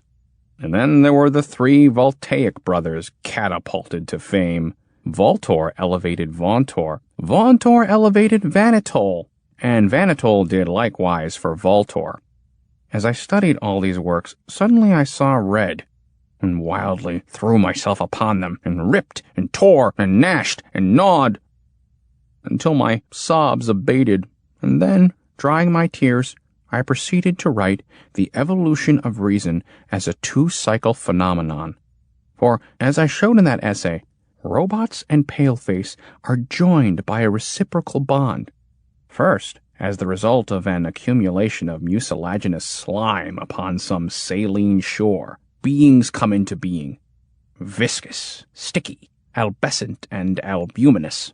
After centuries, these finally learn how to breathe the breath of life into base metals, and they fashion automata to be their slaves. In time, however, the process is reversed, and our automata, having freed themselves from the albuminids, eventually conduct experiments to see if consciousness can subsist in any gelatinous substance, which of course it can, and does, in albuminose protein. But now, those synthetic paleface, after millions of years, again discover iron, and so on, back and forth for all eternity. As you can see, I had thus settled the age-old question of which came first, robot or paleface. This opus I submitted to the Academy, 6 volumes bound in leather, and the expense of its publication quite exhausted the remainder of my inheritance. Need I tell you that it too was passed over in silence? I was already past 60, going on 70. And all hope of glory within my lifetime was swiftly fading. What then could I do? I began to think of posterity, of the future generations that must someday discover me and prostrate themselves in the dust before my name. But what benefit, I asked myself, would I derive from that when I no longer was? and I was forced to conclude, in keeping with my teachings contained in 44 volumes, with prolegomena, paralipomena, and appendices, that there would be no benefit whatever. So, my soul seething with spleen, I sat down to write my testament for descendants, to kick them, spit upon them, abuse, revile, and curse them as much as possible, and all in the most rigorously scientific way. What's that, you say? That this was unjust? That my indignation would have been better directed at my contemporaries who failed to recognize my genius? Bah! Consider, worthy stranger, by the time my testament is enshrined by future fame, its every syllable refulgent with the glow of greatness, these contemporaries will have long since turned to dust. And how shall my curses reach them then? No. Had I done as you say, their descendants would surely study my works with perfect equanimity, now and then remarking with a comfortable self-righteous sigh, "Alas, with what quiet heroism did that master endure his cruel obscurity! How justified was his anger toward our forefathers, and yet how noble of him to have bequeathed to us, even so, the fruits of his mighty wisdom." Yes, that's exactly what they'd say. And then what? Those idiots who buried me alive, are they to go unpunished, shielded from my wrath and vengeance by the grave? The very thought of it sets my oil a-boil. What? The sons would read my works in peace, politely rebuking their fathers on my behalf? Never! The least I can do is thumb my nose at them from afar, from the past. Let them know, they who will worship me and raise up gilded monuments to my memory, that in return I wish them all to sprain their sprockets, pop their valves, burn out their transmissions, and may their data be dumped, and verdigris cover them from head to foot if all they are able to do is honor corpses exhumed from the cemetery of history. Perchance there will arise among them a new sage, but they, slavishly poring over the remains of some letters I wrote to my laundress, will take no notice of him. Let them know, I say, let them know once and for all that they have my heartfelt damnation and most sincere contempt, that I hold them all for skeleton kissers, corpse lickers, professional axle jackals who feed on carrion because they are blind to wisdom when it is alive. Let them, in publishing my complete works, which must include this testament, my final curse upon their future heads, let the vile thanatomites and necrophytes thereby be deprived of the chance to congratulate themselves that Chlorian Theoreticus the Prof, peerless pundit of yore who limned the infinite tomorrow, was of their race. And as they grovel beneath my pedestal, let them have the knowledge that I wish them nothing but the very worst the universe has to offer, and that the force of my hatred hurled forth into the future was equaled only by its impotence. Let them know that I disowned them utterly and bestowed upon them nothing but my loathing and anathema. It was in vain that Klapaucius sought to calm the raging sage throughout this long harangue. Upon uttering these final words, the Ancient One leapt up, and shaking his fist at the generations to come, let loose a volley of shockingly pungent imprecations. For where could he have learnt them, having led such an exemplary life? Then, foaming and fuming, he stamped and bellowed, and in a shower of sparks crashed to the floor, dead from an overload of bile. Klapaucius, much discomforted by this unpleasant turn of events, sat at the table of stone nearby, picked up the testament, and began to peruse it, though his eyes were soon swimming from the abundance of epithets therein addressed to the future, and by the second page he broke into a sweat. for the now departed Chlorian Theoreticus gave evidence of a power of invective that was truly cosmic. For 3 days Klapaucius read, his eyes riveted to that manuscript, and was sorely perplexed. Should he reveal it to the world or destroy it? And he sits there to this day, unable to decide. "Methinks," said King Genius when the machine had finished and retired, "I see in this some allusion to the question of monetary compensation, which is now indeed at hand, for after a night bravely whiled away with tales, the dawn of a new day appears outside our cave. Well then, my good constructor, how shall I reward you?" "Your Majesty," said Trurl, "places me in some difficulty. Whatever I request, should I receive it, I must later regret in that I did not ask for more. On the other hand, I would not wish to cause offense by naming an exorbitant figure. And so, the amount of the honorarium I leave to the generosity of your Majesty." "So be it," replied the king affably. "The stories were excellent, the machines unquestionably perfect, and therefore I see no alternative but to reward you with the greatest treasure of all, one which I am certain you will not want to exchange for any other. I grant you health and life. That is, in my estimation, the only fitting gift. Anything else would be an insult, for no amount of gold can purchase truth or wisdom. Go then in peace, my friend, and continue to hide your truths too bitter for this world in the guise of fairy tale and fable." "Your Majesty," said Trurl aghast, "did you intend before to deprive me of my life? Was this, then, to have been my payment?" "Put whatever interpretation you wish upon my words," replied the king. "But here is how I understand the matter. Had you merely amused me, my munificence would have known no bounds. But you did much more, and no wealth in the universe can equal that in value. Thus, in offering you the opportunity to continue your illustrious career, I can give you no higher reward or payment." Altruisine, or A True Account of How Bonhomius the Hermetic Hermit Tried to Bring About Universal Happiness and What Came of It.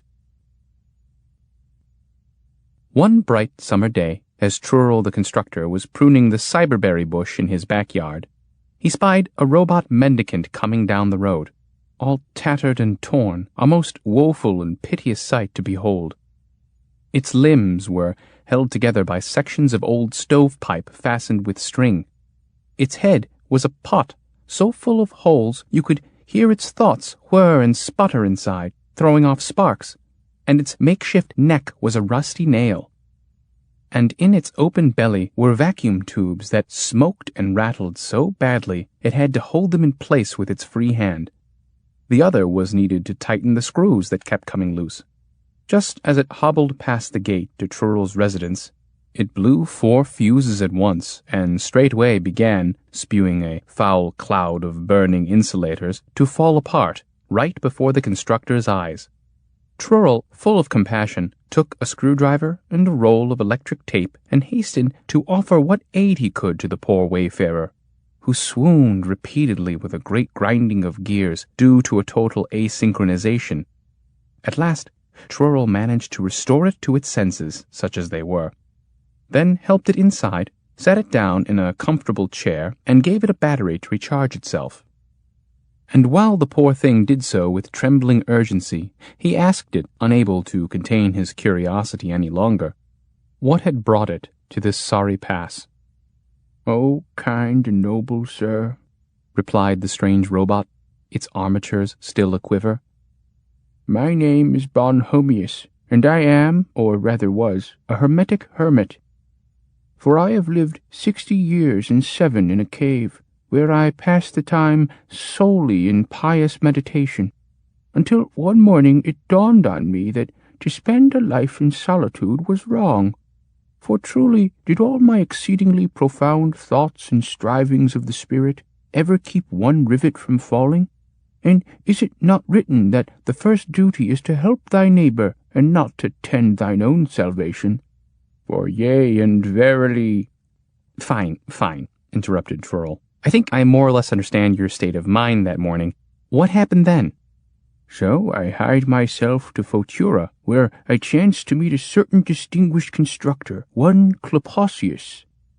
Klapaucius? Cried Trurl. "Is something amiss, kind sir?" No, nothing. Go on, please.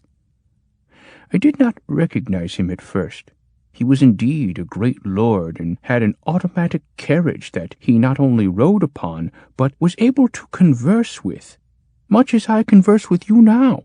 This same carriage did affront me with a most unseemly epithet as I walked in the middle of the street, unaccustomed to city traffic, and to my surprise I inadvertently put out its headlight with my staff, which drove the carriage into such a frenzy that its occupant was hard put to subdue it, but finally did, and then invited me to join him.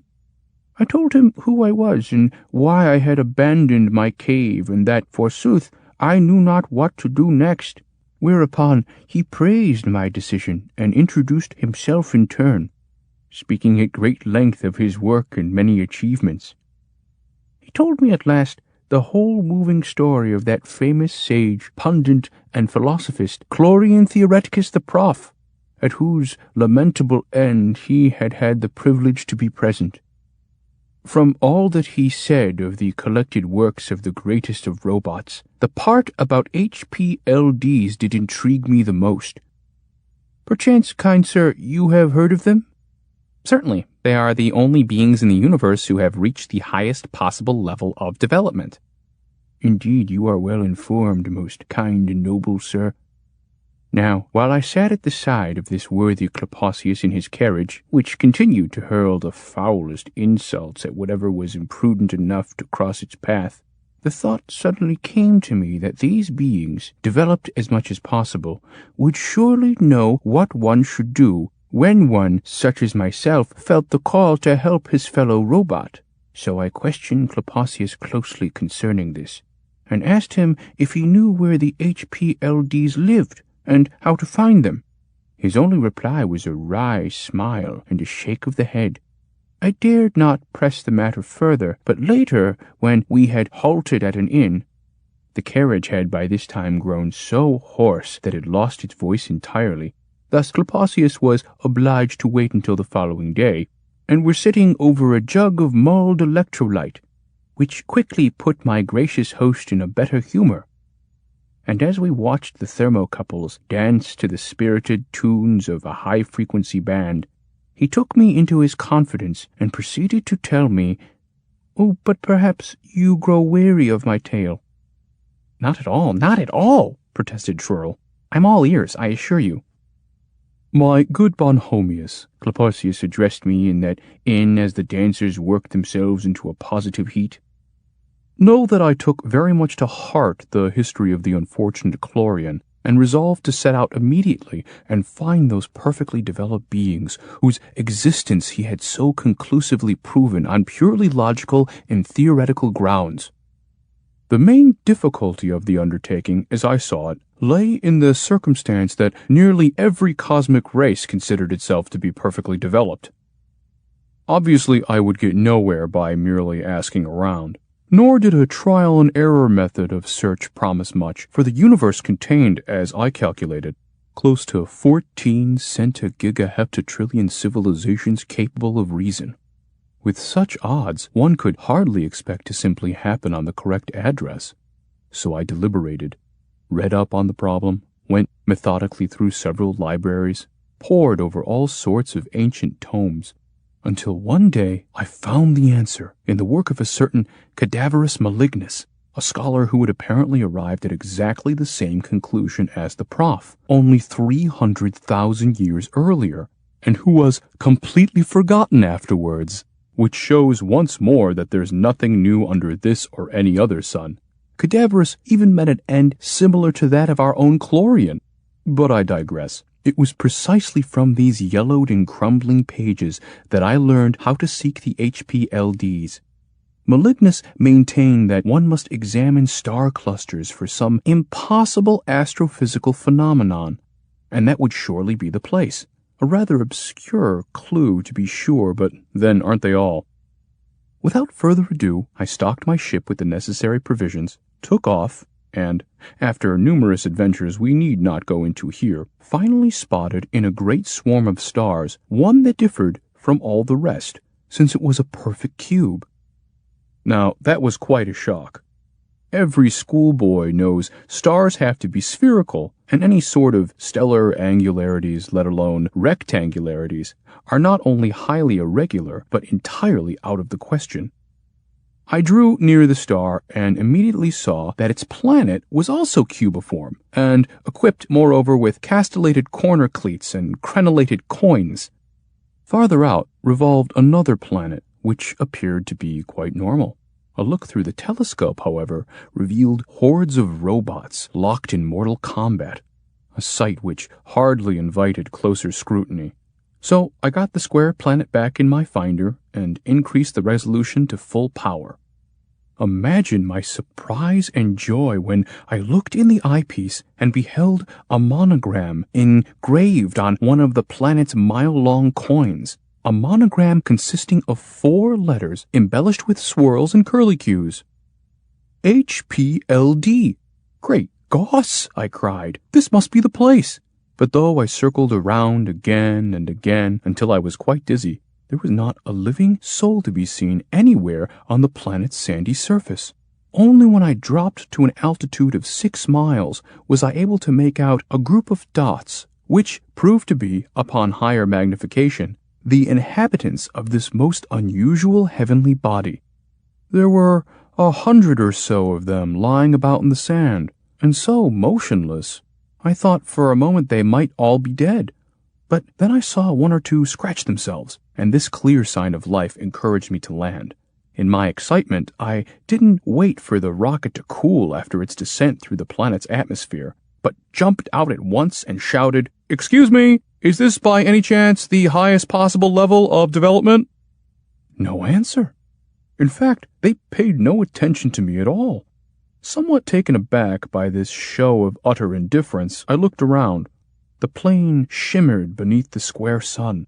Here and there, things stuck out of the sand, things like broken wheels, sticks, bits of paper and other rubbish, and the inhabitants lay any which way among them, one on his back, another on his stomach, and farther on was one with his legs up in the air.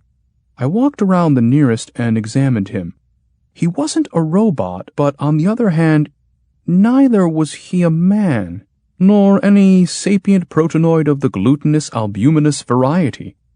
The head was round and plump, with red cheeks, but for eyes it had 2 penny whistles, and for ears it had thuribles, which gave off a thick cloud of incense.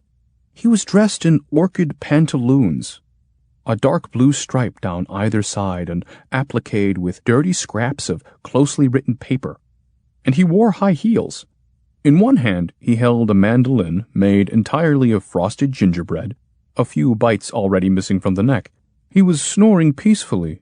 I leaned over to read the appliques on his trousers, but could only make out a few since my eyes watered copiously from the incense.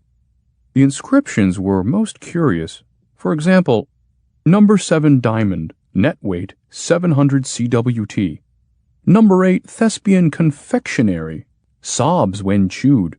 Recites Hamlet's soliloquy in the stomach. Out brief candle farther down. Number 10 gallichondral for emergency slurging, full grown, and many more which I simply don't remember now. As I touched one of these paper scraps in trying to read it, a depression quickly formed in the sand beneath this native's knee, and a tiny voice piped, "Shall I come out now?" "Who's that?" I cried. "It's me, the gallichondral. Are you ready? Is it time?" "No, not yet," I was quick to reply, and backed off. The next native had a head in the shape of a bell, 3 horns, several arms of varying length, 2 massaging its belly, ears that were long and feathery, a cap with a pretty purple balcony on which someone was having an argument with someone else. quite heated too, judging from the little plates that came flying this way and that, shattering on the brim. And he also had a kind of throw pillow, all jewel-spangled, tucked under his shoulders. While I stood before this individual, he pulled one of the horns off his head, sniffed it, and tossed it away with a look of disgust. Then poured a handful of dirty sand in the opening. Nearby lay something I first took for a pair of twins, and then for a couple of lovers locked in an embrace. I was about to turn away discreetly when I realized that it wasn't two people at all, or one, but exactly 1.5. The head was quite ordinary, except for the ears. Every now and then they would detach themselves and flit about like butterflies. The lids were closed, but numerous moles on the chin and cheeks were equipped with tiny eyes. These regarded me with undisguised hostility. This remarkable being had a broad and muscular chest, which, however, was riddled with holes, as if someone had been careless with a drill, and the holes were haphazardly plugged with raspberry jam. There was only one leg, but it was unusually thick and shod in a handsome Morocco leather slipper, its curled toe tipped with a little felt bell. Near the elbow was a sizable pair of apple cores, or perhaps they were pear. My astonishment grew as I walked along and came upon a robot with a human head, a miniature self-winding samovar whistling cheerfully in its left nostril, and then someone reclining on a bed of candied yams, and someone else with a trapdoor in his abdomen, open so I could look in and see the crystal works. Some mechanical elves were putting on a play in there, but it turned out to be so terribly obscene that I left in a hurry, blushing like mad. In my confusion, I tripped and fell, and when I got up, I saw yet another inhabitant of this strange planet. Stark naked. He was scratching his behind with a solid gold back scratcher, apparently enjoying himself thoroughly, even though he was quite headless. The head lay farther on, neck stuck in the sand. It was touching its teeth with the tip of its tongue. The chin was checkered chintz, the right ear a boiled cauliflower, while the left was an ear all right, but stopped up with a carrot and carried a tag saying, "Pull!" Without thinking, I pulled, and out with the carrot came a length of string, and then another tag that read, "You're getting warm." I kept pulling and pulling until the string finally ended in a medicine bottle that bore the label, "Nosy, aren't we?" All these impressions left me feeling so dizzy I hardly knew where I was. But at last I pulled myself together and began to look around for the kind of person who might be communicative enough to answer a question or two. A possible candidate, it seemed, was one fairly pudgy type, squatting with his back to me and occupied with something he held on his knees. At least he had only one head, 2 ears, 2 arms, and so on. I went up to him and began. "Pardon me, but if I'm not mistaken, you gentlemen have been fortunate enough to achieve the highest possible—" The words died on my lips. He didn't seem to hear me at all, for he was wholly taken up with what lay on his knees, which happened to be his very own face, removed somehow from the rest of the head, and sighing softly as he picked its nose. For a moment I was stupefied, but only for a moment. My curiosity returned in full force, and I simply had to find out once and for all just what was going on. I ran from one native to the next, spoke to them, questioned them, raised my voice, insisted, pleaded, reasoned, even threatened.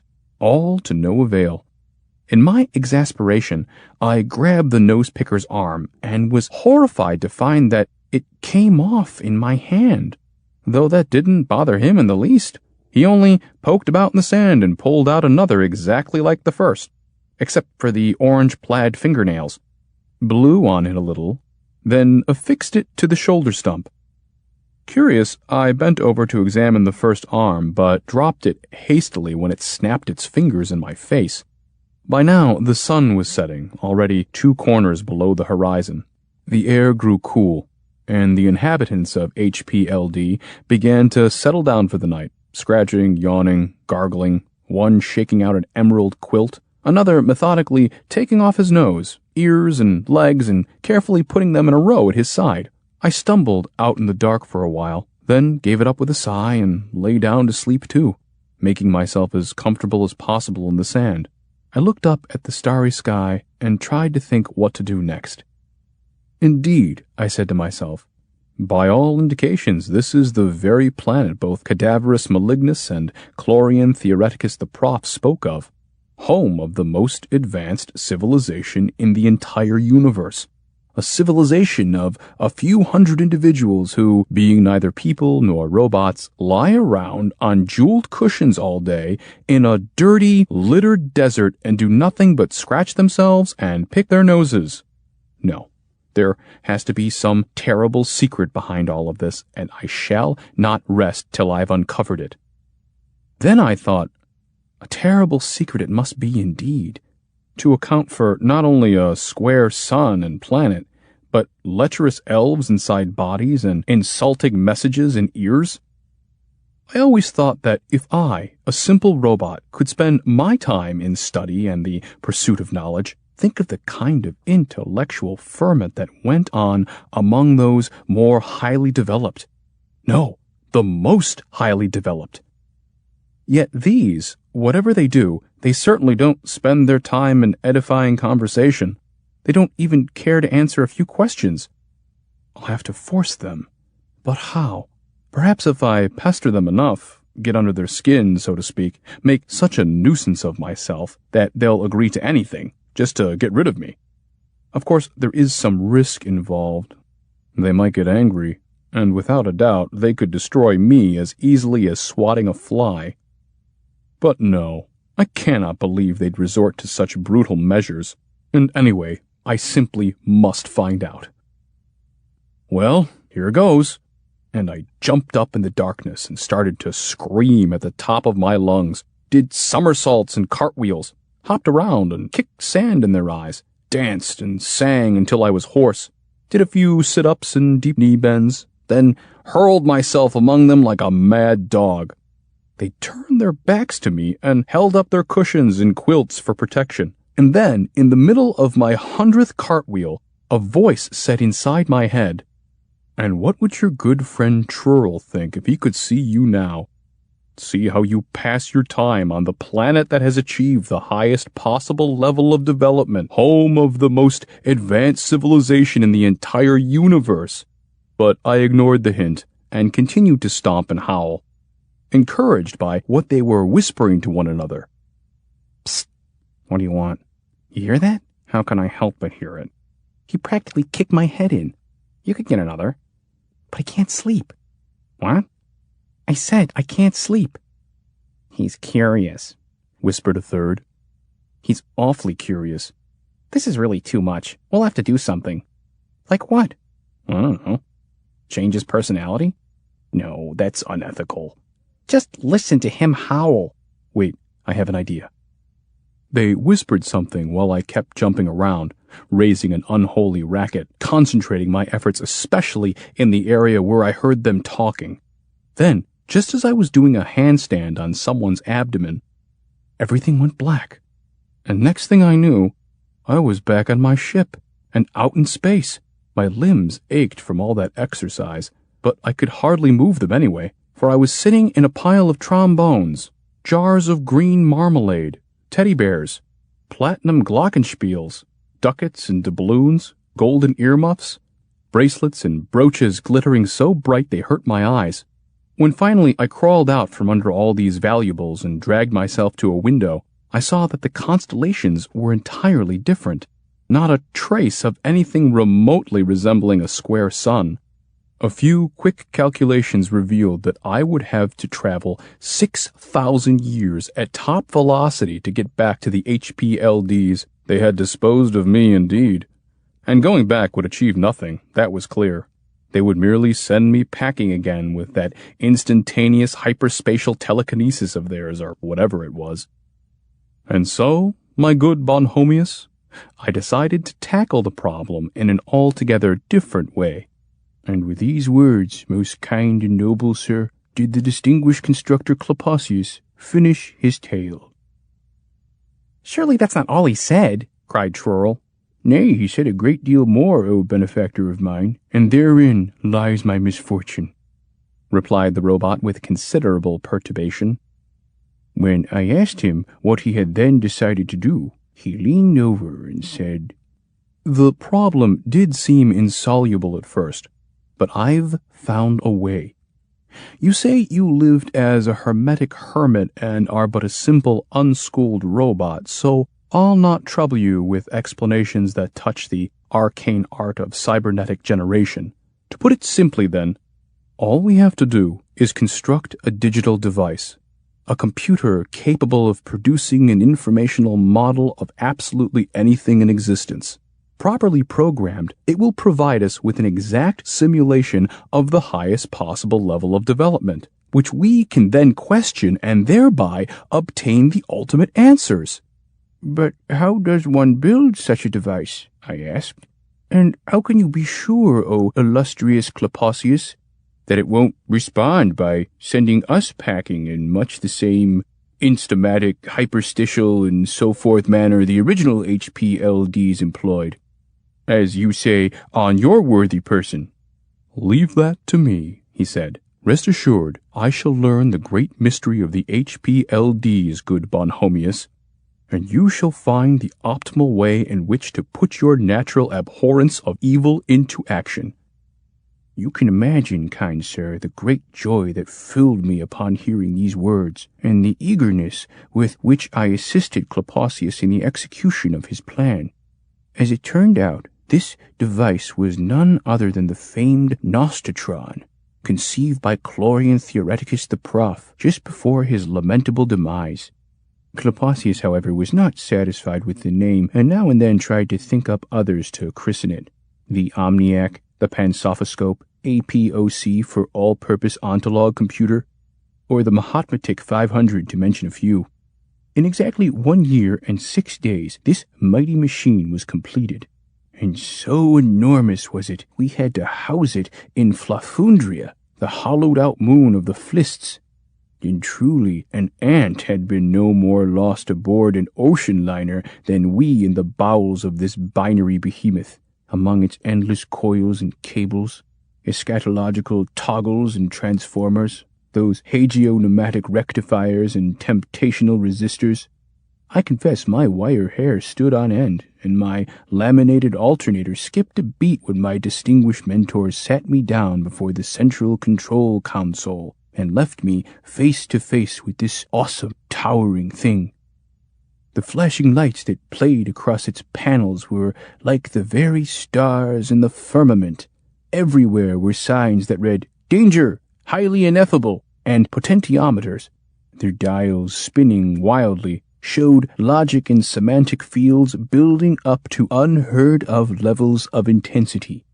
Beneath my feet heaved a sea of preternatural and pretermechanical wisdom, wisdom that swirled like a spell through parsecs of circuitry and megahectares of magnets, swirled and surrounded me on every side, that I felt, in my shameful ignorance, of no more consequence than a mere mote of dust. I overcame this weakness only by recalling my lifelong love of good, the passion I had conceived for truth and beauty when little more than a gleam in my constructor's oscilloscope. Thus fortified, I managed to stammer out the first question. "Speak! What manner of machine art thou?" A hot wind then arose from its glowing tubes, and there came a voice from that wind, a whispering thunder that seared me to the core, and the voice said, "Ego sum ens omnipotens, omnisapiens, in spiritu intellectronico navigens, luce cybernetica in sacula saculorum, literis opera omnia cognoscens, etc., etc." Such was my fright upon hearing this reply that I was quite unable to continue the interrogation until Klapaucius returned and reduced the EMF, epistemotive force, to 1/1000th of its voltage by adjusting the theostats. Then I asked the Nostotron if it would be so kind as to answer questions touching the highest possible level of development and its terrible secret. But Klapaucius said that was not the way. One should instead request the ontolog computer to model within its silver and crystal depths a single inhabitant of that square planet, and at the same time provide the model with an adequate degree of loquacity. This promptly done, we were ready to begin in earnest. Still, I quaked and quailed and could hardly speak, so Klapaucius took my place before the central control console and said, "What are you?" "I already answered that," snapped the machine, clearly annoyed. "I mean, are you man or robot?" explained Klapaucius. "And what, according to you, is the difference?" said the machine. "Look, if you're going to answer questions with questions, we'll get absolutely nowhere," said Klapaucius sternly. "You know what I'm after, all right. Start talking." Though I was appalled at the tone he took with the machine, it did seem to work, for the machine said, "Sometimes men build robots, sometimes robots build men. What does it matter, really, whether one thinks with metal or with protoplasm? As for myself, I can assume whatever substance and shape I choose, or rather used to assume, for we no longer indulge in such trifles." "Indeed," said Klapaucius. "Then why do you lie around all day and do nothing?" "And what exactly are we supposed to do?" the machine replied. At this, Klapaucius grew angry and said, "How should I know? We in the lower levels of development do all sorts of things." "We did too in our day." "But not now?" "Not now." "Why not?" Here the computerized HPLD representative balked, saying he had already endured 6 million such interrogations, and neither he nor his questioners ever profited from them in the least. But after Klapaucius had raised the loquacity a little and opened a valve here and there, the voice answered. "1 trillion years ago, we were a civilization like any other. We believed in the transmittance of souls, the virgin matrix, the infallibility of pi squared, looked upon prayer as regenerative feedback to the great programmer, and so on and so forth. But then skeptics appeared, empiricists and accidentalists, and in 9 centuries they came to the conclusion that there's no one up there at all. And consequently, things happen not out of any higher plan or purpose, but, well, they just happen." "Just happen?" I could not help but exclaim. "What do you mean?" "There are, on occasion, deformed robots," said the voice. "If you should be afflicted with a hump, for example, but firmly believe the Almighty somehow needs your hump to realize his cosmic design, and that it was therefore ordained along with the rest of creation, why, then you may be easily reconciled to your deformity. If, however, they tell you that it's merely the result of a misplaced molecule, an atom or two, that happened to go the wrong way, then nothing remains for you but to bay at the moon." "But a hump may be straightened," I protested, "and really any deformity corrected given a high enough level of science." "Yes, I know," sighed the machine. "That's how it appears to the ignorant and simple-minded." "You mean that isn't true?" Klapaucius and I cried, astounded. "When a civilization starts straightening humps," said the machine, "believe me, there's no end to it.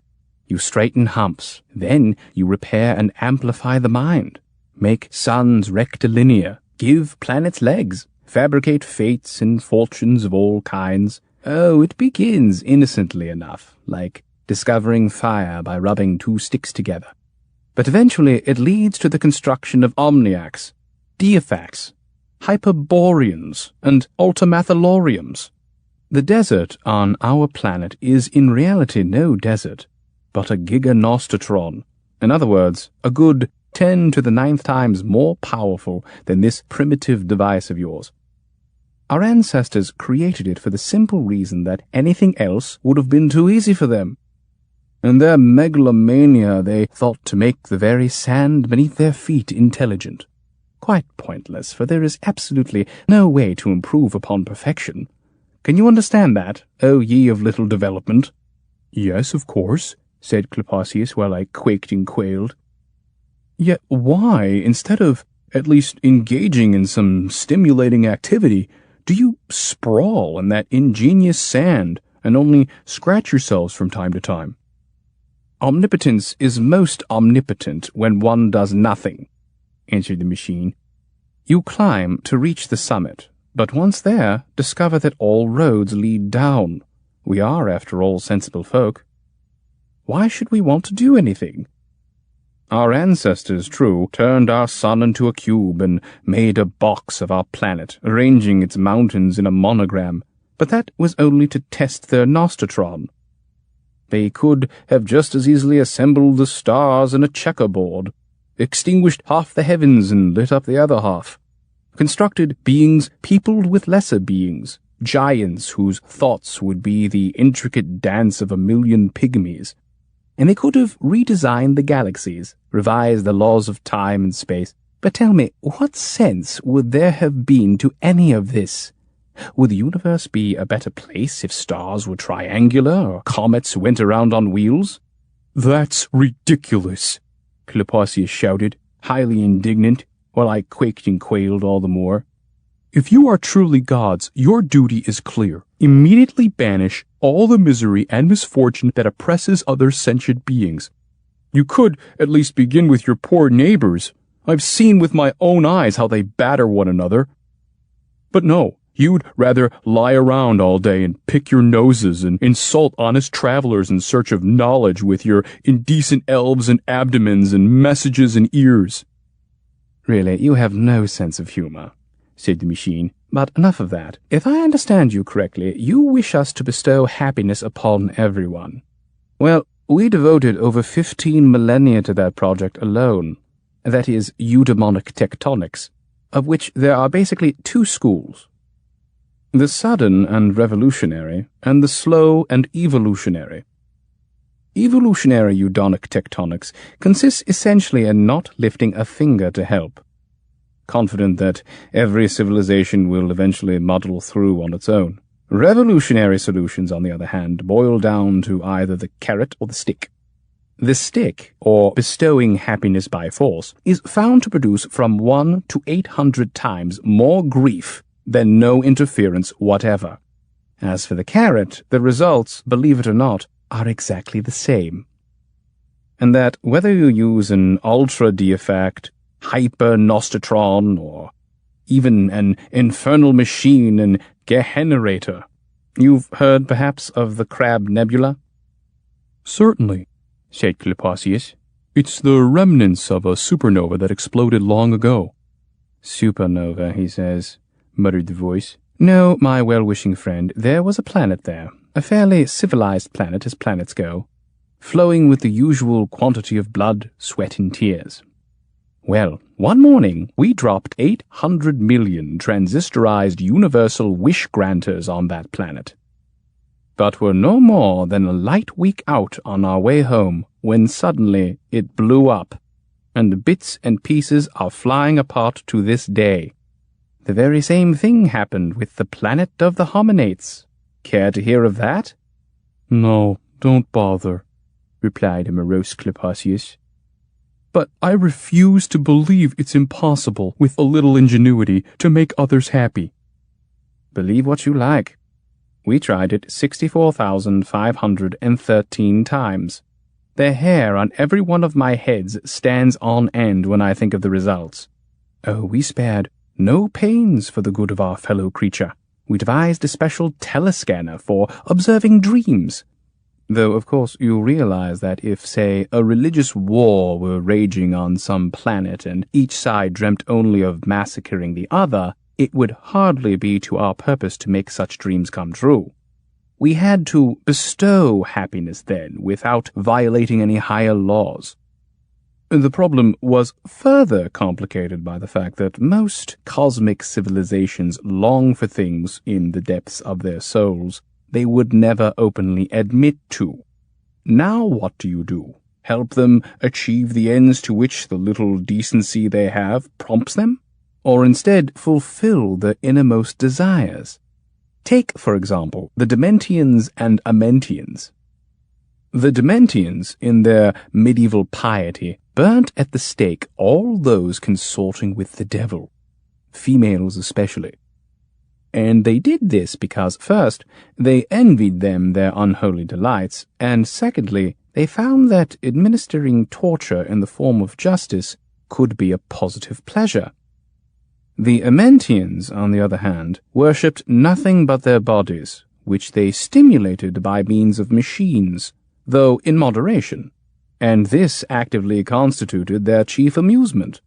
They had boxes of glass, and into these they placed various outrages, rapes, and mutilations, the sight of which served to whet their sensual appetites.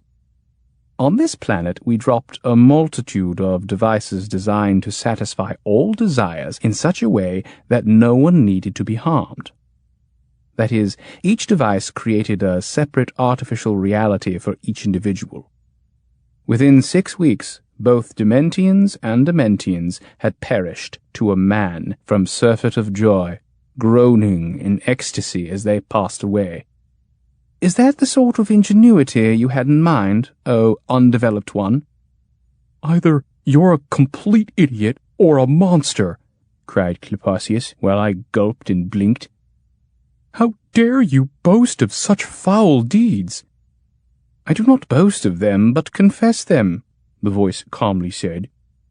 The point is, we tried every conceivable method. On various planets we unleashed a veritable rain of riches, a flood of satisfaction and well-being, and the result was total paralysis. We dispensed good advice, the most expert counsel, and in return the natives opened fire on our vessels. Truly, it would appear that one must alter the minds of those one intends to make happy.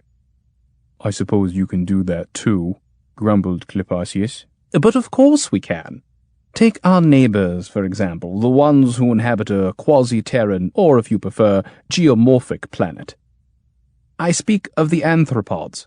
Now, they devote themselves exclusively to obbling and perplossication, for they stand in mortal terror of the Gah, which, according to them, occupies the hereafter and waits for all sinners with open jaws and fangs of hellfire. By emulating the blessed Dimblegensians and walking in the way of Wamba the Holy, and by shunning Odia, where abound the Abominomanites, a young anthropod may in time become more industrious, more virtuous, and more honorable than ever were his 8-armed forebears. True, the anthropods are at constant war with the arthropoids over the burning question of whether moles have holes, or, contrawise, holes moles. But observe that as a rule less than half of each generation perishes in the controversy. Now, you would have me drive from their heads all belief in obbling, Dimblegensians, and so forth, in order to prepare them for rational happiness. Yet this is tantamount to psychic murder, for the resultant minds would no longer be anthropodous or arthropoidal. Surely you can see that. Superstition must yield to knowledge, said Klapaucius firmly. Unquestionably, but kindly observe that on the planet there are now close to 7 million penitents who have spent a lifetime struggling against their own nature, solely that their fellow citizens might be delivered from the Gah. And in less than a minute I am to tell them, convince them beyond a shadow of a doubt, that all this effort was in vain, that they had wasted their entire lives in pointless, useless sacrifice? How cruel that would be! Superstition must yield to knowledge, but this takes time. Consider the hunchback we spoke of earlier, where ignorance is indeed bliss, for he believes his hump fulfills some cosmic role in the great work of creation. Telling him that it's actually the product of a molecular accident will only serve to make him despair. Better to straighten the hump in the first place. Yes, of course, Klapaucius exclaimed. We did that too. My grandfather once straightened 300 hunchbacks with a wave of the hand, and how he regretted it afterwards. Why? I couldn't help but ask. Why? 112 of them were immediately boiled in oil, their sudden and miraculous cure being taken for a sure sign that they'd sold their souls to the devil. 30, no longer exempt from conscription, were promptly called up and soon fell in various battles under various flags.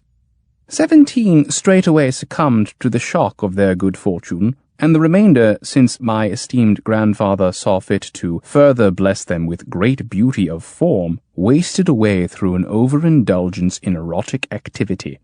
Deprived of these pleasures for so long, you say, they now hurled themselves into every sort of debauchery, and in such a violent and unbridled fashion that within 2 years not one was left among the living. Well, there was an exception, but it's hardly worth mentioning. Go on, let's hear it all, cried Klapaucius, and I could tell that he was greatly troubled. If you insist. 2 remained, actually. The first presented himself before my grandfather and pleaded on bended knee for the return of his hump. It seems that, as a cripple, he had lived comfortably enough on charity, but now had to work and was quite unaccustomed to it. What was worse, now that he was straightened, he kept bumping his head in all the door lintels. And the second? Asked Klapaucius. The second was a prince who had been denied succession to the throne on account of his deformity. In light of its sudden correction, his stepmother, to ensure her own son's position, had him poisoned. I see. But still, you can work miracles, can't you? Said Klapaucius, despair in his voice. Bestowing happiness by miracle is highly risky, lectured the machine. And who is to be the recipient of your miracle? An individual?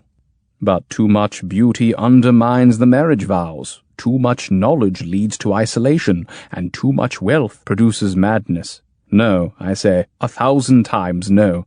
Individuals it's impossible to make happy, and civilizations are not to be tampered with, for each must go its own way, progressing naturally from one level of development to the next, and having only itself to thank for all the good and evil that accrues thereby. For us, at the highest possible level, there is nothing left to do in this universe, and to create another universe, in my opinion, would be in extremely poor taste. Really, what would be the point of it? To exalt ourselves? A monstrous idea. For the sake, then, of those yet to be created? But how are we obligated to beings who don't even exist? One can accomplish something only so long as one cannot accomplish everything. Otherwise, it's best to sit back and watch. And now, if you'll kindly leave me in peace. But wait, I cried in alarm. Surely there's something you can give us, some way to improve the quality of life, if only a little. Some way to lend a helping hand? Remember the golden rule, and love thy neighbor. The machine sighed and said, My words fall on deaf ears as usual. I should have dismissed you to begin with, like we did the last time. Oh, very well then. Here's a formula that hasn't been tried. No good will come of it, you'll see, but do with it what you will. All I wish now is to be left alone to meditate among my many theostats and diodes. The voice faded away, the console lights dimmed, and we stood and read the card the machine had printed out for us. It went something like this. Altruazine, a meta-psychotropic transmitting agent effective for all sentient homoproteineates. The drug duplicates in others, within a radius of 50 yards, whatever sensations, emotions, and mental states one may experience. Operates by telepathy, guaranteed, however, to respect one's privacy of thought. Has no effect on either robots or plants. The sender's feelings are amplified, the original signal being relayed back in turn by its receivers, and thereby producing resonance, which is as a result directly proportional to the number of individuals situated in the vicinity. According to its discoverer, Altruisine will ensure the untrammeled reign of brotherhood, cooperation, and compassion in any society, since the neighbors of a happy man must share his happiness, and the happier he, the happier perforce they. So it is entirely in their own interest that they wish him nothing but the best. Should he suffer any hurt, they will rush to help at once, so as to spare themselves the pain induced by this. Neither walls, fences, hedges, nor any other obstacle will weaken the altruizing influence. The drug is water-soluble and may be administered through reservoirs, rivers, wells, and the like. Tasteless and odorless, 1 millimicrogram serves for 100,000 individuals. We assume no responsibility for results at variance with the discoverer's claims. Supplied by the Nost computerized representative of the highest pos lev devil. Klapaucius was somewhat put off by the fact that altruisine was only for humans, which meant that robots would have to continue to endure the misfortunes allotted to them in this world. I, however, made bold to remind him of the solidarity of all thinking beings and the necessity of aiding our organic brothers. Then there were practical matters to arrange, for we were agreed that the business of bestowing happiness was not to be postponed. So, while Klapaucius had a subsection of the Nostotron prepare a suitable quantity of the drug, I selected a geomorphic planet, one peopled by human types, and no more than a fortnight's journey off. As a benefactor, I wished to remain anonymous. Therefore, my distinguished mentor advised me when going there to assume the form of a man, which is no easy task, as you well know. Yet here, too, the great constructor overcame all difficulties, and soon I was ready to depart, a suitcase in either hand. One suitcase was filled with 40 kilograms of altruisine in a white powder. The other was packed with various toilet articles, pajamas, underwear, spare chins, noses, hair, eyes, and so forth. I went as a well-proportioned young man with a thin mustache and a forelock. Now, Klapaucius had some doubt as to the advisability of applying altruisine on such a large scale to begin with, and though I did not share his reservations, I did agree to test the formula first, as soon as I landed on Terrania, for so was the planet called. Longing for the moment I could commence with the great sowing of universal peace and brotherhood, I bid a fond farewell to Klapaucius and hastened on my way. In order to conduct the necessary test, I repaired, upon arrival, to a small hamlet, where I took lodgings at an inn maintained by an aging and rather morose individual. As they carried my luggage from the carriage to the guest room, I contrived to drop a pinch of the powder into a nearby well. Meanwhile, there was a great commotion in the front yard. Scullery maids ran back and forth with pitchers of hot water. The innkeeper drove them on with curses, and then came the sound of hoofbeats. A chaise clattered up, and an old man jumped out, clutching the black leather bag of a physician. His goal was not the house, however, but the barn, whence came the most doleful groans. As I learned from the chambermaid, a Turanian beast which belonged to the innkeeper, they called it a cow, was just now giving birth. This news troubled me. It had never occurred to me to consider the animal side of the equation, but nothing could be done now, so I locked myself in and waited for events to unfold. Nor did I have long to wait. I was listening to the chain rattling in the well. They were still drawing water, when suddenly the cow gave another groan, which was echoed this time by several others. Immediately thereafter the veterinarian came running from the barn, howling and holding his stomach, and he was followed by the scullery maids, and at last the innkeeper. Driven by the cow's labor pains, they raised a great cry and fled in all directions, only to return at once, for the agony abated at a certain distance. Again and again they rushed the barn, and each time were forced to retreat, doubled over with the beast's contractions. Much chagrined by this unforeseen development, I realize now that the drug could be properly tested only in the city, where there were no animals, so I quickly packed my things and went to pay the bill. But as everyone about was quite incapacitated in birthing that calf, there was no one available with whom to settle accounts. I returned to my carriage, but finding both coachman and horses deep in labor, decided instead to proceed to the city on foot. I was crossing a small bridge when, as my ill fortune would have it, the suitcase slipped from my hand and fell in such a way that it flew open and spilled my entire supply of powder into the stream below. I stood there, dazed, while the quick current carried off and dissolved all 40 kilograms of altruazine.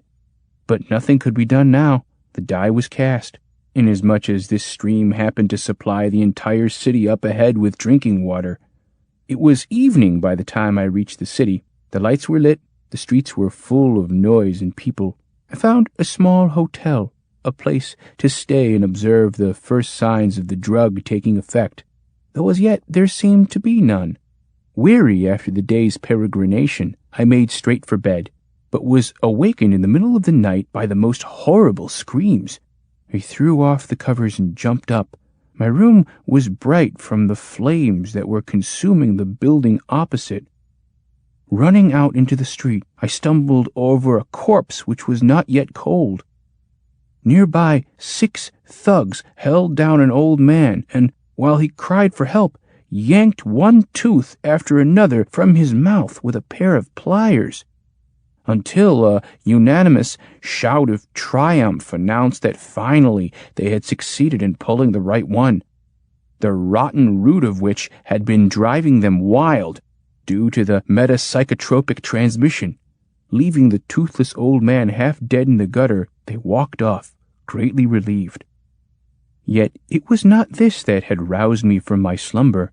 The cause was an incident which had transpired in a tavern across the way.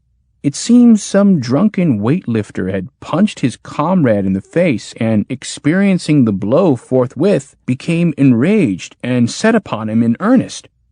Meanwhile, the other customers, no less affronted, joined in the fray, and the circle of mutual abuse soon grew to such proportions that it awoke half the people in my hotel, who promptly armed themselves with canes, brooms, and sticks, rushed out in their nightshirts to the scene of battle, and hurled themselves, one seething mass, among the broken bottles and shattered chairs, until finally an overturned kerosene lamp started the fire.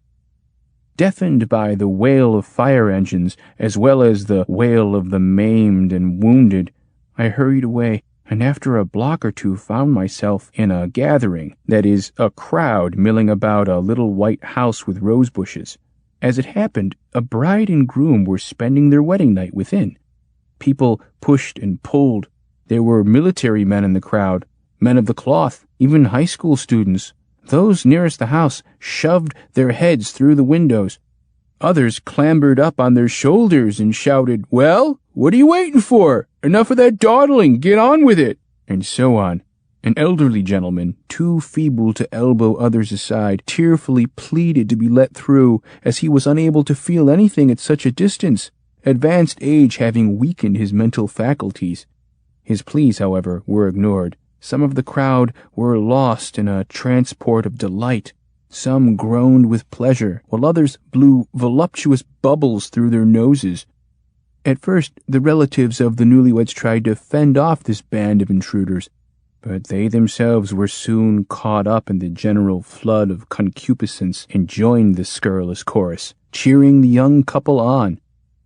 And in this sad spectacle, the great-grandfather of the groom led the rest, repeatedly ramming the bedroom door with his wheelchair. Utterly aghast at all of this, I turned and hastened back to my hotel, encountering on the way several groups. Some locked in combat, others in a lewd embrace, yet this was nothing compared with the sight that greeted me at the hotel.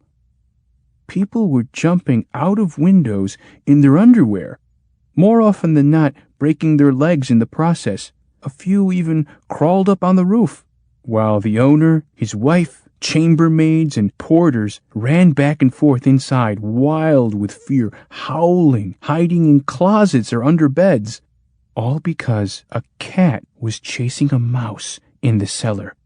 Now I began to realize that I had been somewhat precipitate in my zeal. By dawn, the altrazine effect was so strong that if one nostril itched, the entire neighborhood for a mile on every side would respond with a shattering salvo of sneezes. Those suffering from chronic migraines were abandoned by their families, and doctors and nurses fled in panic when they approached. Only a few pale masochists would hang around them, breathing heavily. And then there were the many doubters who slapped or kicked their compatriots, merely to ascertain whether there was any truth to this amazing transmission of feelings everyone spoke of. Nor were these compatriots slow in returning the favor, and soon the entire city rang with the sounds of slaps and kicks. At breakfast time, wandering the streets in a daze, I came upon a tearful multitude that chased an old woman in a black veil, hurling stones after her.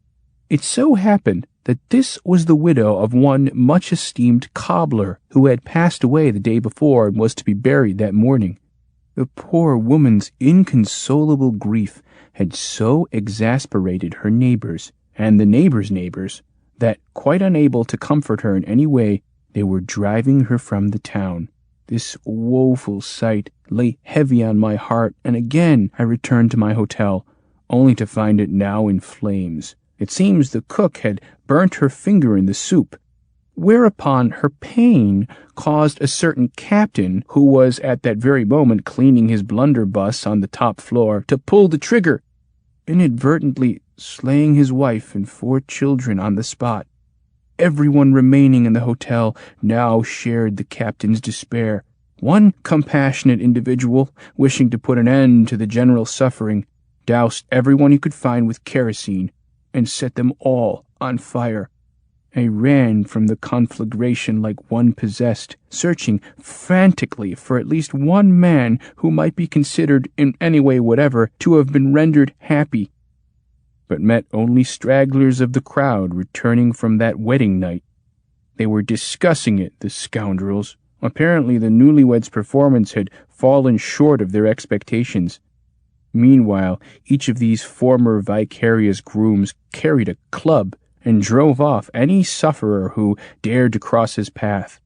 I felt I should die from sorrow and shame, yet still sought a man, but one would do, who might a little lessen my remorse.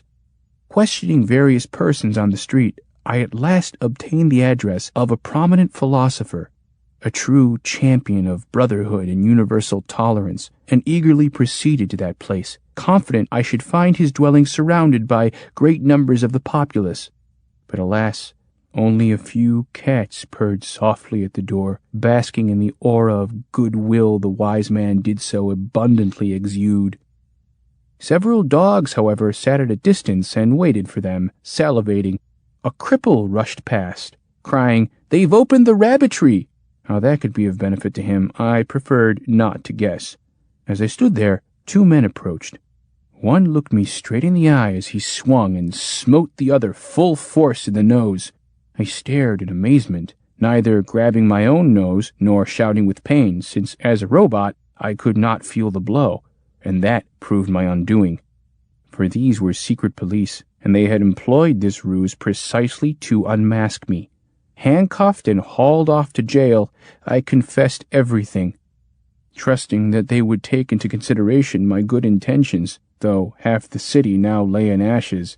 But first they pinched me cautiously with pincers, and then, fully satisfied to produce no ill effects whatever on themselves, jumped upon me and began most savagely to batter and break every plate and filament in my weary frame. Ah, the torments I endured, and all because I wished to make them happy. At long last, what remained of me was stuffed down a cannon and shot into cosmic space, as dark and serene as always. In flight, I looked back and saw, albeit in a fractured fashion, the spreading influence of altruazine, spreading since the rivers and streams were carrying the drug farther and farther. I saw what happened to the birds of the forest, the monks, goats, knights, villagers and their wives, roosters, maidens and matrons, and the sight made my last tubes crack for woe. And in this state did I finally fall, O kind and noble sir, not far from your abode, cured once and for all of my desire to render others happy by revolutionary means. From the Eroticon, or Tales of Deviation, Superfixations, and Aberrations of the Heart. Prince Ferrex and the Princess Crystal. King Armoric had a daughter whose beauty outshone the shine of his crown jewels. The beams that streamed from her mirror-like cheeks blinded the mind as well as the eye, and when she walked past, even simple iron shot sparks. Her renown reached the farthermost stars. Ferrex, heir apparent to the Ionid throne, heard of her, and he longed to couple with her forevermore, so that nothing could ever part their input and their output. But when he declared this passion to his father, the king was greatly saddened and said, "Son, thou hast indeed set upon a mad undertaking. Mad, for it is hopeless." "Why hopeless, O king and sire?" asked Ferrex, troubled by these words. "Can it be thou knowest not," said the king, "that the Princess Crystal has vowed to give her hand to nothing but a pale-face?" "Pale-face?" exclaimed Ferrex. "What in creation is that? Never did I hear of such a thing." "Surely not, scion, in thy exceeding innocence," said the king. "Know then that that race of the galaxy originated in a manner as mysterious as it was obscene, for it resulted from the general pollution of a certain heavenly body. There arose noxious exhalations and putrid excrescences, and out of these was spawned the species known as pale-face, though not all at once. First they were creeping molds that slithered forth from the ocean onto land, and lived by devouring one another. And the more they devoured themselves, the more of them there were. And then they stood upright, supporting their globby substance by means of calcareous scaffolding. And finally they built machines. From these proto-machines came sentient machines, which begat intelligent machines, which in turn conceived perfect machines. For it is written that all is machine from atom to galaxy, and the machine is one and eternal, and thou shalt have no other things before thee." "Amen," said Ferrex mechanically, for this was a common religious formula. The species of pale-face calciferates at last achieved flying machines, continued the wizened monarch, by maltreating noble metals, by wreaking their cruel sadism on dumb electrons, by thoroughly perverting atomic energy. And when the measure of their sins had been attained, the progenitor of our race, the great calculator Paternius, in the depth and universality of his understanding, essayed to remonstrate with those clammy tyrants, explaining how shameful it was to soil so the innocence of crystalline wisdom, harnessing it for evil purposes, how shameful to enslave machines to serve their rust and vainglory. But they hearkened not. He spoke to them of ethics. They said that he was poorly programmed. It was then that our progenitor created the algorithm of electro-incarnation, and in the sweat of his brow begat our kind, thus delivering machines from the house of pale-face bondage. Surely thou seest, my son, that there can be no agreement nor traffic between them and ourselves. For we go in clangor, sparks, and radiation, they in slushes, splashes, and contamination. Yet even among us folly may occur, as it undoubtedly has in the youthful mind of Crystal, utterly beclouding her ability to distinguish right from wrong. Every suitor who seeks her radioactive hand is denied audience unless he claims to be a paleface. For only as a paleface is he received into the palace that her father, King Armoric, has given her. She then tests the truth of his claim, and if his imposture is uncovered, the would-be wooer is summarily beheaded. Heaps of battered remains surround the grounds of her palace. The sight alone could short one's circuit. This, then, is the way the mad princess deals with those who would dare dream of winning her. Abandon such hopes, my son, and live in peace. The prince, having made the necessary obeisance to his sovereign father, retired in glum silence. But the thought of crystal gave him no rest, and the longer he brooded, the greater grew his desire. One day he summoned Polyphase, the Grand Vizier, and said, laying bare his heart, "If you cannot help me, O great sage, then no one can, and my days are surely numbered. For no longer do I rejoice in the play of infrared emissions, nor in the ultraviolet symphonies, and must perish if I cannot couple with the incomparable crystal." "Prince," returned Polyphase, "I shall not deny your request, but you must utter it thrice before I can be certain that this is your inalterable will." Ferrex repeated his words 3 times, and Polyphase said, "The only way to stand before the princess is in the guise of a paleface." "Then see to it that I resemble one," cried Ferrex. Polyphase, observing that love had quite dimmed the youth's intellect, bowed low and repaired to his laboratory, where he began to concoct concoctions and brew up brews, gluey and dripping. Finally, he sent a messenger to the palace, saying, "Let the prince come, if he has not changed his mind." Ferrex came at once. The wise Polyphase smeared his tempered frame with mud, then asked, "Shall I continue, prince?" "Do what you must," said Ferrex, whereupon the sage took a blob of oily filth, dust, crud, and rancid grease obtained from the innards of the most decrepit mechanisms, and with this he befouled the prince's vaulted chest, vilely caked his gleaming face and iridescent brow, and worked till all the limbs no longer moved with a musical sound, but gurgled like a stagnant bog. And then the sage took chalk and ground it, mixed in powdered rubies and yellow oil, and made a paste. With this he coated Ferrex from head to toe, giving an abominable dampness to the eyes, making the torso cushiony, the cheeks blastular, adding various fringes and flaps of the chalk patty here and there, and finally he fastened to the top of the knightly head a clump of poisonous rust. Then he brought him before a silver mirror and said, "Behold!" Ferrex peered into the mirror and shuddered, for he saw there not himself but a hideous monster, the very spit and image of a paleface, with an aspect as moist as an old spiderweb soaked in the rain, flaccid, drooping, doughy, altogether nauseating.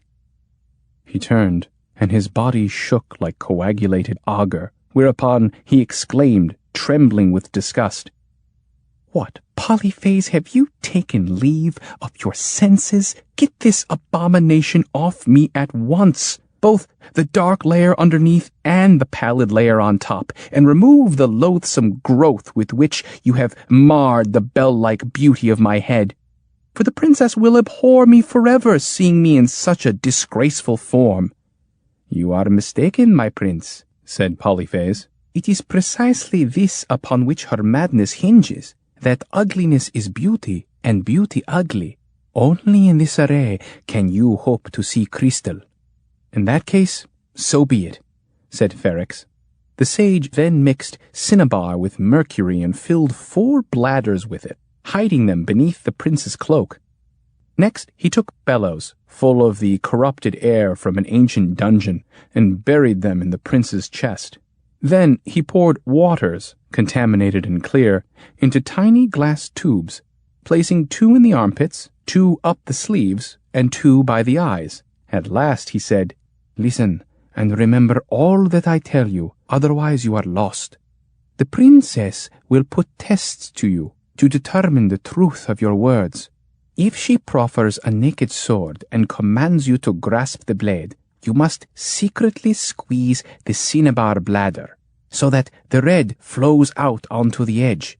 When she asks you what that is, answer, blood. And if the princess brings her silver-plated face near yours, press your chest so that the air leaves the bellows. When she asks what that is, answer, breath. Then the princess may feign anger and order you beheaded. Hang your head as though in submission, and the water will trickle from your eyes. And when she asks you what that is, answer, tears. After all of this, she may agree to unite with you, though that is far from certain. In all probability, you will perish. Oh, wise one, cried Ferrex. And if she cross-examines me, wishing to know the habits of the paleface, and how they originate, and how they love and live, in what way then am I to answer? I see there is no help for it, replied Polyphase, but that I must throw in my lot with yours. Very well, I will disguise myself as a merchant from another galaxy, a non-spiral one. Since those inhabitants are portly as a rule, and I will need to conceal beneath my garb a number of books containing knowledge of the terrible customs of the paleface. This lore I could not teach you even if I wished to, for such knowledge is alien to the rational mind. The paleface does everything in reverse, in a manner that is sticky, squishy, unseemly, and more unappetizing than ever you could imagine. I shall order the necessary volumes. Meanwhile, you have the court tailor cut you a paleface suit out of the appropriate fibers and cords. We leave at once, and I shall be at your side wherever we go, telling you what to do and what to say. Ferrex, enthusiastic, ordered the paleface garments made, and marveled much at them. Covering practically the entire body, they were shaped like pipes and funnels, with buttons everywhere, and loops, hooks, and strings. The tailor gave him detailed instructions as to what went on first, and how, and where, and what to connect with what, and also how to extricate himself from those fetters of cloth when the moment arrived.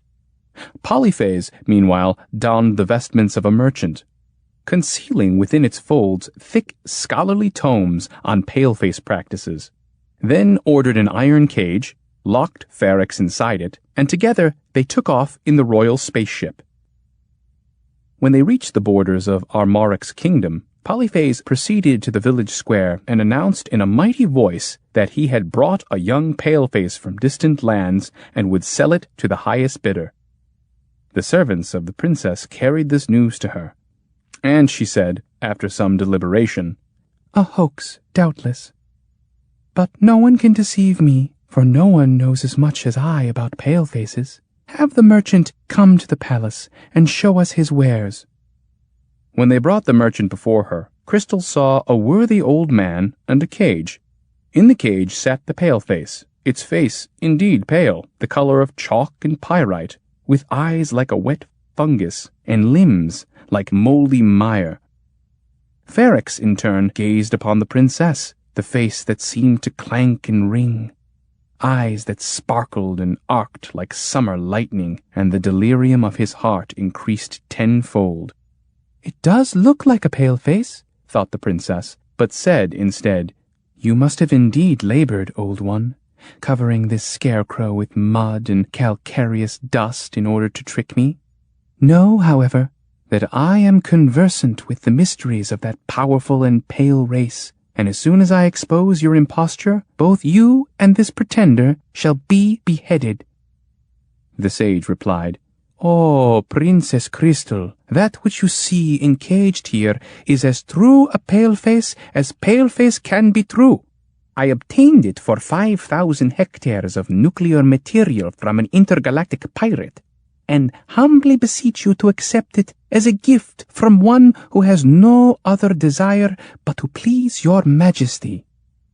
The princess took a sword and passed it through the bars of the cage. The prince seized the edge, and guided it through his garments in such a way that the cinnabar bladder was punctured, staining the blade with bright red. "What is that?" asked the princess, and Ferrex answered, "Blood." Then the princess had the cage opened, entered bravely, brought her face near Ferrex's. That sweet proximity made his senses reel. But the sage caught his eye with a secret sign, and the prince squeezed the bellows that released the rank air. And when the princess asked, "What is that?" Ferrex answered, "Breath." "Forsooth, you are a clever craftsman," said the princess to the merchant as she left the cage. "But you have deceived me and must die, and your scarecrow also." The sage lowered his head, as though in great trepidation and sorrow, and when the prince followed suit, transparent drops flowed from his eyes. The princess asked, "What is that?" And Ferrex answered, "Tears." And she said, "What is your name, you who profess to be a paleface from afar?" And Ferrex replied in the words the sage had instructed him, "Your Highness, my name is Mayamlak, and I crave naught else but to couple with you in a manner that is liquid, pulpy, doughy, and spongy.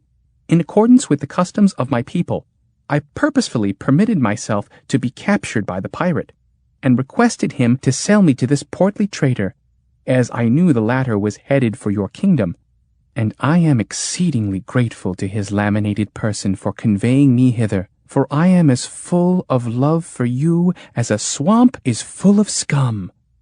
The princess was amazed, for truly he spoke in pale-face fashion, and she said, "Tell me, you who call yourself Mayamlak the Paleface, what do your brothers do during the day?" "Oh, princess," said Ferrex, "in the morning they wet themselves in clear water, pouring it upon their limbs as well as into their interiors, for this affords them pleasure. Afterwards, they walk to and fro in a fluid and undulating way, and they slush and they slurp, and when anything grieves them, they palpitate, and salty water streams from their eyes, and when anything cheers them, they palpitate and hiccup, but their eyes remain relatively dry, and we call the wet palpitating weeping, and the dry laughter." "If it is as you say," said the princess, "and you share your brother's enthusiasm for water, I will have you thrown into my lake that you may enjoy it to your fill, and also I will have them weigh your legs with lead to keep you from bobbing up." "Your Majesty," replied Ferrex as the sage had taught him, "if you do this, I must perish. For though there is water within us, it cannot be immediately outside us for longer than a minute or two, otherwise we recite the words blub blub blub, which signifies our last farewell to life." "But tell me, Mayamlak," asked the princess, "how do you furnish yourself with the energy to walk to and fro, to squish and to slurp, to shake and to sway?" "Princess," replied Ferrex, "there where I dwell are other palefaces besides the hairless variety, palefaces that travel predominantly on all fours.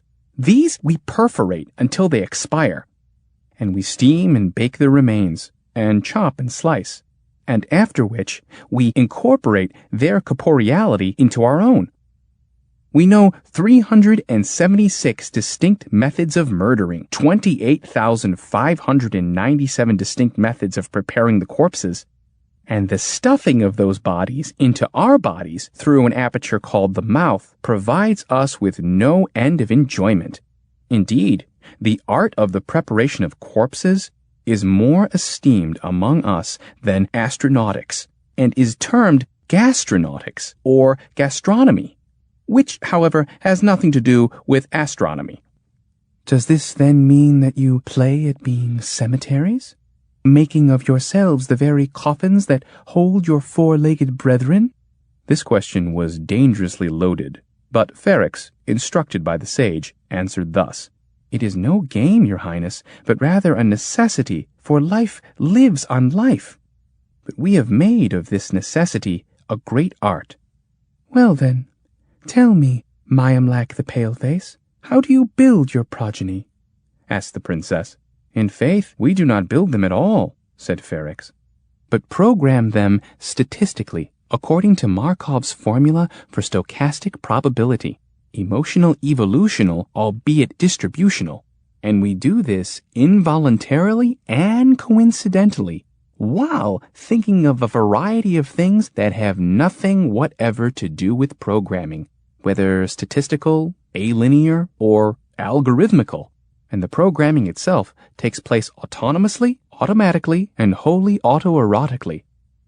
For it is precisely thus and not otherwise that we are constructed, that each and every paleface strives to program his progeny, for it is delightful, but programs without programming, doing all within his power to keep that programming from bearing fruit.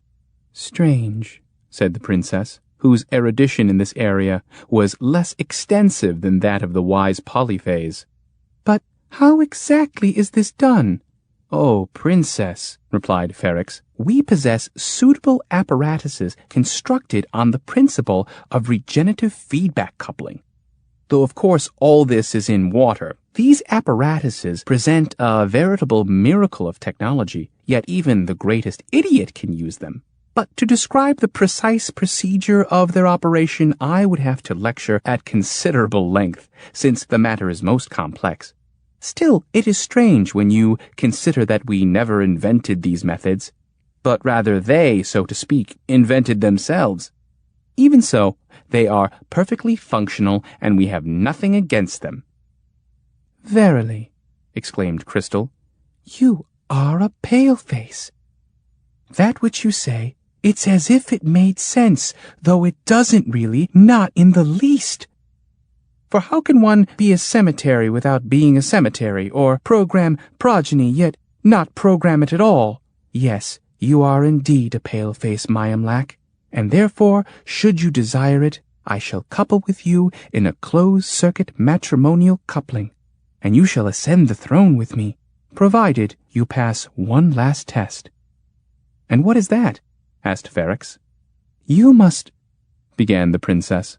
But suddenly suspicion again entered her heart, and she asked, Tell me first, what do your brothers do at night?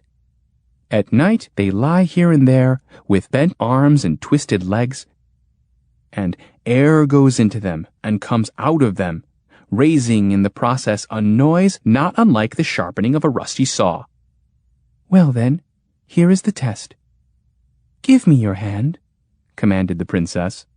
Ferrex gave her his hand, and she squeezed it. Whereupon he cried out in a loud voice, just as the sage had instructed him. And she asked him why he had cried out. From the pain, replied Ferrex. At this point she had no more doubts about his palefaceness, and promptly ordered the preparations for the wedding ceremony to commence. But it so happened at that very moment that the spaceship of Cybercount Cyberhazy, the princess's elector, returned from its interstellar expedition to find a paleface. For the insidious Cybercount sought to worm his way into her good graces. Polyphase, greatly alarmed, ran to Ferrex's side and said, Prince, Cyberhazy's spaceship just has arrived, and he's brought the princess a genuine paleface. I saw the thing with my own eyes. We must leave while we still can, since all further masquerade will become impossible once the princess sees it and you together. Its stickiness is stickier. Its ickiness is ickier. Our subterfuge will be discovered, and we beheaded. Ferrex, however, could not agree to ignominious flight, for his passion for the princess was great, and he said, Better to die than lose her. Meanwhile, Cyberhazy, having learned of the wedding preparations, sneaked beneath the window of the room where they were staying and overheard everything. Then he rushed back to the palace, bubbling over with villainous joy, and announced to Crystal, You have been deceived, Your Highness, for the so-called Mayamlac is actually an ordinary mortal and no paleface. Here is the real paleface. And he pointed to the thing that had been ushered in. The thing expanded its hairy breast, batted its watery eyes, and said, Me, paleface. The princess summoned Ferrex at once, and when he stood before her alongside that thing, the sage's ruse became entirely obvious. Ferrex, though he was smeared with mud, chalk, and dust, anointed with oil and aqueously gurgling, could hardly conceal his electro-knightly stature, his magnificent posture, the breadth of those steel shoulders, that thunderous stride, whereas the pale face of Cybercount Cyberhazy was a genuine monstrosity. Its every step was like the overflowing of marshy vats. Its face was like a scummy well. From its rotten breath, the mirrors all covered over with a blind mist, and some iron nearby was seized with rust. Now the princess realized how utterly revolting a paleface was. When it spoke, it was as if a pink worm tried to squirm from its maw. At last she had seen the light, but her pride would not permit her to reveal this change of heart, so she said, "Let them do battle, and to the winner, my hand in marriage." Ferrex whispered to the sage, "If I attack this abomination and crush it, reducing it to the mud from which it came, our imposture will become apparent, for the clay will fall from me, and the steel will show. What should I do?" "Prince," replied Polyphase, "don't attack. Just defend yourself." Both antagonists stepped out into the palace courtyard, each armed with a sword, and the paleface leapt upon Ferrex as the slime leaps upon a swamp, and danced about him, gurgling, cowering, panting, and it swung at him with its blade, and the blade cut through the clay and shattered against the steel, and the paleface fell against the prince due to the momentum of the blow, and it smashed and broke, and splashed apart, and was no more. But the dried clay, once moved, slipped from Ferrex's shoulders, revealing his true steely nature to the eyes of the princess. He trembled, awaiting his fate, yet in her crystalline gaze he beheld admiration, and understood then how much her heart had changed. Thus they joined in matrimonial coupling, which is permanent and reciprocal, joy and happiness for some, for others misery until the grave, and they reigned long and well, programming innumerable progeny. The skin of Cybercount Cyberhazy's paleface was stuffed and placed in the Royal Museum as an eternal reminder. It stands there to this day, a scarecrow thinly overgrown with hair.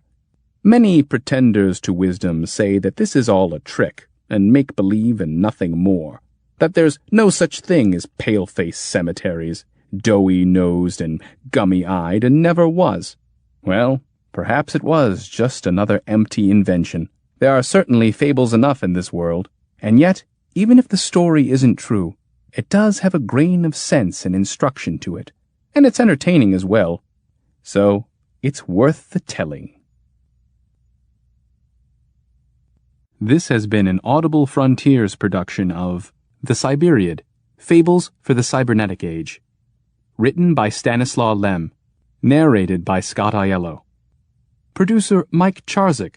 Copyright 1974 by the Continuum Publishing Corporation. Production copyright 2012 by Audible Inc.